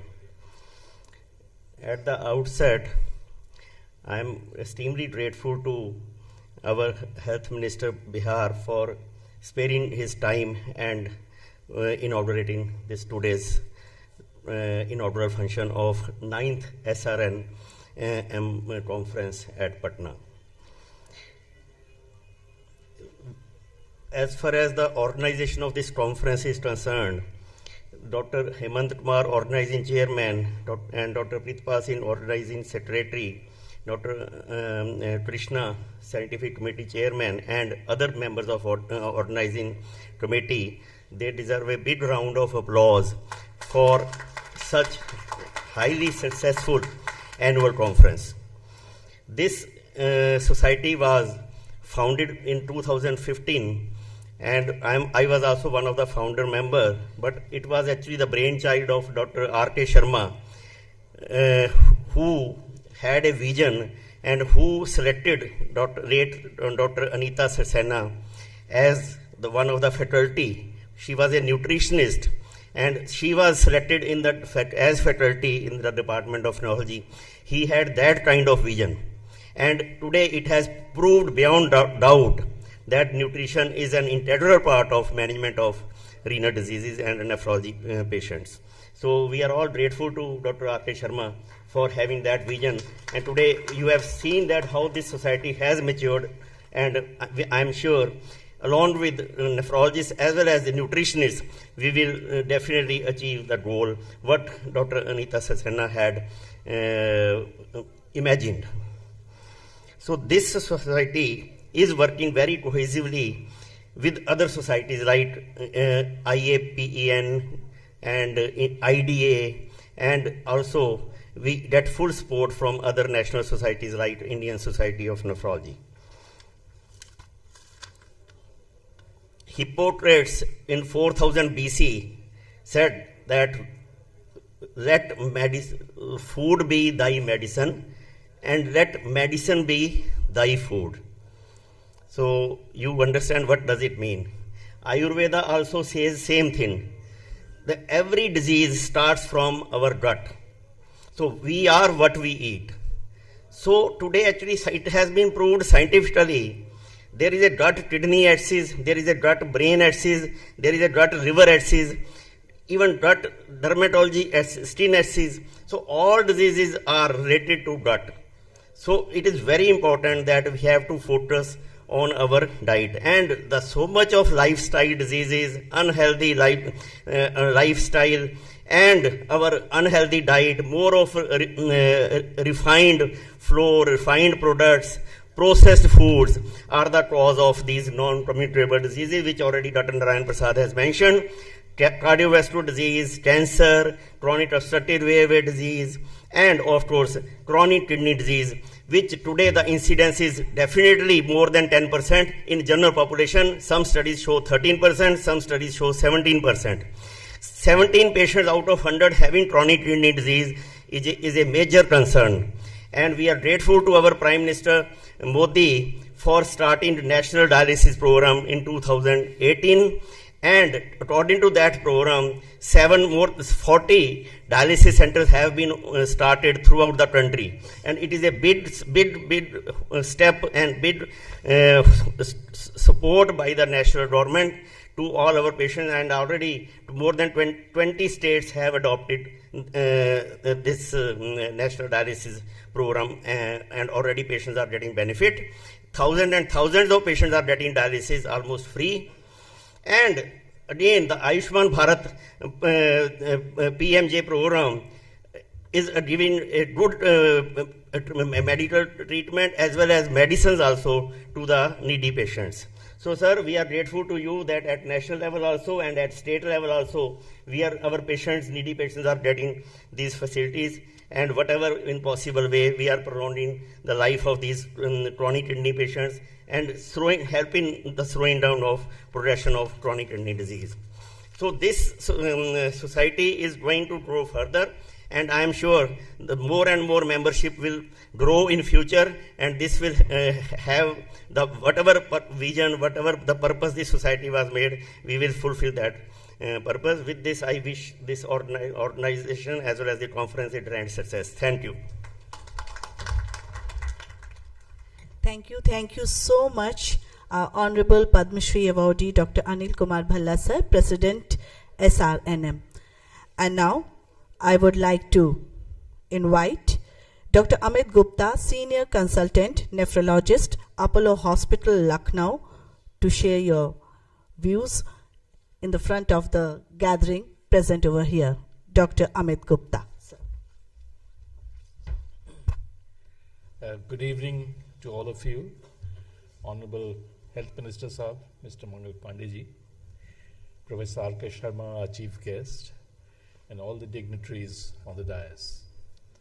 It's indeed a great pleasure to be back in Patna. I too have roots belonging to this place. My grandfather was the professor and head of pathology at the Prince of Wales Medical College pre-independence. My father did his graduation and post-graduation in surgery from the Prince of Wales Medical College, a year junior to Dr. B. Mukherjee, the orthopedic surgeon. So, and I have an ancestral house still here in Bank Road in Patna. I spent about 5 months working as a faculty at the Indira Gandhi Institute, IJMS, in 1987, before I moved to SGPGI in Lucknow. So it's indeed a pleasure to come back here to Patna. The Society for Renal Nutrition and Metabolism, as Professor Bhalla was mentioning, was actually conceived in a meeting at Karolinska where Professor Bhalla, Professor Georgie Abraham, and late Dr. Anita Saxena were attending. And they thought that we should have a society of our own in this country. And when they returned, Anita was very excited about this, forming this society.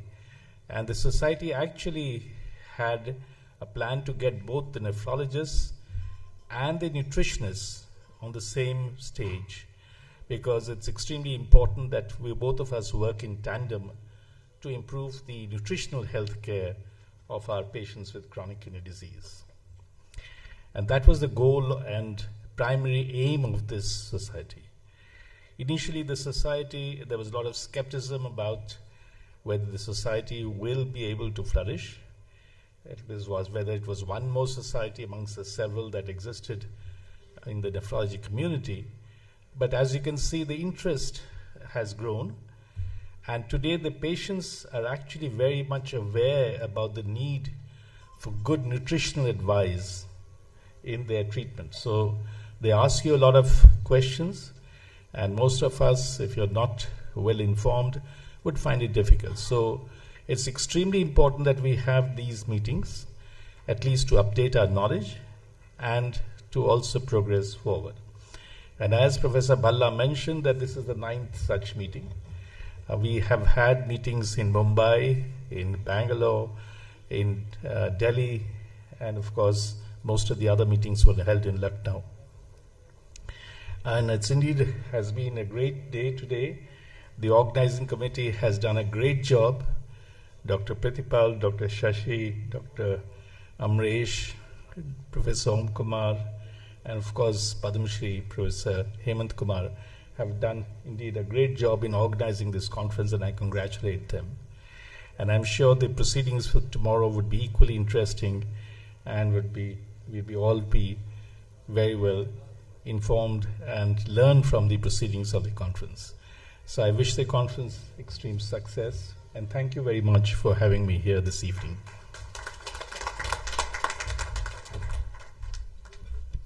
Thank you so much, sir. Professor Dr. Amit Gupta, Senior Consultant, Nephrologist, Apollo Hospital, Lucknow. It is with great pleasure to invite Dr. Binde Kumar, Director, IGIMS Patna, to grace the stage and address our esteemed audience. Sir, please, Dr. Binde Kumar, Director, IGIMS Patna.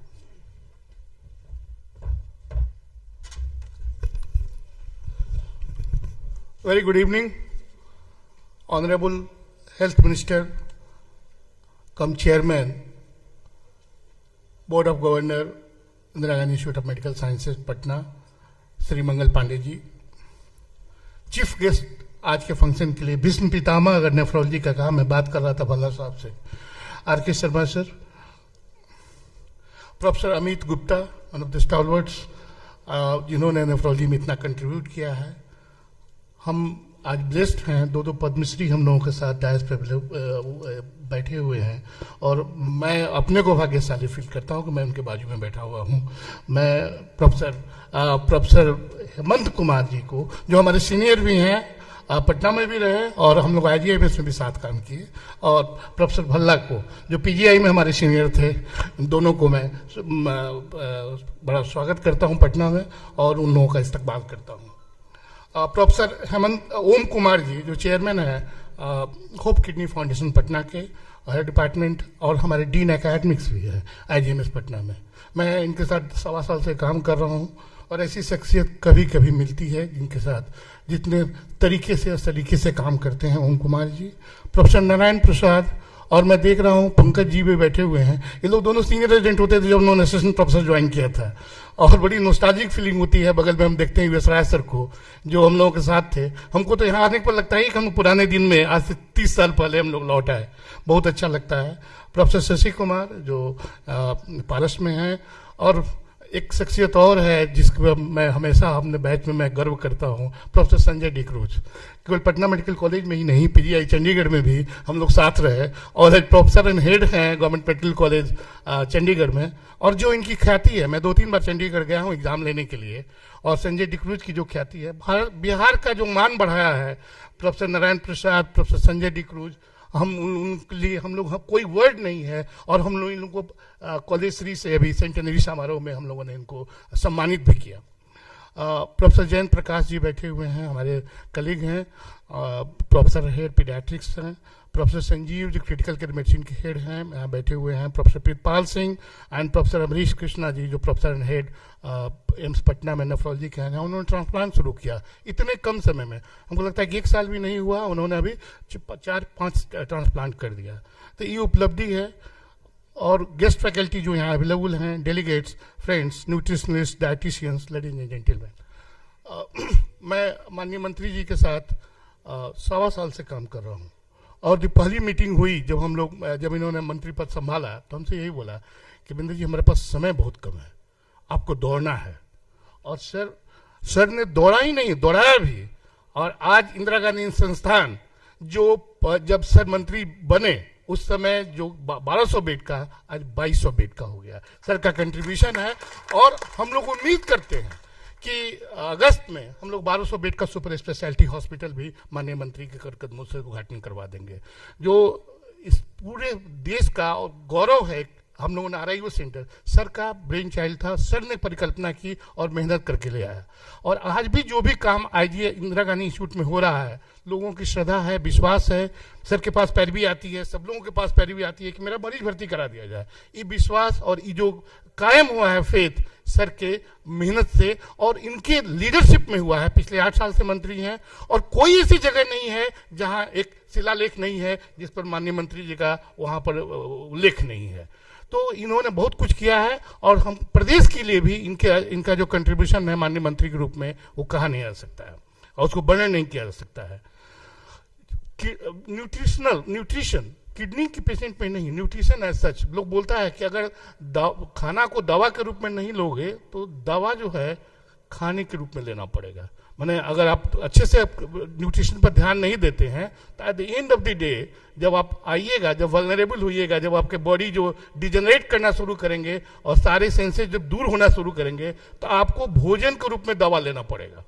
तो ये बहुत important है कि nutrition पर, और ये बहुत ही apt है। सक्सेना साहब और RK शर्मा सर का जो विजन था, भल्ला साहब जो भी फाउंडिंग मेंबर थे, इन्होंने न्यूट्रिशन के लिए किडनी पेशेंट में पूछना ही नहीं है कब क्या होगा, कब प्रोटीन लेना है, कब नमक छोड़ देना है, पानी कितना लेना है, इतने नुआंसेज हैं इसके कि उसको डिस्क्राइब नहीं कर सकते। उसके लिए 2 दिन का कॉन्फ्रेंस, हमको लगता है जितने लोग पार्टिसिपेट कर रहे हैं एक बहुत ही बड़ा प्लेटफॉर्म मिला है इंटरेक्ट करने के लिए, जानने के लिए, समझने के लिए, और सबसे बड़ी बात है जो किताबों में नहीं लिखी गई है उसको स्टॉलवर्ड्स के मुंह से सुनने के लिए एक बहुत अच्छा मौका है। और मैं इस न्यूट्रिशन का जो मेटाबॉलिज्म पर किडनी का जो इंटरेक्शन है, इस पर जो डिस्कशन 2 दिन में होंगे, उसके लिए मैं हार्दिक शुभकामना देता हूं, अपने तरफ से वार्म विशेष एक्सटेंड करता हूं। धन्यवाद।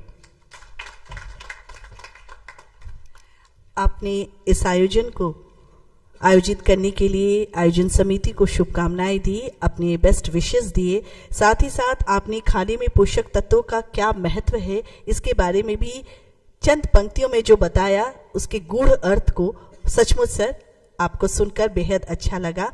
हमारे बीच थे professor doctor Binde Kumar, director IGIMS Patna. और अब it's a honour to have Professor Dr. R.K. Sharma, Director, Nephrology, Medanta, Lucknow, a renowned nephrologist with us who will be sharing his valuable thoughts among us. Sir, please, Professor Dr. R.K. Sharma.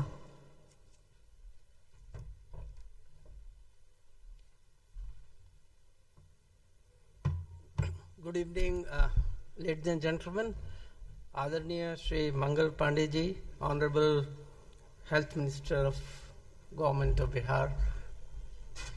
I am honored कि मैं आपसे पास में बैठा हुआ था, क्योंकि मैं पटना लगभग 25 साल से ऑलमोस्ट हर साल यहाँ पे आता रहा, और मैंने जो ग्रोथ हेल्थ सेक्टर में यहाँ पे देखी है, विच इज़ फिनोमिनल, जो परिवर्तन आया है उसका सारा श्रेय हमको मानना पड़ेगा कि आपको और आपके साथ जो टीम, एडमिनिस्ट्रेशन और गवर्नमेंट है उसको जाता है कि एक स्टेट के अंदर किस तरह से बालकों की जो मृत्यु दर है, जो कि पूरी हेल्थ का एक मापदंड है, जैसे कि थर्मोमीटर हमारे को फीवर बताता है, जैसे ही हेल्थ सर्विसेज इंप्रूव होती हैं, इंफ्रास्ट्रक्चर इंप्रूव होता है,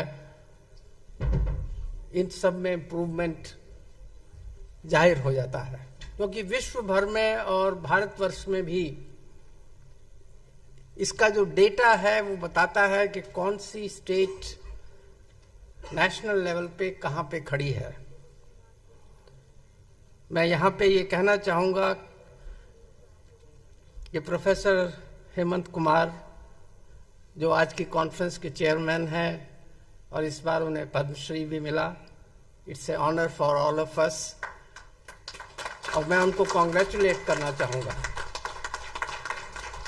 मैं उनके साथ पिछले 40 साल से जुड़ा हुआ हूं और जब भी मैं आया उन्होंने यहाँ की हेल्थ मिनिस्ट्री और श्री मंगल पांडे जी के बारे में बहुत जिक्र किया कि किस तरह से एक सर्वांगीण विकास हेल्थ सेक्टर में और हर सेक्टर में यहाँ पे हुआ है।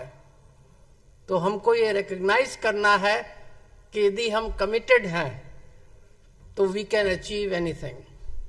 आज ये सोसाइटी जहाँ पे खड़ी हुई है, न्यूट्रिशन को किडनी फेलियर और किडनी की सोसाइटीज में, नेफ्रोलॉजी की सोसाइटी में उतना महत्वपूर्ण स्थान नहीं दिया जाता था, लेकिन उसको रिकग्नाइज करना कि किडनी के पेशेंट्स के लिए जो न्यूट्रिशन क्या वो खा रहे हैं, किस तरह से उनकी बॉडी के अंदर मसल्स और दूसरे अंग विकसित हो रहे हैं या मैल न्यूट्रिशन हो रहा है, ये बहुत ही महत्वपूर्ण है। इसको हम नजरअंदाज नहीं कर सकते।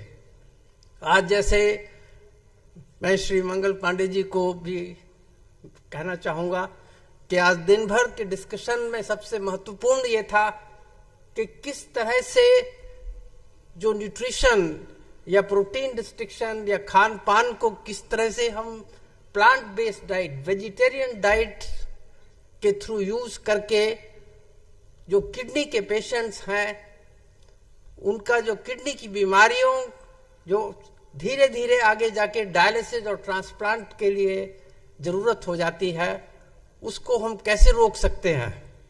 और मैं ये कहना चाहूंगा ये एक बहुत बड़ा अचीवमेंट होगा कि जब इस तरह से न्यूट्रिशन थेरेपी और दूसरे जो ट्रीटमेंट के आयाम आज हमें अवेलेबल हैं, नेफ्रोलॉजिस्ट को, फिजिशियंस को, डायबिटीज के डॉक्टर्स को, कि हम किडनी की बीमारियों का रोकथाम करने में संभव हो रहे हैं। और ये पॉसिबल है कि जिन लोगों को डायलिसिस 4-5 साल में जरूरत पड़े, उनको हो सकता है 15-20 साल तक हम डायलिसिस को पोस्टपोन कर सकें। और इसकी एडवांटेज आप देखिए कि जो डायलिसिस का खर्चा है गवर्नमेंट के लिए, जो हमारा हेल्थ सिस्टम है उसके लिए, उसको ये बहुत कम करने में एक बहुत ही महत्वपूर्ण योगदान रहेगा।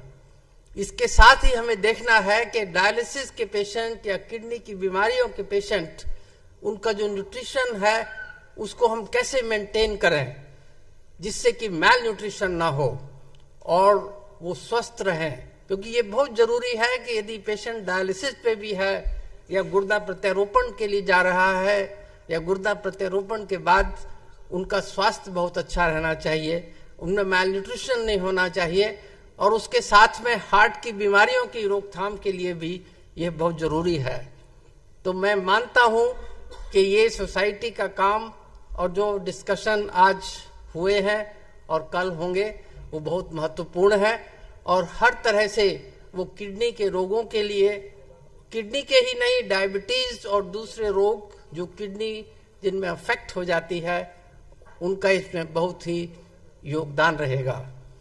अंत में मैं ये कहना चाहूंगा कि एज नेफ्रोलॉजिस्ट हम गुर्दे के स्पेशलिस्ट हैं, लेकिन हमारे को इन पेशेंट्स को एक होलिस्टिक केयर देनी है जिससे कि किडनी की बीमारियों से जूझते हुए ये लोग डायलिसिस और ट्रांसप्लांट से बचें, और यदि डायलिसिस और ट्रांसप्लांट जरूरत पड़े भी तो उसको जितना हम पोस्टपोन कर सकें, डिले कर सकें, और जब ये उस स्टेज तक पहुंचे तो उनका स्वास्थ्य एक सर्वांगीण रहे।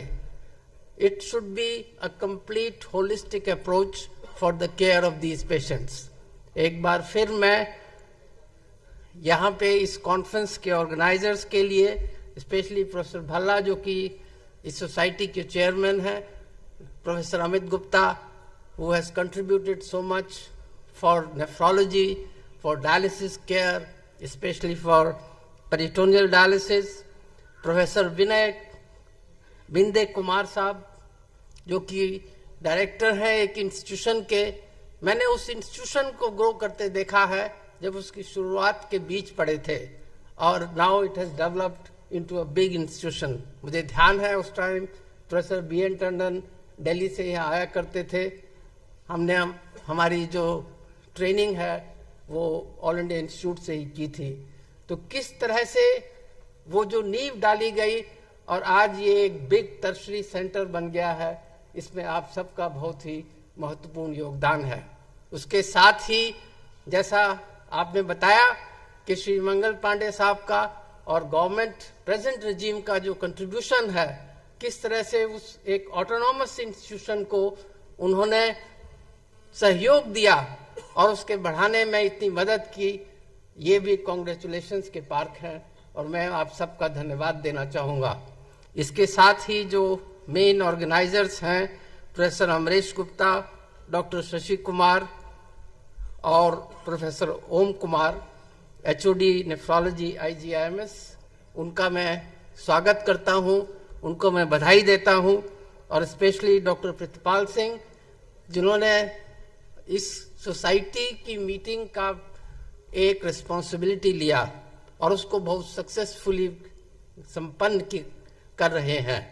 और यहाँ पे एक चीज मैं कहना चाहूँगा कि सोसाइटी के अंदर नेफ्रोलॉजिस्ट और डॉक्टर्स और फिजिशियन के साथ में जो डाइटिशियंस हैं, जो न्यूट्रिशनिस्ट हैं, उनका भी एक बहुत महत्वपूर्ण योगदान है। और आज इसकी मीटिंग को वो भी काफ़ी नंबर्स में अटेंड कर रहे हैं। मैं कहना चाहूँगा कि हर नेफ्रोलॉजी डिपार्टमेंट में, हर इंस्टीट्यूशन में न्यूट्रिशन, रीनल न्यूट्रिशन को और न्यूट्रिशन को एज सच हमें एनकरेज करना चाहिए और डेवलप करना चाहिए। ये पेशेंट केयर के लिए बहुत ही महत्वपूर्ण है। एक बार फिर मैं आप सबका धन्यवाद देना चाहूँगा, बधाई देना चाहूँगा ऑर्गेनाइजर्स को और आप सबका भी, जो कि बहुत लार्ज नंबर्स में इस कॉन्फ्रेंस को अटेंड कर रहे हैं। धन्यवाद। जय हिंद। सर, आपका भी बहुत बहुत धन्यवाद। कितना अच्छा लगता है कि जब इस तरह के आयोजन में हेल्थ सेक्टर्स के इतने ख्याति प्राप्त डॉक्टर्स को हम एक ही छत पर मिलने का मौका मिलता है, उन्हें सुनने का मौका मिलता है, और ये क्रेडिट जाता है हमारे ऑर्गेनाइजिंग कमेटी के सभी मेंबर्स। तो मैं चाहूंगी उनके लिए एक जोरदार ताली जरूर बजा दें इस एनुअल कॉन्फ्रेंस को आयोजित करने के लिए।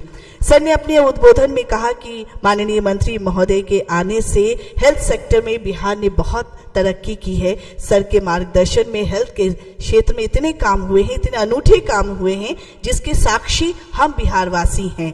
और आज के इस अवसर पर अपने मुख्य अतिथि के रूप में, उद्घाटनकर्ता के रूप में हमारे माननीय मंत्री स्वास्थ्य विभाग श्री मंगल पांडे जी को यहाँ हमने आमंत्रित किया और उन्होंने आमंत्रण स्वीकार किया। तो मैं उनसे विनम्र अनुरोध करूंगी कि अपना मार्गदर्शन, शुभकामनाएं हमें प्रदान करें।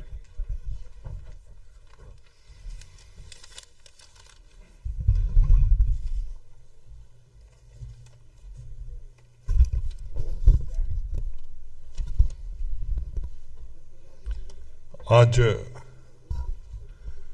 Society of renal nutrition and metabolism 2025 के वार्षिक सम्मेलन में हम सब लोगों के बीच उपस्थित doctor professor RK Sharma ji, doctor professor Amit Gupta ji, IGMS के director doctor Binde Kumar ji, doctor AK Bhalla ji, doctor Om Kumar ji, doctor Narayan Prasad ji, doctor Amrish Krishna ji, आज के ऑर्गेनाइजिंग कमेटी के chairman doctor Padmashri doctor Hemant Kumar ji, doctor Shashi Kumar ji, organising secretary doctor Pratipal Singh ji, यहाँ उपस्थित professor US Rai ji, professor Jayprakash Ojha ji, professor Sanjay D'Cruz जी, प्रोफेसर विनोद कुमार सिंह जी, प्रोफेसर पंकज हंस जी, professor Jayant Prakash ji, professor Sanjeev Kumar ji, professor Anupama Kaul जी, professor Swarnlata जी, professor श्रुति तात्यावाला जी, doctor Mridula Shukla ji, doctor Shalini Sinha ji, इनके अतिरिक्त देश भर से देश के विभिन्न राज्यों से आए हुए सभी नेफ्रोलॉजिस्ट, डाइटिशियन, इस सभागार में उपस्थित सभी भाइयों बहनों, सबसे पहले मैं बिहार के बाहर से आए हुए सभी चिकित्सकों का बिहार की धरती पर, पाटलिपुत्र के इस पावन धरती पर बिहार सरकार की ओर से, स्वास्थ्य विभाग की ओर से आपका स्वागत और अभिनंदन करता हूं। मुझे इस बात की बहुत खुशी है कि ये जो 9th एनुअल कॉन्फ्रेंस है, SRNM कॉन्फ्रेंस जो हो रहा है, ये कॉन्फ्रेंस 2 दिनों तक यहाँ चलेगा और इस कॉन्फ्रेंस में जो बिहार से बाहर के हमारे सभी चिकित्सक आए हैं, वो आज उन लोगों ने भी साइंटिफिक सेशन यहाँ हुआ है, जो जानकारी मिली है। कल भी कार्यक्रम चलेगा, तो आप लोगों के आने से बिहार को भी बहुत लाभ मिलेगा। जो नेफ्रोलॉजी सेक्टर के हमारे डॉक्टर्स हैं, उनको बहुत सारी जानकारी मिलेगी, क्योंकि मैं समझता हूं कि स्वास्थ्य विज्ञान एक ऐसा विज्ञान है जहां लगातार रिसर्च होता रहता है, जहां लगातार नई जानकारियां मिलती रहती हैं, और देश और दुनिया के विभिन्न कोने में जो हमारे चिकित्सक हैं, वो अपने मरीजों को जिस प्रकार से देखते हैं, तो उनको भी जो नित्य नए अनुभव प्राप्त होते हैं, उन अनुभवों को जब ऐसे कॉन्फ्रेंस के माध्यम से कहीं जाके वो शेयर करते हैं, तो वहां रहने वाले, काम करने वाले चिकित्सकों को भी बहुत सारी जानकारियां मिलती हैं, और फिर उसका अल्टीमेटली लाभ वहां लोगों को मिलता है, और जो वहां के पेशेंट्स होते हैं उनको भी इसका लाभ मिलता है। तो मैं मानता हूं कि इस SRNM कॉन्फ्रेंस जो ये हो रहा है, इस कॉन्फ्रेंस से बिहार के जो हमारे गुर्दा रोग के मरीज हैं, जो किडनी के पेशेंट्स हैं, उन पेशेंट्स को भी आप जो चिकित्सक यहाँ आए हैं या डाइटिशियन हैं, उनके माध्यम से निश्चित रूप से फायदा होगा। तो ऐसे सभी चिकित्सकों का मैं फिर से स्वागत और अभिनंदन करता हूं। मैं डॉक्टर प्रोफेसर हेमंत कुमार जी को भी धन्यवाद देना चाहता हूं कि आपकी देखरेख में इस कार्यक्रम का यहाँ आयोजन किया गया है। आपने मुझे यहाँ आमंत्रित किया, इतने लोगों से मिलने का अवसर मुझे दिया, इसके लिए भी आपका हृदय से मैं आभार व्यक्त करता हूं। और मुझे इस बात की भी खुशी है, मैं मंच पे भी चर्चा कर रहा था कि जो यहाँ पे अभी उपस्थिति मैं देख रहा हूं, इसमें थोड़ा 50+ वाले लोग कम हैं और 50 से कम एज वाले लोग ज्यादा हैं। तो मुझे ये लगा कि अब नेफ्रोलॉजी की ओर थोड़ा आकर्षण बढ़ा है डॉक्टरों का, और शायद ज्यादा डॉक्टर अब नेफ्रोलॉजी में हमको मिलेंगे या दिख रहे हैं। साथ ही डाइटिशियंस भी यहाँ हैं।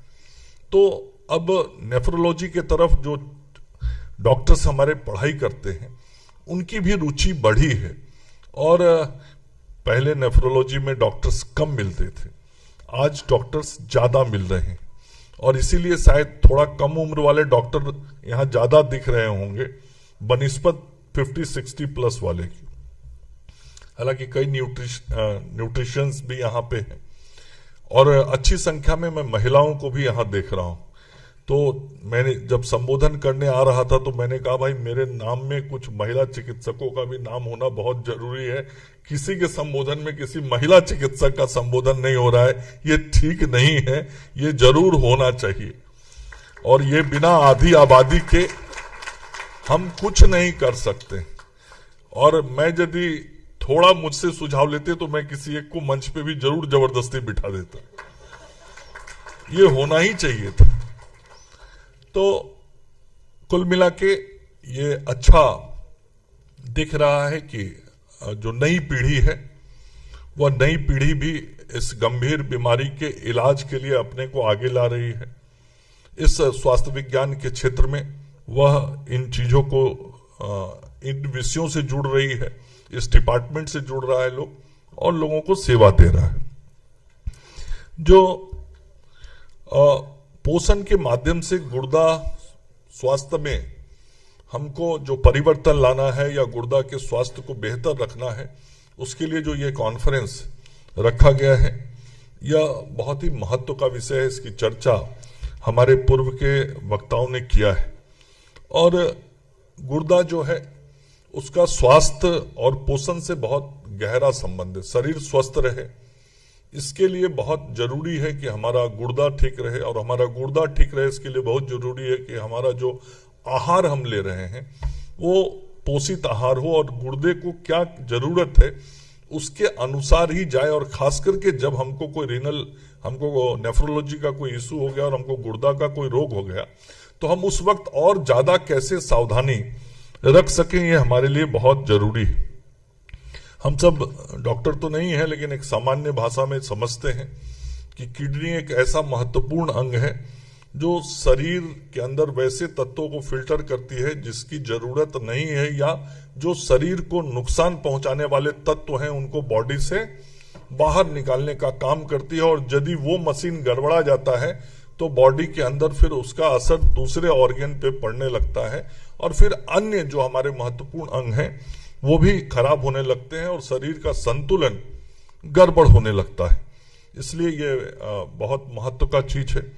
और ये किडनी का रोग, दो कारण बहुत सामान्य रूप से लोग बताते हैं कि यदि हाइपरटेंशन है और आपको यदि डायबिटिक है तो किडनी तुरंत इफेक्ट हो सकता है। तो इस दोनों से हमको यदि बचना है तो बचने के लिए भी हमको अपने पोषण पे बहुत ध्यान देना पड़ता है।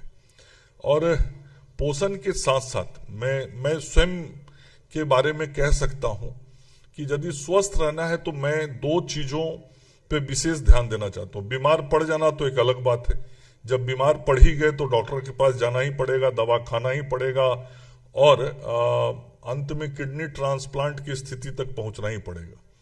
लेकिन डायलिसिस से भी बचना है या नेफ्रोलॉजी या किडनी के किसी बीमारी के दवा खाने से भी बचना है, तो दो काम यदि हम करें, मैं ऐसा मानता हूं डॉक्टर साहब, मैं डॉक्टर हूं नहीं, आप लोग के साथ रहते रहते जो सीखा हूं, दो काम यदि हम करें तो शायद हम इस बीमारी से बच सकते हैं। पहला काम है जीभ पे लगाम रखना, मतलब खाने पीने में बहुत सावधानी रखना, नहीं तो वो इफेक्ट करता है ऑर्गन्स को और किडनी को भी। तो जीभ पे लगाम और शरीर से व्यायाम, ये दो काम यदि हम करते हैं तो शायद हम इस बीमारी से अपने को बहुत बचा लेने में सफल होंगे, मुझे ऐसा लगता है। और आजकल मैं भी कुछ 2-3 वर्षों से ऐसा करके अपने को बेहतर महसूस कर रहा हूं। इसलिए मैं बहुत विश्वास के साथ इतने चिकित्सकों के बीच में इस बात को कह रहा हूं। आप लोग तो दवा लिखते हैं, मैं दवा नहीं लिख रहा हूं, मैं कह रहा हूं जीभ पे लगाम लगा लो और 1 से 1.5 घंटा व्यायाम कर लो, बहुत सारी बीमारियों से आप बच जाओगे, आपको जरूरत नहीं पड़ेगा। और खास करके जो शरीर का महत्वपूर्ण अंग है, किडनी, लीवर, हार्ट, इन सारे बीमारियों से बचने का ये दो उपाय बहुत महत्व का लगता है मुझे, जो करना चाहिए। हालांकि आज तो हम यहाँ पे स्वास्थ्य विज्ञान से जुड़े हुए लोग बैठे हैं, इसलिए वैज्ञानिक विषयों पे ज्यादा चर्चा और बहस करेंगे, लेकिन इन सब के बाद भी जो डॉक्टर बिंदे कह रहे थे कि जब कोई पेशेंट हो जाता है किडनी का तो उसको कितना नमक देना, उसको कितना प्रोटीन देना, कितना उसको पानी पीना। अब डॉक्टर हेमंत जी कहते हैं 3 लीटर पानी डेली पियो। हम जब इनके पास कोई पेशेंट जाता है तो एक सलाह डॉक्टर साहब का जरूर रहता है, पानी पूरा पीजिए। अब पानी पीने से भी उसको कितना पीना है, नमक कितना लेना है, फल कौन सा खा रहा है, सब्जी कौन सा खा रहा है, व्यायाम कितना कर रहा है, ये सारे चीज आपको भी समझने पड़ते हैं और आपको अपने मरीज को भी बहुत सहजता के साथ समझाना पड़ता है, तभी दवा के साथ वो ठीक होता है। ऐसा नहीं कि दवा दे और ये सब गड़बड़ करे तो दवा का असर नहीं होता है। तो इन सारे चीजों की आप लोग सावधानी रखते हैं। अभी डॉक्टर साहब कह रहे थे कि ये जो प्रधानमंत्री डायलिसिस योजना है, तो प्रधानमंत्री डायलिसिस योजना बिहार में भी हमने चालू की है और हम लोग तो बहुत आभारी हैं अपने प्रधानमंत्री नरेंद्र मोदी जी का। देखिए, ये सब चीज वही सोच सकता है जिसने समाज को नजदीक से देखा हो, समझा हो, परखा हो, गरीबों के साथ रहा हो, गरीबों की समस्याओं को जानता हो, बीमारियों को समझा हो, आम लोगों के साथ घुला मिला हो। वही व्यक्ति इस प्रकार की सोच रख सकता है, नीति बना सकता है, नीतियों को क्रियान्वित करा सकता है। जैसा नरेंद्र मोदी जी में। कहाँ कोई सोचता था कि कोई गरीब होता है जिसको किडनी की बीमारी होती है, डायलिसिस कराना भी उसके लिए बहुत मुश्किल का काम हो जाता है। एक डायलिसिस कराने में कम भी लगता है तो 1700-1800 रुपये लगते हैं। गलती से महीने में यदि 2-4 कराना पड़ गया तो उसका 7-8 हजार रुपया चला जाएगा। वो सामान्य आदमी करा ही नहीं पाएगा और स्वयं से मौत के मुंह में चला जाएगा। ये सब कौन सोचता था जी इस देश में? लेकिन हम धन्यवाद देना चाहते हैं हृदय से, और हम क्या, करोड़ों लोग धन्यवाद दे रहे हैं जो उसका लाभ ले रहे हैं। आज इस योजना के कारण देश भर के लोगों को इसका लाभ मिल रहा है, और केवल बिहार में हमने 6,71,121 सेशन डायलिसिस के अभी तक फ्री ऑफ कॉस्ट कराया है। और हमारे जो जिला अस्पताल और मेडिकल कॉलेज हॉस्पिटल्स हैं, सभी जगहों पे ये फ्री होता है डॉक्टर साहब। और मैं पर्सनली इसको मॉनिटर करता हूँ। मेरे किसी भी गवर्नमेंट हॉस्पिटल में जाइएगा तो मैं मानता हूं कि किसी प्राइवेट अच्छे हॉस्पिटल में जो डायलिसिस का सिस्टम है उससे थोड़ा भी कम हमारा सिस्टम नहीं। पेशेंट को फील नहीं होने देता हूं कि तुम्हारा डायलिसिस हो रहा है। उसका एंटरटेनमेंट होते रहता है, वो गाना सुनता है, वो टीवी देखता है सामने बैठ के, और उसकी डायलिसिस होते रहती है। तो उसको एक ऐसा माहौल देते हैं हम जिसमें वो अपने को बेहतर महसूस कर सके, और कष्ट और पीड़ा और उस मानसिक कष्ट में वो ना जाए कि मेरा तो डायलिसिस हो रहा है। तो हर प्रकार की सुविधा और व्यवस्था आज हम सब लोग कर रहे हैं। और ये प्रधानमंत्री राष्ट्रीय डायलिसिस कार्यक्रम के ही अंतर्गत हेमोडायलिसिस मरीजों को एवी फिस्टुला सर्जरी होती, तो उसमें भी हम मदद करते हैं। इसके अलावे जो राष्ट्रीय गुर्दा स्वास्थ्य मिशन है, ये भी एक कार्यक्रम है भारत सरकार के स्वास्थ्य मंत्रालय का, राष्ट्रीय गुर्दा स्वास्थ्य मिशन। इसके तहत जो हमारा ब्लॉक लेवल पे प्राइमरी हेल्थ सेंटर है, अब हमारा वो कम्युनिटी हेल्थ सेंटर हो गया, अब CHC हो गया है, उन सभी जगहों पे पोषण परामर्श, स्क्रीनिंग कैंप और जन जागरण का कार्यक्रम किडनी के लिए, खास तौर से गुर्दा के लिए चलाया जाता है कि कैसे गुर्दा रोग के बीमारियों से रोकथाम किया जाए। और जरूर आज मैं कह सकता हूं कि इस देश को आत्मनिर्भर बनाने का जो संकल्प 2047 तक भारत के प्रधानमंत्री आदरणीय नरेंद्र मोदी जी ने देखा है, हमारे राज्य के मुख्यमंत्री श्री नीतीश कुमार जी लगातार उस लक्ष्य को प्राप्त करने के लिए काम कर रहे हैं। ये जो हमको आत्मनिर्भर भारत बनाना है, ये तभी बन सकता है जब ये भारत स्वस्थ भारत होगा। बिना स्वस्थ भारत के आत्मनिर्भर भारत नहीं हो सकता, और ये पीएम भी बार बार कहते हैं। और स्वस्थ भारत यदि बनाना है तो आज के समय में, खास के आज का जो जमाना है, आज का जो खान पान है, आजकल जिस प्रकार हमारे बच्चे भोजन कर रहे हैं, इन सारे चीजों पे हमको ध्यान देना होगा और देखना होगा कि कैसे हम इनको, खास करके ऐसे किडनी के बीमारियों से बचा सकें। आज लगातार देश आगे बढ़ रहा है, और अभी चर्चा हुई कि बिहार में, डॉक्टर साहब हमारे बता रहे थे कि हमारे बिहार के हैं, और बता रहे थे कि आज पटना का जो पटना मेडिकल कॉलेज हॉस्पिटल है, एशिया का तो बड़ा हॉस्पिटल, सबसे बड़ा हॉस्पिटल वो मैं बना ही रहा हूं अपने मुख्यमंत्री श्री नीतीश कुमार जी के नेतृत्व में, लेकिन वह एशिया का ही सबसे बड़ा नहीं, दुनिया का दूसरा बड़ा अस्पताल बन रहा है। 5,462 बेड का वो अस्पताल बन रहा है, और 5,500 करोड़ से ज्यादा का इन्वेस्टमेंट है। बिहार गवर्नमेंट का अपना इन्वेस्टमेंट है, और उसका फर्स्ट फेज बन के तैयार हो गया। नेक्स्ट मंथ में उसका इनॉग्रेशन फर्स्ट फेज का हम लोग कर देंगे। और इससे बड़ा हॉस्पिटल एक ही है दुनिया में, हांगकांग में है 10,000 बेड का, बट उसमें मेडिकल कॉलेज नहीं है, वो केवल हॉस्पिटल है। और यदि देखे दुनिया में कि जहां इतने ज्यादा बेड, 5,462 बेड भी हो और 250 सीट का MBBS कॉलेज भी हो, तो ये दुनिया का एकमात्र और इकलौता इतना बड़ा है। तो आज इस तरीके से बिहार और देश के स्वास्थ्य सुविधाओं को हम बेहतर करने में लगे हुए हैं। लगातार बिहार की स्थिति अच्छी हुई है। मैं आप सब लोगों को बताना चाहता हूं, ऐसे तो नरेंद्र मोदी जी के PM बनने के बाद से ही देश का जो हेल्थ एजुकेशन है उसमें बहुत गुणात्मक परिवर्तन हुआ है। जब पीएम बने थे नरेंद्र मोदी जी, तो इस देश में केवल 370 मेडिकल कॉलेजेस थे। आज 770 प्लस मेडिकल कॉलेज इस देश के अंदर में है। जब वो पीएम बने थे तो इस देश में यूजी की सीटें टोटल 42,000 होती थी।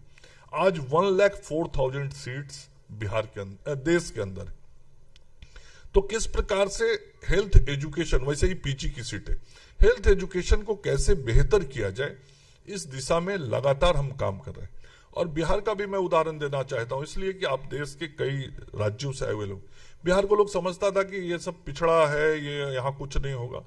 लेकिन मैं बार बार कहता हूं, अब बिहार वो नहीं है। अब बिहार कई मामलों में, हेल्थ सेक्टर का मैं पूरा चर्चा नहीं करूंगा, लेकिन कई पैरामीटर्स है जिसमें तमिलनाडु, तेलंगाना, कर्नाटका, आंध्रा, इससे भी बढ़िया बिहार का परफॉर्मेंस है। ऐसे कई सारे पैरामीटर्स जिसमें हम उनसे बहुत अच्छा चल रहे हैं और बहुत अच्छा कर रहे हैं। तो आज बिहार बदला है। पहले इस बिहार के अंदर में आज से 20 साल पहले केवल यूजी की 800 के करीब सीटें होती थी, 780, और आज बिहार में हमारे पास 2870 यूजी की सीटें। और जिस प्रकार से हमारे मेडिकल कॉलेज बन रहे हैं, ये आगे आने वाले 3 वर्षों के बाद बिहार में 5220 यूजी की सीटें हो जाएंगी। तो ये पूरे देश में जो परिवर्तन हो रहा है, बिहार भी उसी स्पीड से आगे बढ़ रहा है। और डेफिनेटली जब हमारे यूजी के स्टूडेंट होंगे तब पीजी का होगा, तब किडनी के डॉक्टर बनेंगे, नेफ्रोलॉजिस्ट बनेंगे, लोगों को सुविधाएं होंगी। जितना ज्यादा यूजी का सीट होगा तभी ना पीजी के स्टूडेंट आएंगे। और आगे आने वाले समय में हमारे प्रधानमंत्री जी की सोच ये है कि इस देश में जितनी यूजी की सीटें हैं उतनी ही पीजी की सीटें आगे आने वाले वर्षों में हो जाए, इतने फैकल्टीज हमारे हो जाए आगे आने वाले कुछ वर्षों में, ताकि हम इतने प्रोफेसर्स हो जाएं कि हम पीजी की सीटों को उसी की तुलना में बढ़ा सकें। तो इस दिशा में ले जाने की पूरा प्लान और रोड मैप के साथ हम सब काम कर रहे हैं। और मुझे इस बात की खुशी है आपको बताते हुए कि बिहार में भी यदि किडनी के इलाज की बात करें तो आज कई शख्सियत यहाँ मंच पे हैं, सामने बैठे हैं। सामने भी बहुत हमारे बड़े बड़े चिकित्सक बिहार के बैठे हैं। लेकिन आज किडनी ट्रांसप्लांट भी बहुत पट्टा में हो रहा है। पट्टा में ही देखिए, हमारे IGIMS में अभी तक 129 ट्रांसप्लांट हो चुका है। और केवल एक केस कोरोना के समय में, वो कोरोना के कारण गड़बड़ हुआ था, नहीं तो ऑलमोस्ट 100% सक्सेस रेट है हमारा IGIMS का। हमारे यहाँ एम्स में किडनी ट्रांसप्लांट होता है, हमारे यहाँ पारस में किडनी ट्रांसप्लांट होता है, हमारे यहाँ मेदांता में किडनी ट्रांसप्लांट होता है, हमारे ये डॉक्टर सत्यजीत जी का हॉस्पिटल है रूबन, उसमें किडनी ट्रांसप्लांट होता है। आज पटना में बहुत सारे ये सारे संस्थान है और सबका सक्सेस रेट 100%। तो ये इस प्रकार से आज किडनी ट्रांसप्लांट हमारे बिहार में भी हो रहा है। मतलब हम हेल्थ सर्विसेज के सेक्टर में और किडनी के क्षेत्र में बहुत अच्छे तरीके से लोगों को सेवाएं दे रहे हैं। मैं ये आप सब लोगों को जरूर बताना चाहता हूं। और डिजिटली भी हेल्थ सिस्टम और फैसिलिटीज को कैसे बेहतर किया जाए, इस दिशा में भी हम काम करें। एक छोटा सा उदाहरण केवल देना चाहता हूं कि अभी हम लोग बिहार में प्रति माह 15 लाख से अधिक लोगों का इलेक्ट्रॉनिक हेल्थ रिकॉर्ड्स बना रहे हैं, जिसमें उस एक चिप्स में उसके पेशेंट के सारे डेटाज रहेंगे। उसको वो फाइल लेके मूव नहीं करना पड़ेगा कि एक डॉक्टर से दूसरे डॉक्टर के यहाँ जा रहे हैं तो फाइल लेके जा रहे हैं कि उसके पिछले 5 साल के रिकॉर्ड्स क्या थे। तो ये प्रति महीना मतलब 15 लाख का मतलब हर दिन लगभग 50,000 लोगों का हम इलेक्ट्रॉनिक हेल्थ रिकॉर्ड्स बनाने का काम कर रहे हैं। तो डिजिटली इलेक्ट्रॉनिक तरीके से हम हेल्थ सर्विसेज को और बेहतर करने का लगातार काम कर रहे हैं। इसलिए कैसे हम लगातार अपने प्रयासों से स्वास्थ्य सुविधाओं को बेहतर करें, ये हम सब लोगों का काम है। और ये जो कॉन्फ्रेंस हो रहा है, इस कॉन्फ्रेंस का भी वो मकसद है। मैं सभी आयोजनकर्ताओं को अपनी ओर से शुभकामनाएं और बधाई देना चाहता हूं इस सफल आयोजन के लिए। जो सभी चिकित्सक बाहर से आए हैं, आप सब लोगों का आभार व्यक्त करना चाहता हूं कि आप सब लोगों ने यहाँ आके इस कॉन्फ्रेंस को सफल बनाया है। और स्वस्थ गुर्दा स्वस्थ जीवन का आधार है, यही संकल्प लेता हुआ, ये संदेश देता हुआ मैं अपनी वाणी को विराम देता हूं। जय हिंद, जय भारत, नमस्कार। कोटि कोटि आभार व्यक्त करती हूँ हमारे माननीय स्वास्थ्य मंत्री श्री मंगल पांडे जी का, जिन्होंने आज के इस अवसर पर बहुत सारी बातें कही, लेकिन इनकी एक बातें और इन्होंने जो अपने जीवन में इस दो बातों को अपनाया है कि जीव पर लगाम और शरीर से व्यायाम। सर सचमुच ये हम सब के लिए ये वाक्य जो है प्रेरणा स्रोत है, और हम सभी इस वाक्य को अगर जीवन में अपना लेंगे तो हम सभी स्वस्थ रहेंगे। Thank you so much sir, इस अवसर पर अपने इतने महत्वपूर्ण विचारों को हमारे साथ साझा करने के लिए। और अब समय है सभी मंचासीन हमारे ऑनरेबल डिग्निटरीज को फेलिसिटेट करने का अंगवस्त्रम और मोमेंटो के साथ। और इसके लिए सबसे पहले I would like to request Padma Shri awardee Professor Dr. Hemant Kumar, Organizing Chairman, to present a shawl or memento to our Honorable Minister, Health Department, Government of Bihar, Shri Mangal Pandey ji. मैं अनुरोध करती हूँ Padma Shri awardee professor doctor Hemant Kumar, जो कि organising chairman हैं, हमारे माननीय मंत्री स्वास्थ्य विभाग श्री मंगल पांडे जी का अभिनंदन कर रहे हैं। क्षण का जोरदार तालियों के साथ आप सभी स्वागत करिए इस खूबसूरत से शॉल और इस एनुअल कॉन्फ्रेंस का जो ये मोमेंटो है उसे भेंट स्वरूप प्रदान करके। तालियों की गड़गड़ाहट के साथ अभिनंदन, बहुत बहुत धन्यवाद। And now I would like to request Dr. Pritpal Sir, Organizing Secretary, SRNM Conference, to present a shawl and memento to Professor Dr. R.K. Sharma, Director Nephrology, Medanta, Lucknow. हमारे डॉक्टर प्रितपाल सर जो organising secretary हैं SRNM conference के, हमारे chief guest professor doctor R.K. Sharma, director nephrology, Medanta, Lucknow का स्वागत अभिनंदन कर रहे हैं इस मोमेंटो और शॉल के साथ। और अब मैं रिक्वेस्ट करूंगी professor doctor Amrish Krishna, HOD nephrology, AIIMS Patna से, कि सर आप मंचासीन प्रोफेसर डॉक्टर बिंदे कुमार जो गेस्ट ऑफ ऑनर हैं, डायरेक्टर IGIMS पटना का अभिनंदन, स्वागत शॉल और इस खूबसूरत से मोमेंटो से इस अवसर पर आप करें। And now I would like to request doctor Prem Shankar Patel, Associate Professor, IGIMS, Joint Organizing Secretary, SRNM Conference, to present a memento to Professor Dr. Amit Gupta, Senior Consultant Nephrologist, Apollo Hospital. लगता है audience को भूख लग गई है, इसीलिए ताली बजाने में वो थोड़ा सा कंजूसी कर रहे हैं, बस हो चुका है। और इसके बाद मैं रिक्वेस्ट करती हूँ Dr. Gyan Prakash, Consultant Nephrologist, Ford Hospital, to present a memento and shawl to Padma Shri awardee Dr. Anil Kumar Bhalla, Senior Consultant Nephrologist, SGRH Delhi, President SRNM. Dr. Gyan Prakash sir, Consultant Nephrologist हैं, Ford Hospital, अभिनंदन कर रहे हैं doctor Padma Shri awardee Anil Kumar Bhalla sir का। Now I would like to request Dr. Abhishek Raman, Consultant Nephrologist, Medanta, Patna, to present a memento and shawl to Professor Dr. Narayan Prasad, Secretary SRNM, HOD Nephrology, SGPGIMS, Lucknow. Doctor Abhishek Raman ji स्वागत अभिनंदन कर रहे हैं professor doctor Narayan Prasad ji का, जो secretary हैं SRNM, HOD nephrology, SGPGIMS।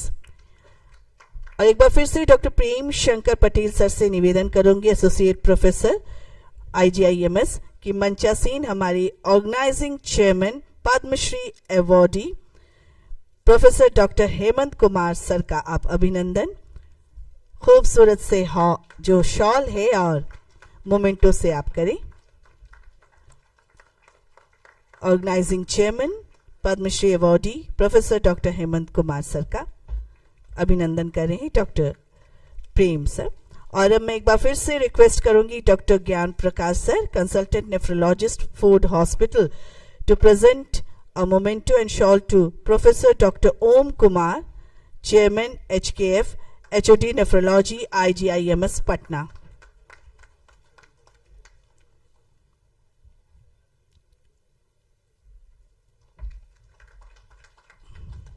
And now, once again, I would like to request Dr. Abhishek Raman, Consultant Nephrologist, Medanta, Patna, to present a memento and shawl to Professor Dr. Amresh Krishna, HOD Nephrology, AIMS, Patna, and Organizing Chairman, Scientific Committee.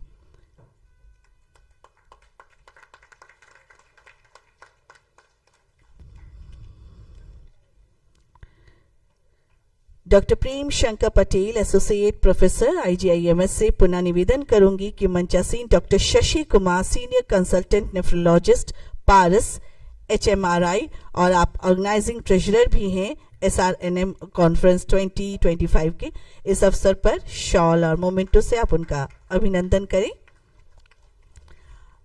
और एक बार फिर से मैं doctor Gyan Prakash, consultant nephrologist, Ford hospital, sir से निवेदन करना चाहूंगी कि मंचासीन डॉक्टर प्रितपाल सिंह सर, जो ऑर्गेनाइजिंग सेक्रेटरी हैं SRM कॉन्फ्रेंस के 2025, उनका अभिनंदन और उनको इस अवसर पर फेलिसिटेट करने की कृपा करें मोमेंटो एंड शॉल से। And now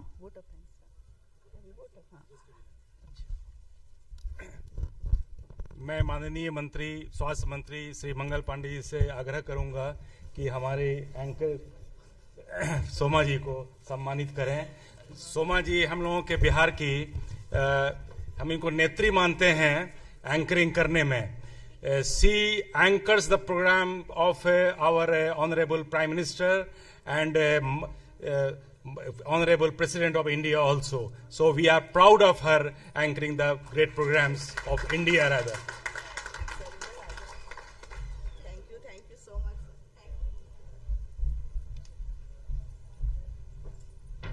So this is a women empowerment. I am very happy to announce this thing. और मैं उम्मीद करता हूं कि माननीय मंत्री जी की जो इच्छा थी वो पूरी हुई है कुछ हद तक।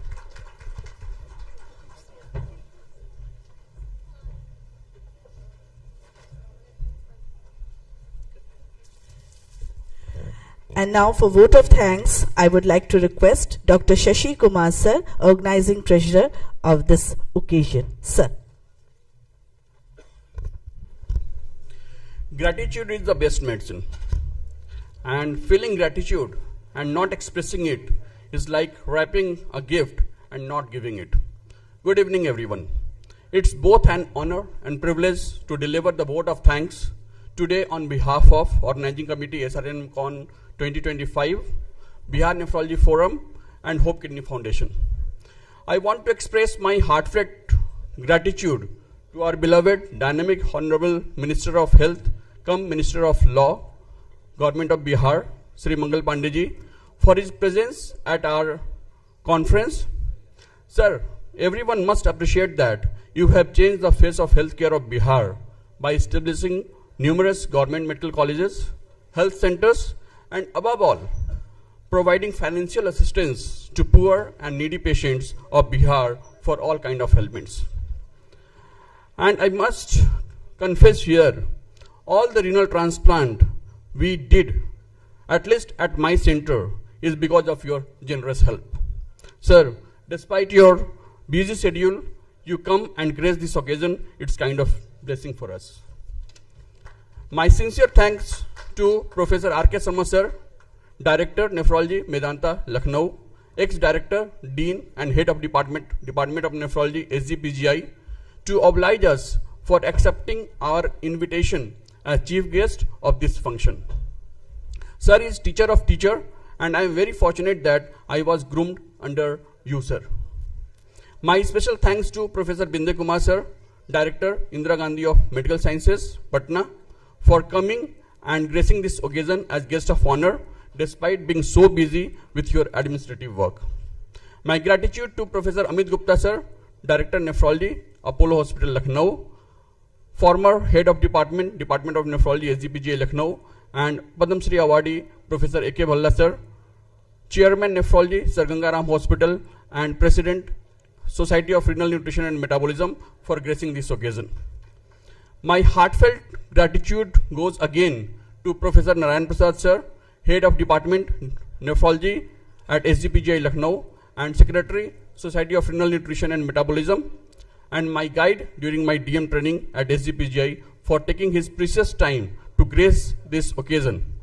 It's matter of great pride that sir is true son of soil, and lots of patients from Bihar are getting benefited from him and his fantastic team at SGPGI.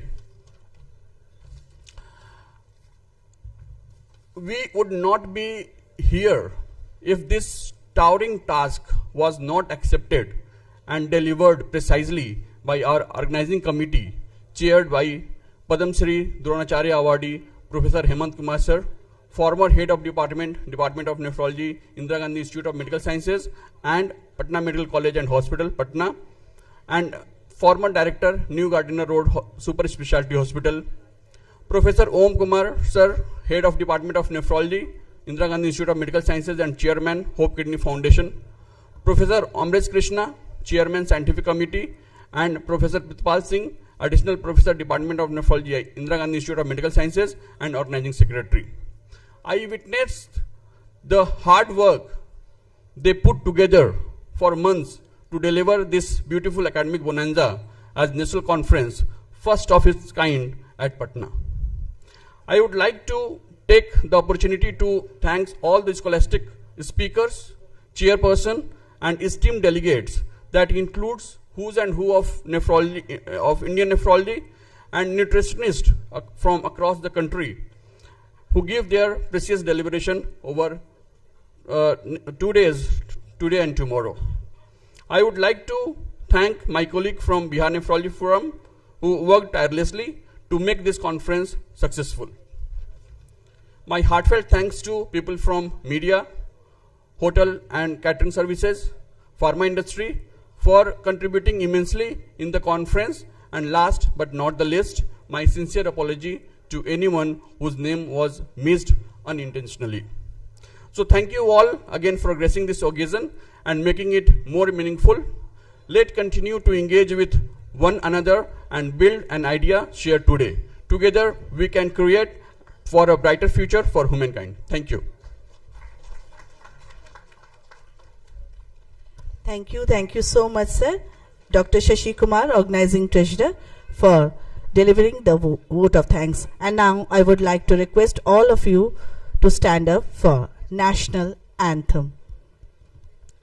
Rashtragan. Jana Gana Mana Adhinayak Jaya He Bharat Bhagya Vidhata Punjab Sindh Gujarat Maratha Dravida Utkala Vanga Vindhya Himachal Yamuna Ganga Uchchal Jaladhi Taranga Tava Shubha Name Jage Tava Shubha Ashish Mange Gahe Tava Jaya Gatha Jana Gana Mangala Dayak Jaya He Bharat Bhagya Vidhata Jaya He Jaya He Jaya He Jaya Jaya Jaya Jaya He Bharat Mata Ki, Bharat Mata Ki. Thank you so much. With this, we come to the end of today's annual conference, the inaugural ceremony. And with this quote, I would like to end today's program. The happiness of your life depends upon the quality of your thoughts. Thank you, all of you, all the dignitaries present over here. I, Soma Chakravarti, on behalf of this annual conference, SRNM Conference 2025, I would like to request all of you, please proceed for the dinner. Thank you so much.